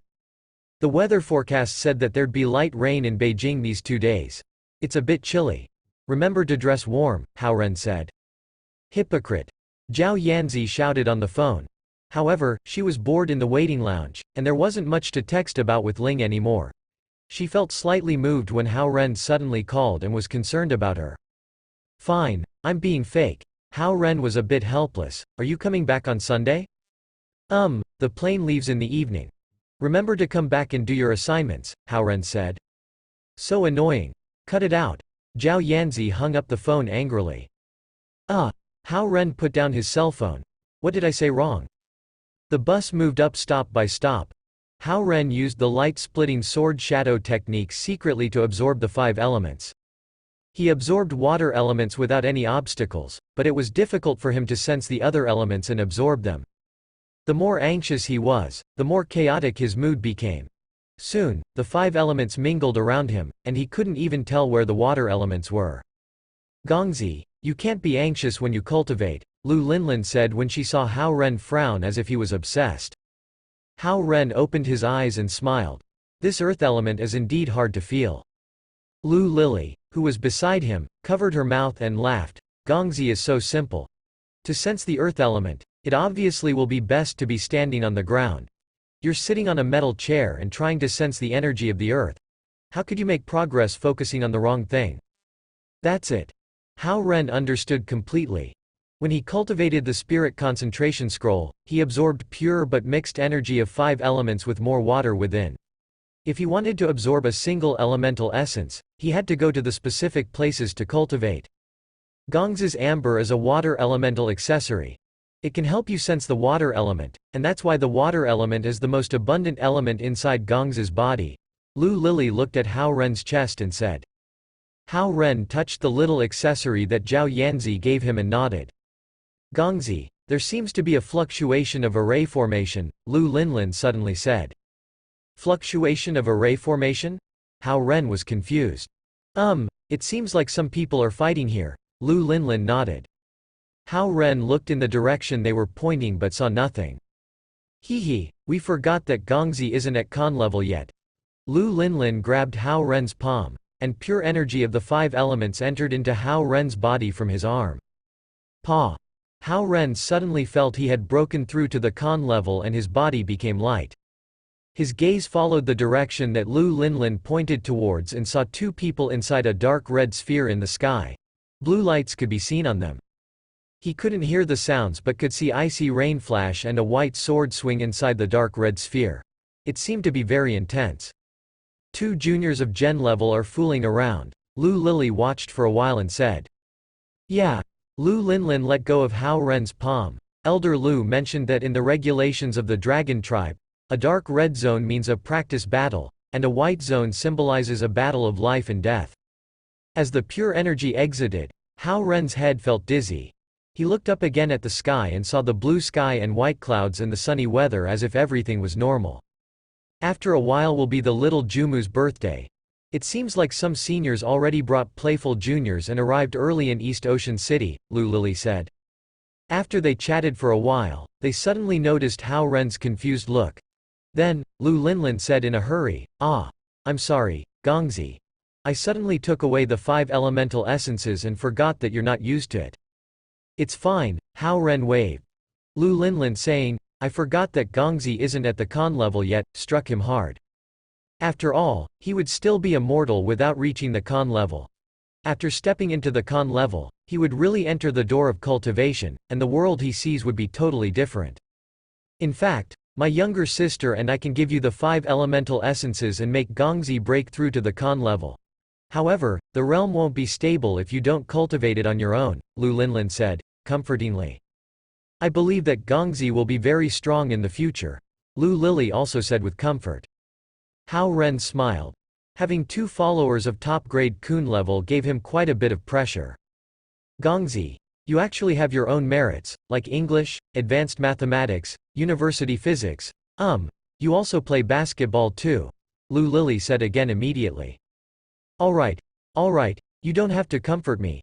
I'll work hard in cultivating. Hao Ren used his hands to block their small mouths and said. Lu Linlin and Lu Lily covered their mouth and smiled sweetly like 2 flowers.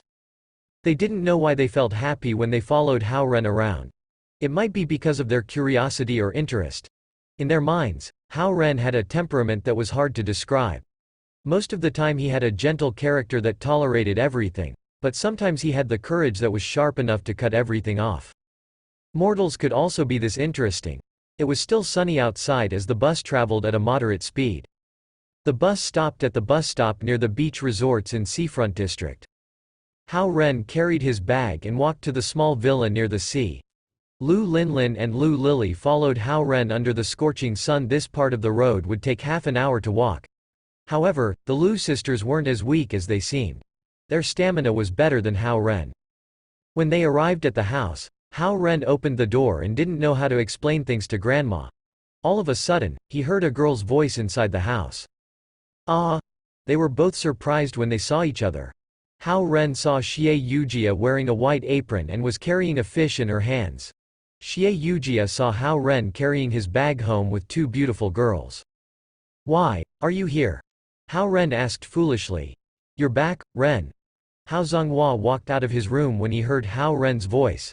Yujia was a bit drunk yesterday, so she slept over at our house and didn't go to school today either. Who are they? Oh, my classmates, Lu Linlin and Lu Lily.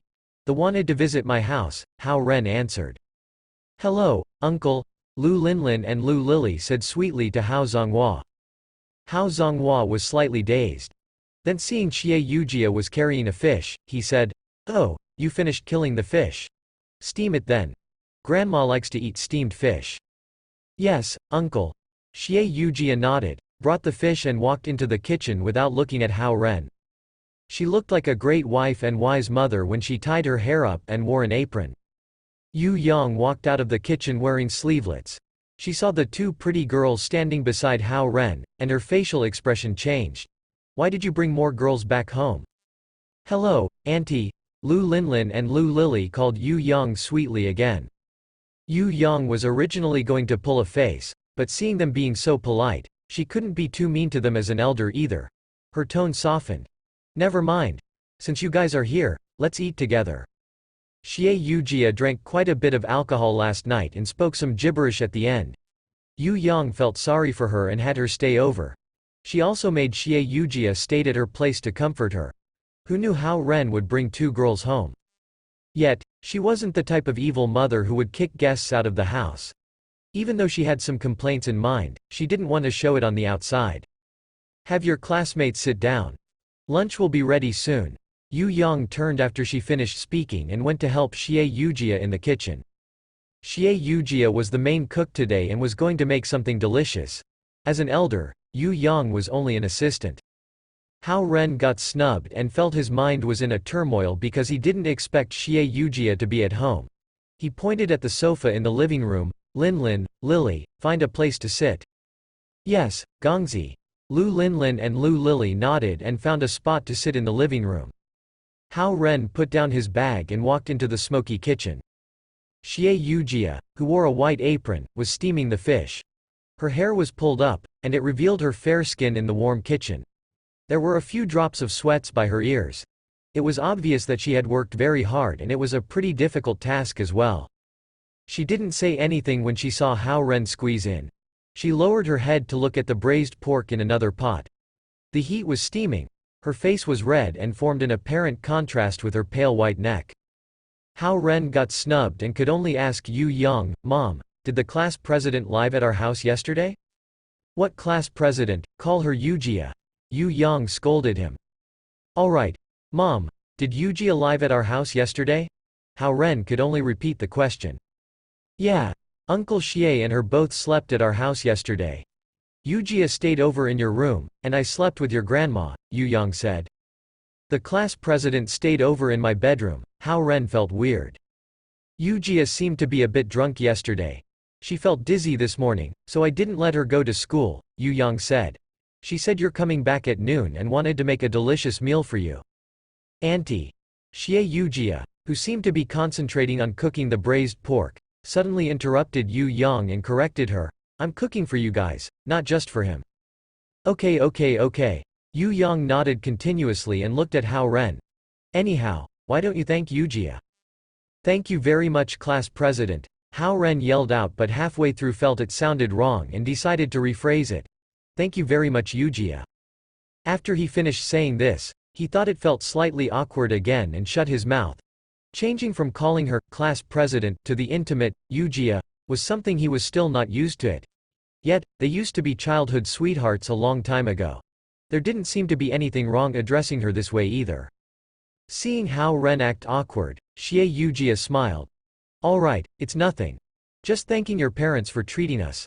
There isn't any special meaning to this." When she smiled, she looked like a secretly blooming flower. She wasn't as beautiful as the Lu sisters, but she was more charming. "Well, thank you anyway." Hao Ren backed off and exited the hot kitchen. He found himself sweating all over his forehead and realized cooking wasn't an easy task. He returned to the living room and found that grandmother had appeared magically, grabbed the Lu sisters' hands magically, and was chit-chatting with them magically.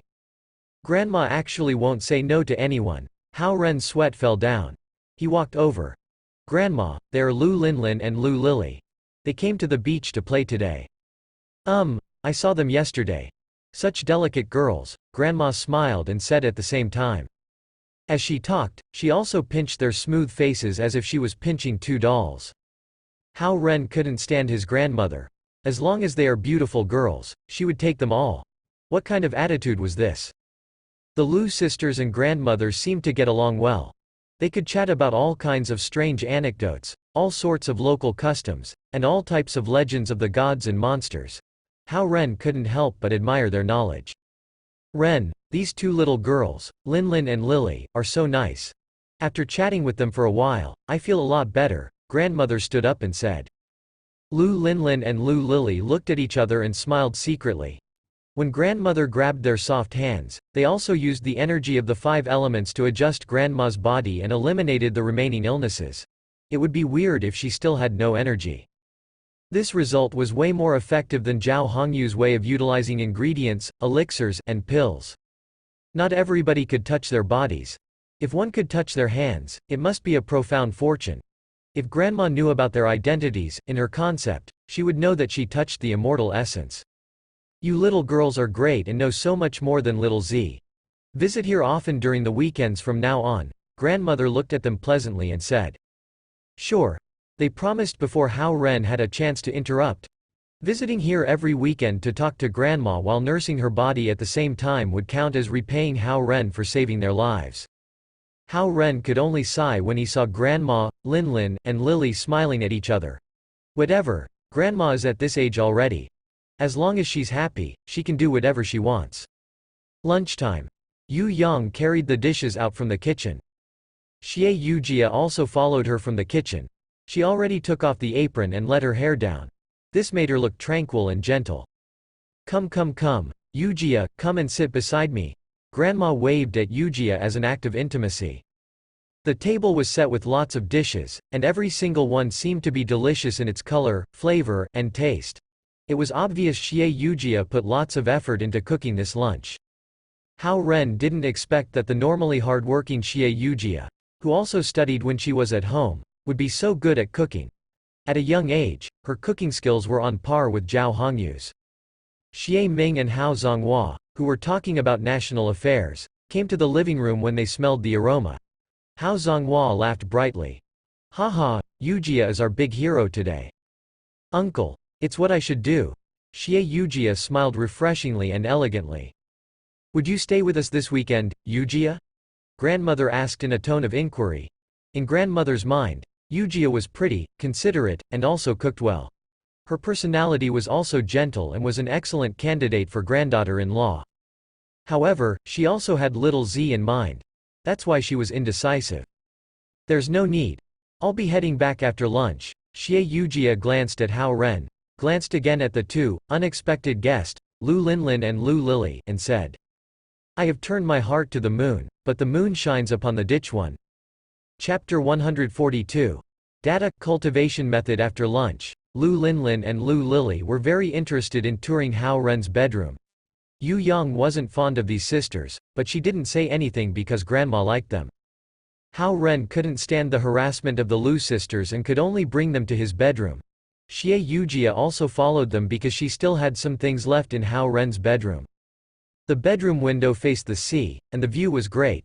The first thing people saw when they opened the door was a big glass jar filled with shells resting by the bedside. Every time Hao Ren entered, he would see this jar. Little Carrot collected the shells inside the jar. Seeing these shells would remind him of the things that happened in the past. Little Carrot used to chase little older brother on the beach, and sometimes Little Carrot would trip, tumble on the ground, and cry. Little older brother, who pretended to be a grown-up, would scold her yet help her to get up.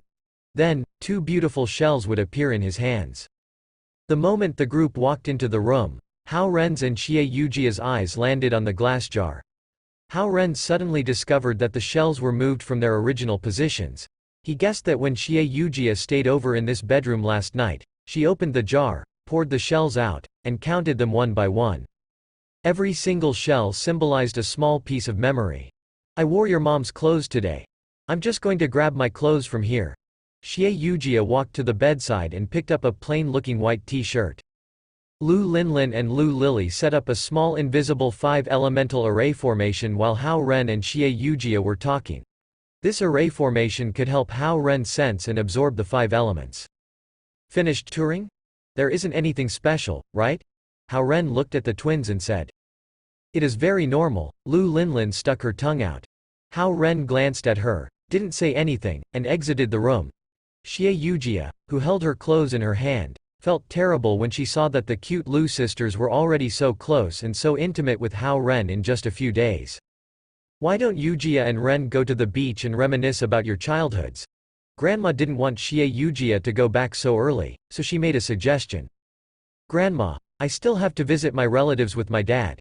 I'll find another time to come and visit you. Xie Yujia smiled at Grandma and said. That's true. Your dad rarely comes back, and you guys haven't visited relatives yet. Fine, spend some time with your dad first. We're a family from now on. Grandma will always think about you, Little Carrot. Grandma said. Mom, I'll drop them off back in the city, Hao Zonghua said. Also bring Linlin and Lily to the city, Hao Ren said right away. If I don't send them back, who knows if they will stay here or not, he thought. Lu Linlin and Lu Lily looked at Hao Ren sadly. We wanted to utilize this weekend and help Gongzi to break through. We also want to play by the beach too, they thought. Seeing Hao Zonghua's white Ford driving away, Hao Ren went back inside the house. Yu Yang stood at the door, faced Grandma, and tried to advise her, Mom, you shouldn't treat every girl so nicely. Ren won't know where to stand. Grandma stopped smiling. Aren't you and Zonghua going to Beijing for some academic conferences? She asked. This time, it might take a month. It's a big project for the Chinese Academy of Sciences, and it involves many subjects, Yu Yang said in an apologetic tone. That's right. If an old woman like me doesn't find a few companions, won't I be bored to death? Grandma walked inside the house and said again, these two young girls, Linlin and Lily, are pretty nice. Besides, their parents aren't with them, and they usually stay with their grandpa. Isn't that pitiful? Yu Yang felt like Grandma was actually hinting at Hao Ren even though Grandma mentioned the Lu sisters. She knew it was her fault and could only save her opinions for later. It was a calm and tranquil weekend, and it passed by promptly. Hao Ren had been going for walks on the beach every morning and every evening for the past 2 days. Yu Yang and Hao Zonghua thought that something might be bothering him, and they didn't ask since they didn't want to make him feel more anxious. They didn't know that Hao Ren was trying to feel the earth elements and increase the earth element ratio in his body. Only when all 5 elements reach the absolute equilibrium of precisely 20% could the foundation be successfully built. It would be the first step in cultivating the light-splitting sword shadow scroll as well as leveling up to the realm of Kan level. It was even difficult for a master like Su Han to achieve this. For example, adding one type of drink into a cup was easy, but adding 5 types of drink into a cup with the exact same ratio would be difficult. Yet, these weren't problems to Hao Ren. Currently, he had Lu Linlin and Lu Lily as 2 automatic detectors, since they could precisely measure the 5 elements in his body. He only needed to adjust constantly, and then he could reach perfect equilibrium. This was just the same as mathematics' interval algorithm. By continually measuring and valuing, one could reach the most precise value. Cultivating using data was pretty much his original creation. Carrying a bag full of snacks and returning to the dorm, it was already 8 o'clock on Sunday night. Hao Ren sent Zhao Yanzi a text message to make sure she arrived in East Ocean City. Then, he urged her to do her homework and most certainly got a reply of, "Stop nagging." Sigh. How come kids these days don't like studying? Hao Ren thought as he gave the big pack of snacks from his grandma to the surrounding dorm rooms. However, he instantly got attacked by many guys. Hand us the cell phone numbers of the twin sisters. Old-fashioned, why do you need cell phones to contact the twin sisters? They will appear immediately in front of me if I shake the bell and think about them, Hao Ren thought. Qin Xiaoyang. Suddenly, shouts came from the other dorm buildings. Those crazy women are yelling again. Cao Ronghua opened up the snacks and said in dissatisfaction. Zhao Jiayi walked over and closed the balcony door as he sighed. Over the weekend, he had been at the school participating in training and didn't go home. Every night, he endured the torturing shouts coming from the girls. What does this Qin Xiaoyang look like? Hao Ren was busy cultivating during the weekend and completely forgot to look his picture up online. The moon fell, and the sun rose. Half a day's classes were over. As promised, Hao Ren went to Su Han's office to cultivate. As he opened the door, he heard Su Han yell, "Get out." Soon after, Hao Ren felt tremendous pressure coming at him. Hao Ren grabbed the wall, barely able to stand on the ground. Then, he found Su Han standing beside the window. She was holding a sword single-handedly as she pointed it at another person in the office. Chapter 143. Nothing good is coming. Su Han was pointing at a man in a gray shirt with her sword when Hao Ren rushed into her office. That man whipped a ray of golden light out at Hao Ren without thinking. Dang! Suddenly, a blue ripple appeared in front of Hao Ren's chest. At that moment, Hao Ren felt a sharp pain as the necklace Su Han gave him suddenly cracked. How dare you! Su Han got furious. The white sword in her hand turned into a dash of white light and struck towards that man's chest. However, this man called back the golden light and waved it casually to block Su Han's white sword. Tink! The sharp noise gave Hao Ren a headache. Hao Ren circulated the spirit concentration scroll to calm his mind down. After he took a second look at this man's weapon, he realized that it was a golden weaving shuttle. He looked out of the window at the passing students, and he saw that they were chatting and laughing. No one realized that a fight was going on in Su Han's office. After missing, Su Han slashed the sword out single-handedly again and aimed it at this man's waist. However, this man in gray lowered the golden weaving shuttle lightly and blocked Su Han's sword once again. Dang! Su Han used her full strength this time, and the noises from the battle even shook the array formation of the office. If you keep on going, this little guy may not make it, that man said to Su Han. Humph! Su Han was unwilling to submit. She chopped down at that man's head, but it got easily blocked once again.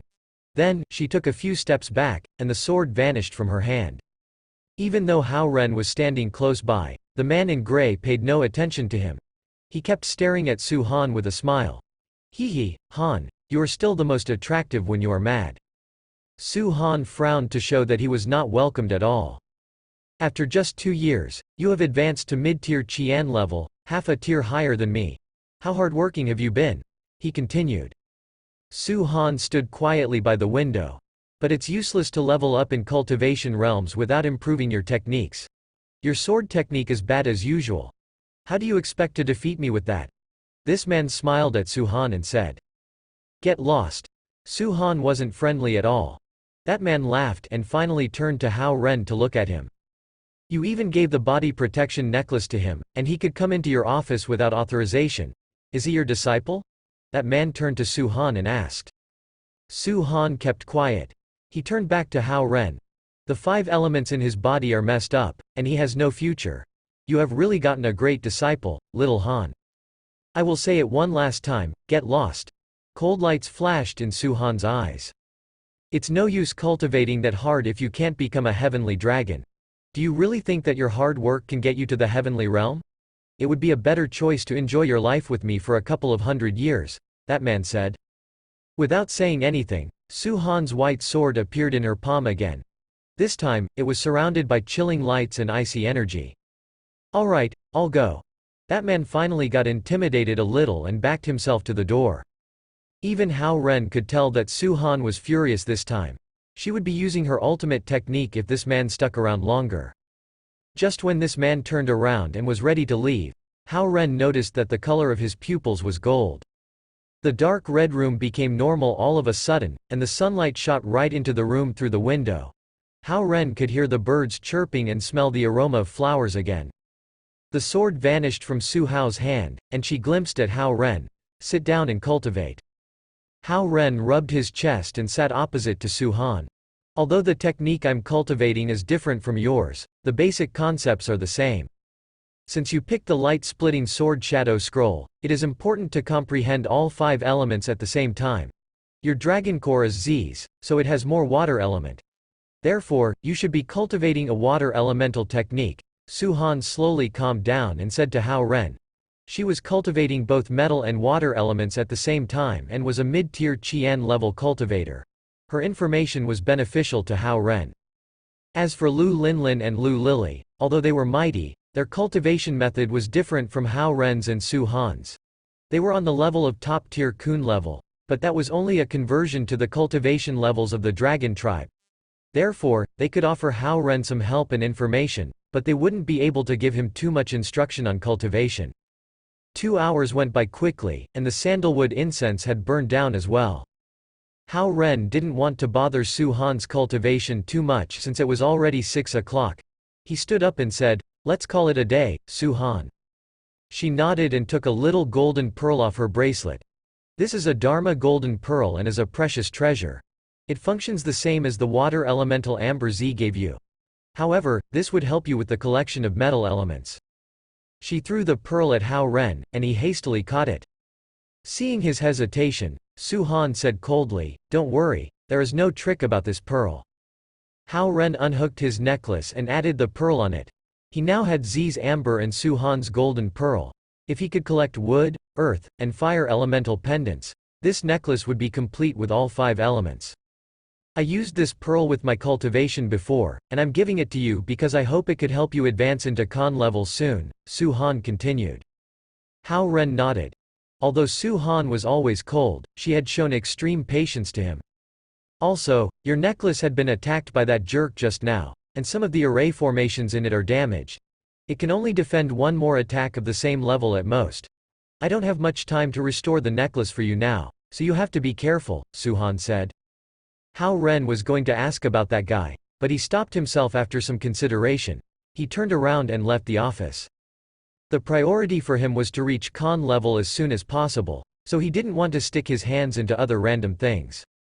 As he walked outside, Hao Ren felt the weight of the golden pearl on the necklace. It was still warm since Su Han was wearing it just now. Hao Ren realized that this pearl had just intimately touched Su Han's skin, and his body temperature raised a little as well. Su Han was a beauty who would make people excited just by thinking about her. If Zhou Liren and the guys were to find out that Hao Ren received a pendant from Su Han, one which she was wearing before, they would be jealous to death. When Hao Ren was walking towards the dorm building in the south, he passed by the library and saw that it was still open. The billboard for the Qin Xiaoyang's personal art exhibition was still on the door. Hao Ren thought for a bit and went inside.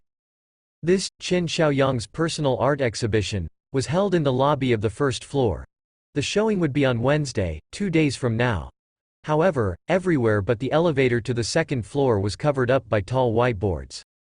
It seemed like although the paintings weren't hung up yet, the whole place has already been decorated. Hao Ren scanned the place and was about to leave when Qin Xiaoyang, who was in a gray striped shirt, secretly sneaked behind him.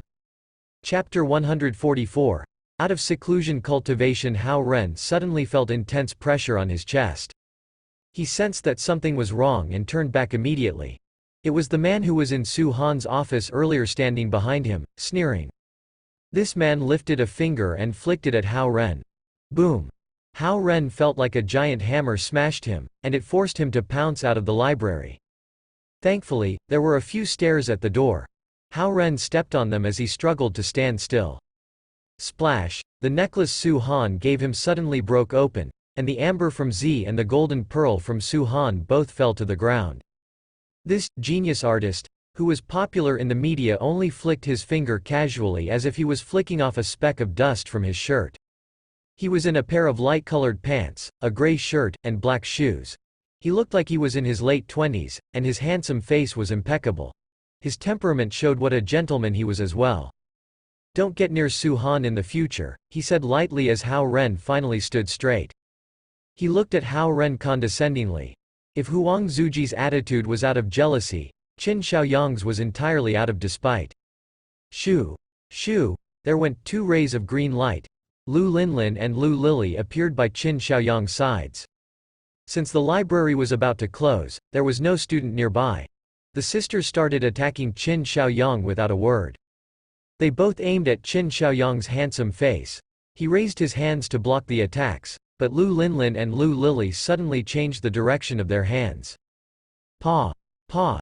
Qin Xiaoyang got 2 hard slaps on his face. He stepped back to defend as the sisters stepped forward. Paw! Paw! Their hands went back to their original positions and gave him 2 more slaps. Qin Xiaoyang tried to block it with both of his hands up and his head down. However, Lu Linlin and Lu Lili changed their moves and went through Qin Xiaoyang's defense. Paw! Paw! 2 more hard slaps. Stop it! Hao Ren shouted. Shoo! Shoo! Lu Linlin and Lu Lili turned into 2 rays of green lights and appeared by Hao Ren's sides. Qin Xiaoyang looked up in panic. There were 6 clear handprints on his handsome face. If it weren't for Hao Ren's call, Lu Linlin and Lu Lili would have kept going until his entire face was swollen. "This is what's going to happen if you bully Gongzi again," Lu Linlin said angrily to Qin Xiaoyang with her eyes wide open. "Are you all right, Gongzi? My sister and I sensed that you were under attack, so we came over immediately," Lu Lili asked Hao Ren softly, full of worries. Qin Xiaoyang felt the intense burning pain in his cheeks, and he was both shocked and furious. He was surprised at how these 2 girls broke through his invisible shield easily and mad at being slapped 6 times in a row. No one had ever hit him in the face before. If it weren't for Hao Ren, he might have got slapped more. Paw! Paw! Paw! Paw! Paw! Paw! The sound of the 6 slaps was still echoing in his head. After making sure that the twins of unknown background wouldn't attack again, Qin Xiaoyang raised his arms and pointed at Hao Ren. "Attacking an inspector? I am writing that down on my list." Hao Ren bent over to pick up the broken necklace and the precious accessories. Then, he left without a word. He had written this incident down on his list as well. Since he hasn't reached Khan level, he wasn't able to use the first level techniques of light-splitting sword shadow scroll. Therefore, he had to wait until later to deal with this inspector who was at least on the Kun level. Those 6 slaps could be the temporary punishment for now. After all, Lu Linlin's and Lu Lili's help couldn't be counted as his own. Qin Xiaoyang, who was on the stairs, suddenly remembered something when he saw the twin sisters leave with Hao Ren. Could he be that half-human half-dragon Hao Ren? Humph, I don't think they will be protecting you every single day. In just a second, a wave of extremely strong power streamed down from above. Then, Qin Xiaoyang heard a roar. How dare you bully members of our East Ocean? Boom! An icicle landed precisely in front of him. It rubbed across his nose and ripped a large cut in his gray shirt at the same time. Qin Xiaoyang, who was a mid-tier Kun-level master, looked up at the sky in panic. East Ocean Jiao Kuo. Ha ha ha ha, I finally came out of the seclusion cultivation. The hell with the heavenly tribulation. Zi's birthday is the most important thing right now. Jiao Kuo's loud voice came through the sky. Hao Ren was already at the school gate, so he had no idea that Jiao Kuo's appearance was scaring Qin Xiaoyang to death. Hao Ren said to the sisters, "You guys can go back now. I still need to go to Zi's house. Gongzi, take care on the way there." The twin sisters were reluctant to say goodbye. Hao Ren simply smiled at them. Lu Lili suddenly grabbed his wrist when he was boarding the bus. "Gongzi, the necklace is fixed, but it is no longer a Dharma treasure since it doesn't have the array formation anymore." "Thank you very much." Hao Ren took the necklace as he suddenly realized how careful and thoughtful Lu Lili was. The Lu sisters watched Hao Ren as he got on the bus. Afterward, they looked into each other's eyes and went back to the school hand in hand. They were going to find Lu Qing and go home together. The bus took Hao Ren to Zhao Yanzi's house, and it was her who opened the door in her blue school uniform. She must have just gotten back since she hadn't gotten changed yet. Hao Ren was confused at how quiet the house was. "Where are your parents?" "My dad has a lot of things to deal with, and my mom is working overtime at her office." Zhao Yanzi went to the kitchen and came out with a bowl of instant noodles in her hands. "That's what you're having for dinner?" Hao Ren asked. "It's none of your business." Zhao Yanzi didn't realize Hao Ren was worried about her and continued, "This is the only pack left." Zhao Yanzi misunderstood Hao Ren while he was still looking at her. She threw another pair of chopsticks at him and said in annoyance, "Fine, fine. You can have some too. It's too much for me anyways." Hao Ren was worried that the instant noodle was not good for Zhao Yanzi since she was at her growing and developing age. However, the pair of chopsticks she threw him made him want some noodles. She was too lazy to get another bowl to split the noodles. Therefore, the two of them ate from the same bowl with their heads close to each other. They had fun fighting over the noodles with two pairs of chopsticks in that one bowl. Since Hao Ren was starving and the instant noodle appeared to be very delicious at the moment, he wasn't really in the position to criticize Zhao Yanzi for eating something as unhealthy as this. Paw. The last string of noodle was bitten in half by them. They were fighting over the noodles like little kids, and the last string of noodle was the last thing to fight for. Each of them put one end in their mouth, and their noses almost touched. They were both embarrassed when they realized that, so they coughed a bit to cover up the flush on their faces. "All right. Now go do the dishes." Zhao Yanzi threw her chopsticks into the bowl and shouted at Hao Ren. Hao Ren saw her blush and knew that her heartbeat was probably really fast. He quickly went into the kitchen, poured the noodle soup out of the bowl, and washed it with their chopsticks. When he got out of the kitchen, Zhao Yanzi had already changed into a white t-shirt, a floral print vest, and a black belt. "Come on, the big sister, will take you to the art district," she said to Hao Ren as she pretended to be sophisticated and mature. Chapter 145. The frustrated number one master in the mortal world. Of course, Hao Ren knew what was on her mind. She was just trying to escape from the tutoring session and her homework. "Come on. Stop dawdling."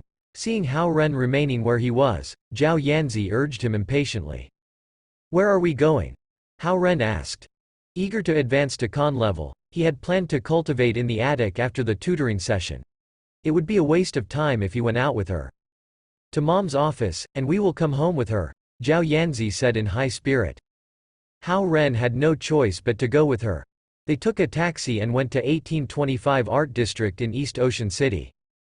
Zhao Yanzi was all dressed up, but her little girl habits exasperated Hao Ren. She was too lazy to fetch a bowl and share the noodles, but she would change into a new outfit just for a small outing. 1825 Art District was situated in the southern suburbs of East Ocean City. It had been a zone of factories, but the factories had been moved or closed due to the city's industry adjustment program and environmental regulations. Therefore, a lot of warehouses and factory buildings were left behind. East Ocean City copied Beijing's method of making the buildings into an art district. Since then, the area had its own unique characteristics. Hao Ren and Zhao Yanzi arrived at the art district and saw large chimneys and old woven wire fences everywhere. However, as they went inside, tastefully displayed art galleries and shops greeted them. Familiar with this area, Zhao Yanzi led Hao Ren to Zhao Hongyu's studio. The iron and steel steps on the stairs banged loudly under their feet while they walked up to the second floor of a red house. Zhao Hongyu's architectural studio was situated there. "Mom." Zhao Yanzi pushed open the door and entered the studio. She immediately spotted Zhao Hongyu, who was giving instructions to her employees. "Z. Why are you here?" Zhao Hongyu was surprised to see her. "Uncle, Hao Ren and I came together." Zhao Yanzi pointed at Hao Ren behind her.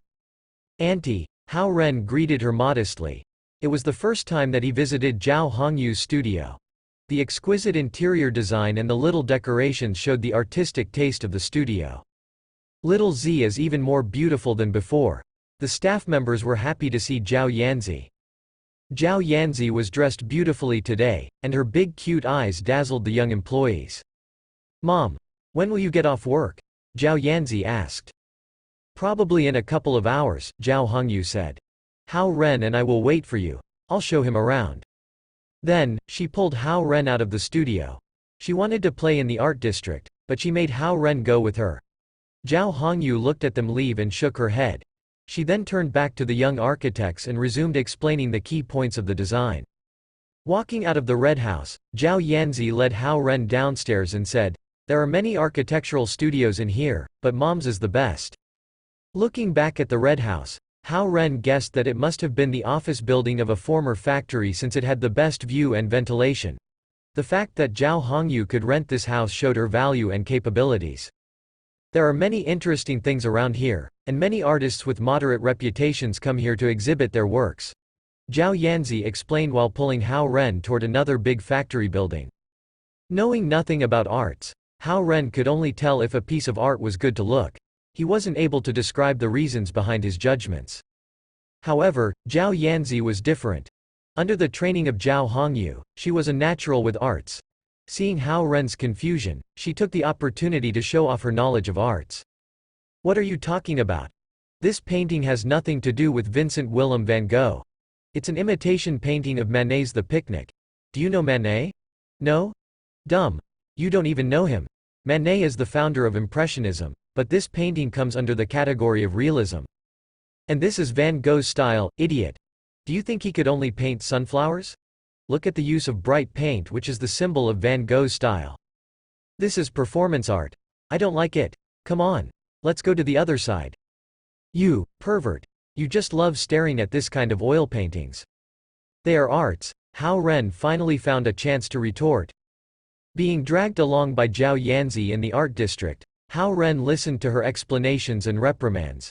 However, he admired her strong memories of arts. She could tell him the history of anything he pointed at. Of course, Hao Ren didn't know if she was making up stuff to cover up the things she didn't know. In short, with his little knowledge of arts, Hao Ren wouldn't tell the difference if she was making things up. Besides the exhibitions, they also sold stuff. Zhao Yanzi chose a pile of expensive and useless trinkets and made Hao Ren pay for them. Walking around holding her little hand, Hao Ren was tired but also felt a little happy. The rundown factory buildings, dim illumination, vibrant arts, and brilliant artistic talents dazzled his brain with their drastic and powerful contrasts. The huge palm trees lined up on both sides of the wide road, and the swaying trees' shadows and the gusty wind seemed even more enjoyable to him compared with the ones on the university campus. "Do you know that we have a fine arts exhibition this Wednesday at our school?" Hao Ren asked. "Yes. It's Qin Xiaoyang. But you probably don't know his true identity." Zhao Yanzi raised her head and said. "What identity?" Hao Ren asked her. "Inspector," Zhao Yanzi answered. "I know, and he even got his face slapped by Lu Linlin and Lu Lily," Hao Ren thought. Different from Sister Su, who is stationed here, he is a patrolling inspector. In general, inspectors are troublesome, but with our great influence here, East Ocean is not afraid of him, Zhao Yanzi continued. Hao Ren nodded.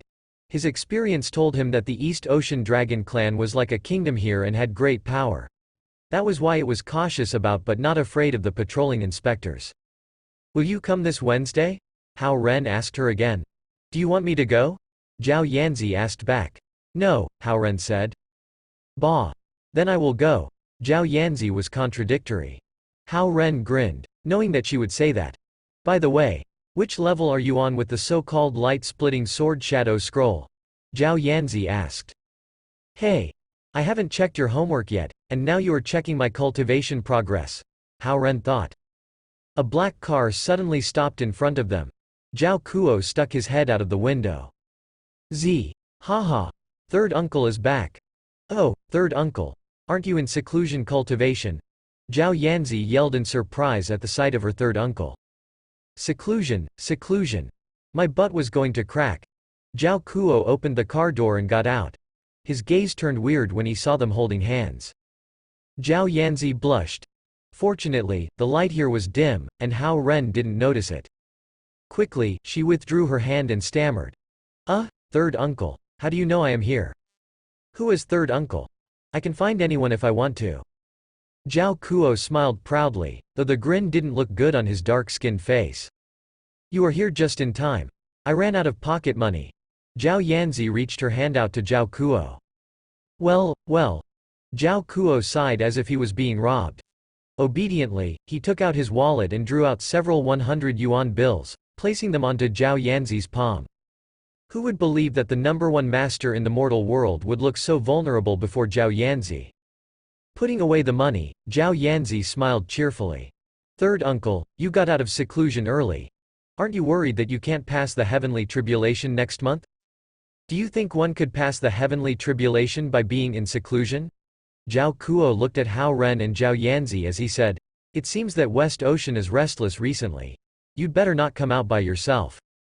Who dares to touch me with third uncle around? Zhao Yanzi poked Zhao Kuo's chest with her finger. Right.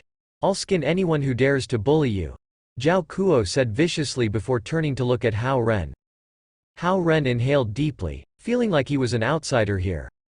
Kid, is it true that you chose the light-splitting sword shadow scroll? Sure enough, Zhao Kuo didn't want to make it easy for him. Yeah. Hao Ren didn't like Zhao Kuo, but he forced himself to answer him. This third uncle was not a reasonable man and was not nice to people he didn't like. A rubbish technique. I once tried it and made no progress in 3 months. You shouldn't have chosen this scroll. Zhao Kuo scolded him immediately. Maybe I can make it work, Hao Ren said. If you can make it work, I will crawl backward before you. Zhao Kuo retorted viciously. Alarmed by the direction of the conversation, Zhao Yanzi said immediately, Third uncle. Why are you so upset with him? She pushed Zhao Kuo away and said, You go back now, and I'll visit you some other day. Don't you want me to drive you home? Zhao Kuo changed his expression to a smile before asking. No, stop bothering me. Zhao Yanzi waved her arm impatiently. The #1 master in the mortal world looked wronged. He had gotten out of seclusion cultivation early to visit his cute little niece, and he didn't expect that he would be driven away by her. Seeing Zhao Kuo driving away, Zhao Yanzi heaved a sigh of relief. After a moment of consideration, she declared, I held your hand because I was afraid that you would get lost in this unfamiliar place. There was nothing in it. Okay, I got it. Hao Ren sighed heavily. It seemed like it was hard to win this girl's heart. She built layers of defense around her which were more complicated than the most advanced array formation. Did you have a good time in Beijing? Hao Ren asked her. It was okay. Nothing special. Zhao Yanzi kicked at the pebbles at her feet. Then, silence fell. The streetlights shone on them and left 2 shadows on the road, one longer than the other. It suddenly occurred to Hao Ren that when he was in the 8th grade, she was only in the 3rd grade. It was a remarkable sense of distance. They walked along the quiet factory road and returned to Zhao Hongyu's studio, finding the latter was already waiting for them with the car key. Hao Ren suddenly remembered that Zhao Hongyu drove a Ferrari and didn't have back seats. Auntie, you can take Z home. It's time for me to return to school, Hao Ren said. Okay. Thanks for keeping Z company. Zhao Hongyu smiled. No problem. Hao Ren waved his hand cheerfully before walking out of the studio with them. After saying goodbye to them, Hao Ren took a bus back to school. Sitting in the back of the quiet bus, Hao Ren began to cultivate the light-splitting sword shadow scroll silently. He must spend any free time he had on cultivation since the breakthrough could happen at any moment, usually without warning. The unbalanced 5 elements circulated in his body. Hao Ren was releasing the inner essence with the 3rd level of the spirit concentration scroll when suddenly a dash of white sword energy shot out from his finger. Chapter 146. Condense into sword. The sword energy was weak, and it hit the back of the seat before Hao Ren and vanished. However, it was a still wonderful surprise to Hao Ren. He almost forgot that even though the spirit concentration scroll was the most basic technique, all the advanced cultivation techniques were built on it. It worked the same way as math. Even the most advanced math equations were based on the basic addition, subtraction, multiplication, and division. After being stuck for days, he finally got a feel of it. Hao Ren tried to condense the 5 elements into his palm with the spirit concentration scroll before circulating nature essence using the splitting light sword shadow scroll. A cloud of gray energy that vaguely looked like a sword appeared in his palm. Shoot! Hao Ren yelled in his mind while pushing his palm toward the outside of the window. The sword energy flew several meters before the nightly wind blew it apart. Hao Ren condensed and released again. The sword energy looked barely like a sword, and there wasn't any power in it. From the rear-view mirror, the bus driver saw Hao Ren, who was swinging his palm toward the window repeated, and he thought with a sigh, "It's a pity that such a fine young man is mentally disabled." The bus stopped at the university, and Hao Ren jumped off, returning to his dorm to rest. The cultivation on the bus tired his body, but his spirit was high. He felt like he had just solved a math problem that had puzzled him for a long time. A sense of achievement and relaxation made him dizzy. Su Han had hoped that Hao Ren could progress steadily, and that was why she had only taught him how to absorb the 5 elements but not the method of using them. However, Hao Ren thought through the whole thing and learned how to do it himself. He was one step ahead of his teacher. It was what the top students did, always one step ahead of the teacher's curriculum. Now, he could release the vague sword energy at will, though it would consume the nature essence he stored in his body.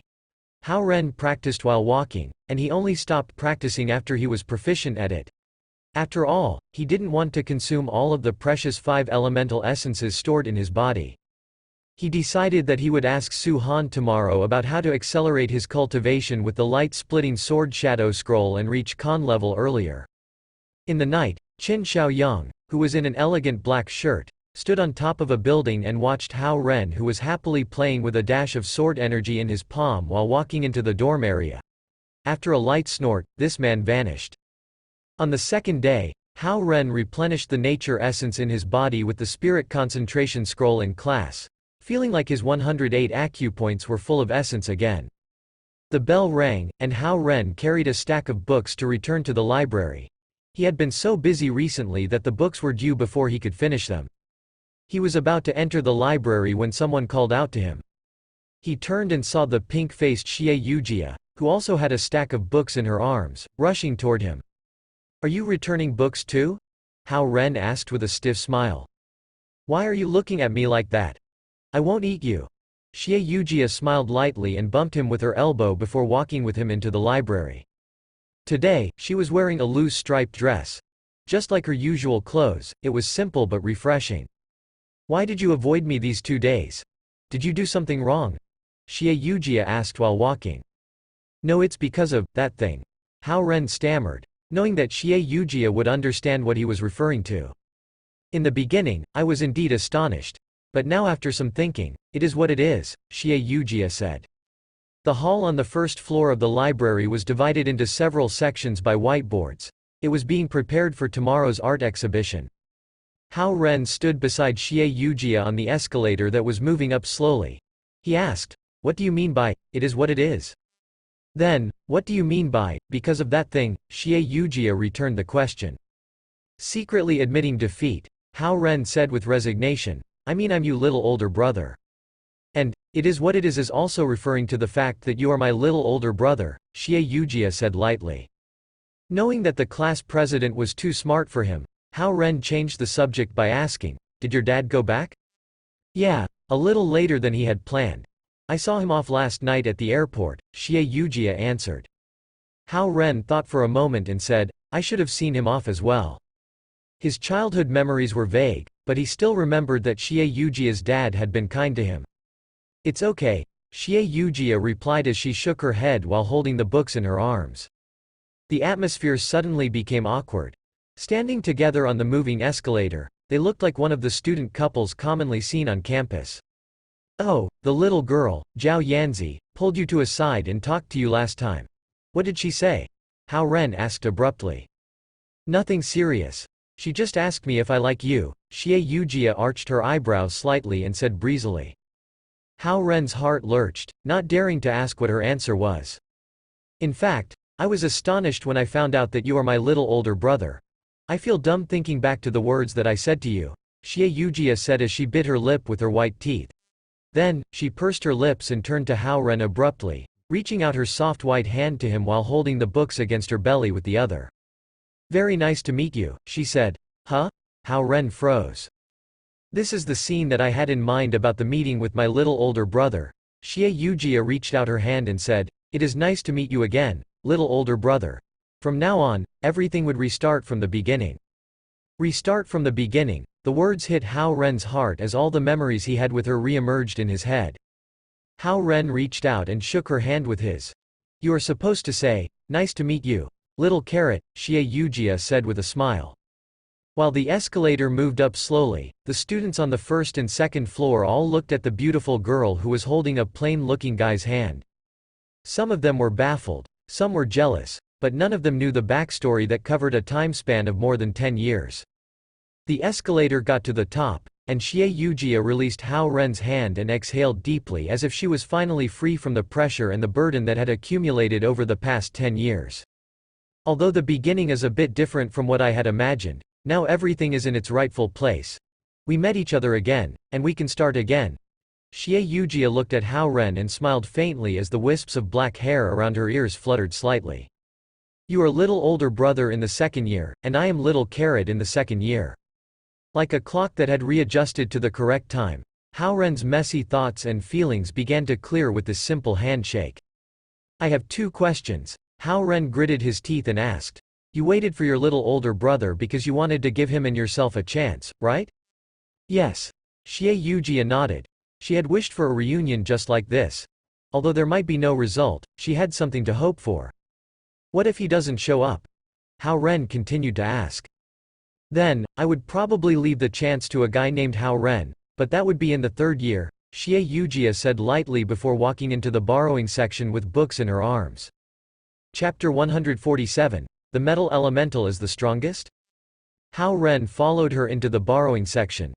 After returning the books that she borrowed last time, Xie Yujia walked to the science and technology shelves while Hao Ren went toward the culture and art shelves. I saw Qin Xiaoyang yesterday. Wow, he is so handsome. It said that he has golden pupils. Is that true? My view wasn't clear. I just had a distant glimpse of him directing the arrangements in the exhibition area. He was so dashing in his gray shirt. What are you guys talking about? Qin Xiaoyang. I saw him yesterday when he walked past the entrance of the library. His pupils are golden in the sunshine. He's gorgeous. The girls' gossips floated through the bookshelves and reached Hao Ren, who was standing in the area. Golden pupils. Hao Ren clenched his fists as he had a bad feeling about Qin Xiaoyang's intentions. A patrolling inspector had suddenly appeared in East Ocean City just before Zhao Yanzi's birthday party. His purpose was obvious. Except for Qin Xiaoyang, who had revealed his identity, Hao Ren wondered how many disguised inspectors were secretly coming here. Zhao Yanzi's birthday party was a disguised competition of power between East Ocean and the West Ocean. Saying that it was a display of strength before the war was an accurate representation. Zhao Guang invited seniors and hermits to join his side while the West Ocean was also preparing their forces. Meanwhile, the inspectors would come to the party to see if they should intervene. While the girls were still gossiping, Hao Ren found the books he wanted and went to the exit to check them out. Xie Yujia had also found the books she needed and walked out from another section. You have a broad range of interests. Standing in the line behind Hao Ren, Xie Yujia couldn't help but comment when she saw books such as 8 Extraordinary Meridians, yin-yang and the Five Elements, and Taoism classic scriptures, in his hands. Well, they are just for casual readings, Hao Ren replied before turning his head and glancing at the books in Xie Yujia's hands. Class president, you are the hard-working one. They are all academic books. The midterm exams are close. I have to find study material on the topics that were not clearly taught in class. I need to study these books together with our textbooks to fully understand everything, Xie Yujia said. Hao Ren smiled at the class president who had a serious attitude towards studying. He thought for a moment before asking, "Can I borrow your notes and make a copy of them?" "You just don't listen in class." Xie Yujia cast him a disdainful glance before saying, "You may come and take them before the midterm exams." Hao Ren was thrilled. Xie Yujia had the best and the most detailed notes in class. They were like exam guides with all the key points emphasized. With her notes, it would take him less time to cram for the exams. However, Hao Ren felt guilty just stealing her half a semester worth of hard work. "After the exams, I'll treat you to a meal," he offered. "You want to bribe me with just a meal?" Xie Yujia murmured but didn't object to it. After walking out of the borrowing section, they took the escalator to the first floor together. The marble hall on the first floor was now entirely divided into several sections by whiteboards. Viewed from the above, it looked like a maze. "It seems like Qin Shaoyang is quite famous," Xie Yujia said. "Class president, are you one of his fans, too?" Hao Ren said. "My idol is Hao," Xie Yujia blurted out. However, she caught herself and said instead, "Qin Shaoyang is said to be quite handsome, but I have no interest in him." Hao Ren wasn't surprised. Xie Yujia was a fan of science, and her idols were famous scientists. She didn't have a lot of interest in artists. "But you seem to be interested in the culture and art?" Xie Yujia asked while glancing at the books in Hao Ren's hands. In the stack of books in Hao Ren's hands, there were Chinese and foreign art illustrations, the most famous 100 artists in history, and Introduction to Contemporary Arts, beside the Taoism books. Just a bit." Hao Ren rearranged the stack of books in his arms as he replied. He was teased mercilessly by Zhao Yanzi yesterday when they visited the 1825 art district. He felt like an illiterate man in the so-called art world, and that was why he borrowed the books. He wanted to familiarize himself with the art world. The escalator moved down to the hall on the first floor, and they walked along the pathway in the middle of the exhibition area. They were about to step out of the library when Qin Shaoyang, who was in a thin gray windbreaker, walked toward them. Under the admiring gazes of the girls by the entrance, he rested his gaze on Hao Ren before stepping into the library. "Does he know you?" Xie Yujia asked in surprise. "Not really. I just met him once," Hao Ren said lightly. Xie Yujia felt like something was not right, but she didn't want to interfere with Hao Ren's business too much. After waving at Hao Ren, she walked toward her bike. The moment they left, Qin Shaoyang, who had walked into the library, slowly turned his head and glanced in Xie Yujia's direction. The moment that Hao Ren returned to the dorm with his books, he was surrounded by guys. "Ren, it's too much. You are the common enemy of all guys. You must treat us to a meal.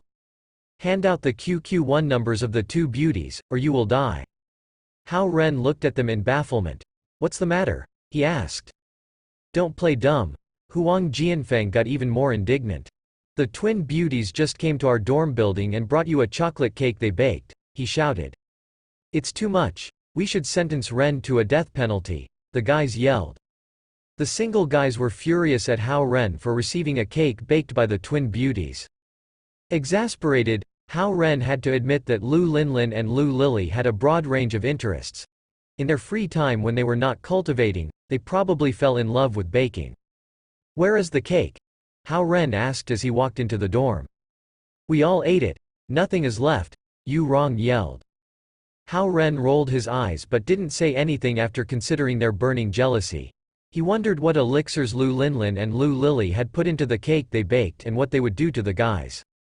Oh, no, Jiyu Jiadong, who had the weakest stomach among them, suddenly put his palms on his belly and yelled in pain. Right after him, Cao Ronghua's face turned livid too before he dashed toward the public bathroom on the third floor. One after another, they all rushed into the bathroom. Even Zhao Jiayi, the fittest one of them all, couldn't bear it. He also held his belly and rushed into the bathroom since he had eaten 3 pieces of the cake, 3 times Cao Ronghua's consumption. Immediately, the public bathroom on the 3rd floor was engulfed in a stinky smell. Hao Ren shook his head in exasperation and thought, well, at least the cake is helping them to eliminate the impurities in their bodies, and I guess they won't be vulnerable to any diseases in a couple of years. Several minutes later, Cao Ronghua walked out of the bathroom with one hand covering his nose and the other one rubbing his butt. However, the moment he reached the door of their dorm room, his face changed, and he rushed back to the bathroom. Hao Ren couldn't bear the stinkiness, so he got out of the dorm building to escape from it. Coming out of the building with him were guys who were on the 1st, 2nd and 4th floors. No one could bear the permeating stinky smell in the building. Hao Ren walked further away before shaking the little bell on his wrist. Half a minute later, Lu Linlin and Lu Lily walked out of the southern gate of the campus and towards the dorm area. Gongzi, did you like the cake? They walked to Hao Ren before asking cheerfully while holding each other's hand. I didn't eat it. My dorm mates ate it. Now they are all having internal cleansings in the bathroom. What on earth did you put in the cake? Hao Ren asked them helplessly. Really? How? Lu Lily widened her adorable big eyes and put her fingers on her mouth, looking innocent. Gongzi, knowing that you are fatigued with cultivation recently, we got 6 essence replenishing pills from Elder Lu and grounded them into powder before putting them into the cake, Lu Linlin answered. It won't do them harm, will it? Hao Ren asked with a sigh. They are all mortal beings who are not toughened by cultivation.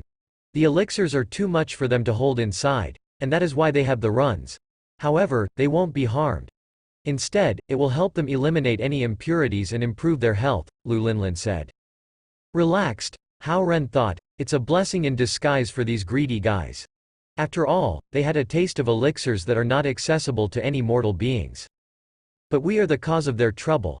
Shall we go up and apologize to them? Worriedly, Lu Lily asked Lu Linlin. We told them repeatedly that the cake for Gongzi and they still ate it. Lu Linlin was exasperated. She was a little angry at the fact that the guys had eaten the cake that she and her sister spent half a night baking. Oh, I have another thing to tell you. Hao Ren opened his palm and revealed a vague gray sword energy. Sword condensed with essence. Lu Lily exclaimed before crooning with a blush, Gongzi, you are awesome. Hao Ren was embarrassed at Lu Lily's response. Her exclamation was so naive that he felt like a kindergarten kid who was praised by the teacher when he solved the math problem of 1 + 1. How do I use it? Hao Ren asked. Although Su Han could teach him the basics, she had not cultivated the light-splitting sword shadow scroll. Lu Linlin and Lu Lily were more familiar with the details of this technique. You can release it through the center of your palm, or you can shoot the sword energy with your fingertips, Lu Lily said. 6 pulses godly sword 2. Hao Ren brightened immediately. Right now, since your 5 elements are unbalanced, the sword energy contains no power. Otherwise, when you release the sword energy, it would essentially be a dash of lightning since it combines all 5 elements. It would break other elemental techniques, Lu Linlin continued. It sounds awesome. Hao Ren withdrew the gray sword energy and asked, did Qin Xiaoyang cause trouble for you lately? No, when we fought him yesterday, I felt like he should be in mid-tier Kun level. My sister and I are beyond the realm of the 5 elements, and that was why he couldn't defend against us no matter how powerful his metal elemental technique was, Lu Linlin said. Oh? He is cultivating a metal elemental technique? Hao Ren asked. The metal elemental techniques have the strongest offensive ability, and that's why his combat power is on par with Su Han's even though his cultivation realm is lower. If we don't have the special body type which could resist the 5 elements in nature, we probably would be no match for him as well, Lu Linlin said. Chapter 148. Small Lightning Cloud Tribulation. The dragon tribe is divided into 5 groups according to the different elemental power they cultivate. Both East Ocean and West Ocean belong to the Water Elemental Dragons clan. The Metal Elemental Dragon clan is the most unique out of the 5 elemental dragon clans since they are the most talented, have the greatest combat strength, and live up to unparalleled pride. They rarely participate in the dragon tribe's business and usually keep to themselves. Qin Xiaoyang is one of the rare ones who travel in the mortal world, Lu Linlin explained. Hao Ren never knew that the dragons were divided according to their elements. If he had not chosen to cultivate the light-splitting sword shadow scroll which required the cultivator to gather the 5 elements simultaneously, He would have been a member of the water elemental dragon clan after reaching Khan level.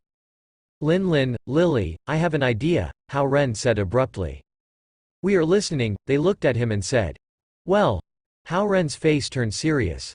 Last time when you measured the elemental composition of the nature essence in my body, my earth element was 7%, the lowest. However, the basic requirement of the light-splitting sword shadow scroll is to have a balance of the 5 elements.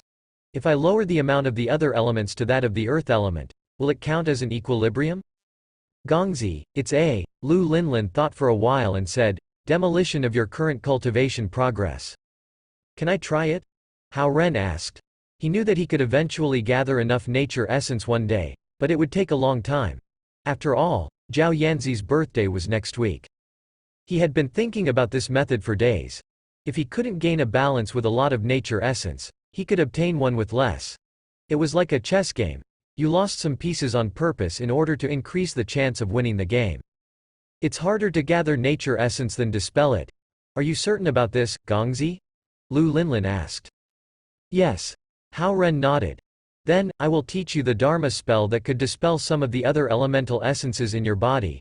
Lu Linlin leaned toward Hao Ren's ear and whispered to him. The warm fragrance floated into Hao Ren's ear, and her position seemed a bit too close for casual friends. After memorizing the Dharma spell, Hao Ren gently pushed Lu Linlin off him and said, Got it. You guys can go now. Farewell, Gongzi. The Lu sisters smiled before turning around and leaving hand in hand. Their long braids of hair swayed across their slim figures. Sister, do you think Gongzi will be in danger when he tries it? Lu Lily asked Lu Linlin in concern as they walked out of the dorm area. There is no guarantee of safety in cultivation.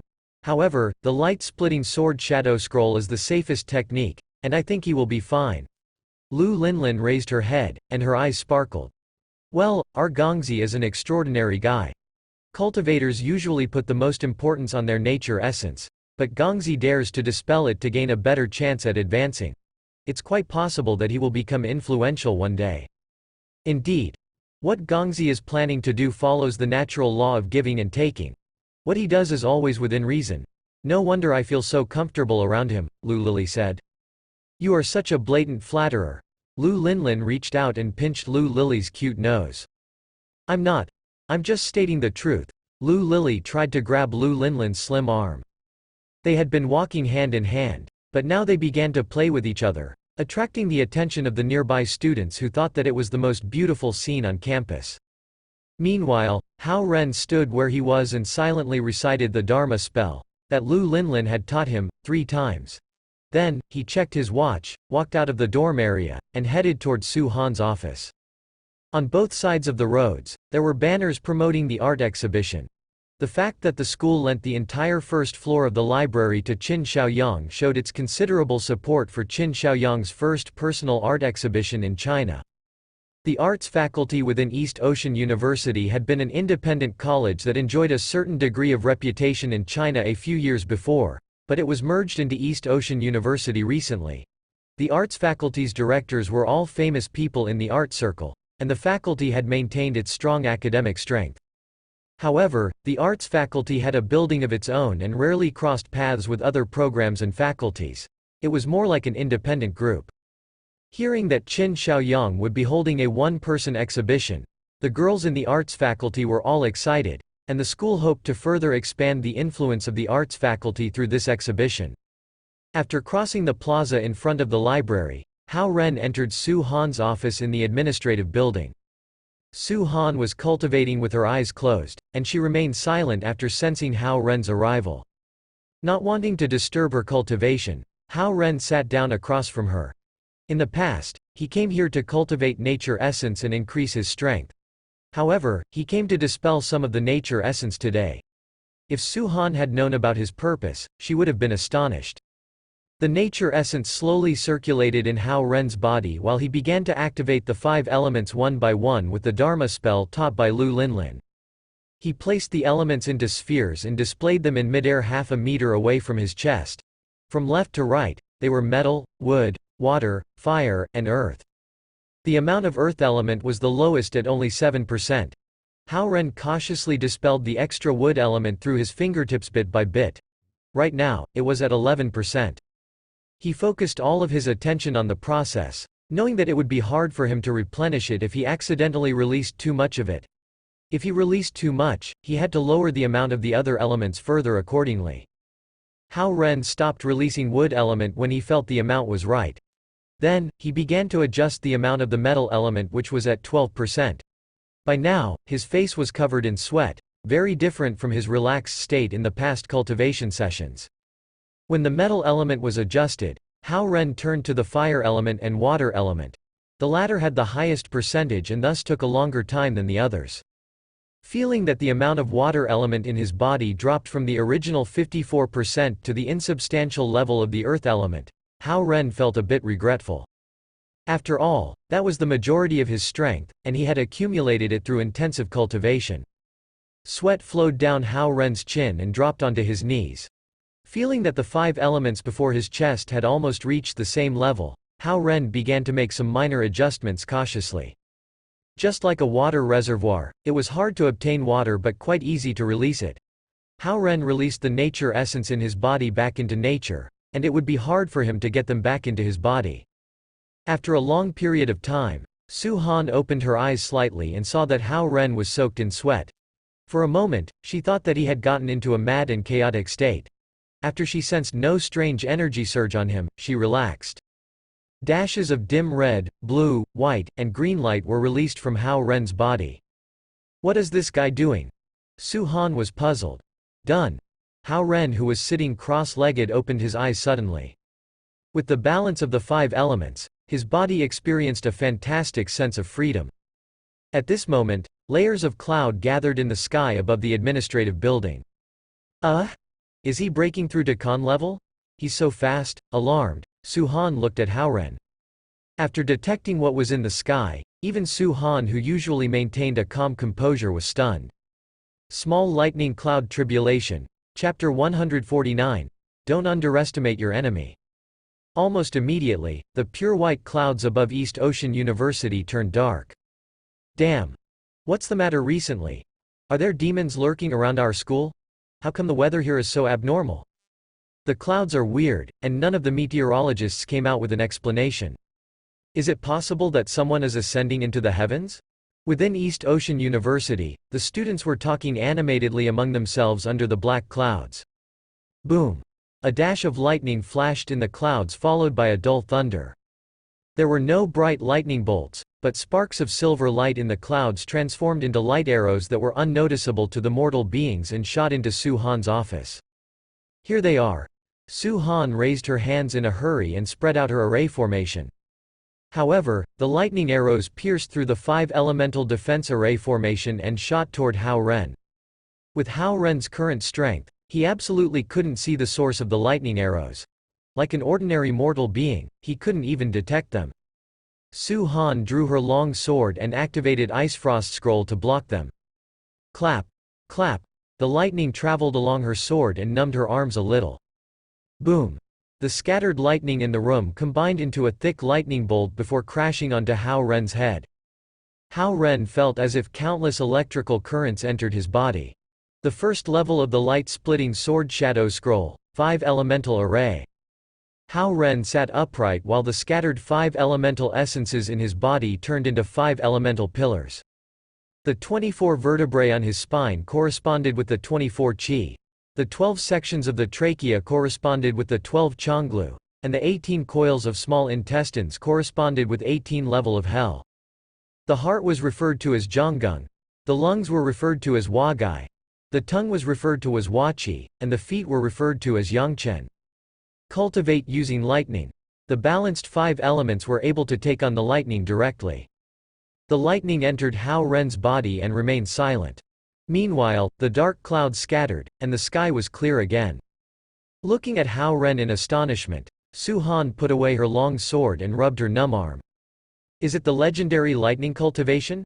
She thought, strengthening the body with heavenly lightning and drawing power from earthly lighting. Stand beyond the 5 elements, dominate them, and use them with ease. The lightning technique that could break any elemental techniques. The lightning cultivation that would allow the cultivator to advance in levels and realms through lightning tribulations.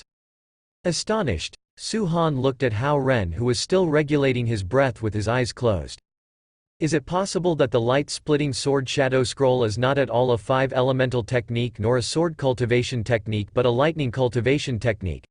The lightning cultivation technique that could attract the lightning in nature with the aid of the 5 elements? A moment later, Hao Ren opened his eyes.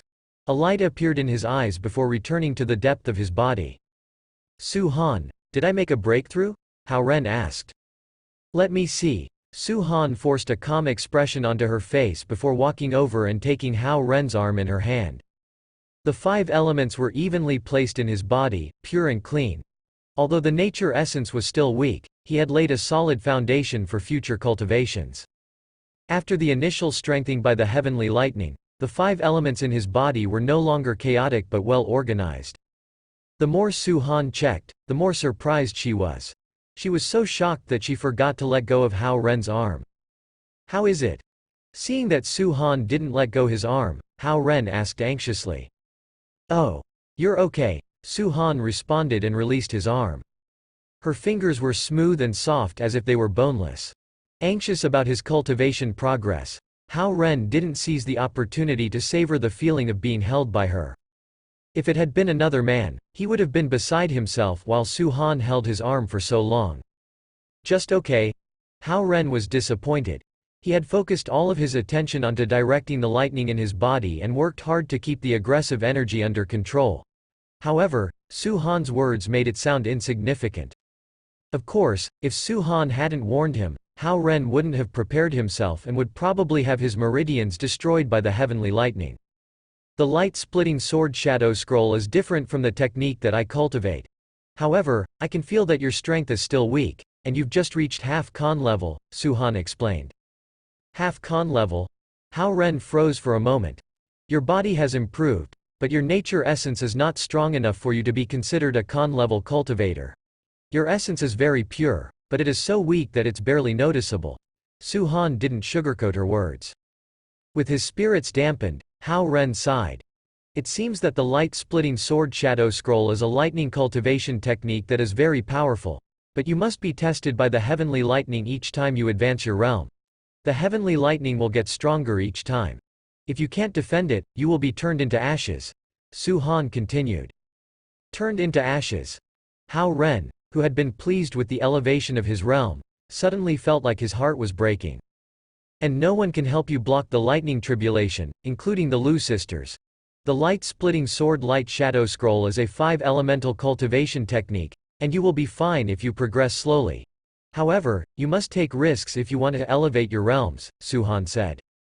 Hao Ren did some calculations and thought, since just lowering the 5 elements to 7% had triggered a lightning tribulation, then. Besides, the light-splitting sword shadow scroll requires you to cultivate the 5 elements simultaneously. After you reach Gen level, if you want to continue, you'll need to find a mystic crystal. However, it's challenging to find a 5-elemental mystic crystal nowadays, Su Han said. Su Han's words reminded him of the trouble he might encounter in the future. He had not considered the mystic crystal when he chose the light-splitting sword shadow scroll. Anyway, you are still far from it. Maybe you'll never need to worry about it, Su Han said lightly. On the one hand, she wanted to give more warnings to Hao Ren. On the other hand, she felt like Hao Ren wouldn't be able to reach a high realm. She knew that her thoughts were contradictory, but she felt like it was her responsibility to warn him. Hao Ren's moods rose and fell with her words. He checked his watch before standing up and saying, "Time is almost up. I should go now." Okay. Su Han nodded. Hao Ren was striding to the door when Su Han said, "You don't have to worry about Qin Xiaoyang. As long as you are wearing the necklace I gave you, he would know that you are under my supervision and won't dare to touch you. Of course, things will get tricky after you reach Con level." I haven't broken through to Con level yet, have I? Hao Ren turned his head and asked her. If I said you haven't, then you haven't. Su Han threw the words at him as she stood beside the desk with her head turned facing the window. Thinking of Lu Linlin's words, Hao Ren was silent for a moment before taking his leave. Su Han was one level higher than Qin Xiaoyang in terms of realms. However, Su Han, who was a diligent cultivator but an inexperienced fighter, probably was no match for Qin Xiaoyang in terms of combat strength. Anyway, it was a fight between the inspectors, and it was not his place to interfere. He just thought that Su Han sometimes looked lonely. Sighing slightly, Hao Ren walked out of the administrative building. Since he left all the tutoring materials at Zhao Yanzi's home yesterday before he went to the art district with her, he went to her house today empty-handed. Like before, he arrived at Zhao Yanzi's home around 6:30, and he could smell the mouth-watering aroma of dishes. The people, who Hao Ren admired and appreciated the most, were those who had excellent cooking skills, and Zhao Hongyu was undoubtedly one of them. However, when he pushed open the door and entered, he found that the house was crowded. Besides Zhao Yanzi and her parents, there was Zhao Yanzi's third uncle, white-haired and amiable-looking Lu Qing, short elder son in traditional attire, and many others. In addition, a large group of bodyguards in black suits were standing around the sofa. Lu Qing nodded at Hao Ren when he saw him come in, and his frown indicated that he was deep in thought. "Ren, you can go and have dinner with Z. We are in the middle of a discussion," Zhao Hongyu said to Hao Ren. "Okay," Hao Ren answered before walking to the dinner table. Zhao Yanzi was already at the table, eating silently by herself. Hao Ren walked over and sat beside her before filling his bowl with rice. Zhao Yanzi didn't look at him. Her ears pricked up as she listened attentively to the conversation in the living room. This time, West Ocean is well prepared. It said that Old Man Zeng, who has not come out of seclusion cultivation for hundreds of years, will appear. I think they won't go back empty-handed, an elder, whom Hao Ren was not familiar with, said. If they want to fight, then we will fight. We are not afraid of them, Zhao Kuo yelled. Elder Zhao, be quiet. A female elder in simple indigo-colored clothing glared at him with her eyes. Zhao Kuo shut up immediately, though only temporarily. I think we can agree to everything they have asked for except the one thing related to Z. Short elder son looked up as he sat on the sofa and said to the people in the room. But this time, the Dragon King went in person and invited Elder Mu, who has not come out for more than 300 years. Whatever the West Ocean wants, they will have to consider the force of the Wood Elemental Dragon Clan and won't be daring enough to engage in a fight, a younger elder said. Elder Mu is alone and doesn't represent the Wood Elemental Dragon Clan. The most he can do is to surprise them at the birthday party. However, he will return to the mountains eventually. The Wood Elemental Dragon Clan loves to hide in the mountains and forests and doesn't want to involve themselves in our conflicts. I don't think the thing relating to Ms. Z will cause a large-scale battle, but the conflicts regarding territory is unavoidable. They have had their eyes on Hexi City for a long time, and they hope to take over Donjing Lake as well. They are fighting for territory. Hao Ren began to sweat as he listened to their conversation. If he didn't know that they were immortal dragons, their discussions and the black-clothed men who were wearing dark sunglasses behind them would have made him believe that they were a part of a mafia. Okay. Seeing that the elders were about to argue with each other, Zhao Guang raised his hand and said, I've decided. I will not back down on the issue of Z. As to the territory divisions, they are issues that we can negotiate on. After all, strength speaks loudest on these issues, and we need to consider the opinions of the local Dragon King as well. Zhao Guang looked around at the elders and said, Elder Son, you continue keeping an eye on the situations in East Ocean City. Elder Lu, you travel to Donjing Lake in Hexi City and befriend the local Dragon Kings. Elder Lu, your responsibility right now is to take good care of Linlin and Lily, who will be strong enforcement in case we have to fight with West Ocean. Elder Shu, you take charge of the internal affairs of the Dragon Palace. Zhao Guang issued the instructions in an organized way. He was a real leader. The elders were listening to the instructions with their heads lowered when a series of knocks sounded. Who is it? Alert, Zhao Hongyu asked. Zhao Yanzi's class advisor. I'm here for a follow-up visit, a voice replied. Chapter 150, Bad Kid, Ah. Zhao Hongyu tapped her head, I forgot about it. She quickly turned to the elders and said, Elder Lu, Elder Son, please stay behind. The rest can leave. Will do, Dragon Queen. The elders all gently bowed at Zhao Hongyu and flew out the back window, lighting up the entire room with many different colored lights. Coming. Zhao Hongyu rushed toward the door. She opened the door and said, Ah, Ms. Luo, what brings you here? A routine visit after midterm exams. I notified you last week. Luo Ying walked in with her backpack and was shocked to see two guests sitting on the sofa with 8 men in black suits and sunglasses standing behind them. These are my husband's business partners. Ms. Luo, please have a seat. Zhao Hongyu warmly welcomed Luo Ying to the other end of the sofa. Luo Ying carefully looked at the interior of the house before looking at elder Lu and elder son. Lu Qing was dressed in a modern suit, but elder son was dressed in a brown traditional tang suit. One was full of white hair, and the other was hale and hearty. The two of them sitting together made Luo Ying feel wry and uneasy, and the 8 strong men in black suits who were standing behind them made her uncomfortable. Luo Ying had dealt with students and parents before, but never situations like this. She was so nervous that she didn't know what to say. Mr. Zhao, we are leaving now since you have a guest here. Our business discussion can continue some other days. Elder son stood up and said to Zhao Guang. Let me walk you out, Zhao Guang said. There is no need. Elder son waved his hand and walked out the door with the men in black suits. Lu Qing followed and left at the same time. These young men in black suits were the junior disciples of elder son. They helped taking care of the businesses in East Ocean City and helped run errands sometimes. They usually started off as bodyguards and security guards. Because their skills weren't developed yet, they couldn't dash and fly away at lightning speed like the elders. Therefore, when Luo Ying suddenly appeared for a routine visit, they could only follow elder Lu and elder son and walk out of the house. Luo Ying looked at the emotionless men in black suits shockingly and asked Zhao Hongyu cautiously, is there something wrong with the business? They are only our partners in business. Zhao Hongyu answered vaguely and gave Luo Ying a cup of tea. Ms. Luo, you must be tired. It's very late already, and you still have to finish the routine visits. I couldn't visit during the day since both of you are working, Luo Ying said as she looked at the interior of the house once again. She realized that Zhao Yanzi's home wasn't as luxurious as the other houses she visited and thought that Zhao Yanzi's family was just a well-to-do family. However, it seems like Zhao Yanzi's father's business must be facing some difficult times. Those men in black suits might be here to collect their debt. Maybe that's why Zhao Yanzi hasn't been studying well. Family issues do affect the children, she thought. Z, your class advisor is here for the routine visit. Come over here. Zhao Hongyu waved her hand at the dining table. Oh, Zhao Yanzi put down her chopsticks and walked over slowly. Hao Ren hesitated for a bit and decided to follow her. Luo Ying has met Hao Ren before, and she had a poor impression of him since Hao Ren wasn't able to concentrate during the parent-teacher meeting at all. Hi, Ms. Luo, Zhao Yanzi said. Huh. Luo Ying nodded.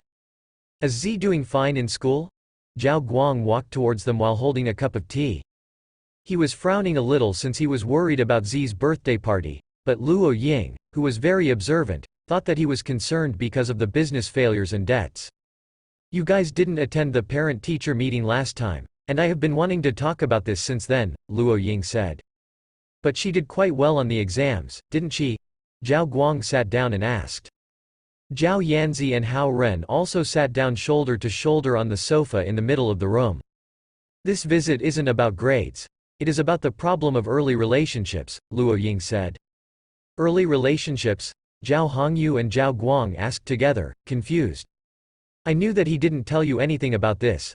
Luo Ying looked at Hao Ren before turning to the married couple and saying, Zhao Yanzi is quite famous in school and many boys like her. Recently, many boys have given her gifts since it's almost her birthday. After hearing the class advisor speak, Zhao Yanzi pouted her lips and looked at Hao Ren as if she was asking him why he still hasn't gotten her a gift. All those birthday gifts, cards, and love letters she got from the boys at the school had been thrown into the garbage bin already. I've even heard rumors that she was meeting a guy who isn't from our school. That guy climbed over the wall to see her, Luo Ying continued. Oh? Zhao Hongyu and Zhao Guang started to get serious. That boy's name is Hao Ren, and he is from City North First High School. I heard that he is handsome and good at basketball. You think your teachers don't know anything, but we actually know everything. The latter portion of Luo Ying's sentence was directed at Zhao Yanzi. Hao Ren? Zhao Guang and Zhao Hongyu looked at Hao Ren and felt relieved. However, Zhao Yanzi's face revealed her embarrassment. She kept saying that she didn't like Hao Ren, but Luo Ying made it sound like she was in love with Hao Ren. After Luo Ying saw Zhao Guang's and Zhao Hongyu's reactions, she said seriously, the problem of puppy love cannot be ignored. And about this guy named Hao Ren, I suggest you cooperate with the school and check it out. Zhao Hongyu glanced at Zhao Yanzi, and Zhao Yanzi's face turned red instantly. Right now, studying is really important. Puppy love should not be allowed. Zhao Yanzi's grades are starting to get better, and as parents, you shouldn't just focus on your business and ignore your kids' education. Luo Ying looked at Zhao Yanzi and her parents as she continued to speak. What about being engaged? Zhao Hongyu suddenly asked as she interrupted. Being engaged? Luo Ying's mind went blank as she said, is this a joke? Zhao Yanzi is only in the 8th grade. What do you mean by being engaged? What are you thinking as parents? Alright, Ms. Luo. We understand. Zhao Guang raised his hand calmly and asked. Does Z have any other bad behaviors at school? Other bad behaviors? Well, she doesn't listen to the lectures. She likes to chat in class, read comics in class, and even skip classes sometimes to go out and play. She even brought her friend, Shui Ling, along with her. Also, she always gets into arguments with the boys during PE classes. Once, while she was having lunch, she purposely spilled soup onto the clothes of the girl from other class. Luo Ying continued to list out Zhao Yanzi's bad behaviors, and that made her look bad. Hao Ren turned his head slightly towards Zhao Yanzi. Wow, so Zhao Yanzi behaves this badly at school, he thought. Zhao Yanzi's face turned from pale to red, then from red to black, and then from black to green. Finally, she couldn't help but stand up and yell, Ms. Luo. That's because they came at me first. Alright. Should I just let them bully me and do nothing? Oh yes, and one more thing. She talks back to the teachers a lot, Luo Ying said slowly. Bam! Zhao Yanzi threw the small folding fan onto the sofa and walked towards the stairs. Hao Ren stood up quickly without waiting for Zhao Hongyu's signal and went up the stairs as well. Bang! Zhao Yanzi went to the 2nd floor and slammed the door intentionally. Zhao Hongyu, who was in the living room downstairs, smiled awkwardly and said, Ms. Luo, please don't mind her. Hao Ren went to the 2nd floor and walked to the door that had a piglet door sign on it. He tried to turn the door handle and found that it was locked. Z. Hao Ren yelled from the outside of the room, but Zhao Yanzi remained quiet inside. 5 elemental essences, absorb. Hao Ren put his hand on the metal door handle and used the light-splitting sword shadow scroll as he absorbed some of the metal elements and loosened the door lock's mechanics. The door opened. Hao Ren saw Zhao Yanzi lying on her bed, and her eyes were red. What's wrong? Are you crying? Hao Ren closed the door and asked before walking towards the bed. None of your business. Zhao Yanzi threw a pillow towards Hao Ren and said in a weepy tone. How harmful could a pillow be? Hao Ren caught the pillow with ease and threw it aside as he continued to walk towards her. I will stop talking to you if you take one more step. Zhao Yanzi suddenly sat up straight from the bed and said to Hao Ren angrily.